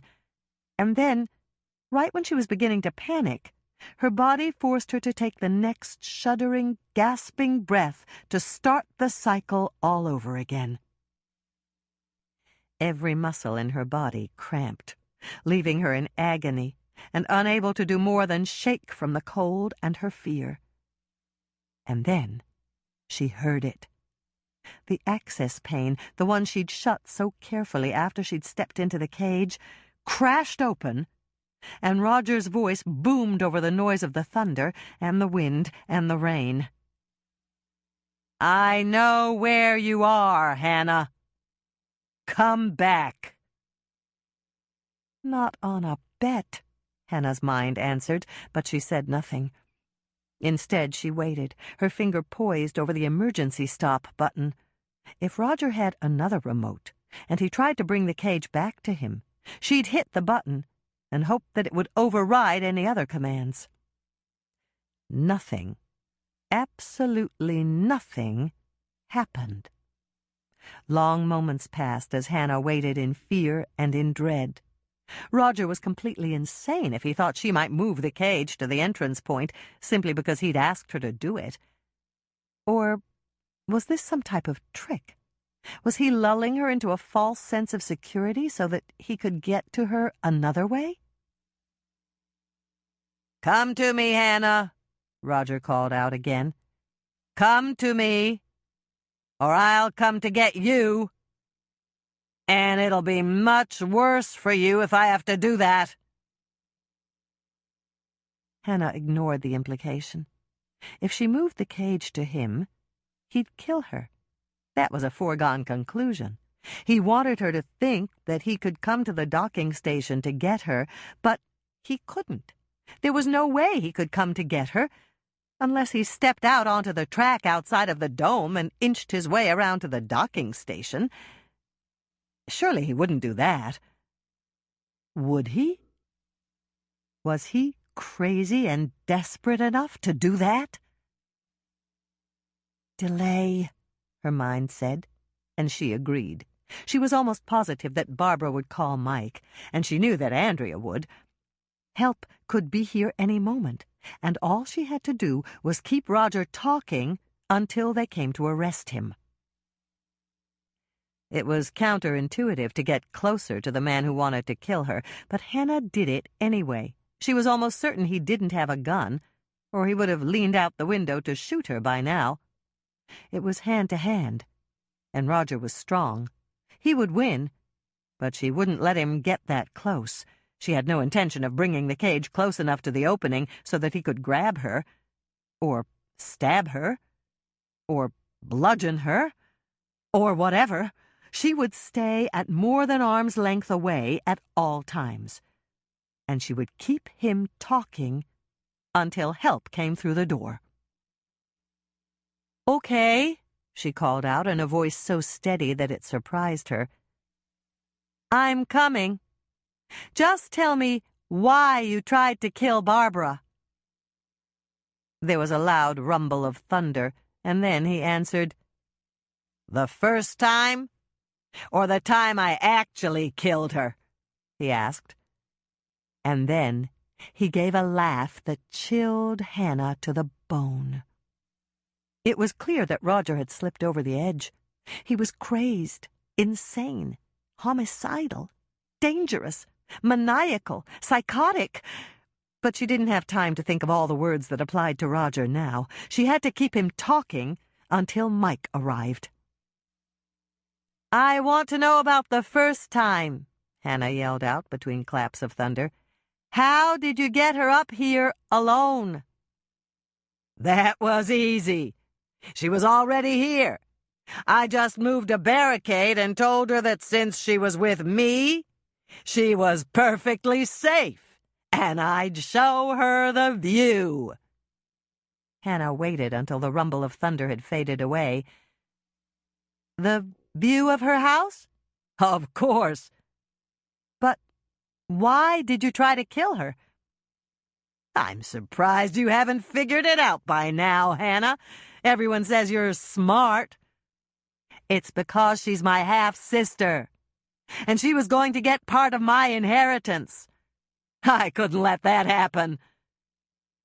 "So you attacked her?" "Yes, with a hammer." "Move closer, Hannah," Roger said, noticing that she'd stopped the forward motion of the cage. "You're delaying."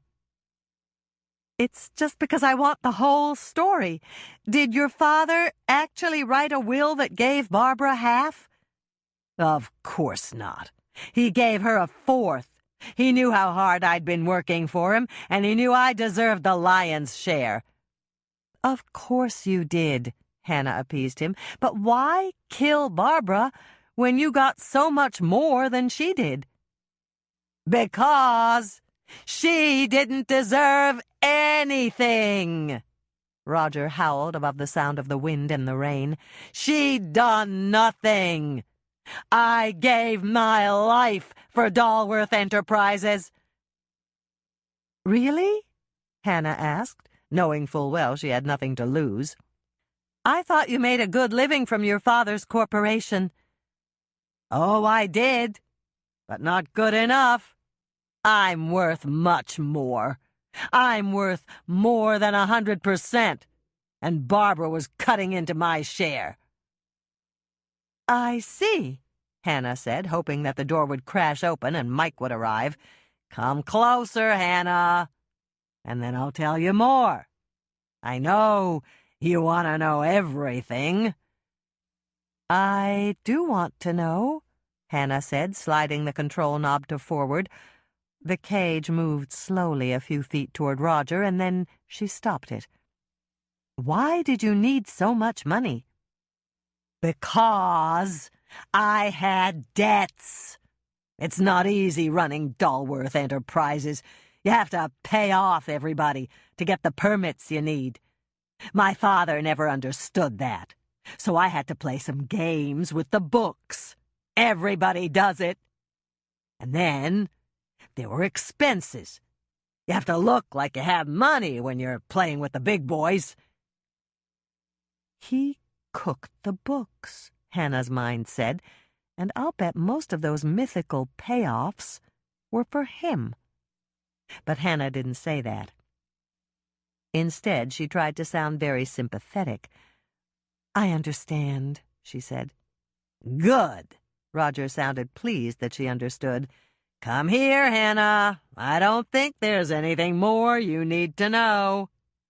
Oh, but there is, Hannah said, moving another foot or two closer. I have to know why you killed Dr. Bev. She was a leech, and she was a cheat. She was blackmailing me once she found out I tried to kill Barbara. She came up in the elevator, and she saw me hit Barbara, and then she saw Barbara jump off the roof. Suddenly, the fact that Lisa had heard the penthouse elevator squeal shortly before Barbara jumped made sense. Dr. Bev had gone up there. She'd sent Barbara's button to Hannah as insurance, intending to explain it if Roger failed to give her what she wanted. But Roger had killed her before she could explain, and Hannah had been left with a mystery. She was smarter than you are, Roger said. She figured it all out, and she demanded millions from me. And, of course, you didn't want to give her those millions. Why would I? I could have anyone I wanted, not a run-down 40-year-old broad who thought she was hot stuff. Hannah felt a moment's pity for Dr. Bev. She'd picked the wrong guy. But you lost your Maserati when you killed her. It was insured, and there's plenty more where that came from. And now I'm tired of talking. You've got time for one more question before I come out there and haul you in. Where did you get the tranquilizers you used to kill Dr. Bev? Roger laughed so loud that it boomed in her ears, almost louder than the thunder that was rumbling overhead. I know where to go, and I've got connections. I can get anything for a price. Are you going to come closer, Hannah? Or do I have to come out there and kill you? You have to come out here, Hannah said, sounding a lot more confident than she felt. Where was Mike? Where was Bill? Where were Lonnie and Rick? Had she been left to deal with a homicidal maniac all by herself? And then Roger smiled the most terrible smile she'd ever seen.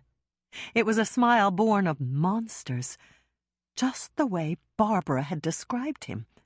He stepped out of the hinged pane and onto the track that led to her cage, and he moved like an acrobat toward her.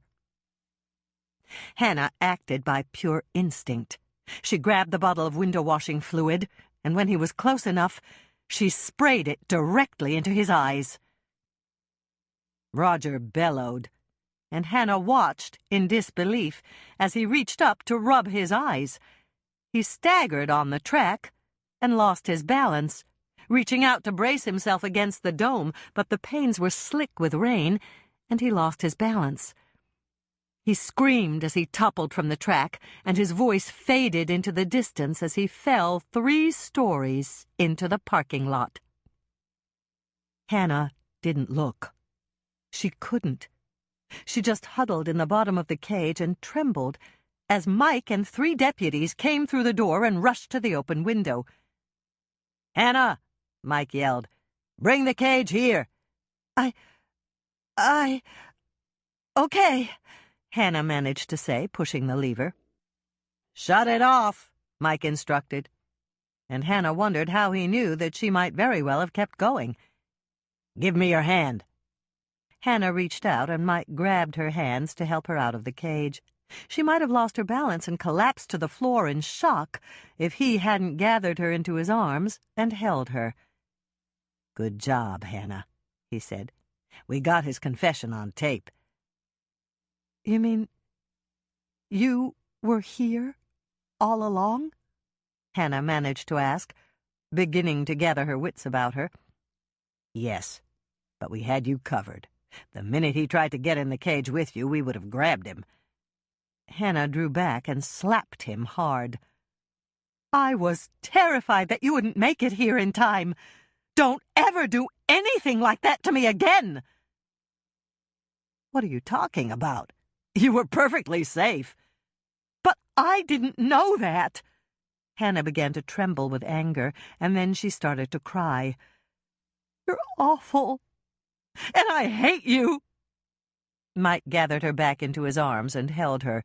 No, you don't. You were just scared. And if there was some way we could have let you know we were there, we would have. Is he dead? Hannah asked, feeling slightly appeased. The boys are down there now, but it looks bad from up here. He landed in the parking lot with nothing to break his fall. Then I killed him? Not you. Circumstances killed him. And it's what he deserves. He almost murdered the best secretary we ever had at the sheriff's station. We all love Barbara. And even worse, he was about to kill the woman I love. I do love you, Hannah. You know that, don't you? I know I don't always act like it, but I do. Just then the stairwell door burst open, and Lonnie ran in. He's dead, he announced. His head hit the parking lot like a ripe... He glanced at Hannah and stopped speaking. Never mind. Good, Mike said. That'll save the state and the taxpayers the expense of a trial. Andrea and Norman are down in the penthouse. Is it okay if they come up? Sure. They can take Hannah home. We've got work to do here. Mike gave Hannah another hug and then released her. And when Lonnie had left, he said very quietly, I'm glad we talked this afternoon, Hannah. I went to see Warren, and I was already on my way back to you when Barbara and Andrea called. You were? Hannah was confused. What took you so long? It wasn't very long. I got the call from Barbara, and I just hung up when Andrea called. It took me another 10 minutes to get here, but that's all. Hannah stared at him in shock. Really? It seemed like much longer than that. Mike hugged her again. Have you heard that time flies when you're having fun? Yes, Hannah said. Well, I guess it must be just the opposite when you're not having fun. Chapter 30. 1 week had passed since Hannah's harrowing experience in the window-washing safety cage, and she was smiling as she arrived at the Lake Eden Inn with Norman. I think it's nice that your mother always gives these congratulatory dinners for you, he said as they made their way to the dining room. I do, too. I wonder if she'd invite us to a consolation dinner if I didn't catch the killer. Norman gave her a shocked look, and she laughed. Just kidding. Come on, let's see if we're the first ones here. As they approached the table, they saw that there were 4 early arrivals sitting at the table. Too late to switch Mother's place cards, Hannah said under her breath. I'll bet I'm the bologna again. The what? The bologna, in a Norman and Mike sandwich. Mother always seats me between the two of you. Sometimes I feel like roast beef, or peanut butter, or even tuna salad. Tonight, I feel like bologna. Norman was laughing as he greeted Michelle and Lonnie. Seated opposite them were Lisa and Herb, and Hannah went over to greet them. "Hi, guys," she said. "Where's your Cupcake security blazer, Herb?" "I'm off tonight, but I've got my best 3 guys working at the mall." From the way Lisa was grinning, Hannah sensed breaking news. "What are they doing at the mall?" "Protecting Stephanie Bascom. She's out there picking up a few things at the jewelry store. Lisa and I think it might have something to do with that ride the mayor took in a certain expensive convertible." "I see." Hannah exchanged amused glances with Lisa. "And will they make sure that Mrs. Mayor gets home safely?" "Yes, but not right away," Lisa told her. "Claire's opening Beaumont Fashions at 7 just for her. And after Mrs. Bascom selects a few things she desperately needs, Herb's boys will bring her out here to meet the mayor for dinner." "Your staff has nice duty tonight," Hannah said, nodding at Herb. "The guys think so," he said. "They get to eat an expensive dinner on the mayor's tab." Andrea and Bill walked in, and when everyone had greeted them, Hannah turned to Bill. "Mother said that Barbara was back at work. How is she doing?" "Great. She works mornings and spends the afternoons with her real father at the hospital. She told us they're making up for lost time." "That's wonderful," Lisa said. "I'm so glad to hear she's doing all right." "Barbara's a lot better than all right," Mike told her. "She's already found everything the temporary secretary misfiled." "That's right," Andrea said. "Best of all, she even found Bill's umbrella, and that's been missing since last fall." As they chatted and found their places, the rest of their party arrived.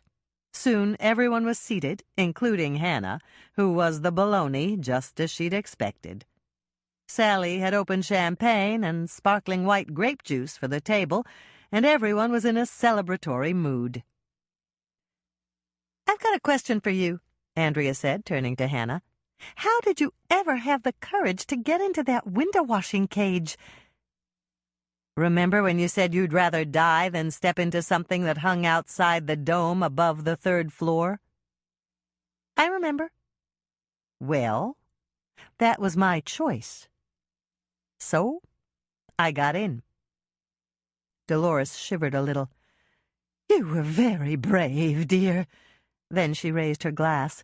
"Let's have a toast to Hannah and everyone here who helped to catch another killer." Their glasses were filled and presented to them by Sally and 2 of her best waitresses. Everyone raised their glasses and took a sip.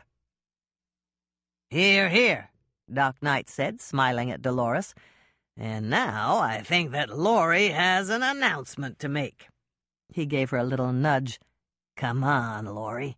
It's time for your speech." Dolores stood up, rather reluctantly, Hannah thought, and cleared her throat. "There's a second reason I asked all of you to join us here tonight. I need to announce... I want to announce that... Well..." She stopped speaking and cleared her throat again. "Just tell them, Laurie," Doc encouraged her. "Everyone here loves you. They'll understand." "I hope so. Anyway, the second reason we asked all of you to join us here is because..." She faltered again and turned to Doc. "I just can't do it. The girls loved their father."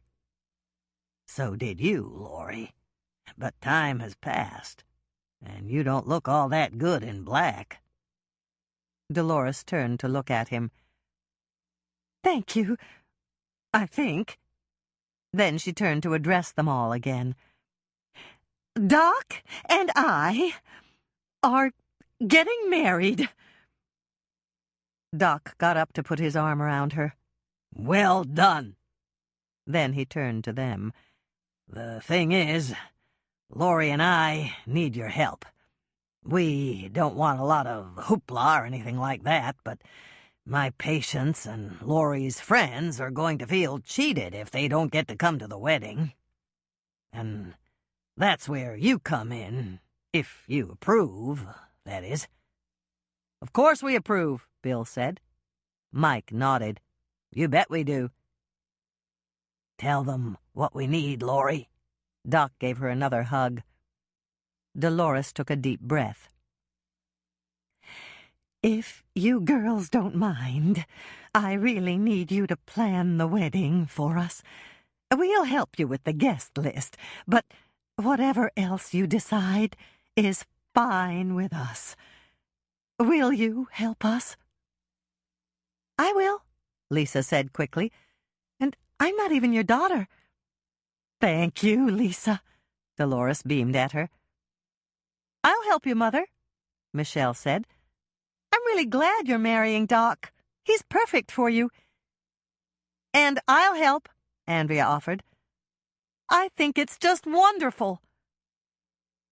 Dolores turned to the only daughter who hadn't spoken, the one who had been old enough to grow up with her father and love him the most.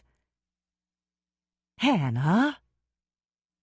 Hannah winked at her mother to show she was kidding, and then she gave a shrug. "I don't know, Mother. On one hand, I like the idea of getting our flu shots for free." There was a burst of laughter around the table, and the tension dissipated. Hannah waited until everyone was silent again, and then she continued. "On the other hand, Doc's going to be our stepfather, and we don't even know his first name. You call him Doc. Everybody calls him Doc. That's like calling the president of a company Prez. I don't know if I can help you with the wedding plans if I don't know the groom's first name." Dolores exchanged an amused glance with Doc. "I told you before, dear. His name is Doc." "I know that's what everybody calls him, but what's his real first name?" "Doc!" Dolores said again, dissolving into a cascade of laughter. "It was Murdoch, but he shortened it to Doc. I'm going to marry Dr. Doc." The end. You've been listening to Red Velvet Cupcake Murder by Joanne Fluke, narrated by Suzanne Toren, and directed by Kathleen Gormley. And now, please enjoy Hannah Swensen's wonderfully delicious recipes. Red Velvet Surprise Cupcakes. If you're going to make these cupcakes right away, preheat oven to 350 degrees Fahrenheit, rack in the middle position. Hannah's note. To make these cupcakes, you must first make chocolate apricot surprises. Don't worry, they'll only take you 15 minutes at the most. If you'd prefer to make them at night and not bake the cupcakes until morning, preheat the oven at that time. Chocolate apricot surprises. 6 ounces semi-sweet chocolate chips. That's 1 cup of chips. 2 tablespoons apricot jam. 2 tablespoons salted butter. If the apricot jam has big pieces of apricots, cut them into smaller pieces before you measure out the jam. You can also simply pick them out and only use the clear part of the jam. Place the 3 ingredients in a microwave-safe bowl. I used a 2-cup measuring cup. Microwave on high for 1 minute. Take the chocolate mixture out of the microwave and stir the contents smooth. Tear off a piece of waxed paper and place it on a piece of cardboard or cookie sheet right next to the chocolate mixture. Use a 1/4 teaspoon measuring spoon to scoop out chocolate mixture. Scrape it out of the spoon with your impeccably clean finger and drop it onto the waxed paper in little mounds. If it spreads out too much and won't mound, let it cool for a minute or 2 longer. Once you start making the chocolate mounds, keep in mind that you will need 24 chocolate apricot surprises for your cupcakes. If you end up with less, pinch a little off the larger mounds and transfer it to the smaller mounds. If you end up with too much chocolate left, either make the existing mounds bigger or make several mounds on a different piece of wax paper and hide them in a small container in the back of your refrigerator for the times you have a chocolate deficiency. Refrigerate the chocolate apricot surprises until you're ready to use them in your cupcakes. You can make them the night before you make your cupcakes, but only if you live alone. If you have a family, someone is bound to get up in the middle of the night to eat them. Red velvet cupcakes. Preheat the oven to 350 degrees Fahrenheit, rack in the middle position. 1½ cups white granulated sugar, 1/2 cup salted butter, 1 stick, 4 ounces, 1/4 pound, softened to room temperature, 1/2 cup vegetable oil, 1 teaspoon salt, 1 teaspoon baking powder, 1 teaspoon baking soda, 1 teaspoon cocoa powder, 2 teaspoons red food color gel. If you can't find gel, you can use liquid food coloring, but gel is best. I used Betty Crocker Classic Gel Food Colors. 1 teaspoon vanilla extract, 2 large eggs, 2½ cups all-purpose flour, pack it down in the cup when you measure it, 1 cup buttermilk, 1 teaspoon red wine vinegar, or white vinegar if you can't find red wine vinegar. Line 24 cupcake cups with cupcake papers. My cupcake pans hold 12 apiece, so I used 2 cupcake pans. I also used double cupcake papers in each cup. Warning about food color gel. Make sure you don't buy red decorating gel instead of red food color gel. The decorating gel comes in individual tubes and is used to write on the top of cakes in various colors of gel frosting. You need to buy the concentrated food color gel that will color your cupcake batter red. If you can't find food color gel, you can use liquid food coloring, but you'll have to use double the amount. Place the white sugar in the bowl of an electric mixer. Add the softened salted butter and vegetable oil. Beat until the resulting mixture is nice and fluffy. Mix in the salt, baking powder, baking soda, and cocoa powder. Mix it in thoroughly. Add the 2 teaspoons of red food gel and the vanilla extract. Beat until the color is mixed in evenly. Add the eggs one at a time, beating after each addition. Add 1 cup of flour in your bowl and mix it in thoroughly. Then shut off the mixer and scrape down the sides of the bowl with a rubber spatula. Pour in a 1/2 cup of buttermilk and mix that in thoroughly on low speed. Add a 2nd cup of flour to your bowl. Mix it in thoroughly and then shut off the mixer and scrape down the sides of the bowl again. Add the rest of the buttermilk, 1/2 cup, to your bowl. Mix well. Mix in the rest of the flour, 1/2 cup, and mix thoroughly. Mix in the red wine vinegar. Shut off the mixer, remove the bowl, and give your cupcake batter a final scrape and stir with the rubber spatula. The vinegar may make your batter foam up a bit. That's perfectly all right. Fill the cupcake papers 1/3 full of batter. Lisa and I used a 2-tablespoon scoop to do this at the cookie jar. Take the chocolate apricot surprises you made out of the refrigerator. Peel them off the waxed paper one by one and put them in the center of each cupcake. Push them down slightly, but be careful not to push them all the way to the bottom of the cupcakes. Fill the cupcake papers with batter until they're 3/4 full. These cupcakes don't rise very much, so you don't have to worry about them overflowing. Bake the red velvet surprise cupcakes in a preheated 350 degrees Fahrenheit oven for 20 to 23 minutes. Mine took 21 minutes. Take the cupcake pans out of the oven and let them cool completely on a cold stove burner or a wire rack. Do not remove the cupcakes from the pan until they are completely cool. Yield 24 cupcakes. Cream cheese frosting for red velvet surprise cupcakes. 4 ounces cream cheese. I used Philadelphia brand in the rectangular silver package. Half a package was 4 ounces. 1/4 cup salted butter, 1/2 stick, 2 ounces, 1/8 of a pound. 1 teaspoon vanilla extract. 2 cups powdered sugar. Pack it down in the cup when you measure it. Place the cream cheese and the butter in a medium-sized microwave-safe bowl. I used a quart measuring cup. Microwave on high for 30 seconds. Stir. If you can stir the cream cheese and the butter smooth, take the bowl out and put it on the counter. If it's still not soft enough to stir, microwave on high in 20-second intervals until it is. Add the vanilla extract to your bowl and stir that in. Add the powdered sugar, a half cup at a time, stirring after each addition. Continue to add powdered sugar until the frosting is spreadable, not runny. Work from the center out when you frost your red velvet surprise cupcakes. Don't go all the way to the edges. Leave a little of the red cupcake showing all the way around. Yield. This recipe will frost 24 cupcakes.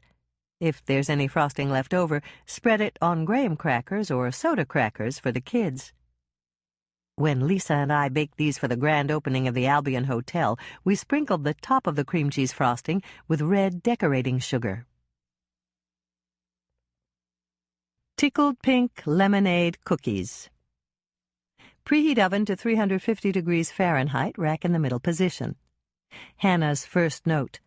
This recipe is from Lisa's Aunt Nancy. It's a real favorite down at the cookie jar because the cookies are different, delicious, and very pretty. 1/2 cup salted, softened butter. 1 stick, 4 ounces, 1/4 pound. Do not substitute. 1/2 cup white granulated sugar. 1/2 teaspoon baking powder. 1/4 teaspoon baking soda. 1 large egg beaten. 1/3 cup frozen pink or regular lemonade concentrate thawed. 3 drops of liquid red food coloring. I used 1/2 teaspoon of Betty Crocker food color gel. 1 3/4 cups all-purpose flour. Pack it down in the cup when you measure it. In the bowl of an electric mixer, beat the softened butter with the sugar until the resulting mixture is light and fluffy. Mix in the baking powder and baking soda. Beat until they are well combined. Mix in the beaten egg and the lemonade concentrate. Add 3 drops of red food coloring, or 1/2 teaspoon of the food color gel if you use that. Add the flour, a 1/2 cup or so at a time, beating after each addition. You don't have to be exact, just don't put in all the flour at once. If the resulting cookie dough is too sticky to work with, refrigerate it for an hour or so. Don't forget to turn off your oven if you do this. You'll have to preheat it again once you're ready to bake. Drop the cookies by teaspoonful, 2 inches apart, on an ungreased cookie sheet. Bake the tickled pink lemonade cookies at 350 degrees Fahrenheit for 10 to 12 minutes, or until the edges are golden brown. Mine took 11 minutes. Let the cookies cool on the cookie sheet for 2 minutes. Then use a metal spatula to remove them to a wire rack to cool completely.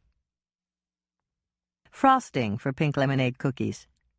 2 tablespoons butter, softened. 2 cups powdered sugar. No need to sift unless it's got big lumps. 2 teaspoons frozen pink or regular lemonade concentrate, thawed. 3 to 4 teaspoons milk. Water will also work for a less creamy frosting. 2 drops red food coloring, or enough red food color gel to turn the frosting pink. Beat the butter and the powdered sugar together.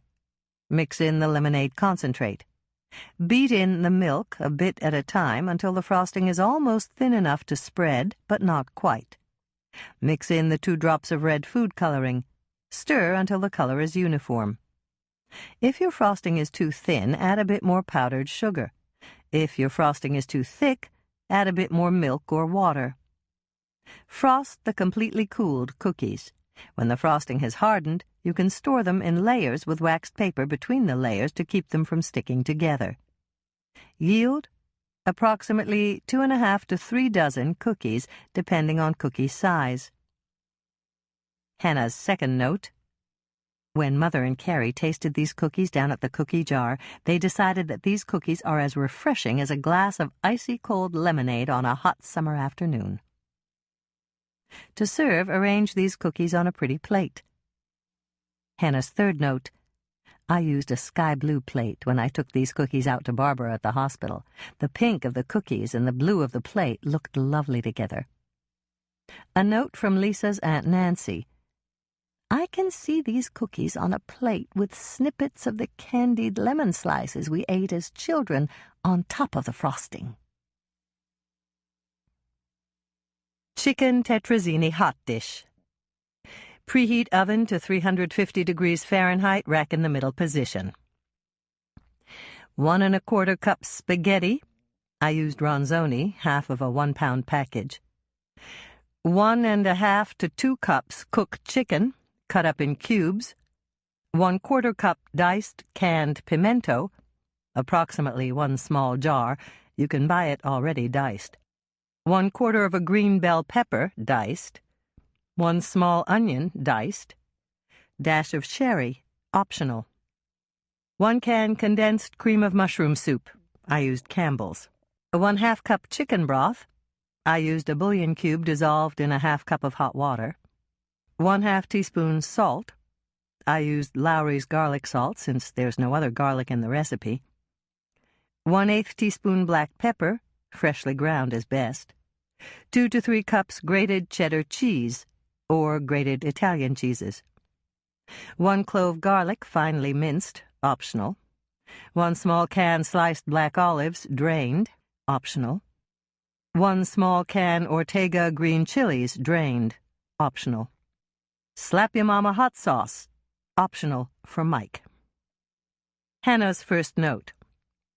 Florence likes things on the bland side, and while this hot dish is delicious just the way she made it, I spiced it up a little for Norman by adding a clove of garlic and a small can of diced green chilies.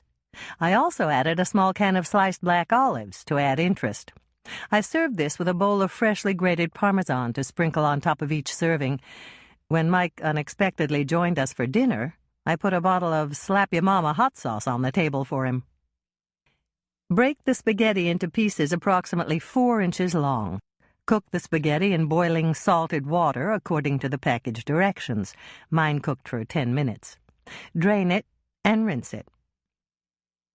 Place the cooked spaghetti, cubed chicken, pimento, green pepper, and onion in a large bowl. At this point, add any optional ingredients you decided to add. Pour the sherry, if you decided to use it, the condensed soup, and the chicken broth over the top. Sprinkle on the salt and the pepper and stir them in. Add half of the grated cheese and lightly toss everything together with a fork. I gave up on the fork and used my impeccably clean fingers instead. Spray a 1 1/2 quart casserole dish with Pam or another nonstick cooking spray. Set it on a drip pan just in case. Transfer the contents of your mixing bowl to the casserole dish. Sprinkle the remaining shredded cheese on top. Bake the chicken tetrazzini hot dish at 350 degrees Fahrenheit for 45 minutes. Hannah's second note. To double this recipe, just double the ingredients and bake it in a larger casserole dish. You don't have to double the baking time, but I'd give it an extra 20 minutes or so. When I make this for a potluck dinner, I use a disposable half-size steam table pan. Use 2 nested together if the ones you buy are flimsy. Since it spreads out in the disposable pan, I only give it an extra 15 minutes, bringing the baking time up to 1 hour. The reason I use a disposable pan is that I don't have to wait around for my pan to be washed at the end of the evening. Yield: this hot dish serves 4 if you pair it with a nice salad and rolls or garlic bread. Hannah's third note. This recipe is so easy, I'm going to tell Mother to add it to her repertoire of entrees. Easy fruit pie. Preheat oven to 375 degrees Fahrenheit, rack in the middle position. Note from Dolores. I got this recipe from Jenny Hester, a new nurse at Doc Knight's hospital. Jenny just told me that her great-grandmother used to make it whenever the family came over for Sunday dinner. Hannah said it's easy, so I might actually try to make it some night for Doc. 1/4 cup salted butter, 1/2 stick, 2 ounces, 1/8 pound. 1 cup whole milk, 1 cup white granulated sugar, 1 cup all-purpose flour, pack it down in the cup when you measure it, 1½ teaspoons baking powder, 1/2 teaspoon salt, 1 can fruit pie filling, approximately 21 ounces by weight, 3 to 3½ cups, the kind that makes an 8-inch round pie. Hannah's first note. This isn't really a pie, and it isn't really a cake, even though you make it in a cake pan. It's almost like a cobbler, but not quite. I have the recipe filed under dessert. You can use any canned fruit pie filling you like. I might not bake it for company with blueberry pie filling. It tasted great, but didn't look all that appetizing. If you love blueberry and want to try it, it might work to cover the top with sweetened whipped cream or Cool Whip before you serve it. I've tried this recipe with raspberry and peach so far. I have the feeling that lemon pie filling would be yummy, but I haven't gotten around to trying it yet. Maybe I'll try it some night when Mike comes over after work. Even if it doesn't turn out that well, he'll eat it. Place the butter in a 9-inch by 13-inch cake pan and put it in the oven to melt. Meanwhile, mix the milk, sugar, flour, baking powder, and salt together in a medium-sized bowl. This batter will be a little lumpy, and that's okay. Just like brownie batter, don't overmix it. Using oven mitts or pot holders, remove the pan with the melted butter from the oven. Pour in the batter and tip the pan around to cover the whole bottom. Then set it on a cold stove burner. Spoon the pie filling over the top of the batter, but do not mix in. Just spoon it on as evenly as you can. The batter will puff up around it in the oven and look gorgeous. Bake the dessert at 375 degrees Fahrenheit for 45 minutes to 1 hour, or until it turns golden brown and bubbly on top. To serve, cool slightly, dish into bowls, and top with sweetened whipped cream or vanilla ice cream. It really is yummy. Hannah's second note. The dessert is best when it's baked, cooled slightly, and served right away. Alternatively, you can bake it earlier, cut pieces to put in microwave-safe bowls, and reheat it in the microwave before you put on the ice cream or sweetened whipped cream. Yield? Easy fruit pie will serve 6 if you don't invite Mike and Norman for dinner. Note from Jenny. I've made this by adding 1/4 cup of cocoa powder and 1 teaspoon of vanilla to the batter. If I do this, I spoon a can of cherry pie filling over the top. Coffee and cream cookies. Preheat the oven to 350 degrees Fahrenheit, rack in the middle position. 1 cup white granulated sugar, 1 cup brown sugar, pack it down when you measure it, 1 cup salted butter, softened, 2 sticks, 8 ounces, 1/2 pound, 2 large eggs, 1 teaspoon vanilla extract, 1/2 cup strong coffee, room temperature, 2 teaspoons instant coffee, I used instant espresso, 1 teaspoon salt, 2 teaspoons baking powder, 3½ cups all-purpose flour, pack it down in the cup when you measure it, 2 cups white chocolate chips, I used Nestle, approximately 50 to 60 white miniature marshmallows, 1 per cookie. Spray cookie sheets with Pam or another non-stick cooking spray, or line them with parchment paper and spray that with non-stick cooking spray. Hannah's note. This is easier with an electric mixer, but you can do it by hand if you wish. Place the white sugar and brown sugar in the bowl of an electric mixer. Beat them together on low to combine. Add the softened butter and mix it in on medium speed. Beat it until the mixture is light and fluffy. Mix in the eggs one at a time, beating after each addition. Add the vanilla extract and strong coffee. Mix them in. Mix in the instant coffee, salt, and baking powder. Blend well. Mix in the flour, 1/2 cup at a time, beating after each addition. Take the bowl out of the mixer and mix in the white chocolate chips by hand. Drop spoonfuls of dough onto the cookie sheet, 12 mounds of dough to a standard-sized sheet. Use wet fingers to shape the dough mounds. Press your impeccably clean thumb into the center of each dough mound. Fill the resulting indentation with a white miniature marshmallow. Press it down slightly. Bake the coffee and cream cookies at 350 degrees Fahrenheit for 10 to 12 minutes, or until nicely browned. Mine took 11 minutes.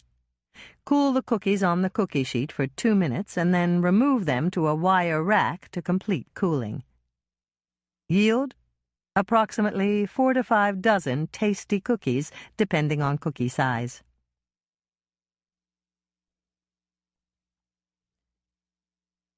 Buried Treasure Bar Cookies, or Raspberry Bar Cookies. Preheat the oven to 350 degrees Fahrenheit, rack in the middle position. For the shortbread crust, 1 cup cold salted butter, 2 sticks, 8 ounces, 1/2 pound. 2 cups all-purpose flour, don't sift, pack it down in the cup when you measure it.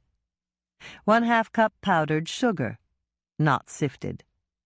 For the raspberry filling, 4 beaten eggs, just whip them up in a glass with a fork. 2 cups white granulated sugar, 1/2 cup seedless raspberry jam, 1/2 teaspoon salt, 1 teaspoon baking powder, 1/2 cup all-purpose flour. Don't sift, pack it down when you measure it. For the raspberry glaze and chocolate frosting, 1/4 cup seedless raspberry jam, 1/2 cup, 1 stick, 1/4 pound, 4 ounces, salted butter, 1 cup white granulated sugar, 1/3 of a cup cream, 1/2 cup semi-sweet chocolate chips, approximately 1/2 of a 6-ounce package. I used Nestle. 1 teaspoon vanilla extract. Spray a 9-inch by 13-inch cake pan with Pam or another nonstick cooking spray. Alternatively, you can line the cake pan with heavy-duty aluminum foil and spray that with the cooking spray. The shortbread crust. Cut each stick of butter into 8 pieces. Zoop them up with the flour and powdered sugar in the food processor, using an on and off motion with the steel blade until the resulting mixture looks like coarse cornmeal. Spread it out in the bottom of the cake pan. Pat the crumbly mixture down with your freshly washed hands. This is your shortbread crust. Hannah's first note. If you don't have a food processor, you can mix up the crust with a pie crust blender or 2 knives. Don't worry if the crust gets doughy instead of crumbly. Once you spread it out in the pan and bake it, the end result will be the same. Bake the crust at 350 degrees Fahrenheit for 15 minutes or until golden around the edges. Remove the pan from the oven. Set it on a wire rack or a cold stovetop burner, but don't shut off the oven. While your crust is baking, make the filling so it's ready to pour on top of the crust when it comes out of the oven. The raspberry filling. Mix the eggs with the white sugar until they're nice and fluffy. Melt the 1/2 cup seedless raspberry jam in a microwave-safe cup on high in the microwave for 30 seconds. Stir the jam for another 30 seconds to cool it, and then beat it into the egg and sugar mixture. Add the salt and baking powder. Mix them in thoroughly. Mix in the flour and beat until everything is combined. Hannah's second note. This filling will be runny. It's supposed to be. When the crust comes out of the oven, pour the filling over the top. Stick the pan back in the oven and bake it at 350 degrees Fahrenheit for another 30 minutes. Take the pan out of the oven and set it on a cold burner. Let it cool for 10 minutes. Then make the raspberry glaze. For the raspberry glaze, measure out 1/4 cup of seedless raspberry jam and heat it in the microwave for 30 seconds. Stir it until it's smooth. Using a pastry brush, brush the melted jam over the top of the bar cookies. This very thin layer of jam will be the glaze. Place the pan in the refrigerator so that the jam will cool and solidify. Mine took about 30 minutes. For the chocolate frosting. Make the frosting by placing the butter, sugar, and cream into a medium-sized saucepan. Bring the mixture to a boil at medium-high heat, stirring constantly. Then lower the heat to medium and cook for exactly 2 minutes. Add the half cup of chocolate chips, stir them in until melted, and then remove the saucepan from the heat and slide it onto a cold burner. Stir in the vanilla extract. Be careful, it may sputter. Pour the frosting over the cookie bars. Grab the cake pan and tip it so that the frosting covers the whole top.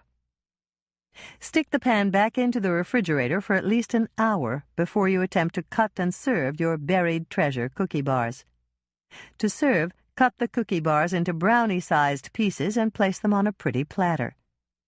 Hannah's third note: Dr. Bev served these on the day the crane lifted the dome over the penthouse garden on top of the Albion Hotel. Andrea heard her tell several people that she'd baked them. But folks here in Lake Eden know better.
Razzle-dazzle brownies. For the brownies, make a double batch of your own favorite brownie recipe in a 9-inch by 13-inch cake pan, or use the shortcut below. 1 family-size box of brownie mix, enough to make a 9-inch by 13-inch pan of brownies. I used Betty Crocker, and the rest of ingredients listed on the box of brownie mix you bought. For the glaze, 1/2 cup seedless raspberry jam. For the frosting, 1/2 cup, 1 stick, 1/4 pound, 4 ounces, salted butter, 1 cup white granulated sugar, 1/3 of a cup cream, 1/2 cup chocolate chips, approximately 1/2 of a 6-ounce package, 1 teaspoon vanilla extract. Step 1. Preheat oven to whatever it says on the box of brownie mix you bought. Step 2. Spray the bottom of a 9-inch by 13-inch cake pan with Pam or another nonstick cooking spray. Alternatively, you can line the pan with aluminum foil and spray that. Step 3. Make the brownies according to the package directions. Step 4. Bake the brownies 2 minutes longer than it says on the package directions. Step 5. After the brownies have baked, let them cool on a cold stovetop burner or on a wire rack for 10 minutes. Step 6. After the brownies have cooled for 10 minutes, put the jam in a microwave-safe bowl and heat it on high for 30 to 45 seconds or until it liquefies. Step 7. Pour the jam over the top of the brownies and quickly spread it out with a rubber spatula. Step 8. Refrigerate the brownies and jam glaze for at least 30 minutes. An hour is even better. Overnight is fine, too. Step 9. Take the pan out of the refrigerator and place it on the counter close to the stovetop. Step 10. Make the frosting by placing the butter, sugar, and cream into a medium-sized saucepan. Bring the mixture to a boil at medium-high heat, stirring constantly. Then lower the heat to medium and cook for 2 minutes. Step 11. Add the 1/2 cup chocolate chips, stir them in, and then remove the saucepan from the heat and slide it onto a cold burner. Step 12. Stir in the vanilla extract. Be careful, it may sputter. Step 13. Pour the frosting over the glaze. Grab the cake pan and tip it so that the frosting covers the whole top. Step 14. Stick the pan back into the refrigerator for at least 30 minutes before you attempt to cut and serve your razzle-dazzle brownies. Double Whammy Lemon Cake. Preheat oven to 350 degrees Fahrenheit, rack in the middle position. Zest from 2 small lemons, approximately 2 teaspoons. 1 box white cake mix, the size that makes a 9-inch by 13-inch cake. 1 box vanilla instant pudding mix, not sugar-free, the size that makes 4 half-cup servings. 1/2 cup vegetable oil. 1 cup sour cream. 1/3 cup vodka. I used Tito's handmade vodka. 4 large eggs. 6-ounce package white chocolate chips, approximately 1 cup.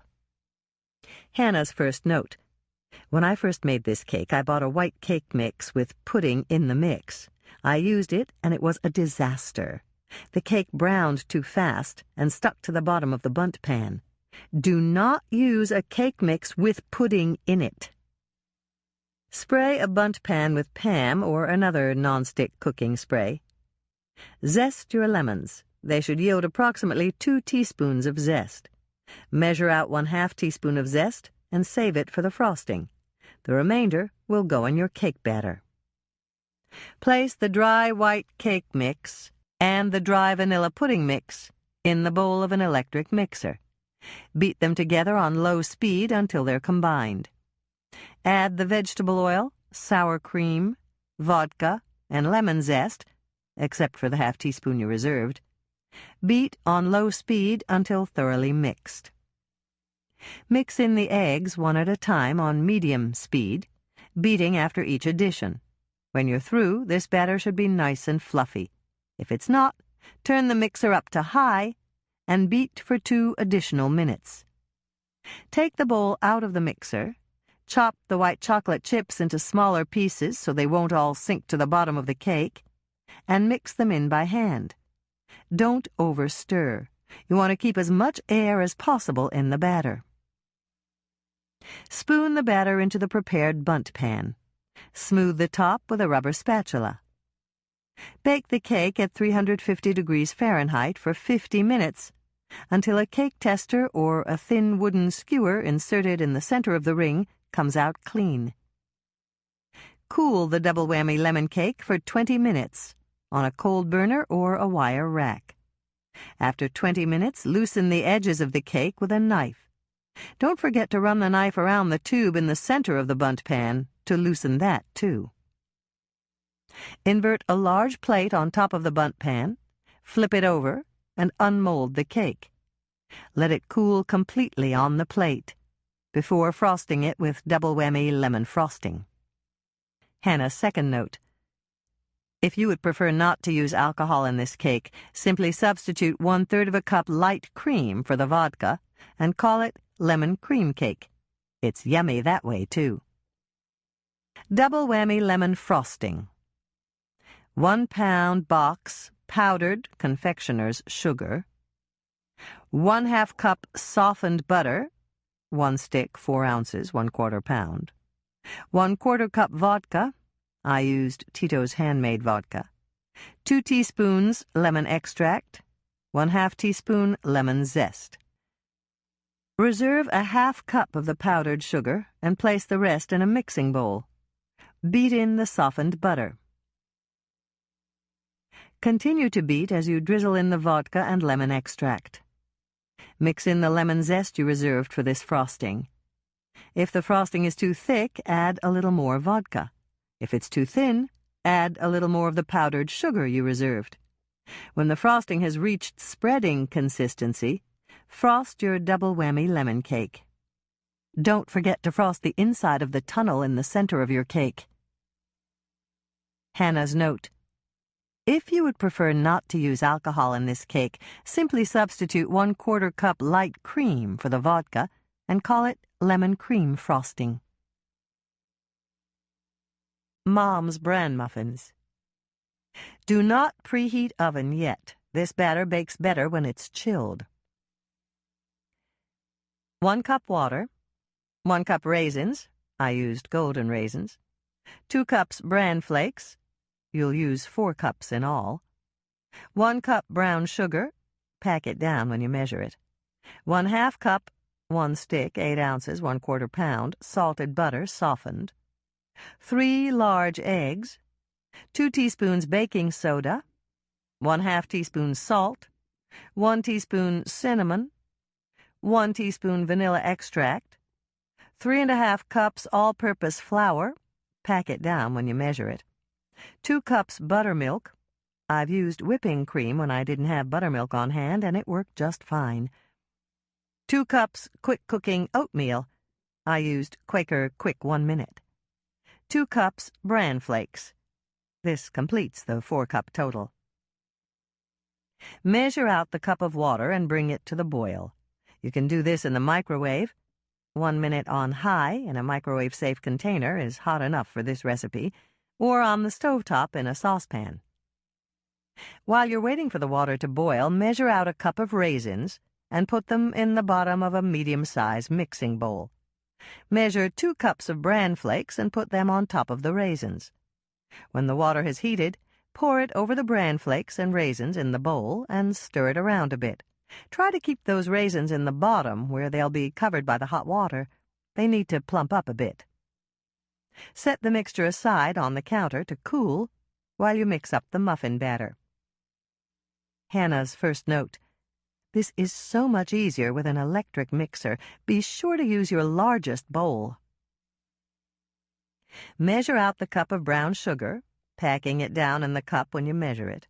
Place the brown sugar in the bottom of a second, larger mixing bowl. This will be your work bowl. Add the softened butter. The butter should be at room temperature. Unless, of course, you're working in a drafty kitchen in the middle of a cold Minnesota winter. In that case, you'll have to soften it a bit more. Mix the brown sugar and butter together thoroughly. Add the eggs one by one, beating after each addition. Mix in the baking soda, salt, cinnamon, and vanilla extract. Feel the sides of the bowl you set aside with the bran flakes and raisin mixture.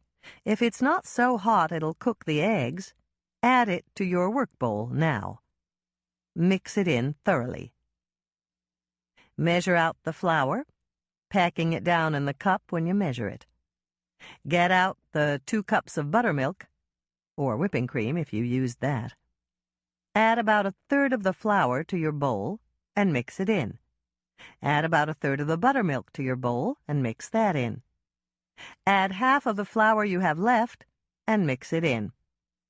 Now add about half of the buttermilk you have left and mix that in. Add the rest of the flour, mix well. Add the rest of the buttermilk, mix well. Hannah's second note. You may have to mix in the final 2 ingredients by hand, especially if your bowl is getting too full for your mixer. Measure the 2 cups of quick-cooking oatmeal and mix that in. Measure the final 2 cups of bran flakes and mix them in. Give the bowl a final stir and cover it with plastic wrap. Refrigerate your batter for at least 2 hours before you bake Mom's bran muffins. Overnight is fine, too. It's even preferable. Everyone likes a warm muffin for breakfast. When you want to bake, preheat the oven to 375 degrees Fahrenheit. Rack in the middle position. While your oven is heating to the proper temperature, prepare your muffin pans. You can either spray your muffin cups with Pam, or another nonstick cooking spray, or line them with cupcake papers. Both methods work just fine. These muffins don't rise very much, so fill your muffin cups 3/4 full. Hannah's third note. Lisa and I use a 2-tablespoon scooper to fill our muffin cups down at the cookie jar. It's neater than trying to spoon muffin batter into the cups. Bake your muffins at 375 degrees Fahrenheit for 20 minutes. Hannah's fourth note. You can bake these muffins 1 pan at a time if you like. As long as you keep the muffin batter tightly covered in the refrigerator, it will be fine for up to 6 weeks. That's right, 6 whole weeks. Cool your muffins in the muffin pan for at least 20 minutes. Just set the whole pan on a wire rack or on a cold stove burner. At the end of that time, you can take them out of the muffin cups and let them cool completely on a wire rack. They're delicious, warm or cold. Yield 3 dozen delectable muffins. Hannah's fifth note. If you'd rather make jumbo muffins, bake those for 30 minutes at 375 degrees Fahrenheit. A word of caution. Everyone says that bran muffins are good for digestive health. This appears to be true, because if you eat too many of these for breakfast, you'll be spending a lot of time in the little room with the porcelain fixtures. Oatmeal apple pancakes. Hannah's first note. This recipe calls for you to mix everything up in a food processor. If you don't have a food processor, you can use a blender. You could also use a food grinder to grind up the oatmeal and then mix everything up by hand. I think you could also substitute instant oatmeal, the kind in little packages that you make in the microwave, for the quick cook oatmeal and then mix everything up by hand. 1 small apple. I use Fiji or Gala. If you use Granny Smith or any other tart green apple, you'll have to sprinkle the apple slices with sugar before you add them to the pancakes. 1 tablespoon lemon juice. 1/2 cup all-purpose flour, 1/2 cup quick-cooking oatmeal, 2 tablespoons white granulated sugar, 1 teaspoon baking powder, 1/2 teaspoon baking soda, 1/2 teaspoon salt, 1 teaspoon cinnamon, 1/2 teaspoon nutmeg, 1 teaspoon vanilla extract, 3/4 cup buttermilk or regular whole milk, 2 teaspoons vegetable oil, 1 large egg, 1 teaspoon vegetable oil for frying the pancakes, 2 teaspoons salted butter for frying the pancakes. Hannah's second note. I've made these with buttermilk and with regular whole milk. Both ways are very good. If you want to try the recipe with buttermilk and you don't have any in your refrigerator, you can easily make a substitute. Just pour 2 teaspoons of lemon juice or 2 teaspoons of white vinegar into a measuring cup and fill the cup to the 3/4 mark with whole milk. Just let it stand on the counter for 5 minutes, and it will be ready to use in this recipe. Peel and core the apple. Cut it into very thin slices. Place them in a bowl and sprinkle them with the lemon juice. Toss them around a little with your fingers so that all the slices are coated with the lemon juice. This will keep the apple slices from browning while you make the pancake batter. Place flour, oatmeal, sugar, baking powder, baking soda, salt, cinnamon, and nutmeg in a food processor and process with the steel blade for 10 seconds. Add the vanilla extract, buttermilk, vegetable oil, and egg to the dry mixture in the food processor. Process for 30 seconds or until everything is smooth and well blended. Heat 1 teaspoon salted butter and 1 teaspoon vegetable oil in a frying pan over medium-high heat, or until a small amount of water sizzles and dances on the surface of the pan. Use a 1/4 cup measure to scoop out the batter and pour it onto the surface of the pan for each pancake. Place 5 or 6 slices of apple on the top of each pancake.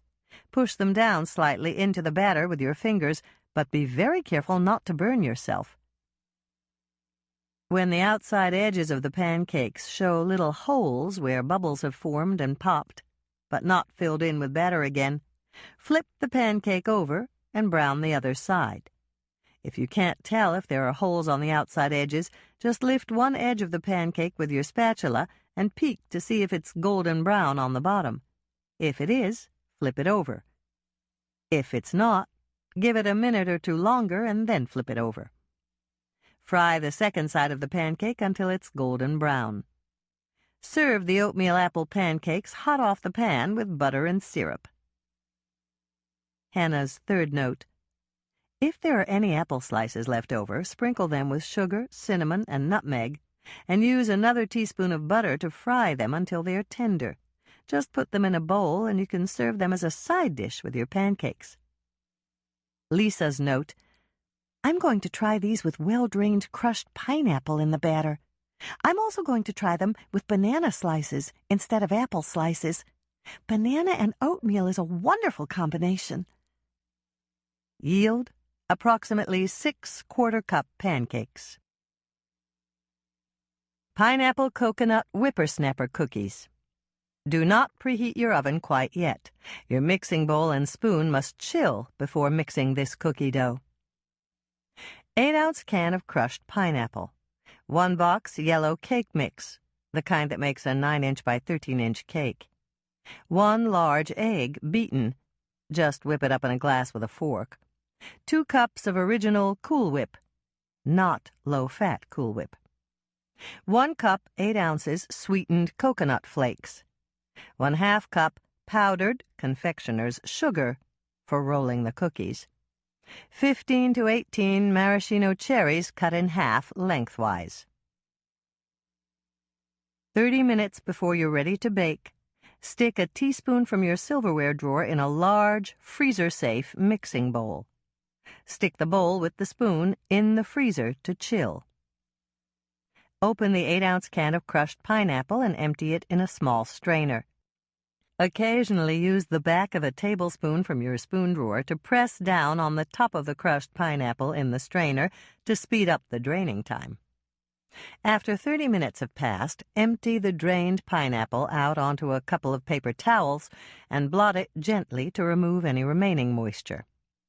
Preheat the oven to 350 degrees Fahrenheit, rack in the middle position.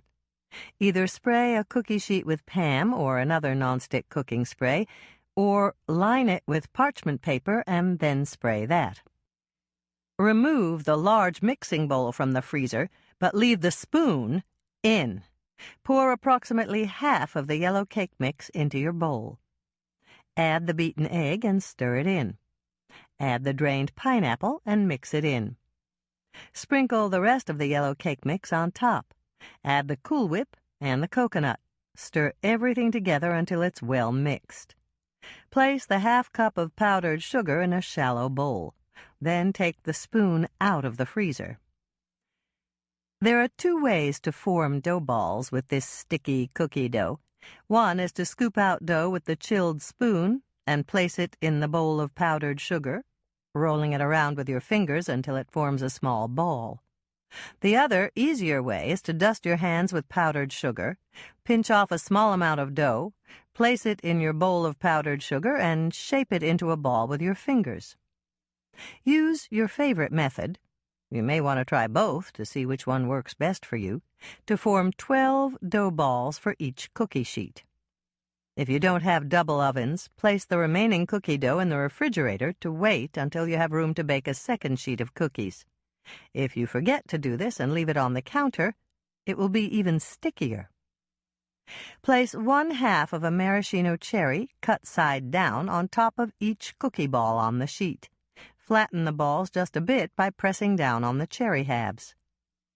Bake your pineapple coconut whippersnapper cookies at 350 degrees Fahrenheit for 15 minutes.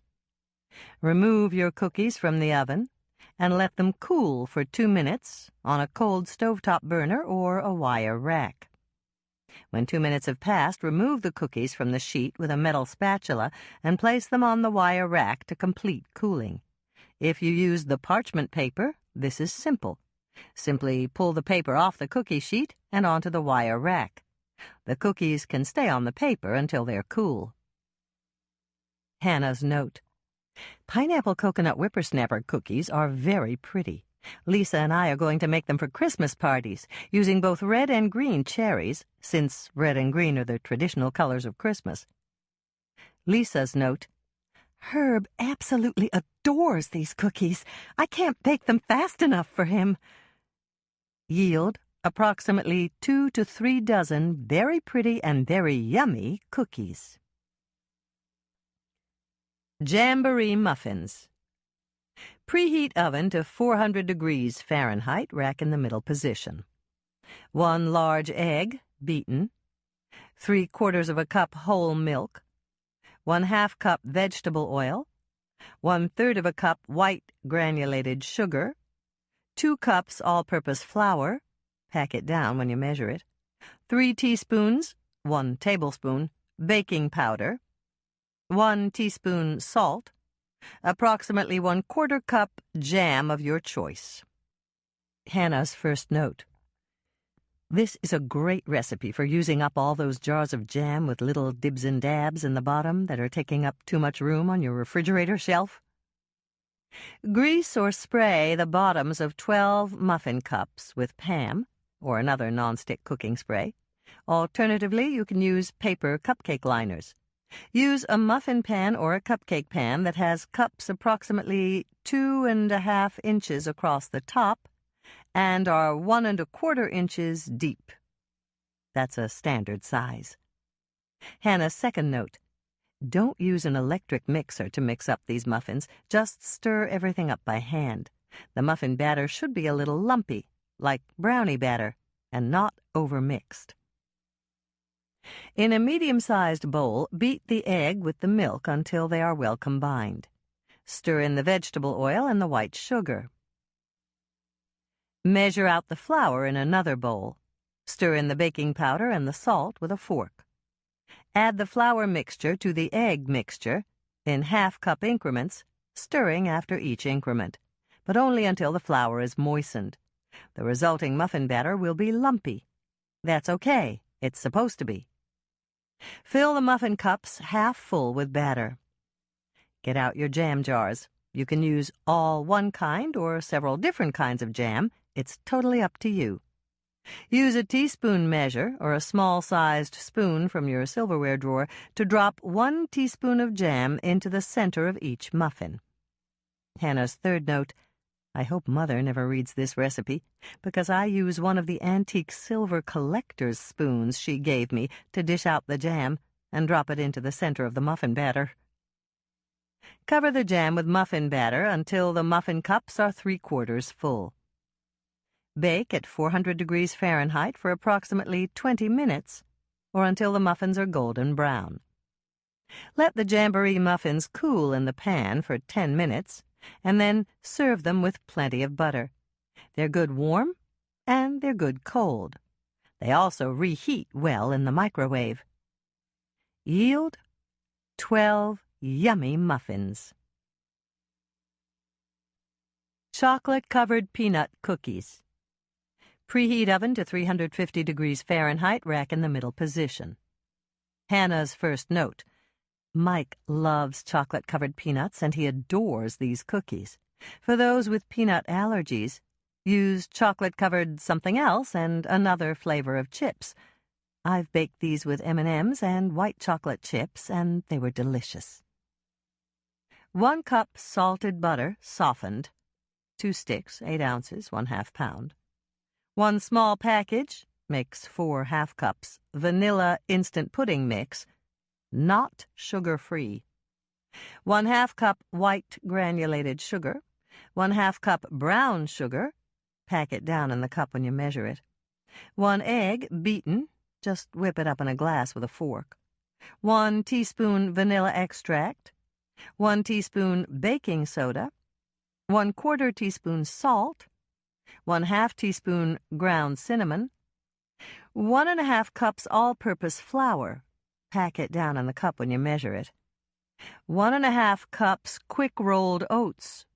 I used Quaker's Quick 1-minute kind. 1 cup chocolate-covered peanuts. I used a 12-ounce bag. There was about 1/4 cup left, but not for very long. 1 cup peanut butter chips, a 6-ounce package. I used Reese's. Hannah's second note. You can mix these cookies up by hand, but it's a lot easier with an electric mixer. Mix the softened butter, dry pudding mix, white sugar, and brown sugar together. Beat them until they're light and fluffy. Add the egg and the vanilla extract. Mix them in thoroughly. Add the baking soda, salt, and cinnamon. Mix until everything is incorporated. Add the flour in half-cup increments, mixing after each addition. Add the rolled oats in half-cup increments, mixing after each addition. Remove the bowl from the mixer and stir in the chocolate-covered peanuts and the peanut butter chips by hand.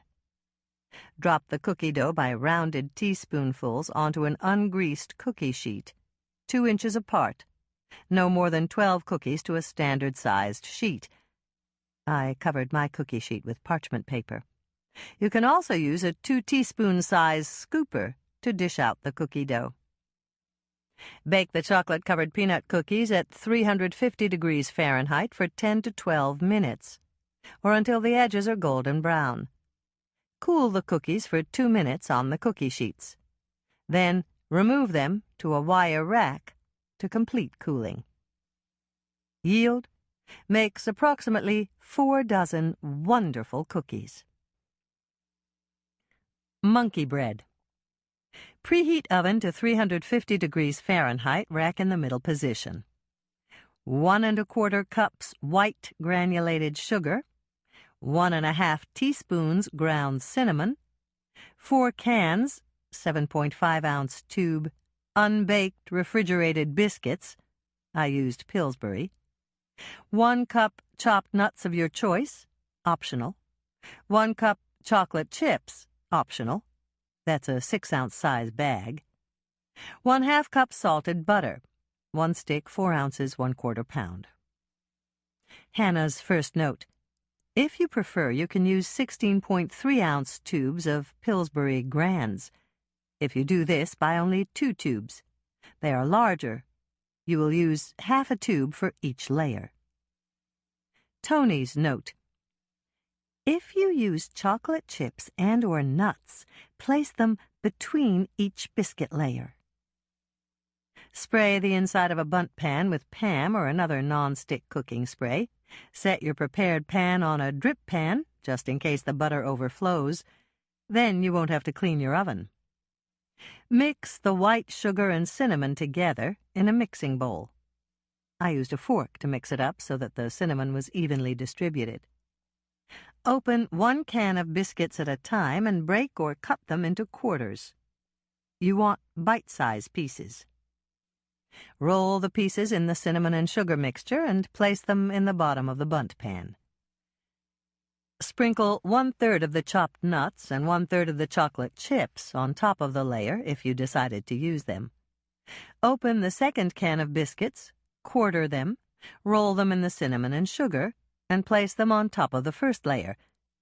If you used Pillsbury Grands, you'll do this with the remainder of the first tube. Sprinkle on half of the remaining nuts and chocolate chips if you decided to use them. Repeat with the third can of biscuits, or the first half of the second tube of Grands.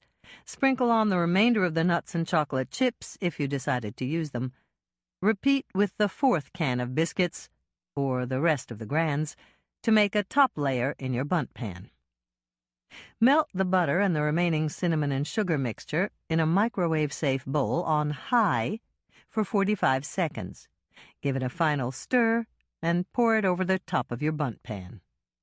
Bake your monkey bread at 350 degrees Fahrenheit for 40 to 45 minutes, or until nice and golden on top. Take the bundt pan out of the oven and let it cool on a cold burner or a wire rack for 10 minutes, while you find a plate that will fit over the top of the bundt pan. Using pot holders or oven mitts, invert the plate over the top of the bundt pan and turn it upside down to unmold your delicious monkey bread. To serve, you can cut this into slices like bundt cake, but it's more fun to just let people pull off pieces with their fingers. Hannah's second note. If you'd like to make caramel monkey bread, use only 3/4 of a cup of white sugar. Mix it with the cinnamon the way you'd do if it was the full amount of white sugar. At the very end, when you melt the butter with the leftover cinnamon and sugar mixture, add 3/4 of a cup of brown sugar to the bowl before you put it in the microwave. Pour that hot mixture over the top of your bundt pan before baking, and it will form a luscious caramel topping when you unmold your monkey bread. Hannah's third note. I don't know why this is called monkey bread.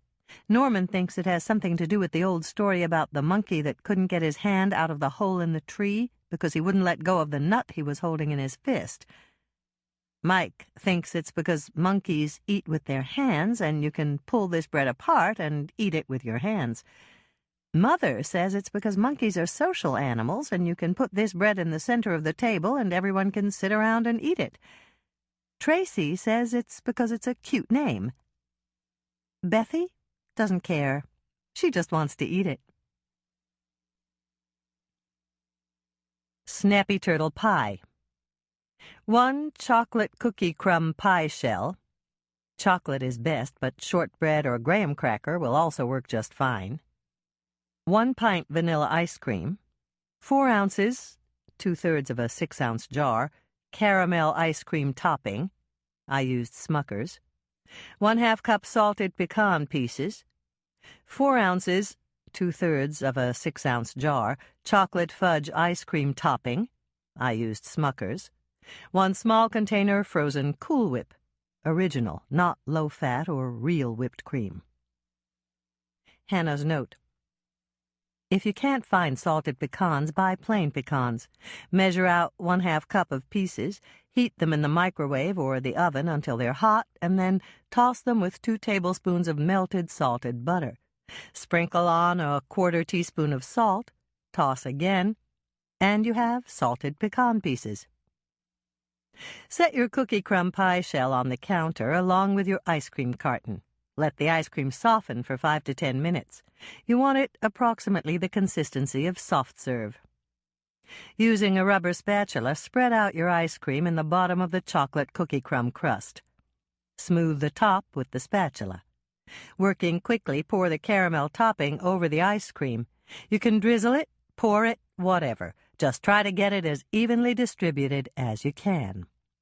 Sprinkle the salted pecan pieces on top of the caramel layer. Pour or drizzle the chocolate fudge topping over the pecans. Cover the top of your pie with wax paper. Don't push it down, you don't want it to stick.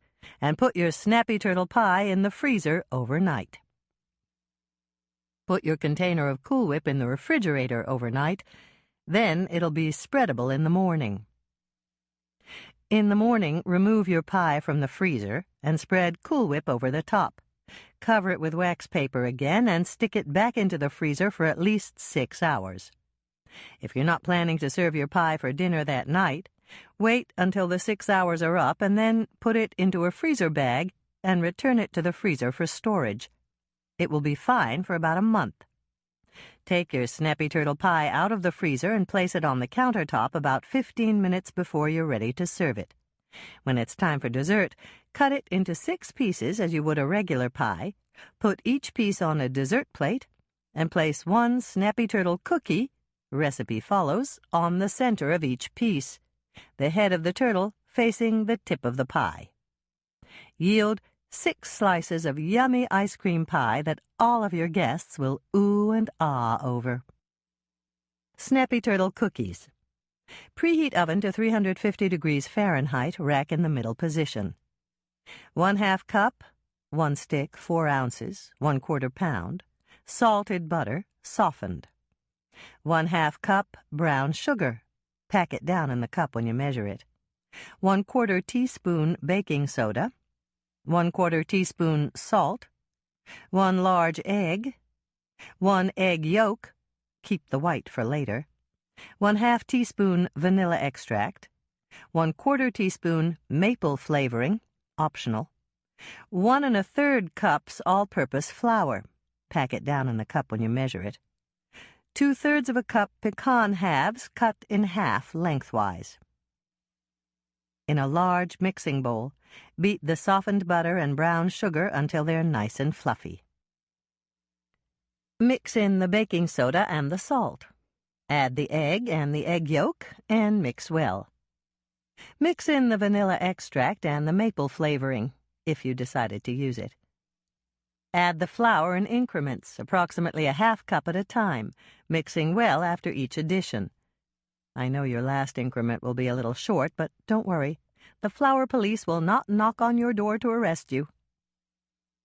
Spray a cookie sheet with non-stick cooking spray.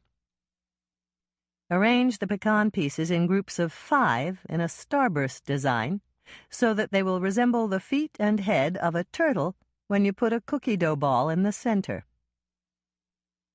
Shape the dough by rounded teaspoonful into dough balls.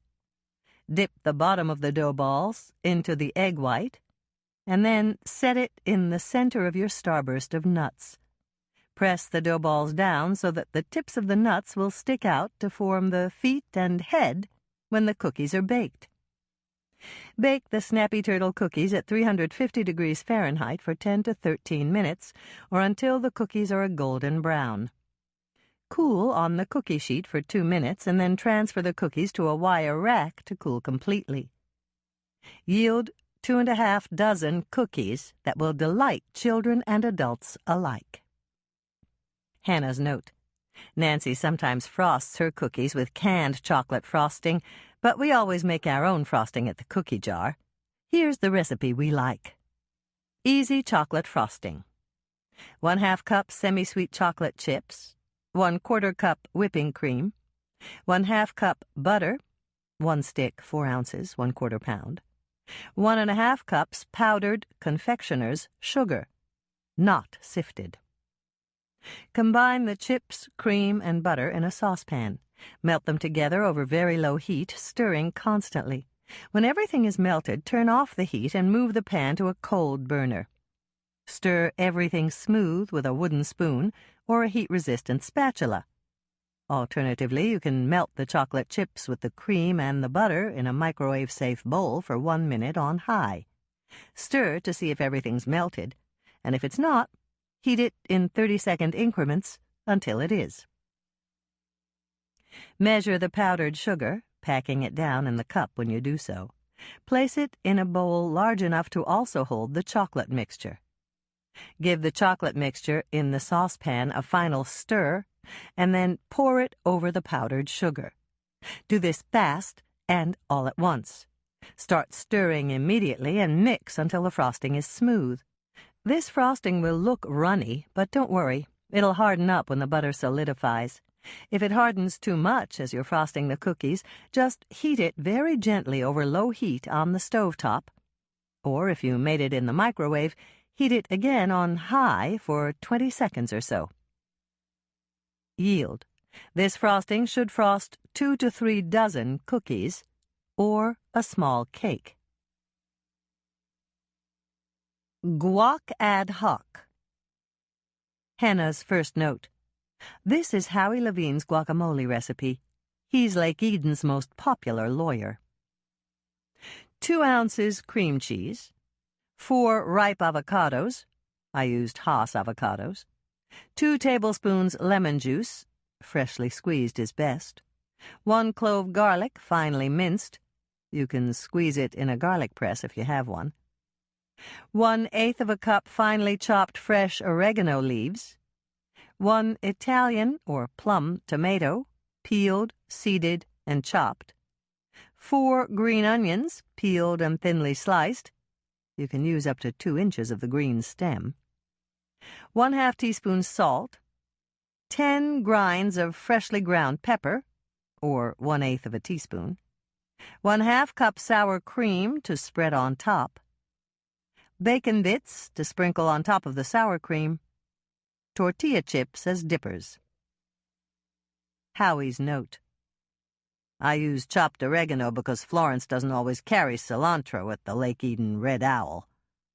This guacamole is equally good with either one. Heat the cream cheese in a medium-sized microwave-safe bowl for 15 seconds on high or until it's spreadable. Peel and seed the avocados.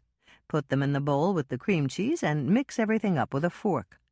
Mix just slightly short of smooth. You want the mixture to have a few lumps of avocado. Add the lemon juice and mix it in. It'll keep your guac ad hoc from browning. Add the minced garlic, chopped oregano leaves, tomato, sliced green onion, salt, and pepper. Mix everything together. Put your guac ad hoc in a pretty bowl and cover it with the sour cream.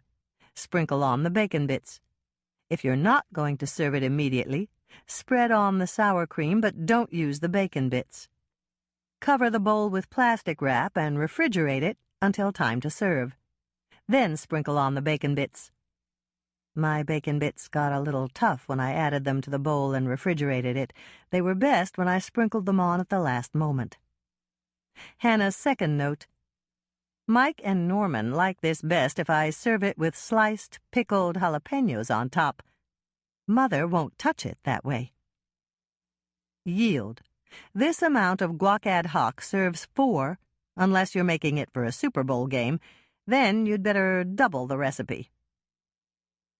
3-way brownie cookies. 1. Fruit and nut brownie cookies. 2. Hot stuff brownie cookies. 3. 4-alarm brownie cookies. Preheat oven to 350 degrees Fahrenheit, rack in the middle position for all 3 types of brownie cookies. 1. To make fruit and nut brownie cookies, follow the recipe below. 2. To make hot stuff brownie cookies, leave out the cinnamon, raisins, and chopped nuts. Add 1 small can of chopped green chilies, well drained and patted dry with paper towels. 3. To make 4-alarm brownie cookies, leave out the cinnamon, raisins, and nuts. Add 1 small can chopped jalapenos, well drained and patted dry with paper towels. If you can find a can already chopped, use those. If you can't, you'll have to chop your jalapeno peppers by hand. 1 box brownie mix, the kind that makes an 8-inch square pan. 3 tablespoons all-purpose flour. 1/2 teaspoon cinnamon. 1/2 cup chopped nuts. Your choice, I used walnuts. 1/3 of a cup vegetable oil. 2 large eggs. 1/2 cup chocolate chips, 1/2 cup raisins. Spray cookie sheets with Pam or another nonstick cooking spray, or line them with parchment paper and spray that. Pour the dry brownie mix into a mixing bowl. Add the 3 tablespoons of flour and the cinnamon. Mix thoroughly. I used a fork to do this. Add the chopped nuts and mix them with the dry ingredients to coat them. In a separate bowl, whisk the oil and the eggs together. Pour the egg mixture into the bowl with the brownie mix. Stir until everything is combined, but do not over-stir. Stir in the chocolate chips and the raisins. Drop the cookies by rounded teaspoonfuls onto the cookie sheet, 12 cookies to a standard-sized sheet. Hannah's first note: if you wet your fingers, you can shape these cookies into rounded mounds. Bake these cookies at 350 degrees Fahrenheit for 8 to 10 minutes. Mine took the full 10 minutes. To test for doneness, lightly touch the top of a cookie. If it feels firm to the touch, they're done. Cool on the cookie sheet for 2 minutes, and then remove the cookies to a wire rack to cool completely. Hannah's second note: this recipe is so easy, I gave it to Andrea. It's a first cousin to her whippersnapper cookie recipes. The only difference is that her recipes use cake mix, and this recipe uses brownie mix. My youngest niece, Bethy, adores these cookies. Her favorites are the hot stuff brownie cookies variation. She says they tickle her tongue, and she calls them hot chocolates.